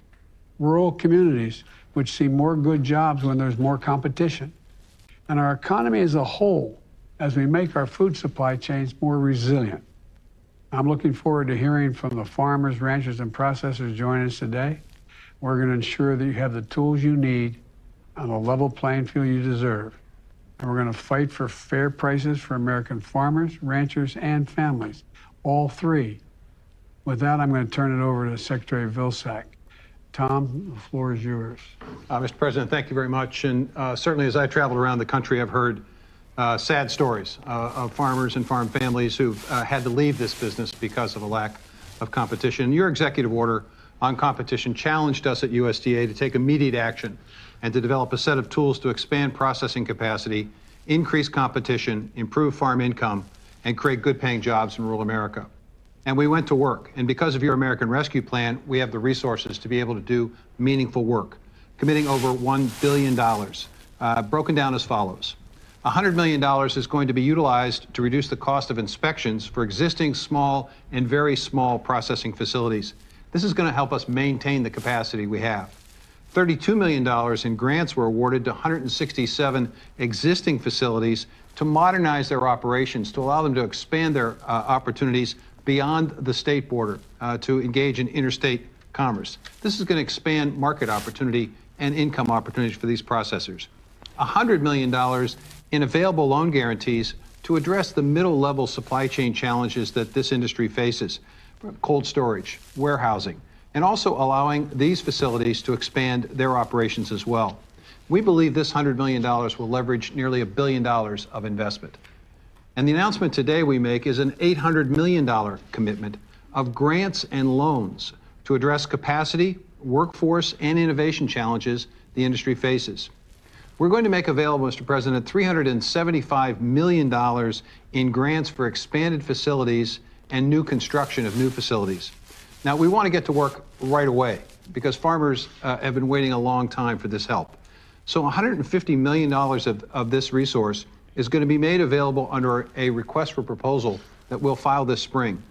These resources will be made available to projects that are just about ready to get going, but just need a little bit of help to accelerate the implementation plan. So this $150 million, we believe, will help to sponsor at least 15 new projects that will complement, expand along the 50 facilities that you mentioned earlier that the major 4 companies currently have. So it's a significant step forward.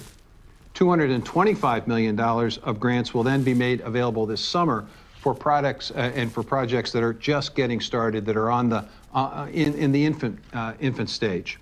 Our phase 1 goal, as I indicated, is 15 projects.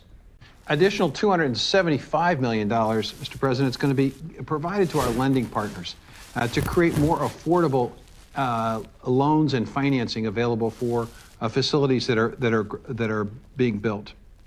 Even if we build more facilities, we also need a trained workforce, Mr. President. And so $100 million of this resource is going to be used to support and to create a pipeline of well-trained and experienced workers so that we can expand this workforce in rural America. These will be good-paying jobs that will support families and also support farm families, Mr. President. And then $50 million of it is going to be utilized for technical assistance and research. We're going to need a lot of innovation in this industry. We're going to need new business models. We're going to need new ways of innovation and technology to create greater efficiencies. And small and mid-sized facilities need to have the opportunity to have this innovation as opposed to the big 4. Now, as you indicated, it's not just about money. It's also about rules and regulations. And we are strengthening our packers and stockyards enforcement effort by leveling the playing field for producers and processors. And we're also working on a voluntary label program called Product of the USA to allow consumers to know exactly where their resources, their consuming dollar is being spent. We think this is going to better inform consumers in making choices. And we're looking forward to the creative partnership that we have with the Department of Justice, a strong working relationship in terms of enforcement. Mr. President, what this really is all about at the end of the day is improving farm income. It's about creating good-paying jobs in rural America that are so necessary. It's about giving the consumers choice and a break at the grocery store. And it's exciting work. And we at USDA are really engaged in this and involved in working with our farm partners, as I suspect you'll hear today. There are stories of woe out there, but we are committed to making a difference. And we're looking forward to working with Attorney General Garland and his great team at Department of Justice in terms of antitrust enforcement. So I'll turn it over to my friend, the Attorney General. Thank you very much, Mr. President, for convening this very important meeting. And thank you, Mr. Secretary, for the tremendous engagement our teams have had over the past year on our shared competition and regulatory concerns. The Justice Department takes very seriously our responsibility to share with our partners across the federal government to protect consumers, safeguard competition, and ensure economic opportunity and fairness for all. Over the past 10 months, we've stepped up our efforts to ensure competition and counter anti-competitive practices across all sectors, from airlines to insurance brokers to book publishers. And we will continue to vigorously enforce our antitrust laws, no matter the industry, no matter the company, and no matter the individual. The work that we do, especially the work that we do together to ensure competition in our economy, has a direct impact on the lives of the American people every single day. When we talk about promoting competition in the agricultural sector, we are talking about whether a farmer or a rancher will be paid a fair and competitive price for their goods and labor. When we talk about protecting consumers in this context, we are talking about whether food will be affordable for everyone in America. The Justice Department's Antitrust Division has been active in implementing the sound policy measures suggested in the President's executive order on promoting competition in the American economy. We have closely supported USDA's rulemaking efforts under the Packers and Stockyards Act, a law that Congress passed 100 years ago, more than 100 years ago, to deal with many of the very same problems we still have today. Today, we are announcing a new joint initiative to better coordinate efforts between USDA and DOJ. This will include the launch of a centralized, accessible portal, a one-stop shop, to report complaints of potential violations of our competition laws, including the Sherman and the Clayton Act, as well as the Packers and Stockyards Act. The joint channel that we are establishing will allow USDA and DOJ to collaborate early on how to appropriately address such complaints. Where complaints relate to antitrust violations, whistleblowers will be protected in many cases by the new employee and contractor anti-retaliation protections, which Congress passed in 2020. Let me say in closing that anti-competitive practices in agriculture, as in any industry, hurt the American people, producers, consumers, and workers alike, and they hurt the American economy. Too many industries have become too consolidated over time. Too many companies have pursued corporate conduct and more aggressive mergers that have made all of us vulnerable. Against this background, our antitrust efforts cannot and will not slow down. But it is a fact that our antitrust division has been underfunded for too long and has fewer staff today than it had in the 1970s. That is why we are urging Congress to allocate the resources we need to reinvigorate our enforcement efforts and ensure a competitive economy for all Americans. I look forward to our work together in the days ahead. Thank you very much. Thank you, Mr. Attorney General. And Mr. President, if you may, we're going to hear from the group that we have assembled here, which represents the enormous potential and diversity, geographic and otherwise in this industry. And we're going to start here with Scott Blubaugh, who is the president of the Oklahoma Farmers Union and operates a cattle ranch in Oklahoma. And I just, Scott, open it to you. And would be curious to hear how you approach the issue of the options for processing and what it would mean to you to have more options and how you think about that in the context of the action steps that we're trying to put forward today. Well, thank you. Thank you, Mr. President, for taking on this very critical issue for rural America. This is on our minds of all of our farmers and ranchers throughout the country, and not since Teddy Roosevelt had we have a president that's willing to take on this big issue. So thank you very much for that. To answer your question, what will it do for me as a farmer and rancher and my membership here in Oklahoma and the American Farmers and Ranchers is if we are able to be able to process our animals on a more local level, we can retain more of that retail food dollar at our farm gates, at our farms and ranches, in our family operations, and in our rural communities. For too long, we have seen the multinational meat packers suck out all of the wealth of rural America and put it in their corporate coffers, and in some cases, even overseas. So we're excited about being able to have local processing done by local people and then sell directly to the consumer. Whether we can sell to the grocery stores, the restaurants, or the consumers directly, all of these will enable our rural communities to be lifted out of poverty. And we have a great poverty problem in rural America. So we're excited about that. In Oklahoma, I will tell you, $10 million of the first round of the CARES COVID money was actually allocated through our Oklahoma Department of Agriculture to fund some projects just as you're speaking of. So we had 196 applicants apply for that $10 million of CARES money. 40 applicants were chosen and were able to be funded with that money.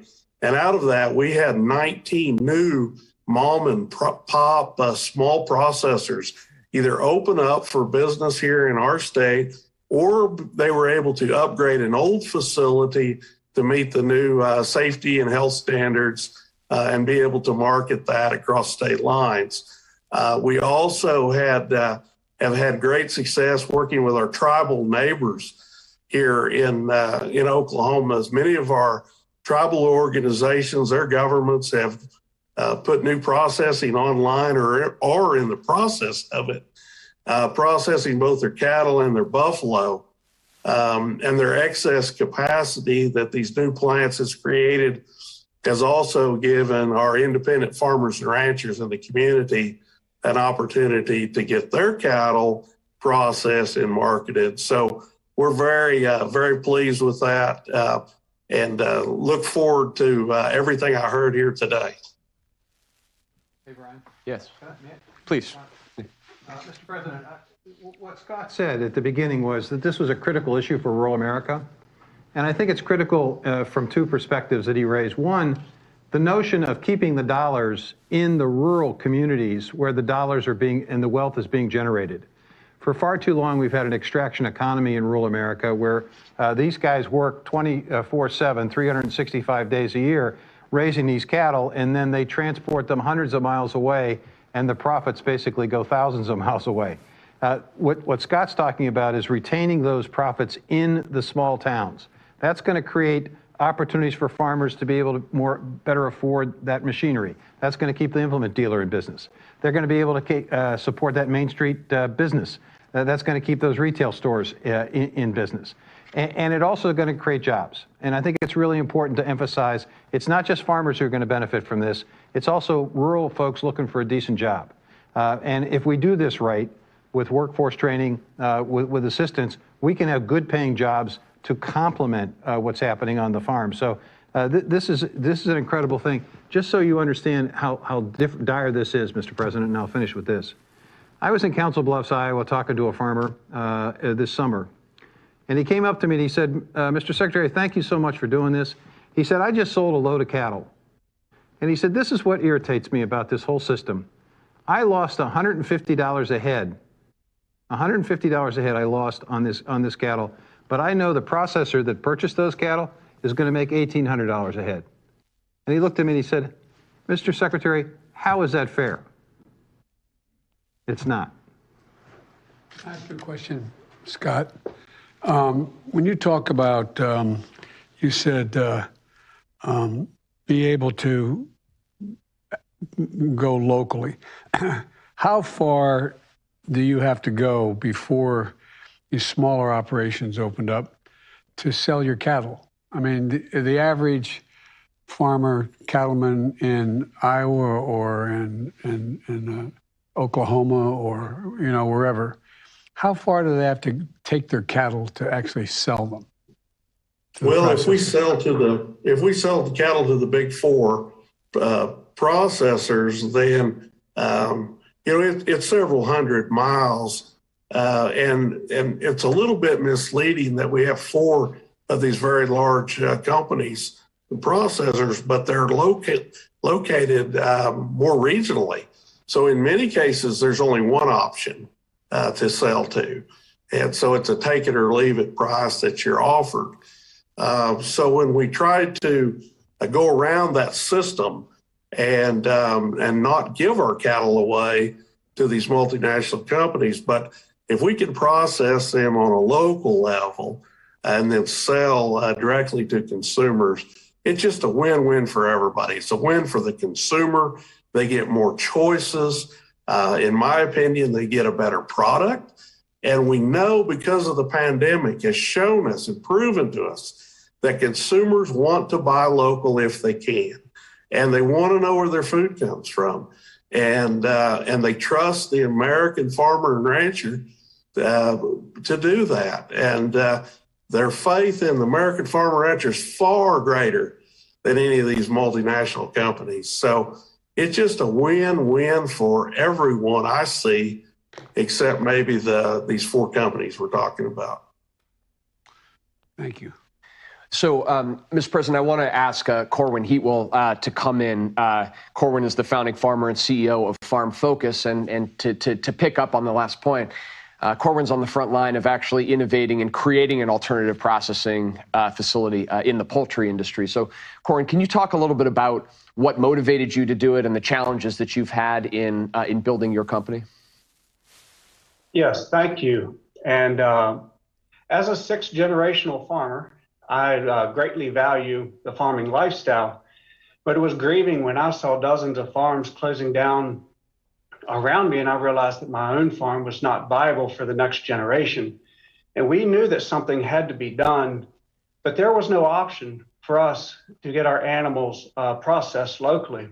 And everyone kept telling us that farmers don't start chicken companies. So with no other options, we started a company with a mission to promote and protect generational family farms. And we're now partnered with 73 independent family farmers and on track to exceed 100 this year.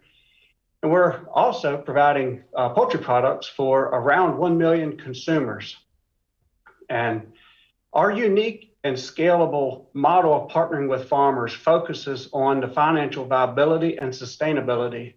And it brings solutions to the three pain points that exist with the conglomerates. One, the lack of ownership of animals and inventory on the farm. Second, the lack of operational control that belongs in the hands of the farmers. And third is the tournament pay system that plays farmers against each other. And we found that when you empower farmers with ownership and control, enabling farms to be viable and sustainable for the next generation, that incredible success stories emerge of farmers returning to success from the brink of bankruptcy. And you even see the next generation returning to the farm. And we've seen the average age of our farmers now trend about 10 years below the national average. This model has enabled a resilient community of thriving farmers while bringing the consumers the transparent and traceable products that they've been looking for. And we're excited that this administration is focused on increasing the capabilities that create more options for generational family farmers. And we ourselves look forward to partnering on these new programs to expand and touch more farmers and communities. We believe that together we will continue to level the playing field for farmers and ranchers while establishing a more resilient supply network. So we thank you for your diligence in helping preserve the legacy of the American farmer. Well, thank you. Thank you. You know, everybody, I come from the state of Delaware. Everybody thinks the big industry is chemicals. It's chickens. Chickens, broiler chickens, billion-dollar industries, and needs help. So anyway, sorry, I don't want to get too personal here. Okay. We're going to move to the next set, but we're going to pause for a moment and for the press to exit. Okay.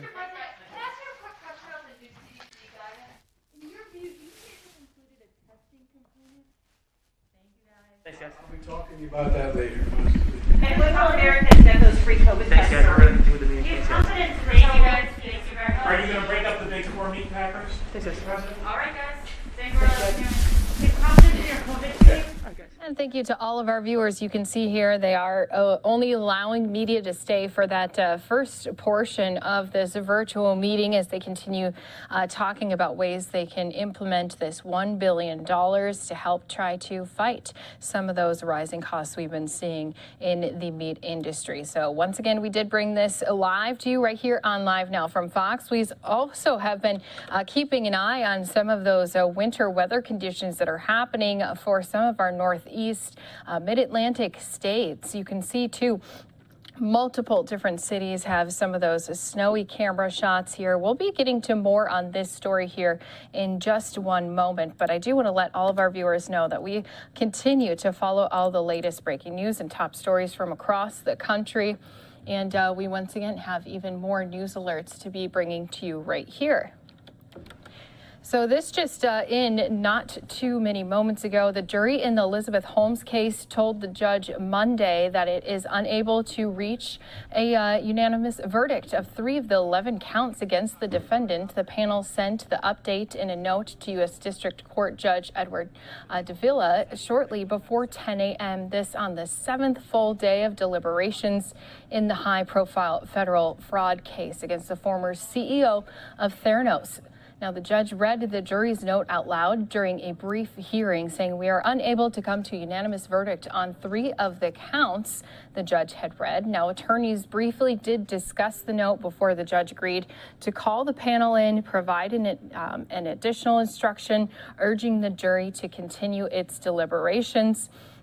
It is unclear which counts the panel is unable to reach a verdict on, and right now we do know Elizabeth Holmes faces 9 counts of fraud, 2 counts of conspiracy for allegedly defrauding patients and investors in her failed blood testing company. So this again was the latest update that we had for you here on Live Now from Fox. If we do hear anything more pertaining to this case, of course, we'll be bringing it to you right here, as we always try to stay on top of the latest updates coming to us, especially in some of these high-profile trials we've been seeing happening lately. All right, so when we come back here on Live Now from Fox, so once again, we're going to be talking about winter weather. It's been causing delays at the airports. If your flight's not being canceled because of weather, it's being canceled because of COVID. We'll be bringing you more of those top stories right here on Live Now from Fox in 2 minutes.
Welcome back here to Live Now from Fox. A couple different live looks here for you as we continue to track some of these winter storms that are moving across the mid-Atlantic. This is the first winter storm of the new year 2022, and heavy snow is coming down on parts of the Appalachians and mid-Atlantic here on Monday after it had dusted portions of the South with snow over New Year's weekend. So once again, thank you to everyone who's been watching here with us. No matter what the breaking news may be, you can count on us to stay on top of the latest here for you, especially as some of those folks we just saw on one of our driving shots out of DC. If I'm able to get it back, I'll pop it back up. But we did see a lot of people shoveling out as, again, we had a lot of snow coming down. There's a low pressure system that's tracking up the East Coast. It has triggered winter storm warnings and winter weather advisories into southern New Jersey.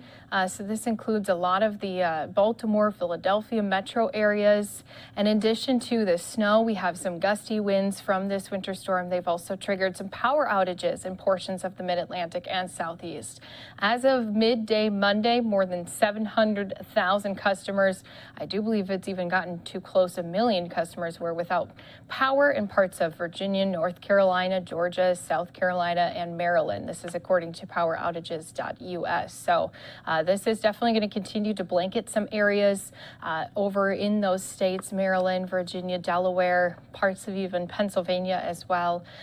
Here, this system then will push offshore Monday evening, bringing an end to that snowfall across those regions. So we have even seen thunder snow that's been reported in 6 states since Sunday. And as of midday Monday, the highest snowfall totals were reported south of Washington, where more than a foot of snow had already fallen in parts of Virginia and nearly a foot measured in southern Maryland. So we can always continue to pop up these different weather shots here for you. And of course, we've been keeping an eye just on some of those different ones here as we've been seeing snowfall. And we know that when it comes to those flight delays and cancellations, it's not just the winter weather that has canceled some here today, but we've also seen COVID be a problem for some of those airlines, as then they're trying to shift around their workers, get enough people able to be in those airports and on those airlines as needed.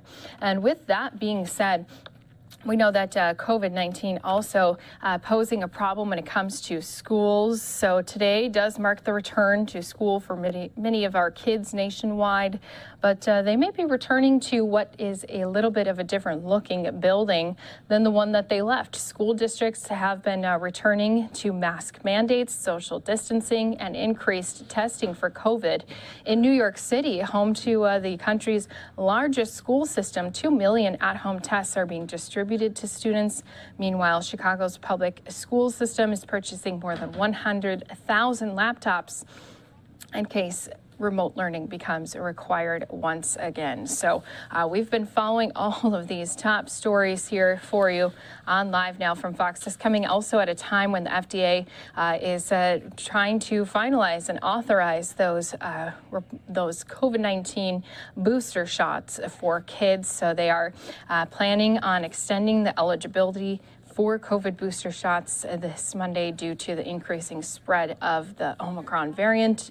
According to research presented by the White House, those who've received the booster shot are given a higher degree of protection against this new strain of the virus. So right now we do have about 70% of people across the U.S. who are ages 12 and older who are fully vaccinated. And as we talk about these new booster authorizations for kids, we can't forget that there may also be a new requirement that may take place for those quarantining without symptoms. So we do have the CDC now considering including a negative test in its requirements to get out of the quarantine period. So this could be adopted to ease the concerns as some scientists have had over these isolation guidelines, reducing the time of quarantine. We went from 10 days now down to 5.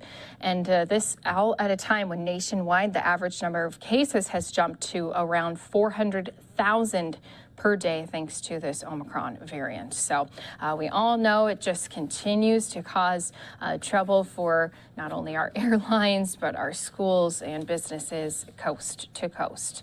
We're going to continue giving you some more of these top stories, plus New Jersey talking about COVID-19.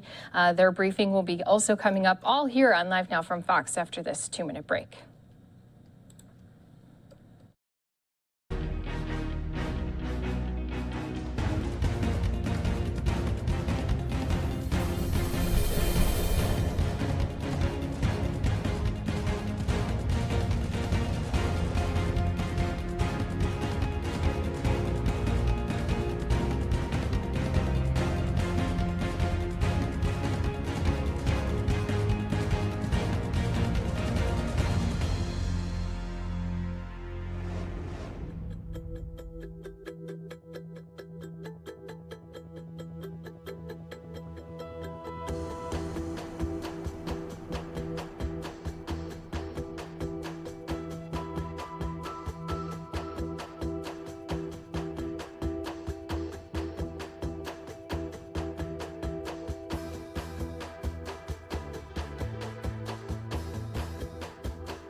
Welcome back here to Live Now from Fox. You can see in certain areas we do still have snow coming down when it comes to some of our states along the mid-Atlantic and the East Coast as they continue to deal with these snow impacts. It is definitely putting some pressure on those who are out on the roads. We did actually have Virginia State Police urging caution to all of those who may be out as they've responded to hundreds of crashes and spinouts on Monday because of this heavy snow.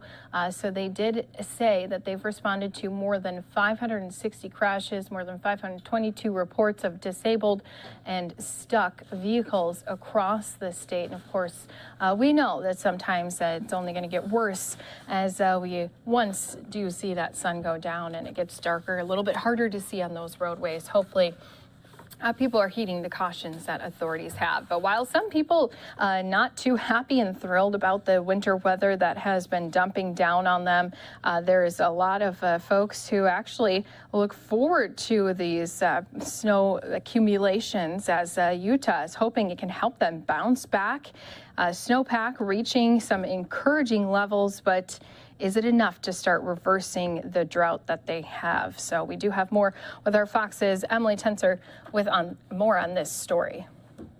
The new year is off to a hopeful start with the state's snowpack almost entirely above average. We've had an exceptional 3-week period with statewide heavy snow, and now we're currently sitting 128% of normal snowpack for this date. The Weber-Ogden area is barely there, sitting just at 99%.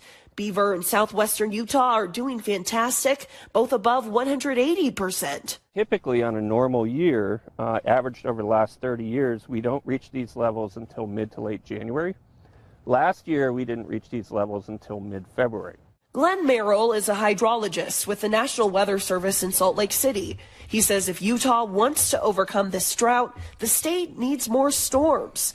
95% of the water supply comes from snowmelt runoff. We look back to December 9th, so just a little over 3 weeks ago, we were at an all-time minimum for statewide average snowpack over the last 40 years. Reservoir levels are lower than they'd like to be right now, and it may be too soon right now to know how well all the snow will melt back into the water.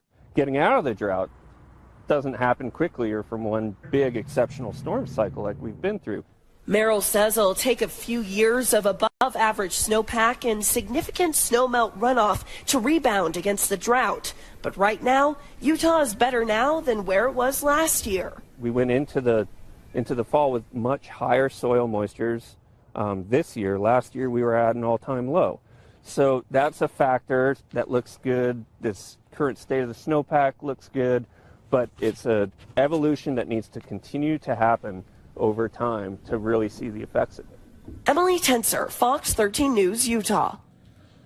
All right, so once again, some people happy about the snow, others continuing to just heed those warnings to stay off of roads. Here's some looks of what it was looking like in parts of Virginia where we did have snow-covered streets, trees, roadways in the area. This, again, was the first big snowstorm of the season as we are just entering the first few days of January. Officials did say crews are out on the roads working hard to clear off the snow, but they, of course, continue to urge residents to stay home, stay safe, unless they do need to head out in this snowy weather. So just another couple cautions as we do head into even more weather events as winter is not even close to being done yet here. What is done, though, is all of that holiday shopping. How did you do this year when it came to your shopping and spending? Some people actually did shop until they drop. A survey tells us how much cash they dropped down. The Lending Tree survey says this Christmas, Americans were willing to spend more than they can afford, and 36% of Americans used debt to do it, to the tune of $1,249 on average. Now, most people use credit cards. Nearly 40% did a buy now, pay later financing. And as we come to the end of these holidays, Americans will have $70 billion more in credit card debt, and 82% with holiday debt won't pay it off within a month, according to, again, that survey. So that is some unfortunate news. If you accidentally overspent, now's the time to keep yourself and everyone's wallets in check. It's also time to get rid of those holiday reds and greens, and especially the biggest green of all. How do you get rid of that Christmas tree, though? Home improvement company Lowe's has some tips on how to take down your tree. They say to check the tree carefully for all the ornaments and lights and decorations, and to wrap before removing to prevent a needles and sap mess in your home. Cut it into 4-foot portions so that you can easily use some of that curbside pickup. Also, check recycling centers that can turn them into mulch. Lowe's says you can also transform your tree into a pond habitat or a bird feeder. So a lot of good different ideas there. And as we all know, too, when it comes to all of these new things to look forward to in the new year, we do have quite a few people still worried about those gas prices. Once again, gas prices are expected to increase this year steadily all the way until this summer. This is according to a recent forecast by fuel tracker Gas Buddy. Gas prices going to be rising significantly this year, projected to be as high as $4.13 per gallon. So the same report says it's expected prices will be lower towards the end of the year, but that's quite a ways to go.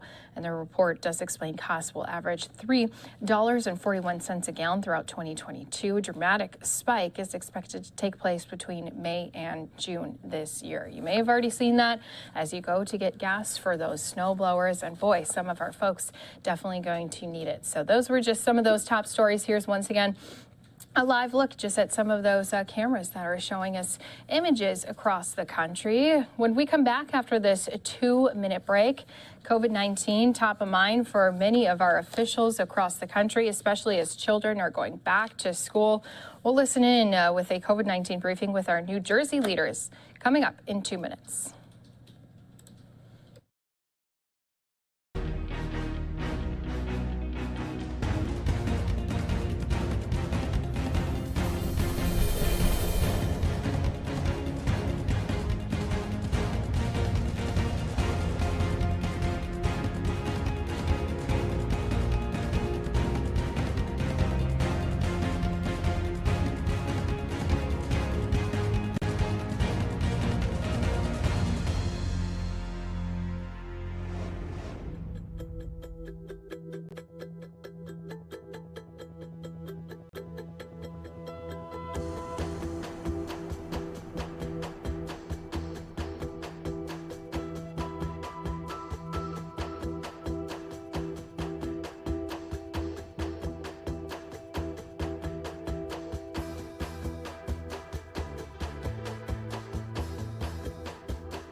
Welcome back here to Live Now from Fox, a live look at the Dow, sitting here more than 180 points in the green. Before we head out to our New Jersey officials, let's go ahead and get an update with our Fox 11 team as they talk with LA County Superintendent of Schools on how students are returning to the classroom amid a COVID surge.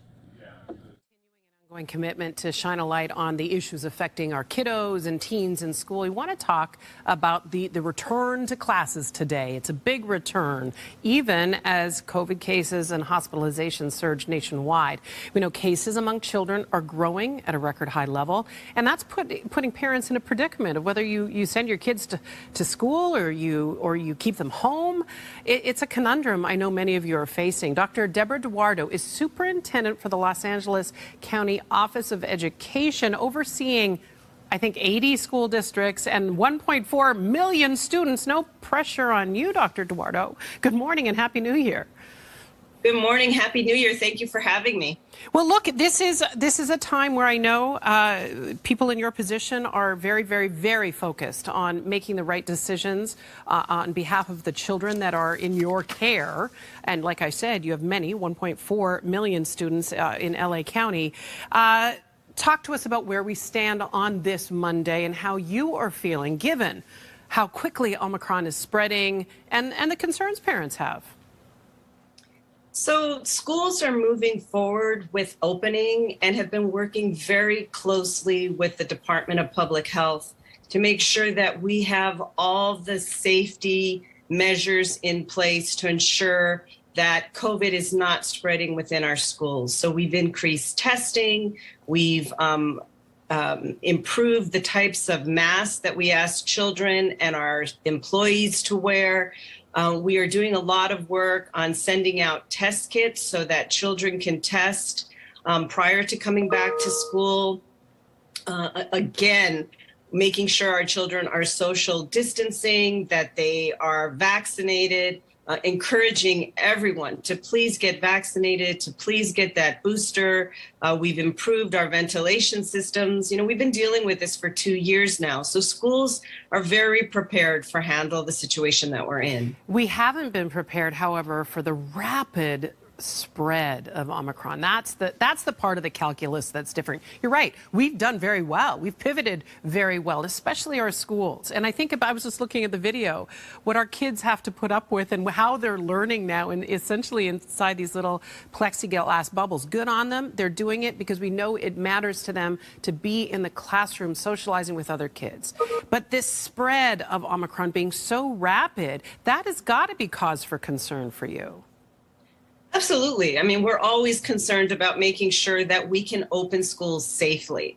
And that's why we're working so closely on getting all of the testing kits out, working with the Department of Public Health, you know, upping all of our strategies. You know, school district personnel have not really been on break during this winter holiday. No. Everybody's been working really hard and planning to make sure that we can do everything possible to stay open for in-person instruction. Because another thing we learned during this pandemic is that children really suffer when schools are closed. So we will do everything within our means to make sure that we can keep our schools safe and, you know, taking it day by day and looking at the data and seeing how things go.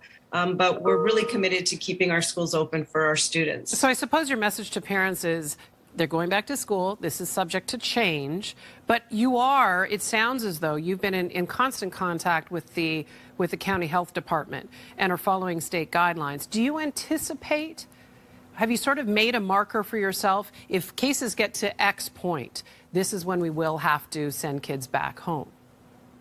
So we're really relying on the health experts to tell us what that marker is. And we are talking to them every single day, sometime hour by hour. Yeah.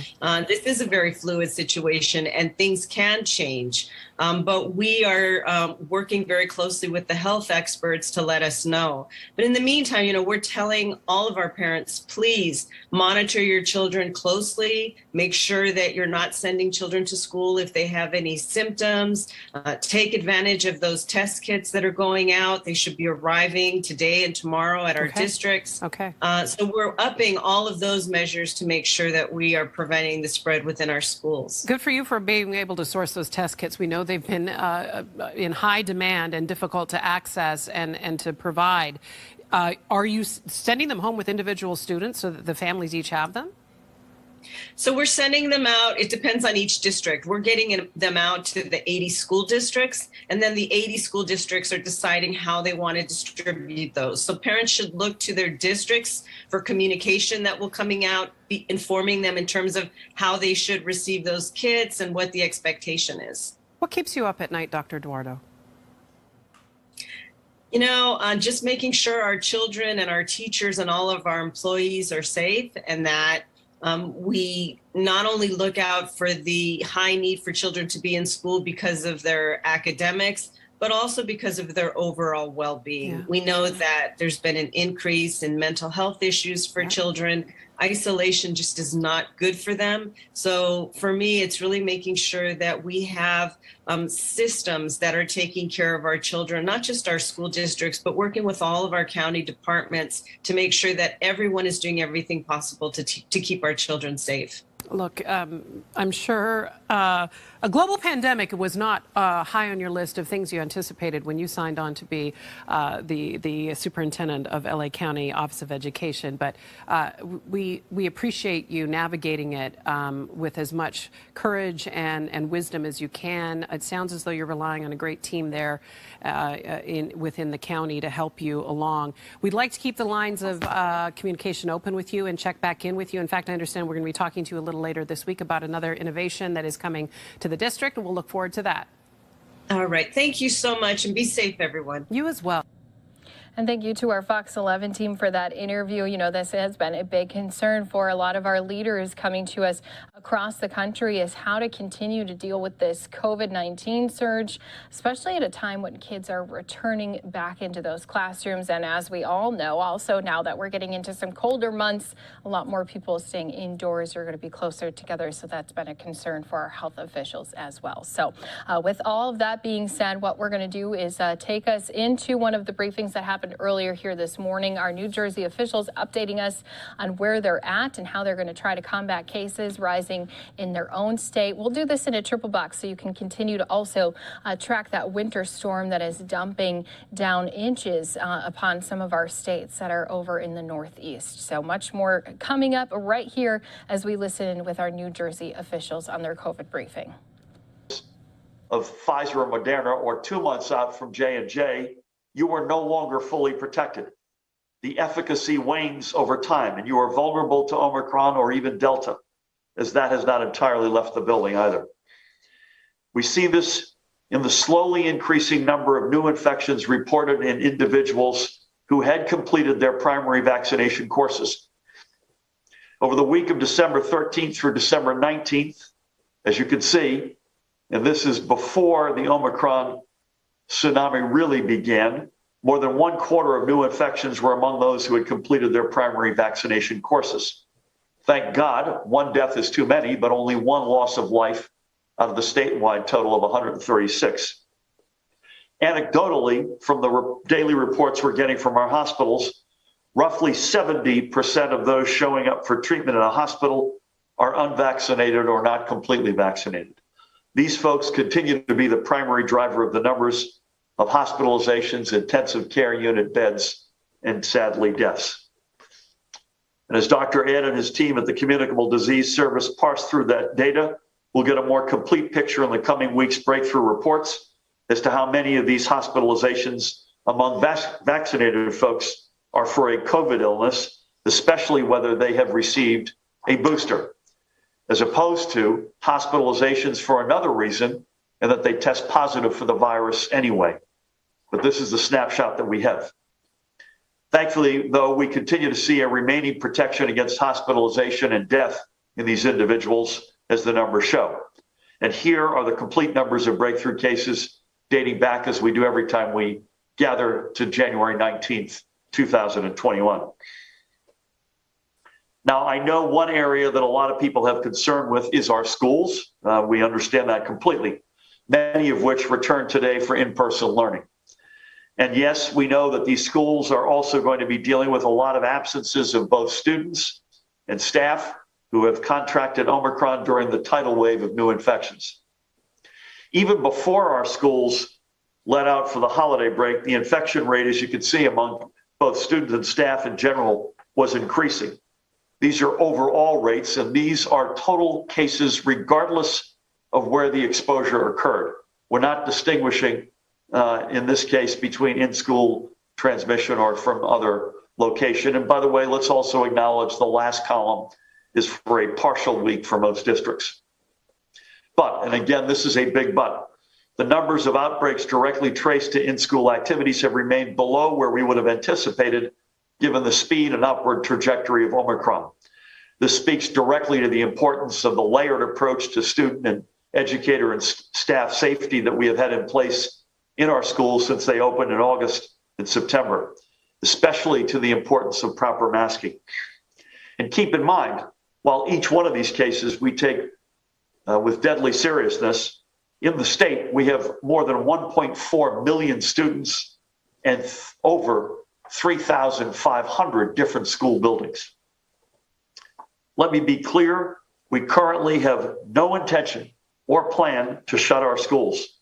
We have no desire to return to remote learning, which is suboptimal, as we all know, in terms of learning, instruction, and learning loss. Certainly, individual schools and districts may make their own decisions after consulting their own local health departments, and some are starting the second half of the school year in remote fashion. But we will do everything we can to keep our kids in school, where not only we know they will have a more appropriate educational experience, but where the data actually shows they can be kept in an overall reality safe. So to ensure that we can keep our schools open, Judy's team at the Department of Health distributed guidance to all district and school leaders on additional steps to take when in regions of very high COVID activity on the Cali score. The department also issued guidance over the weekend regarding the test to stay option for keeping students in their classes. I'll let Judy go into greater detail, but here is the broad view. Test to stay pulls together contact tracing and testing to allow an asymptomatic student who was determined to be a close contact of another student who was tested positive to remain in school if they test negative. And any student who is remaining in class through test to stay must comply with both testing and masking requirements and should follow all CDC guidance for keeping away from others when not in school. Test to stay is an additional level of protection to keep our schools open and our kids learning in their classrooms. But the bottom line remains that nothing is as vital as vaccination, and especially for teens who have been eligible for a while, boosters. So let me sum all this up. Do not take Omicron lightly. Our hospitals are seeing numbers they haven't seen in more than a year and a half. We're seeing new case counts that dwarf what we were seeing even in the earliest days. The fight is not over, but we can shorten it if we all take this seriously. Mask up, get boosted, and again, take this seriously. Before I move on, I want to come back to Tammy's circumstance. We, by the way, as a family had just tested literally a couple of days before. We heard that somebody in our inner orbit in New Jersey, a non-family member, came to us on Saturday afternoon and said they had each tested positive. We then arranged for tests on Monday morning. Tammy came up, by the way, no symptoms, came up positive. She took another test this morning and came up positive again. I came up negative yesterday and today, and I had come up negative a few days before, had all the other members of the family. So there were sort of two takeaways for us. Number one, this thing is crazy transmissible because Tammy had done and continues to do all the right things, not just masking, double maskings, social distance, double vax, boosted, the whole shoot works. That's one lesson. Don't underestimate how easily you can get infected from this thing. But the other lesson, as I sit here and please God, this continues to be the case, she had no clue that she had it. 0 symptoms. She still has 0 symptoms. To me, that's the bigger headline. If you do the right thing, you're double vaccinated, you're boosted, you do everything according to the guidance that we know works, you may get it because it's so crazy transmissible. But again, please God, this is borne out with her situation. But as of now, it is. You don't get sick enough to be miserable, or worse yet, go to the hospital, or worse yet, get really sick, or maybe even, God forbid, die. Get vaccinated, folks. Get boosted. That's the best, smartest thing you can do. Now, as I mentioned before, we reported another, with the heaviest of hearts, 12 COVID-related deaths today that are confirmed. Let's take a couple of minutes to remember some of those we've lost. Let's start with this man, Dennis McCullough Sr. He had called North Caldwell home for 21 years, and he passed on December 14th, last month. A standout football player at Clifton High, Dennis was president and owner of McCullough Contracting, Inc., which his father had founded and which Dennis elevated to being named the, and I quote, New Jersey Family Business of the Year for the year 2020 by Fairleigh Dickinson University's Rothman Institute of Innovation and Entrepreneurship. He also supported Clifton's youth football and baseball programs. He left behind his wife, Cynthia, I'll come back to her in a minute, and his sons, Dennis Jr. and Ryan, and I had the great honor of speaking with Dennis last Thursday. He also left Dennis's wife, Diana, and 3 grandchildren, Lucy, Ryan, and Jeremy. As we speak, Cynthia is currently fighting her own battle in the hospital against COVID. Please, please, please keep her in your prayers. He is also survived by his brother Andrew, among other extended family. We are grateful to Dennis for a lifetime spent in service to his community, and may God bless and watch over him. And at the urging of his son, Dennis Jr., please get vaccinated and continue to follow guidelines to mitigate the spread of COVID-19, and keep that Cynthia in your prayers. And today we also remember Joseph and Charles Shula of Hasbrook Heights. We lost them both in the pandemic's early days. They were father and son. Joseph on the right, Charles on the left. They were 101 and 71 years old, respectively, when we lost them. Joseph was a proud Army veteran and found a career in accounting after his service days concluded. Charles worked as a manager for the Bergen Record newspaper. They passed within a month of each other. Joseph's wife, Madeline, with him on the right, and that's Charles's mom, passed away last September. She had COVID early on, but she did not die from COVID. I'll come back to that in a moment. And you can't make this up. Today would have been Joseph and Madeline's 80th wedding anniversary, January 3rd. Unbelievable. Charles left his wife, Kathy, on the left. I'll come back to Kathy in a moment.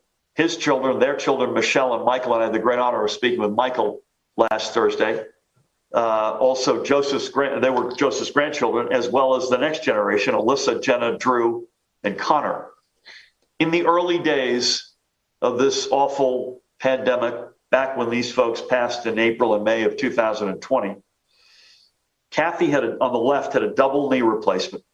Her husband, father-in-law, mother-in-law were all in the hospital at the same time. Can you imagine? And Michael reminded me of something which was kind of poignant. All 3 of the losses of lives, none of them ever knew that the other had passed, just by the way it worked out. And sadly, his grandmother had pretty severe dementia at the end. So the combination of timing, the severity of the illness, and his grandmother passing and the way she passed, they never knew that the other ones had passed, which is probably the way it should have been. They were also survived by daughter and sister Joanne, Joseph's other grandchildren, and Charles's nieces, Lynn and Lori, and their collective kids, Christina, Melissa, and Michael. God bless all of them. We pray for them and keep them in your prayers. Finally, for today, let's give a quick shout out to Warren-based Spinelli Financial Advisors, another of the small businesses that has partnered with the Department of Labor through the Return and Earn program to get our state back working. Founder of this guy, Mark George Spinelli, recognized a need to hire another employee for his growing firm. And through Return and Earn, he was able to not only find that new team member, but to also offset some of the costs of their onboarding and training. And that new employee received a cash bonus as well as the opportunity to work toward a professional certification and a fulfilling new career. That's exactly how return on earn is supposed to work. And we are grateful for George for being an early adopter. He and I spoke last Thursday. Check them out on the website, by the way, spinfa.com, S-P-I-N, F as in Frank, A as in Apple.com. And that's what I've got for this Monday. Again, we urge everyone to take the steps necessary to protect themselves and their families during this Omicron tsunami. Get boosted, wear a mask, use common sense, get tested, and stay home if you feel ill. And with the winter weather today, please take it easy on the roads, particularly in the South, and let the plows and spreaders do their jobs. The state of emergency declared for the counties of Ocean, Burlington, Atlantic, Cumberland, and Cape May remains in effect. But wherever you are, let's all stay safe. With that, please help me welcome the woman who needs no introduction, the Commissioner of the Department of Health, Judy Persichilli. Thank you, Governor, and good afternoon, everyone. Well, the simultaneous spread of the Delta and highly transmissible Omicron variants, as well as increased holiday travel and indoor gatherings, have caused a tsunami of infections in the state. We are reporting record high COVID cases and test positivity rates. Emergency department visits and hospitalizations for COVID-like illness are also increasing for adults and children. The COVID activity level is very high in the northern and central regions of the state, and the southern part of the state is reporting hospital census higher than our peak in April of 2020. Also, we are seeing the highest number of pediatric hospitalizations that we have seen either with a principal diagnosis or admitted for another illness and testing positive for COVID. As of today, 102 children are hospitalized. 76 of those children are confirmed COVID, and 26 are persons under investigation. That number has nearly doubled over the last 7 days. The demand for COVID testing has skyrocketed, and emergency departments are experiencing high volumes of individuals seeking non-emergency COVID-19 testing. The emergency rooms are not COVID testing sites. Please go to the website covid19.nj.gov to find one of the 1,000 testing sites available around the state. Hospitals and long-term care facilities throughout the state are experiencing large staff shortages due to COVID. As a result, the department and the State of Office of Emergency Management are working with FEMA on requests for federal strike teams to support hospitals, and with the New Jersey National Guard for strike teams for our long-term care facilities. We are getting many inquiries also about setting up field medical stations as we did in April of 2020. Our experience and lessons learned from the first surge taught us that expanding capacity off the site of hospitals actually strained the clinical staff. So we will keep the staff close to the hospitals by adding capacity in and around our existing hospital campuses, allowing us to manage the volume of patients more effectively and efficiently with the goal of assuring that all patients get the care they require. So we must do everything we can to reduce the spread of this unrelenting virus and protect those returning to work and school. Our greatest tools remain vaccination and testing. To ensure that access to testing is widely available for students, teachers, and staff returning to the classroom, the department took a series of additional steps last week. We asked all school testing vendors to be in as many schools as possible today and to be able to test staff and students. I sent letters to local health departments, the FQHCs and testing site partners, asking them to prioritize appointments and walk-in availability for children and their families this week. Sites were also asked to expand hours dedicated to testing children. I also held a call Thursday with the pharmacy retail chains, asking them also to prioritize testing of children. And as Governor Murphy mentioned, on Friday, we visited a new federal testing site that can test 1,000 individuals a day at 90 Halstead Street in East Orange. The state has also partnered with Vault Health to offer free at-home saliva tests. To order a test that can be shipped to your home, visit learn.vaulthealth.com/NJ. As of today, 463,457 residents have ordered test kits.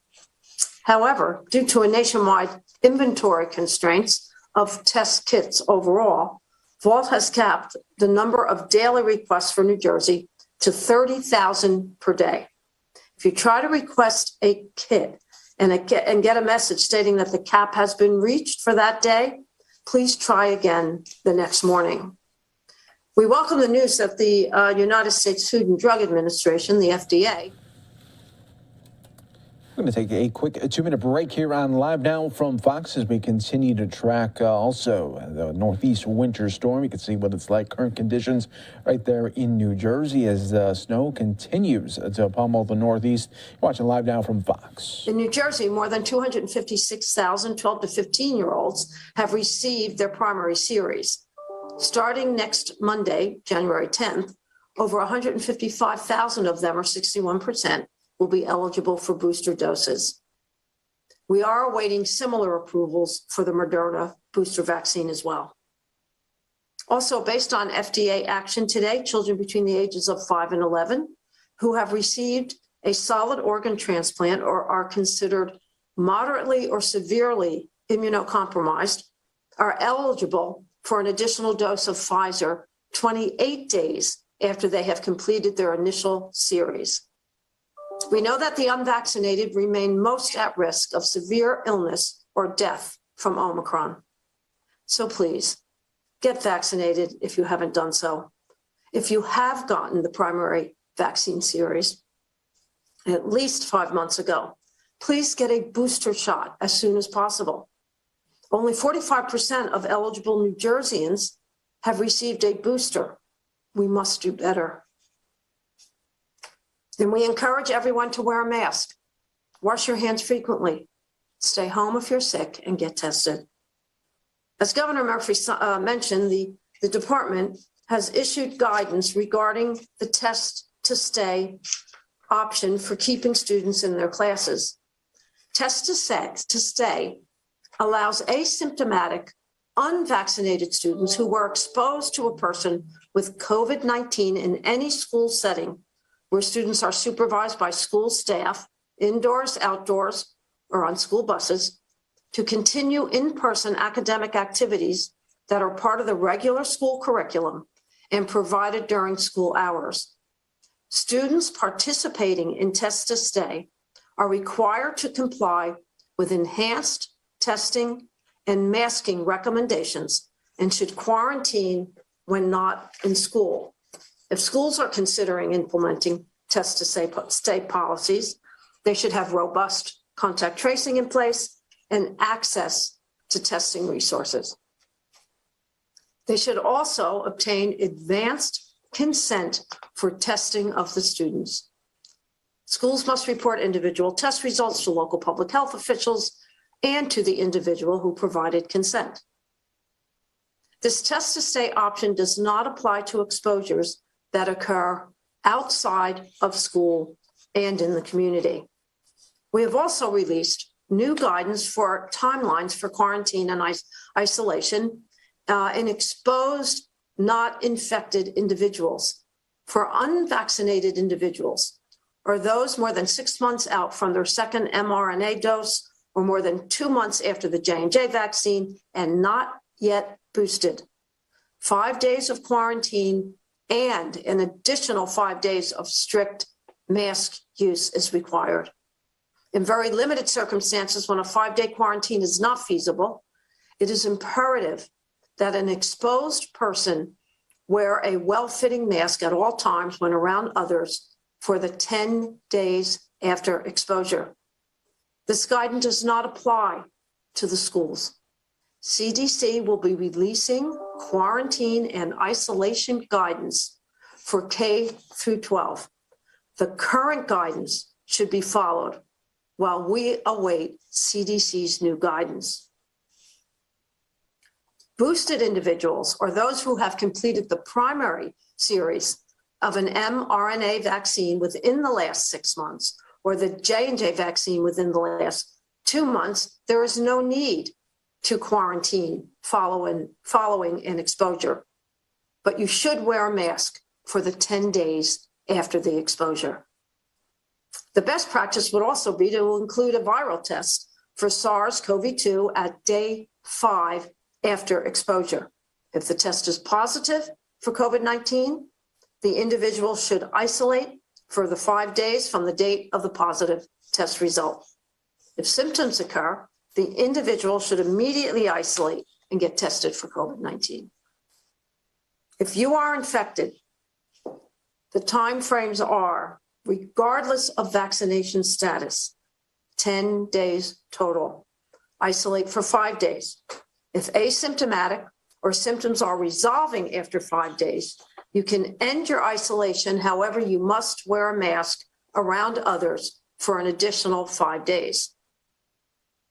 Moving on to my daily report, as the governor shared, our hospitals reported a high of 4,715 hospitalizations of COVID-19 positive patients and persons under investigation. We are reporting 3 new cases of multi-system inflammatory syndrome in children since our last briefing. There are 155 cumulative cases in the state, and 1 of these children is currently hospitalized.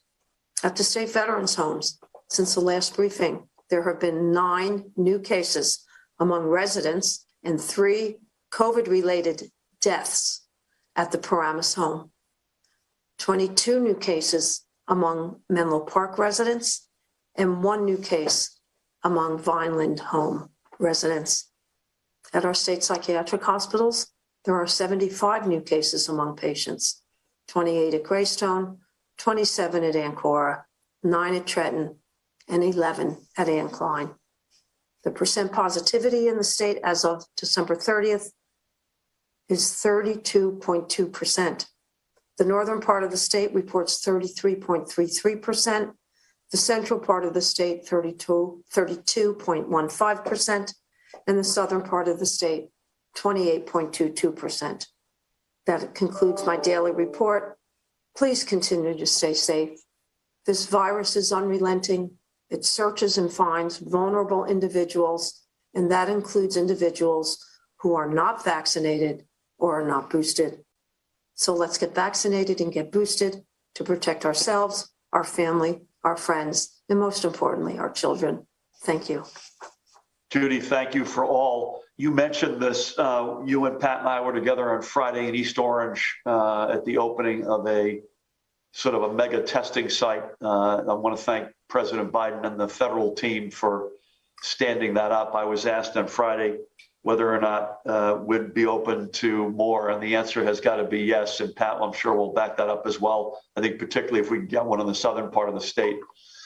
Secondly, we had a good call with the regional hospital coordinators and then separately with the Long-Term Care Association leadership. And you've really gone through a lot of the challenges that are being faced in each of those venues. And God bless our veterans. Let's just say that, as we should every time we gather.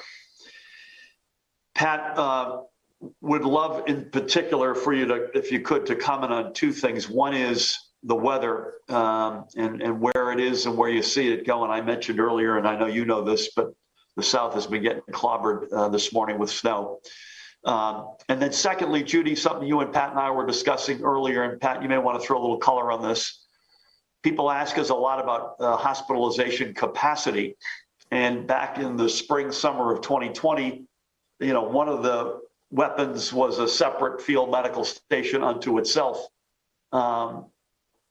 And that model is probably not going to be the model that we're going to be pursuing this time around, for the simple reason that staffing is a huge challenge. We'll remember in the spring of 2020, we had a lot of people volunteering, healthcare workers from Florida and other places, nurses, doctors, even from some cases from outside of the country, to come into New Jersey and New York City at the time and be the bullpen, basically.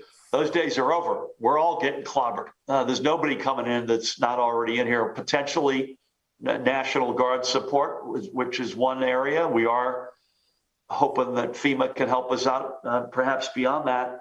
I say that because any more color, Pat, you can add to the notion that Judy and you and I were discussing.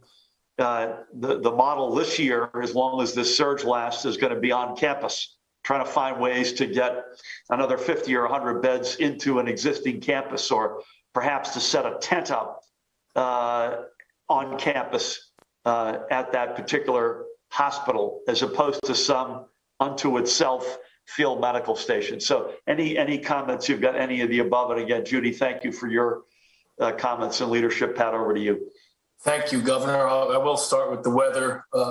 As predicted by the National Weather Service, the southern part is getting clobbered, as you would say, Governor, over 6 inches so far. I know the National Weather Service just came out with predictions of 12 to 18 inches expected in the southern parts of the state. I also know that Atlantic County and Cape May County coastal communities are under a coastal flood advisory. To that end, US 40, both eastbound and westbound, are closed right now, and traffic is being detoured because of the flooding down there. Upwards of a foot or above ground level is expected. That advisory will go into early Tuesday morning. I did have a call with all the county OEM coordinators and state partners yesterday. We activated the SEOC last night, as you said, Governor, at midnight, and our urban search and rescue staff remain ready with high water vehicles as well as snowmobiles. So as of about noon today, the troopers had handled 114 accidents and 185 motorist aids. President Fiordaliso let me know that Atlantic ACE was dealing with about 2,200 outages, which is now, I think, under 1,000. So that's trending in a good direction, but we may see that increase given the high winds and the expected snow, again, upwards of another possibly 10 to 12 inches of snow down there. I do recommend that anybody should stay home if you can. If you have to go out, 511nj.org is a good place to go before heading out.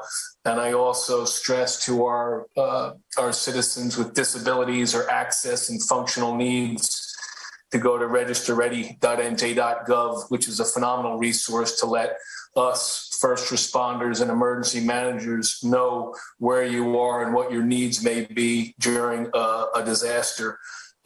With regards to the COVID response, Governor, certainly that East Orange site is phenomenal. And as you said, if we had our druthers, we'd have one down in the southern part of the state as well. And that hospital capacity expansion, based upon what we're seeing in reality as well as modeling, leads us to believe that a lot of hospitals are going to be asking for that. And again, that point, to your point about building those out in the existing footprint, is key, because of the nature of where we are with staffing as a state and as a nation. We are still pushing for those 10 strike teams of 15 members each, which would be able to literally go and do those rounds. We hope that 150-person request that we put through FEMA and HHS will review and hopefully come to an approval on that, because we could set up all the beds we want. If we don't have the medical staff to go out there and take care of patients, it's really going to be all for naught. So that is almost an hourly conversation between Judy's team and certainly our all hazards incident management team, and whether that's beds, the equipment to support it. I think we had upwards of over 2,000 beds last year from both the mothballed hospitals that we renovated, as well as the field medical stations that we're in the process of just making sure that we're ready to go. And our urban search and rescue folks, along with the EMS task force, are it's our primary concern, Governor, as you well know. So continue to monitor the storm on the weather front, and continue to monitor the COVID storm as well, Governor. Yeah, redefining multitasking here on Monday, January 3rd. So thank you for all of the above. A variation on my comments in your very good color on densifying bed capacity on campuses is the fact that you made the point, Judy's made it as well, staffing is likely going to be our biggest constraint here. And folks need to sort of get their mind around that, as opposed to, we'll continue obviously to show you the bed counts and the ICU counts and the ventilator counts. Obviously all that's important, but we cannot say enough things positive about the heroism, but also fatigue and level of infection and illness right now among healthcare workers, not just in New Jersey, around the country. Judy, I don't want to put words in your mouth. Before we take a couple of questions, the modeling, which I know you're constantly updating, I wouldn't call this a silver lining, but the modeling, this thing comes to a head based on the models here within the next sort of week or two. Is that fair to say? I know you're going to update that, but that's sort of the time frame that we're sort of looking at right now? Yeah, we were looking at our peak, Governor, around the 14th. That might move up a little bit because we're kind of exceeding what the model shows. So we're updating the model today. And then we take our model, we compare it to the University of Pennsylvania CHIME model. And we're looking at, at the peak, between 6,000 and it could be as high as 9,000 hospitalizations. Hopefully the trajectory goes up as fast, it comes down as fast as it goes up. Yeah, which it's done in places like South Africa and the UK. So God willing, that happens to us. But those are big numbers, folks. The peak reached in April of 2020, just to remind folks, 8,270 total beds. And again, the good news is we're a ways from that at 4,715, but we're going up a little bit by leaps and bounds every day, overwhelmingly unvaccinated or not fully vaccinated folks. Thank you for that. So Michelle, let's take a few questions. I know there's a lot of balls in the air, so we're not going to be on here forever, but let's take a few. And but by the way, unless you hear otherwise, we're going to be together a week from today. We obviously wanted to be in person today, but that was not to be. But we'll be together, unless you hear otherwise, a week from today at the War Memorial, 1 o'clock in our normal venue. We will be revisiting venue, frequency, other means of communication in this intense period, as you can imagine. We'll be health providing. If I continue to test negative, I'll be out there around the state in one form or another, I hope beginning tomorrow. So with that, Michelle. Okay, we're going to start with Matt Arco. Hey, Matt. Good afternoon, Governor. Vault Health said it can't release positivity results for the free at-home test because of its contract with the state. Why is that, and what is the positivity for those tests? Also, why can't people find out what variant they have for a positive Vault test? They said they don't give that out. And also, you were speaking a lot about this today, but again, obviously hospitalizations have increased dramatically since the last time I asked you whether you were considering bringing back a ban on elective surgeries. And given where we are now with the dramatic increase and even on regular divert status, right now there's 4 hospitals that are on full divert, 6 are on emergency divert. How close are you to banning elective surgeries, and what, if you're still not there yet, what is that benchmark? Got it. All good questions. I'll let Judy and maybe Ed will come in from the bullpen on the question of what variant. Judy, I'm assuming that the rate of positivity, if you're doing an at-home Vault test, you're probably not doing it for the fun of it. You're probably doing it because you've got some amount of concern, and your level of positivity is at least what the state's level is, which is right now in the low 30%. But I'll let you comment on that. Also, Ed, in terms of the variant and why not they may be not disclosing that. On elective surgeries, again, Judy, you should add color here. At the moment, we have no plans for that because hospitals are doing that on their own basis. There's a level, and Judy can go through this, there's a level of urgency. I think it's 1 through 5. You've already got a bunch of hospitals that are taking level 4 and level 5 procedures off the table. And that is what's happening and what we think is the right mix. Obviously, we reserve all options if we have to, but that it is happening as we speak. But with that, any comments on Volt, Judy, or electives, and then add any comments on variants and why or why not they may not be willing to disclose. Yeah, on the first question about vault positivity, I mean, we just make the assumption that it's the same as the state. Over 400,000 tests have been requested, but about 40 or 50,000 have been returned. So sample size right now is small, but at the end of the day, the positivity of vault only is just de minimis in terms of what we're seeing every day. In terms of overall test positivity.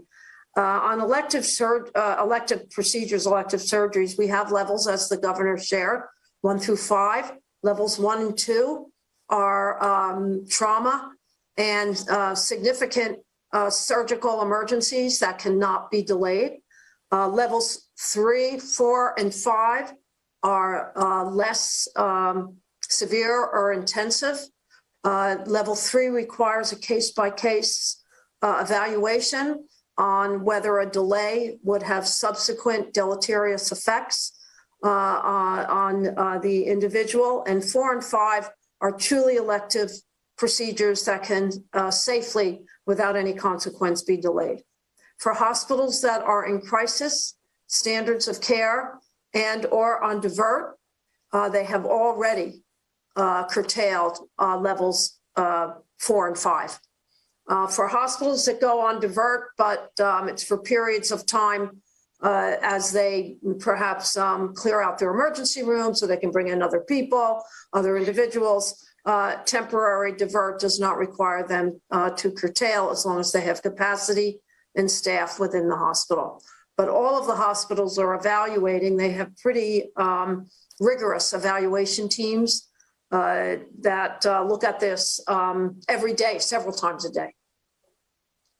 Any color on variants and why or why not they may not be willing to disclose?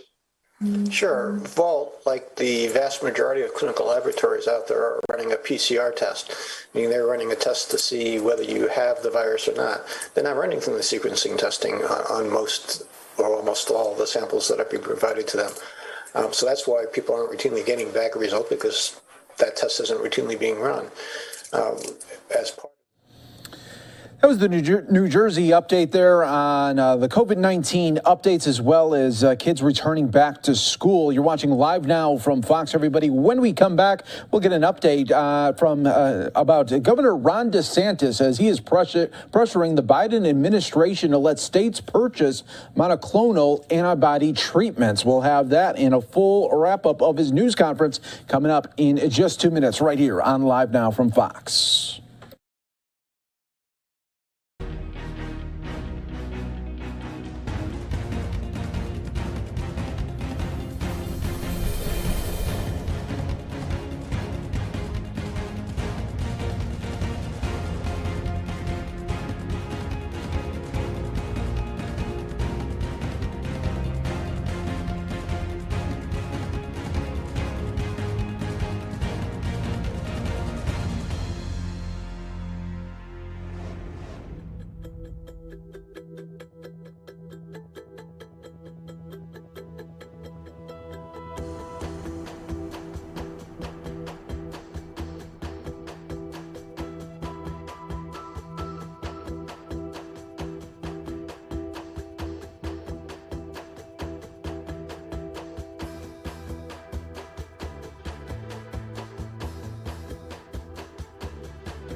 Welcome back, everyone, here to Live Now from Fox as we continue to bring you top stories and headlines from all over the country. I'm your host, Mike Page. Thanks so much for joining us here today. Well, earlier today, Governor Ron DeSantis taking on the Biden administration again, talking about COVID-19 antibody treatments there and really wanting it to make a way for all states to purchase these monoclonal treatments. So we want to bring out the very latest here from that news conference from earlier today. Let's go out to Fox 13's Jennifer Holton with the very latest here today. Jennifer.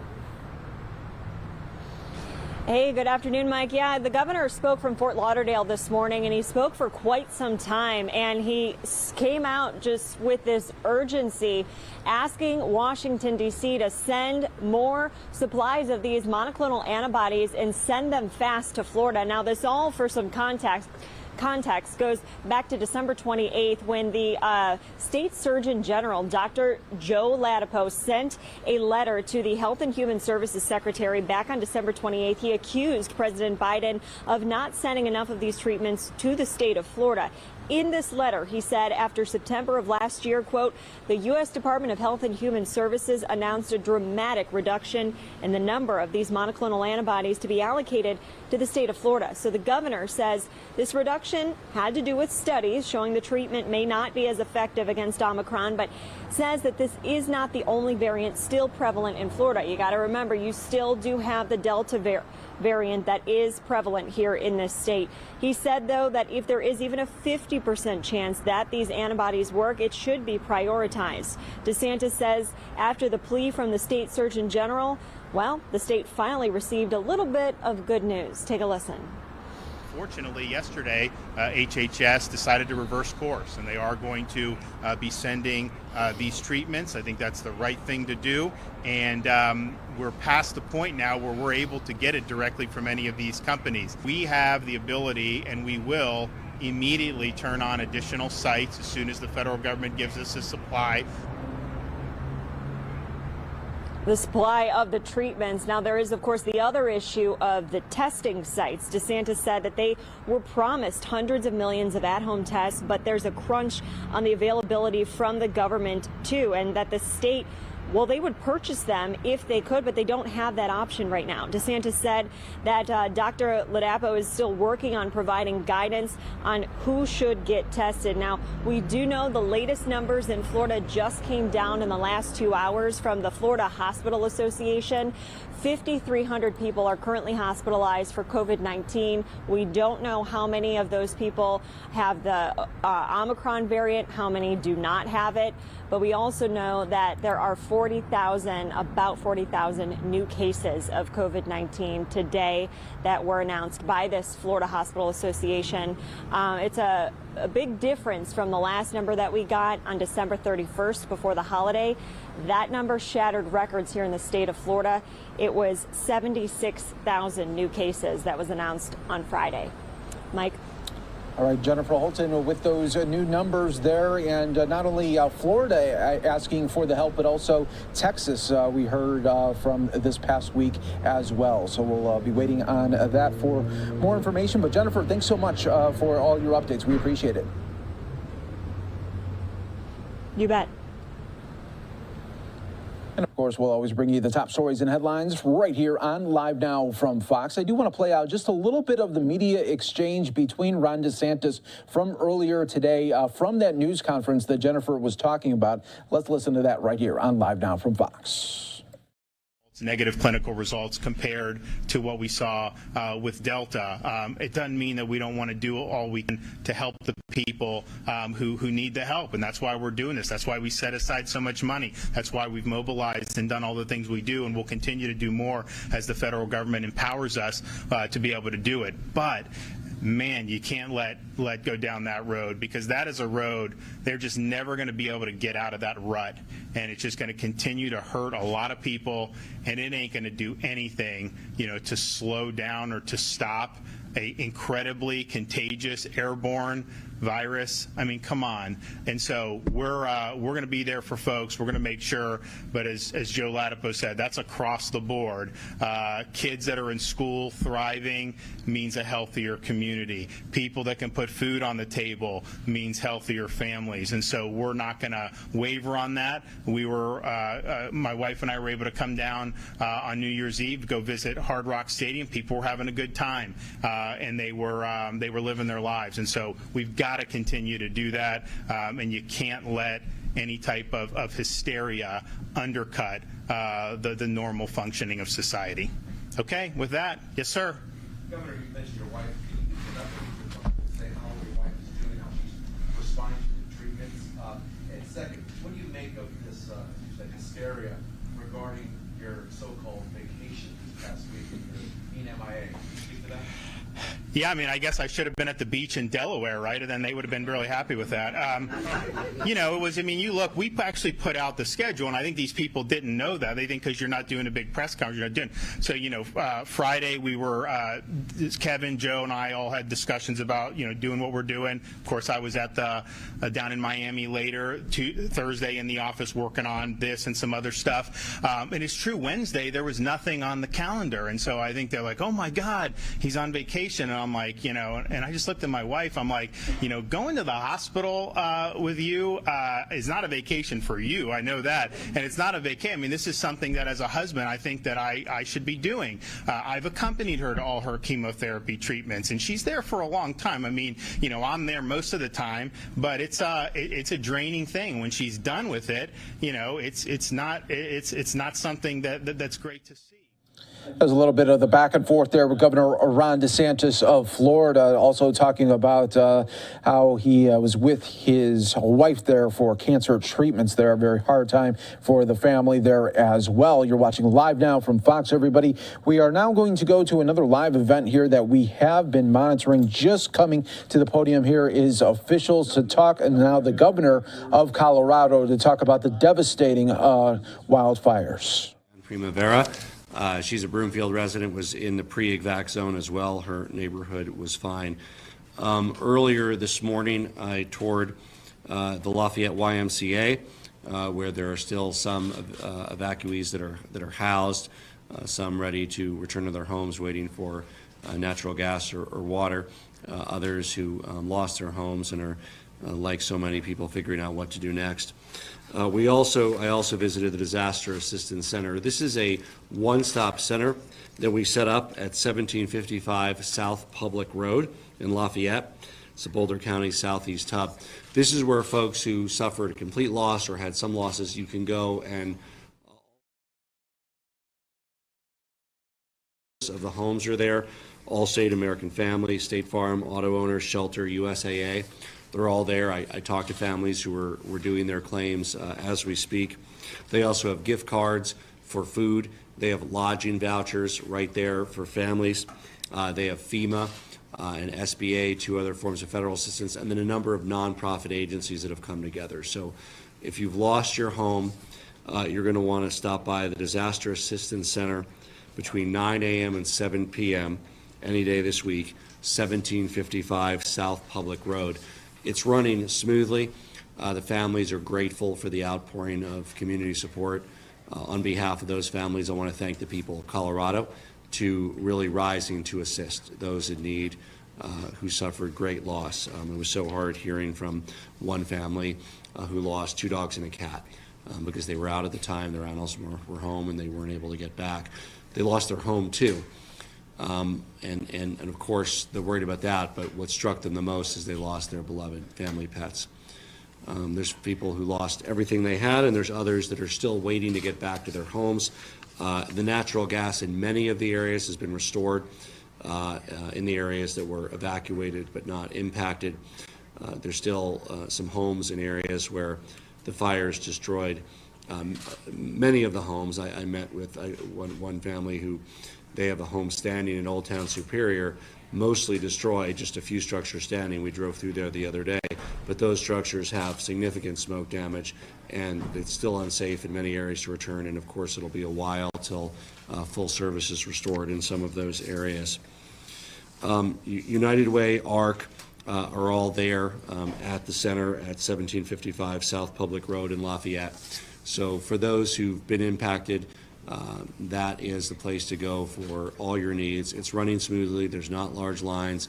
They have vouchers for hotels. They have food.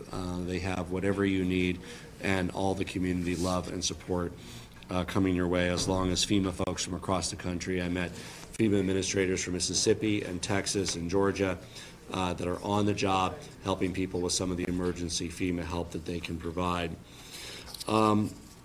This is going to be a long road back for so many families, and not just those that are directly lost their homes, but those whose homes were damaged and those who don't have a place of work. If you went to work in a business that's no longer there, you can qualify for emergency-related unemployment. You can contact Department of Labor.